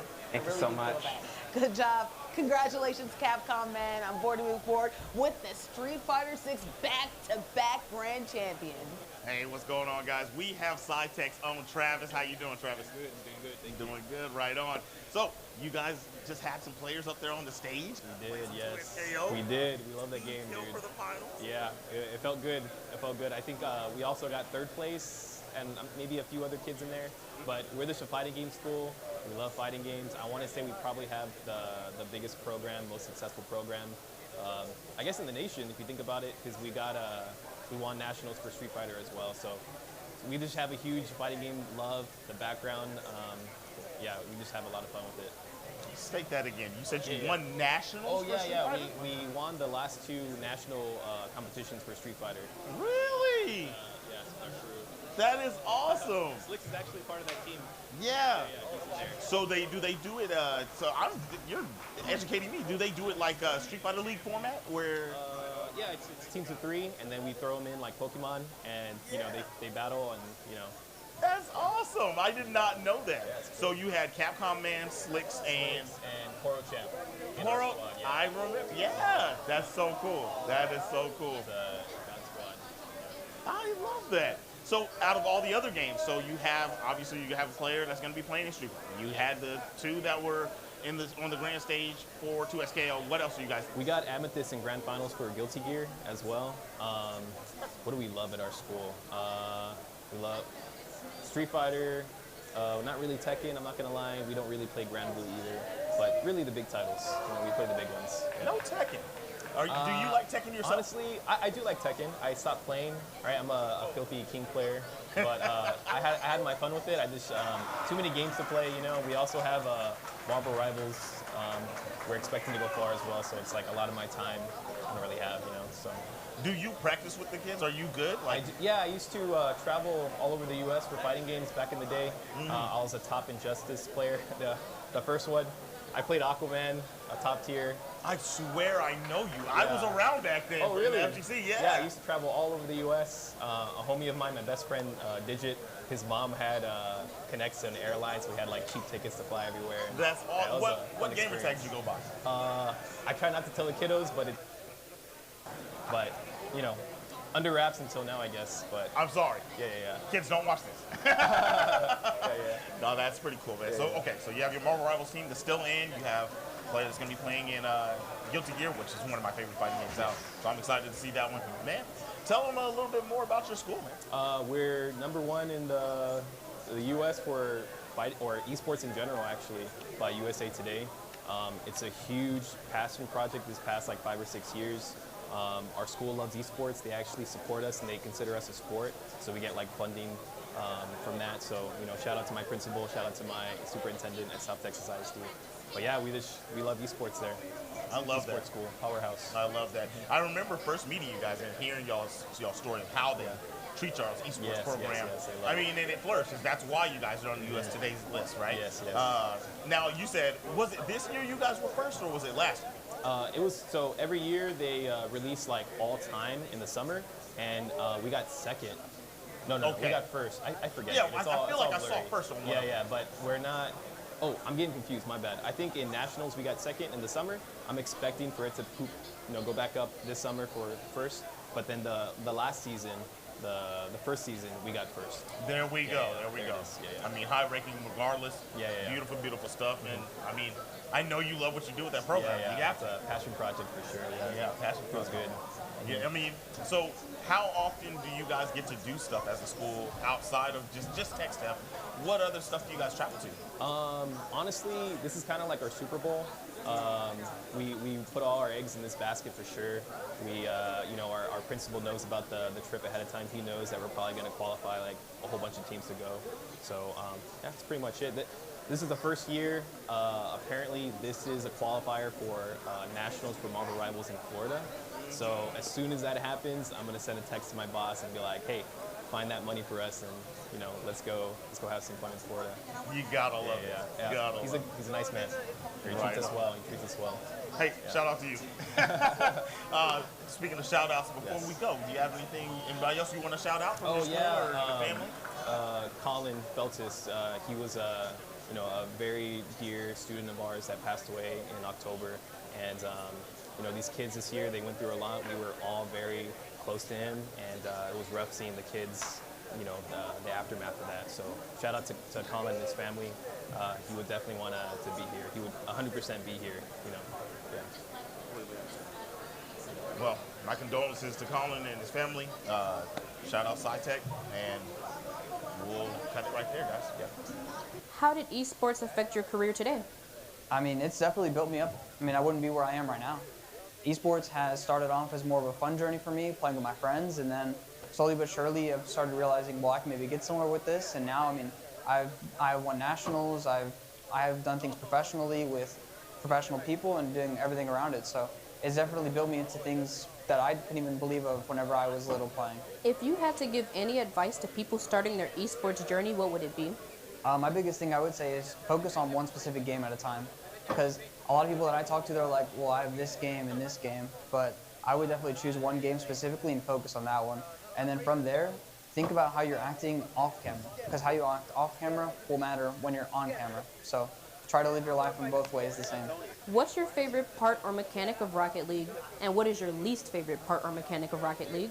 My favorite part would definitely be how you can play the game and it will not transfer to any other, but there's no other games that will transfer to that one.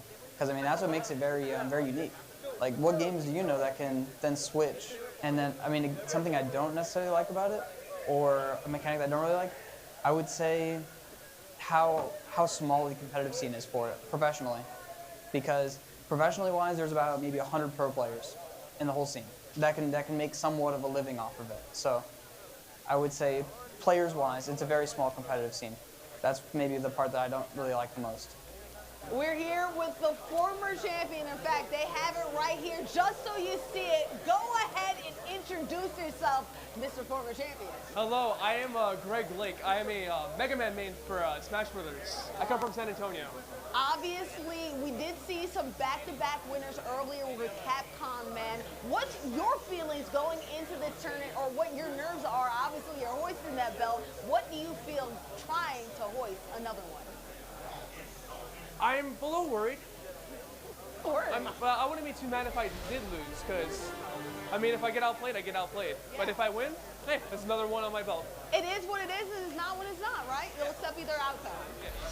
Okay, well, I like that mentality. Obviously, it doesn't seem like there's too much pressure on you, but you do want to put some pressure on your opponent. What are your opinions of Mr. C? Obviously, you just saw them take down the losers finals and enter the grand final stage. Oh, he's a great player. I have a lot of respect for him. Even though East Texas may not be the strongest area in Texas for Smash, he's still a very solid player, and I have a lot of respect for him and his main.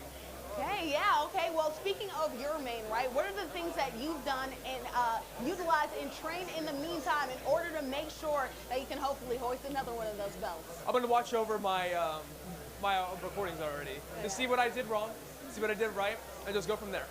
Why did you bring your former trophy here today, and will you have it tomorrow for good luck? Wanted to show it to everyone, you know? Oh, Just yeah. remember who I am. And not only having the belt, but also the cosplay too. Go into that a little bit as well. This is from a Beatles album cover, Sgt. Pepper's Lonely Hearts Club Band. And this was the suit that George Harrison wore. God rest his soul. God rest his soul. And honestly, you seem quite relaxed and ready to get to the game. What is your mentality for tomorrow? Do you feel like you're a little bit nervous, or do you feel like, whatever? I'm a little nervous, but when I go into sets, I'm always wondering, what do I do to have an advantage on him? What can he do to have an advantage on me? And what do I do to avoid those disadvantages? And guess what? I think that you've done a great job of avoiding the disadvantages. We'll see how you do tomorrow. Any final parting words, especially leading up into this matchup? If you want to get better at the game, just put the time in it. There you go. He put the time into it. That's why he's hoisting one belt, and we'll see if he hoists another. Thank you so much. Of course. Thank you for having me. All right, hi guys, my name is Trinity and I'm here with Ishoni Productions and I'm standing here with Jalen Johnson, the creator and the visionary of the business. So, starting off, what inspired you to start your business? My business, what started it? I wanted to do cool stuff. I always love to create. Doing live shows is just a way to be able to create something in real time. And it's almost like a big group project. Always love collaborating and community and doing cool stuff. So yeah.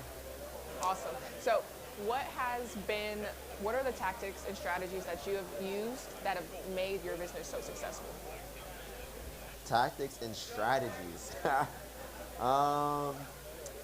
It's all about the preparation process. So the winning and the success is in the prep. So if you, like you said, a visionary, it's like if you can envision, if you can think it, you can do it. You know what I'm saying? Like if you can plan it, you can create it. So for me, it's just laying out the groundwork, laying out the foundation, getting the right people in the right places, and bringing all those pieces together in order to make one cohesive, solid product. Right. So what has been the hardest part about doing all of that? I would say maybe pacing. You know, you want to find a great pace. So, because for someone like me, like, you want to just go until you get to a certain point. But sometimes you got to make time to stop for a second, and stopping and resting is just as important because it allows you to recharge and to refresh. But sometimes I just want to go. But yeah, I would say pacing is probably the hardest thing, because sometimes too, other components don't move as quickly as you want it to. So you're forced to stop and you're forced to wait, and sometimes that can work in your favor because they're like soft checkpoints for you to kind of reevaluate what's going on. Okay. And then out of the entire production setups that you do, what is your favorite part? My favorite part? I would say every part's my favorite, to be honest. Like graphics, I love the graphics machine. I actually coded the graphics machine to make it do what I wanted it to do. The ATEM and the control panel to flip-flop through camera scenes, I love that part. Feeding the cameras into the constellation, not to get into all the technical stuff, but all the stuff to get things to point A to point B, and to have them all come together to make, again, one cohesive product. I love every component of it. If you had to start your business back over from zero, Yeah. what would you have done differently? I would say to have more faith in myself more off the rip, you know, because at the end of the day, you have yourself always. You have, you. So believe in yourself, and from the beginning, don't question yourself. You know, if you fail, that's completely okay. Fail. You're going to fail. Failure is a great opportunity to learn and to gain experience. Nobody comes into any environment and knows all the answers off the rip. You have to fail, you have to learn, and that's how you get better. So for any aspiring students out there, what are the steps that you would recommend them to take to be able to one day be a part of a team like this or create a team like this? Watch shows, watch productions. When you're watching something, you're seeing it as a viewer, but see it as the components that are a part of it, and create your own show. There's so many tools out there where today you can go live right now and find things. So create your own show, envision it, and make it. The first one's always going to be chopped. But like I said in the last question, like, fail on your first show. You know, at the end of the day, no show is a failure. It's just a matter of how great can it be. And every single time you have an iteration, you have another opportunity to make it better. What's going on, everybody? It's your boy Zipmaster Flex, and I'm here with my main man Squaffles. What's happening? How we doing? How we doing? You know, I'm doing pretty good. Having a good day here at Texas State. I just made an upset over Mr. Cheese, so you know, I'm feeling pretty good. And we made 2 upsets in crew so far. I took 8 stocks and 7 stocks, so I'm feeling pretty good about today right now. He's feeling good. He's feeling good. All right. How far are you guys along in your bracket? Like, how close are you to getting finished out to where you know if you're on the grand stage tomorrow? Right now, we're playing for 4th. So I just played for 5th, beat them. We're playing for 4th. Winner of that will play Mr. C for 3rd. The winner of that will go on to play against Greg Lake tomorrow in grands. Beautiful, beautiful stuff. So you were telling me earlier that you're a commentator, huh? Yeah, I'm an esports commentator mainly outside of competing. I'm also a coach for a lot of the students here. I host weekly online tournaments for them as well. I break down their VODs for them. But yeah, I've traveled everywhere. I've been to Virginia and Las Vegas for commentary stuff as well as OKC. So what was the Vegas event you did? Level Up Expo. You got Level Up, bro? Yeah, man. That is awesome. I respect that. That's so cool. Yeah, shout out to Combo, of course, for helping me out with all that. He used to go to UTD. He was a big, very big figure in my life for commentary stuff. So shout out to Combo if you're watching, man. At 17, what makes you want to do so much? You said you're doing editing. You said you're doing coaching. You're doing commentary. You're competing. What makes you want to do so much? Honestly, it's also the fact that it provides for other people, right?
One last time to hoist the belt. One more game to go here in the Texas Esports State Championship, at least for the year of 2026. We're here at the Mark and Paula Hurd Welcome Center for one final shot and one final opportunity to hoist the belt. If you see right here on this graphic, obviously we've seen so many champions be crowned from 2XKO all the way down to Tekken 8. It's been such a fun experience, Zip, and honestly, I'm a little bit sad that it's almost time to end this thing on out. It's definitely almost time to end this out, man. That board is beautiful. Okay, all those people on there, all those teams on there, all those schools, it was absolutely, I just realized what you said. That board was beautiful. I know this board. Yeah, anyway, continue. I saw so many names. I remember all those games, every single one of those finals. I paid attention as much as I could to each one, and they've all put it online, and nothing's really been a straight wash. It's just been fun to see the best of the best get to the end and really put on, and now we are here for Overwatch. Hey, they said the best is in Texas, and guess what? We've seen some of the best esports competitors that I've seen in the high school level here at the state championship year after year, but now it's time to see one more to be determined. You saw on that graphic, there was one champion yet to be crowned. We have the North Crawley Catalyst going against Hebron Varsity. And this is so interesting, Zip, because this is a rematch of last year. Definitely a rematch of last year. There was a storyline in this rematch of last year that you wanted to tell. I want to hear. Oh, okay. Well, I'll tell it to you. You got the deets. I do have the tea, okay? Guys, I want you to know one thing. Unfortunately, last year, for Hebron's sake, North Crawley went to play and they ended up hoisting the championship trophy. But an interesting wrinkle that happened for Hebron. One of North Crawley's own transferred and is now playing against his former team in a championship. Will he be able to double up going against his own squad? Also, some more information to know. I want you to know that Crowley also has one player who is unavailable, is coming virtually. So will that be something to factor on into? We're about to load on in to see if this is a factor. But right now, we have old enemies, we have new friends, but a same classic battle happening as we kick it off here for Overwatch. Getting into the Overwatch action here. And I mean, look, I've got to see what these guys bring to the table. Nothing else has let me down. Every team has put everything on the line, and I'm sure they're going to do nothing less. Well, one thing that I really love about these competitions that you're having here so far, look at the fact that they have a squad going down right here. Obviously, you have somebody who can get the shields up, and unfortunately for Hebron, unfortunately for them, their Sigma ends up going down. We also have another one went down too. Unfortunately for them, it has really been North Crowley that even though they won last year, even though we did have a transfer, they're holding on to the lead, at least early on. They captured the point initially. Definitely a large scuffle going on here in this first little choke point. Not able to really get through, but definitely getting some good percentage built up, holding it down.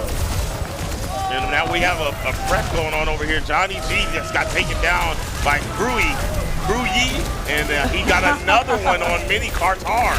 Oh, absolutely. And you'll probably see this ultimate will play into factor a little bit later. You'll also want to see if the ultimate for Baptiste comes through, as you see going through the window, trying to do damage. You see the support trying to get out the outskirts. This is an interesting map where you range out a lot. Right now, Hebron is getting assaulted right here. Baptiste finishing off the job. They're going to have to come back because right now is a heck of a roll by the North Crowley Catalyst. They are holding it down as that percentage proceeds to climb. We're at 55 and climbing, and not a single presence of the opposing team on the board. Yeah, we do have a flank right here going on as we see the Sigma going ahead and trying to make sure they can hold it down. Look at that. That was always going to come through. The ult coming through. Beast going ahead and knocking down the competition. I tell you what, you always want to make sure for that ult because it comes out of nowhere. When Death Bloom comes, the rest of your team falls down. The crowd is chanting Beast after that play. Beast is crazy, man. Yeah, did exactly what was necessary. Still holding the front doorway, backing up, get that reload off and reposition to shut this down, trying to make sure. Oh, landed a banger, setting up an ult. Blue squad losing player after player. This is the moment. They have to get in there and try to get a touch. Overtime has started. Well, Hebron's been actually trying to make a push right here. You see them trying to get some team-wise going out. Beast is knocked out, so maybe that'll do some damage, but you see Sigma holding it down. You do have Sigma going down as well, so a good trade Sigma on Sigma action right there. Hebron's finally able to recapture the point. A great push right there at the end, extending it, utilizing overtime to take advantage and to get back into shape. All right. Next engagement coming soon. We're about 20% here for Hebron. The Catalyst only have to win one more team fight to go and get this one over with. Oh, man. And there's 2 down for Hebron. It's a team right now for Hebron. You see the Devil come through and come through again. What a good job by Catalyst to recapture the point. Overtime is approached, and I don't think that they're going to be able to make it this final push. Right now, you have the Sigma guarding at the gate. The checkpoint, the chokehold point, I apologize, is locked down right now an early lead by the Catalyst, capturing the first round. Beautiful, beautiful stuff. Nice clean victory there. You know, it was a little bit of struggle, but not too much for them. Well, they held down the point initially, and once you hold on to the point, especially in Overwatch, you continue to do the holding down, you get things to go. Oh, it's actually Hebron. I apologize. Hebron is the one that takes the first victory. I apologize for that. But Hebron did a great job. We talked about the North Crowley transfer, about if that would have a factor. So far, so good. Hebron, the very last thing that I heard their coach say before they went into this game was you got to clutch it up.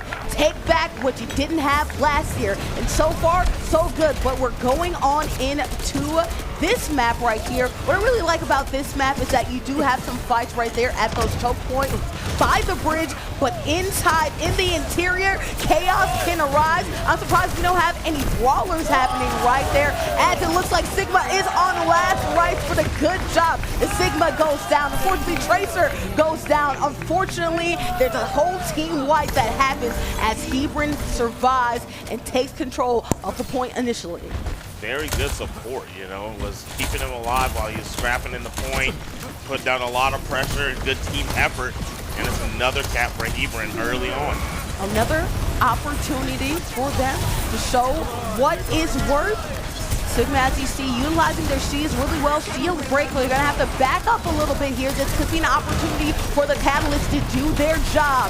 Up top right there, you're seeing none other than Raid Air going ahead and wiping away some of the competition. A heavy push right there can spell you in danger zone. You don't want to make sure that a backflight happens. If that happens, it could be an easy way for NCHS to come through and to start to recapture the point. But right now, Hebron snuffing it out, that Lucio being a menace. So far, so good for Hebron to keep control of the point and lock it down.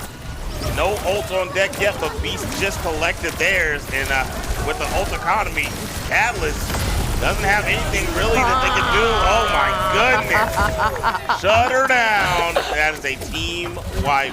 Beast did get taken down, but they took out the rest of the squad. Oh, taking it down. The ult economy that we talked about so far, obviously you want to make sure that you hold on to your ults in order to make sure that you can survive through these onslaughts. Hebron doing a great job holding it down. Again, wiping out their competition. One final push probably that NCHS can make in order to survive. They're trying through the back door. The back door allows you to group together a little bit more, which can be a problem when it comes to the ult. We do see some pops off, and we do see some wipes happening. Finally good for the Catalyst, but unfortunately not good enough as you see Alara come through. What a wipe.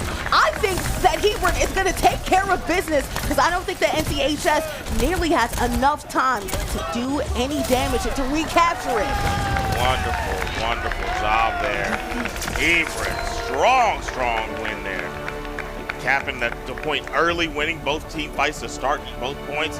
I mean swiftly. They were dominating those early team fights and then holding strong from there on. Yeah. Mini Cartar coming away with the MVP on that one. Yeah, that Alari last ult came through at the end, but I also want to shout out the Pharaoh with the hover jets coming out through as well. Alari right there, wiping the entire team. Teamwork making the dream work right there. Hebron taking care of business. You said, well, I heard them say that they wanted to get their get back, and so far they are, as they are up 1 against the North Crowley High School Catalyst. Now remember, it's best of 5, so they do have to get 3. This is just beginning. There is a lot more to be played here, so the Catalysts definitely have time to try to bring themselves back into this. Look at Hebron right now. You see them have their posters. You see them supporting their team. They're one of the best esports programs in the state of Texas. We usually see them time and time again here on the stage. Obviously, we know that this matchup is a rematch, but even in teams like in games like Valorant, even in individual fighters as well, Hebron is quite the beast, but also North Crowley, someone not to play with, obviously winning away a championship last night in Madden. North Crowley is not finished and they want more. That's right, that's right. They already brought one home. They're trying to add another one to it, and there's nothing wrong with that one. But hey, Hebron's standing in the way. They're going to see if they can take theirs back and be and get their victory over the Catalyst this time around. Yeah, we'll see if they can get their victory, but so far we are waiting for a map swap. We're waiting for them to load back in to the games. Let's see if we have a change in maps, because one of my favorite maps, honestly, Zip, to see in this matchup is Kings Row. You know what Kings Row is. There's a big choke point that these teams have to go through. You're really going to need a shield type tank in order to hold down the fort, right? Maybe you go with the Sigma. Maybe you have somebody holding it down to make sure that the rest of your team doesn't end up getting shot. But one thing I really want to see, I want to see a Widowmaker. Let's see if Hebron, obviously they're really good at shooters in general, but this hero shooter really enjoys some snipe shots. Maybe we get to see a Widowmaker get some pop shots here at the top of Kings Row, do some damage, and help them push the point and push the payload. Maybe that's the case. Maybe that's what they'll need, but we'll have to wait and see what they decide to go with before we get into these guesses, you know what I mean? I love to play Theorycraft, don't get me wrong, but there's so much that can be done. We don't even know what map they're on yet. Showing love, I love it. He's got showing up the hard signs. This guy's over here jamming. I love the good vibes out here. Look at that. Fresh, come on now. Good. I like it, man. You want to have a good time, especially when you're up. Even if you're not up, too, it really loosens the tension. Obviously, they're trying to get their get back, right? There can be a lot of pressure on you being on this stage. When you're going against a team that you've seen before, you don't want to mess up, you don't want to struggle, because you don't want the same results as last year. I like them having a looser attitude, Zip. Yeah, for sure, for sure. They're enjoying themselves. They're up a game, right? And so it's not too much weight on their shoulders at this very second, especially in between time. And now we are here. The game is underway here in a moment. 20 seconds and counting. Yeah, I like New York. I really do like New York. You see Sojourn. I think you need high mobility. That's why I really like going with the Kirikou and also with the Fairy as well. We saw the Ilaria come through and shine last game with a great, well-timed ult, right? But on the other end, we still have some Kirikous. We still have some Sigmas holding it down. We also have some Ashblade as well. So you want to make sure that you hit your shots. I like this team comp from both players. Surprised we don't see some more flank players, but maybe that's where we're going to see Beast get up in the air and cause some damage from up top. Right now, that's what we're seeing from Lari right here. This is New York. Plenty of cubby holes, plenty of back doors to watch out for. Good movement, able to keep the support alive. Doing a great job of keeping his team in the game. We see Beast trying to lay down some damage, going for a wraparound, it seems. That might be just what they need. A lot of damage coming in. Clutch healing right there to make sure that the Sigma doesn't get dropped, but you do see too much of a push, I feel like, from that Ash, and then they're out of here, knocked out. So unfortunately for the Catalyst, they cannot push any further. Hebron doing a great job holding them under that bridge. Oh, goodness, smoked. There we go, mini carts hard. Putting up numbers just like they were a moment ago. Did get taken out, and that's okay. No, that was Beast that got taken out. I apologize.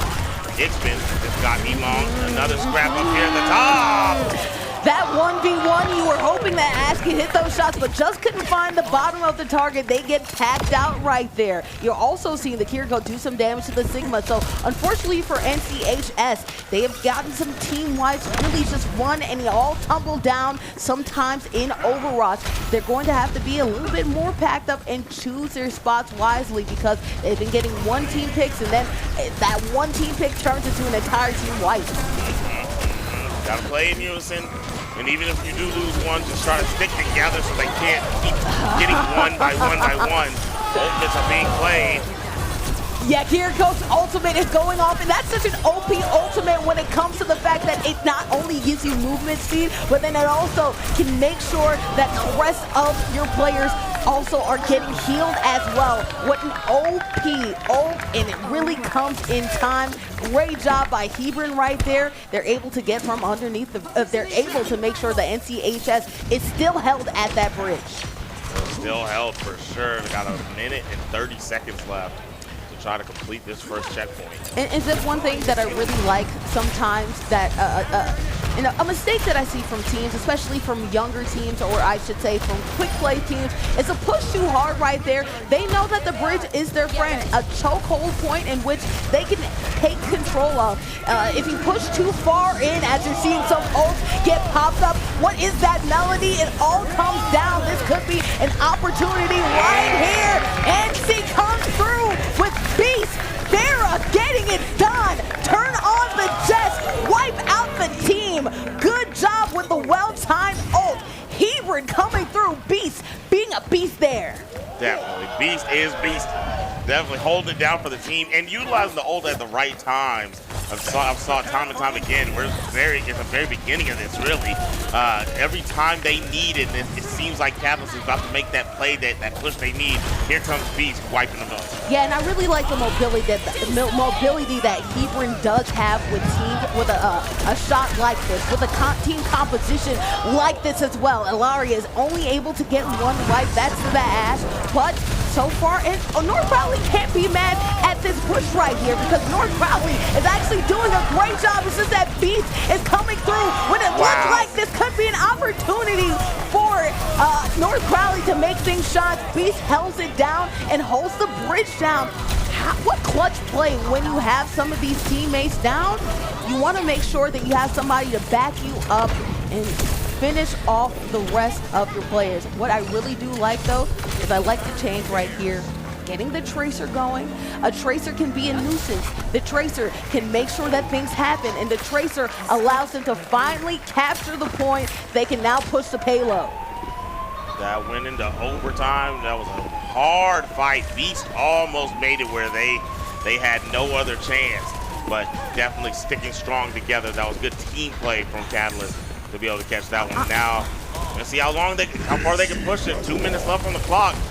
The resistance is strong. Yeah, we have more ults firing off right here.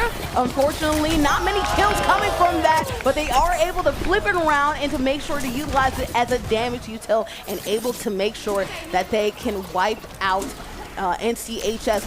Luckily for NCHS, though, they were able to extend the game by capturing the payload, so they have a little bit more room to play with. But I want to talk about that switch, right, from Ash to Tracer. When you have such a high mobility team in Hebron, and when you have such a map that allows such cubbyholes, I'm surprised that they didn't go with Tracer in the first place. Sigma v Sigma, Sigma diff as Hebron comes through and wipes them away. My goodness, so much damage coming out from that front liner, the tank saying, man, what are you doing? I'm handling business. Yeah, what I love so much about Sigma, especially in maps like these, when I talked about Tracer, they're really good at countering and getting in that back line and causing some destruction, right? But what you really like about a tank like Sigma is they hold it down, bunches up the team, and make sure that nobody gets out their own way. I'm protecting you, I'm holding you down, but Kiriko right now, they're all paused up. They want to hold them down and make sure that their payload can't be pushed anymore. They're doing just that. 36 seconds on the clock. Rough situation here for North Crowley.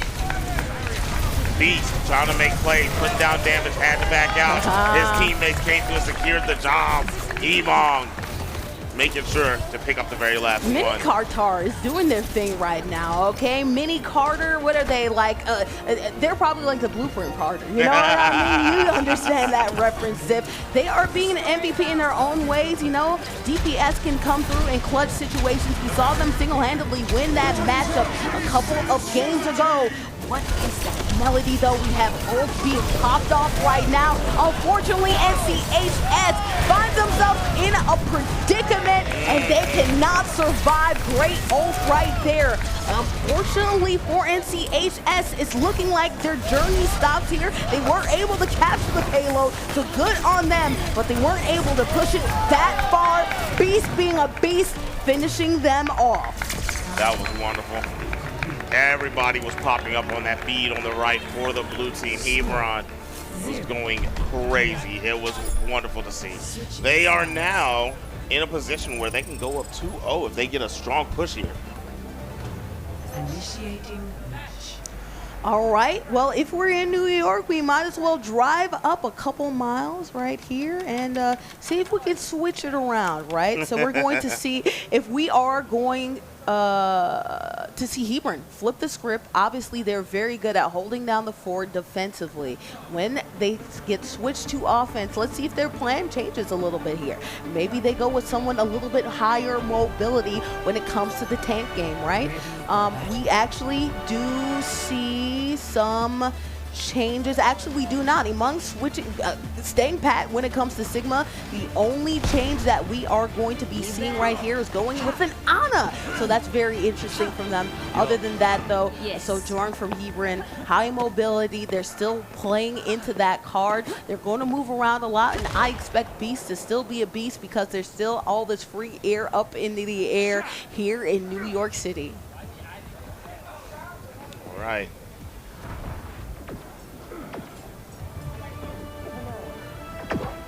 All right. We got 3 seconds left, kicking it in. And here they go. Underway here. Let's see how strong the defense is for Catalyst and see if they can hold them off and get a strong start here on this run.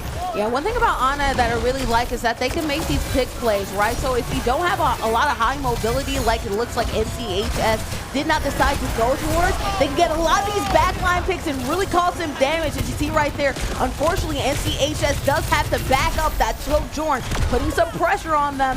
You can already see the offense for Hebron making stronger pushes here. They're able to get from underneath this bridge much quicker than their counterparts. Yeah, that was swift. No, still fighting for it. They're doing their thing. It's a pretty solid hold here. Yeah, they There's actually a lot of healing coming in. Nice job. And you said Sigma over in the front line. He's putting his work in, making it very, very difficult for Hebron to move through. Well, Hebron made an initial push, but NCHS just backed up just a little bit and decided to hold fort again. So you pointed it out well, Zib. It looked like they might be making that push and actually wiping them away, clearing underneath the bridge in record time. But good job by North Catalyst to back up, but not to hold their positioning. They let Emong in. Emong trying to make plays for the squad. He is taking some damage here, but that was what they needed. He leaked through exactly how he wanted, found positioning, and that is going to be a team wipe for Hebron. And that was all based off the play of Lowry right there. Johnny G being the initiator to make sure to cause some issues, but then you also have to consider the fact that Hebron also has the Sojourn or ult in their pocket as well. So there's plenty of still damage potential. You also do have Ana's Nano Boost available as well. We'll see who that Nano Boost decides to go to, because that can cause even more destruction, especially since you have the Sigma ult also loaded on in for Hebron. For sure. And there's a good 3 ults on each side. We'll see how this turns out. You know this can turn into an ult fest. Emong is going to go down tankless for a moment. But only 20 more meters to go. You're capturing the payload in a record amount of time, as we pointed out, based off that Ilari ult. So Hebron does have to regroup. That is unfortunate for them, but luckily for them, they have plenty of time to play around with here. Oh, yeah, they have plenty of time. It's just about 3:30 left on the clock. Pulling up. Guess who it is? It's Big Beast. What is that melody? Unfortunately, Beast ended up getting caught in that radar too. When you have your high damage potential, unfortunately getting packed out, will they be able to hold on? The Sigma decide to back up. Hebron, understanding the fact that they don't have their high damage outputs anymore, playing it safe there. They don't want to give up too much position. They don't want to reset themselves completely. Don't force the issue. Back it up to save yourself for a little bit later. That's smart strategy right there. For sure. Waiting it out. Don't get staggered, right? Wait for your teammates, regroup, and then move up. We have 3 down, 4 down, 5 down for North Crowley. And there it is. Only a little bit left to go. You just need to wait just a little bit more in order for them to end with the victory. A great job right there, really utilizing their ults in great ways. And look at that right there. Beast being a breeze, slam dunking and on home.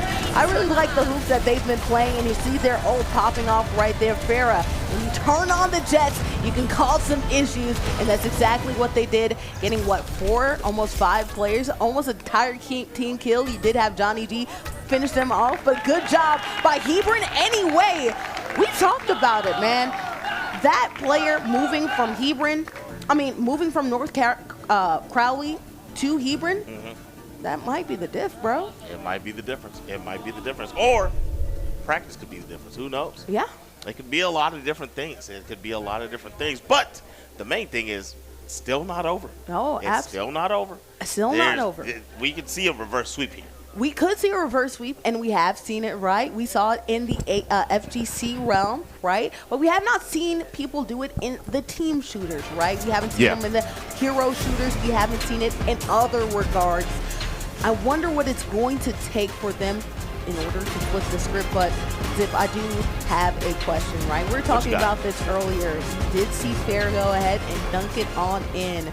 When we're talking about the Duncan analogies, right? Okay. The switch that North Crowley player had, going from North Crowley to Hebron, what does it remind you of? I don't know. We were trying to figure this. Oh, yeah. What did I land on? LeBron. Well, no, Dennis Rodman. Dennis Rodman. That's what I landed on. But that's if they win. Okay, well, elaborate why you make that comparison in the first place. Why I make that comparison? Yeah. Why Dennis Rodman? For leaving a championship team to go and play for another team and win another championship against that team.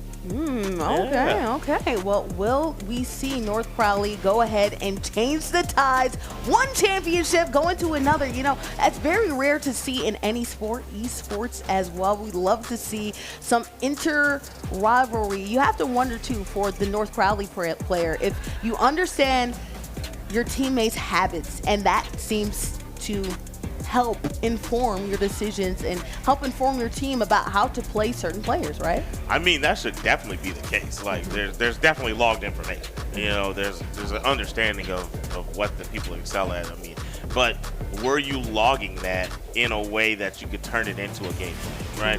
You could know it from a standpoint of playing with them, but it doesn't. I mean, that doesn't automatically translate to being able to take that information and formulate a game plan versus. Oh, no, absolutely. You have to put a lot of hard hours in the lab cooking on those sticks in order to make sure that you can get to the point. But scouting information does help. You learn players' habits. You learn players' best players, right? You learn how they like to play. Are they more aggressive? Do they tend to fall back? Are they more team reliant? Do they push solo a couple times? Maybe that's some things that you can take advantage, especially in hero shooters, you know? You know, I mean, look, it looks like both teams are playing in cohesion, but the edge is definitely just going in Hebron's way. I think that the utilization of Beast and how he's cleaning up is the huge catalyst of why they're winning, because there's team fights that North Crowley could win, and then here comes Beast. Perfect timing, big ult, taking down three people minimum, and then it just sets them back so far. And whether it's Marvel Rivals, which I know that you're a little bit more familiar with, or whether it's Overwatch, something I'm a little bit more familiar with, the perfect timing with ults can really cause a difference for your teammates and really boost them to be their best selves. For sure. Exactly. 1,000%. Because you always feel good whenever somebody backs you up with a big banger ult play, and then you know, okay, if I can trust him to do that, I can hold on to mine. I don't need to pop mine to assist his. I can hold on to mine, and then that just leads to more resistance for the opposing team. Right, because sometimes it's very seductive to get to a point to where you see the other team dump their own ult, and then they're like, let me just go ahead and use mine, right? But it's well timing, understanding, communicating with your team, not reacting to the situation, but reacting to the moment, right? Yes. And realizing if this is a moment that I should shine, or this is a moment where my teammate got my back. That's right, that's right. Sometimes you just gotta let them have it. If they pop those ults in, you just gotta, you know what? 2 guys are down already. I'm not gonna spend mine. I could save me and this guy. Yeah. Because he knows now next time, hey bro, now you communicate next time when we come down, don't worry, I'm popping ult when we're all 5 together. They're down 2 ults. We're good. Let's hook it up. And that's something that I've noticed from Hebron, right? They've really understood the fact that, hey, I have a couple players that might be down. I'm not going to push the issue. Instead, I'm going to back up a little bit here, Yeah. all right? I'm going to make sure that I don't lose all of my positioning trying to chase after things, right? Sometimes you can get into a situation, you're trying to chase, and it ends up not working out in your favor. Well, guess what? We'll see if things work out in Hebron's favor as we load on in to another set of action. Hebron now is on match point. They could walk away with this one. All right. And we're back on the capture style game mode. And we're getting in here. We saw the first time around, Hebron was cleaning up, but nice. The first pick on Mini Car is going to go to North Crowley. We got big man. Yeah. What's his name? Maga right now. Maga. He's a Gatling gun. He's a tank player. You can eat up a lot of damage, but you can only eat up but so much damage when the rest of your team has been wiped, so they will have to survive again a day again so far. Capturing the first point is North Crowley, but there's plenty more action to come. We'll see if they're able to stick to it. All right, they were about to cap. They had 2 on, and Hebron made their way back in there so quickly. And now we're back in the heat of it, the thick of it, as everybody has joined the fray. Yeah, we also have a Brigitte going. We also have, some downtime going on out there as well. But then on the other side, too, NCHS, we have a Lucio around as well. And we also have a Ramatra, all team heads. With the Ramatra come through right now, NCHS can't come through. Unfortunately, they get wiped. It's going to be an opportunity for Hebron to go ahead and recapture. They have a nice hold at the moment at 40%. This is looking like more of the same. We got to swap up a character. Different tank is on the board, but it's looking good. Yeah, High Noon right around the corner for being on the docket. As you're seeing right there, Tracer going ahead and using their ult. Not much going to happen from that. But you do have holding it down as a Maga from Emon going ahead and standing front right there, making sure that they're not even approaching close to the point to recapture it. You do have High Noon going, Deadeye firing off. You're able to get one, you're able to get another, and able to significantly get down their health in order to get the triple kill. Make it 4! And that overtime is finished, and we get the first cap in. Yeah, well-timed ult right there from Cassidy. You saw it in their back pocket, right? When it's High Noon, you have to hide, okay? Because that Deadeye could come through and cause some destruction. Made light work of the rest of NCHS. Now we're shifting gears, shifting to the other point. Let's see if North Crowley can respond right now. Again, Hebron can go ahead and close this game off with a round win, with a win. So we'll see what happens. Right now, Brigitte, though, doing some damage, getting in the nitty-gritty, getting away their Tracer. Everything on the line right now. But the Catalyst need a catalyst. At the moment, they are just getting pressed by Hebron. And Hebron is hungry for it, it looks like. They are really trying to take this one home. Who wants it more is the question, right? Who wants it more? Maga coming through and making some plays right there. It's the 2 tanks who are really leading and rallying the way right there, causing disruption, putting them on their back heels, putting them on their back foot. You know what? It's always nice when you have 2 aggressive tanks, but I believe that tanks are allowed to be aggressive when you have great support backing them up. So shout out to the support to make sure that pushes like that can make sure that can happen. 1000%, yeah. The supports really enable the tanks, and if you have supports that are allowing you to play like that, it's rough stuff. And that Mini Car taken down. Look like they got jumped in the background. Oh my goodness. So many have fallen, and only Ixbin and Prestige is down. Ixbin down, another team wipe. Yeah, Dragon Blade coming through and got a couple of wipes, but also on the other end, Cassie was going ahead and being an MVP on their end. Raid Riar has been really good with the Ilaria and also coming ahead and doing well with the Cassidy. When you have great DPSs who are able to make their shots, but also know the moment, great things happen, and they have a high noon still left in their pocket. They can make this even harder for NCHS. Oh yeah, they can make this super difficult. I mean, at the same time, the Catalyst, NCHS, they do have 2 ults on their side, and they're about to get another one with Prestige. Well, this is rough stuff. They're playing on the back foot for sure. Well, you do have Lucio right here, the sound barrier, which can keep them alive. If you do have an ult to pop off, you do have to worry about high noon, but you have to time it right. Walter White making sure for North Catalyst to hold on to that because you want to time it well. You don't want to just give it up right now. You're seeing some trades happening. Emong being very aggressive. Again, support allows them to go crazy when it comes to aggression. They're attacking the squishies. Can they get the 1v1 right here? They're knocked out. Good job by them. Emong wants some more though. The tanks putting the pressure. Emong going crazy right now with the Mwanga. Goodness, he is going bonkers with this character. What a switch. It makes you wonder, is it just this map where he's this efficient with this character? Or could he been doing this the whole time? Maybe he's born with it. Maybe he's what? Maybe he's born with it. Yeah, molded by it. Maybe he's Maybelline. Maybe, who knows, right? Walter White still does have sound barrier in his pocket and decides to use it right there. I don't know if I love the timing of that, probably realizing the fact that the Kiriko is out, but I do like the team composition right there that you see from Hebron, right? Not a lot of healing. It's really Johnny G holding it down for the healing. So if I were NCHS, I would go ahead, attack Johnny G. That just happened right here. This could be a way for NCHS to go ahead and make a strong push. Emon went in there, tried to stop the bleeding real quick. He's eating a lot of damage. He's gonna need some assistance. Somebody's gonna have to come give him some heals. And there it is, support is there.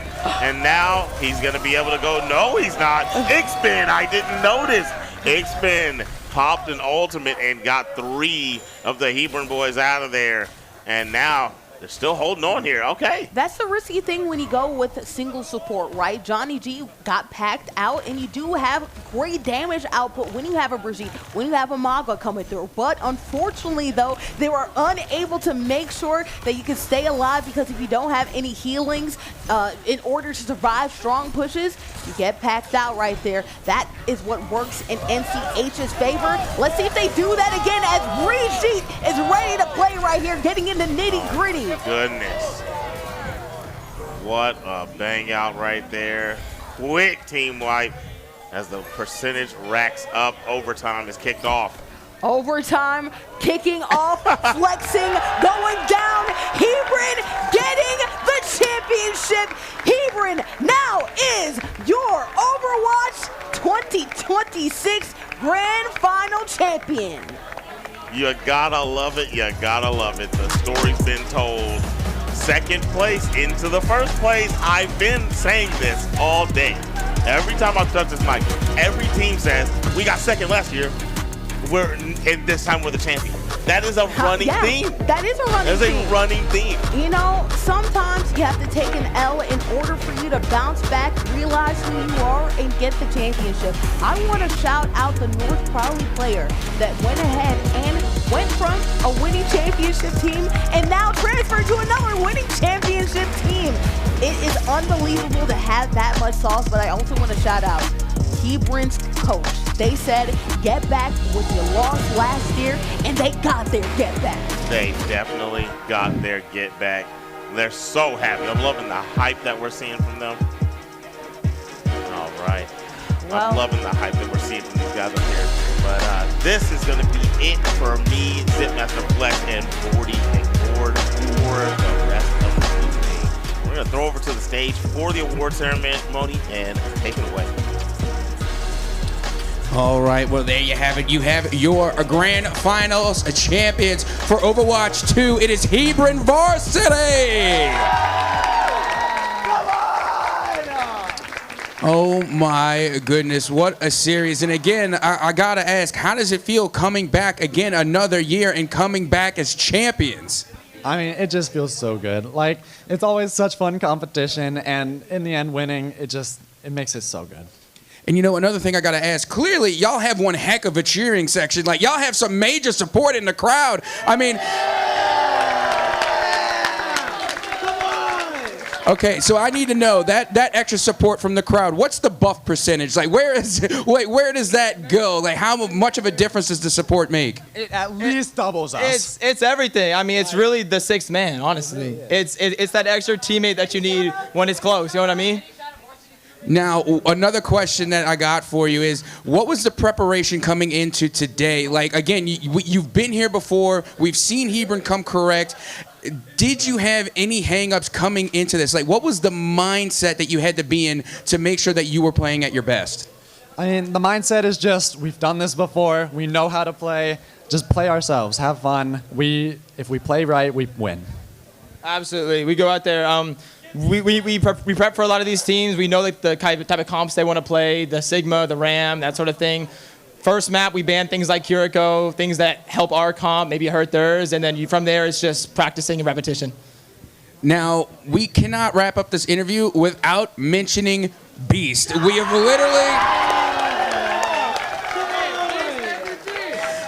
literally heard the crowd chant Beast, Beast, Beast throughout the entire series. So Beast, come over here just for a second. Let me ask you a question. Okay, so I need to know what's the secret in the sauce. Like, how are you able to perform at such a top level? Being that you're still on a high school team, you're still so young. It just seems as though you have a very bright esports career future ahead of you. How have you been able to get so cracked at Overwatch 2? I mean, it's just experience. Like you said, I've been here a few times. It's my third year competing here in the finals. So just with repetition and doing this over and over again, I've just gotten better over time. So really, it's about the quantity of effort I've put in to get to this point. Yeah, well, the crowd has been cheering for you. The crowd has been asking for you. Let's give them what they want. I'm going to give you at least 30 seconds. Is there anything you would like to say to the crowd that loves you so much, to the people at home, and to everybody watching today? The floor is yours. I just want to say I'm very proud of everyone that came out here to compete. Everyone, put in the work, did their best. A special shout out to Hebron Black, our JV Overwatch team. This is their first semester competing, and they made it to the semifinals. So I'm just extremely proud of them. I'm extremely proud of Valorant, extremely proud of Rocket League, extremely proud of Apex. I'm just extremely proud of everyone. So I just want to thank everyone for the support, and I know we can continue this long-standing tradition of success we've had within our school. Well, there you have it. Our grand champions for Overwatch 2. Again, it is Hebron Varsity. Let's hear it one more time for our champions.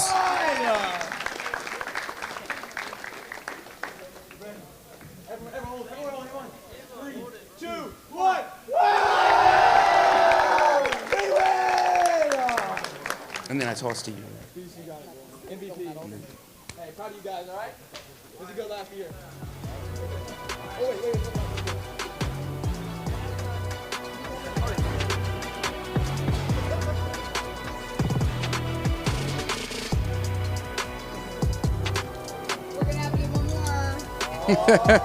You're not just getting the belt, you're going home with, of course, some TechSF gold medals. Again, our grand champions coming together, making it all this way, and not going home empty-handed. What a tremendous performance from Hebron Varsity.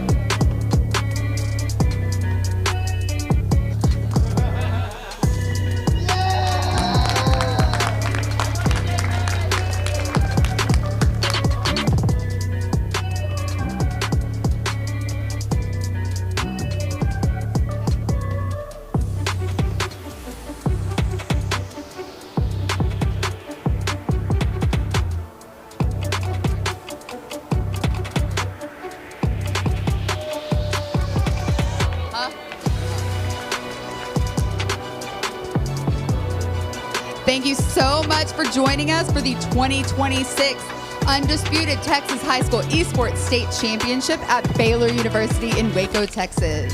We want to thank our sponsors, the Army National Guard, Baylor University, East Shoney, Landfest, and Extron. Thank you guys, and we'll see you next year.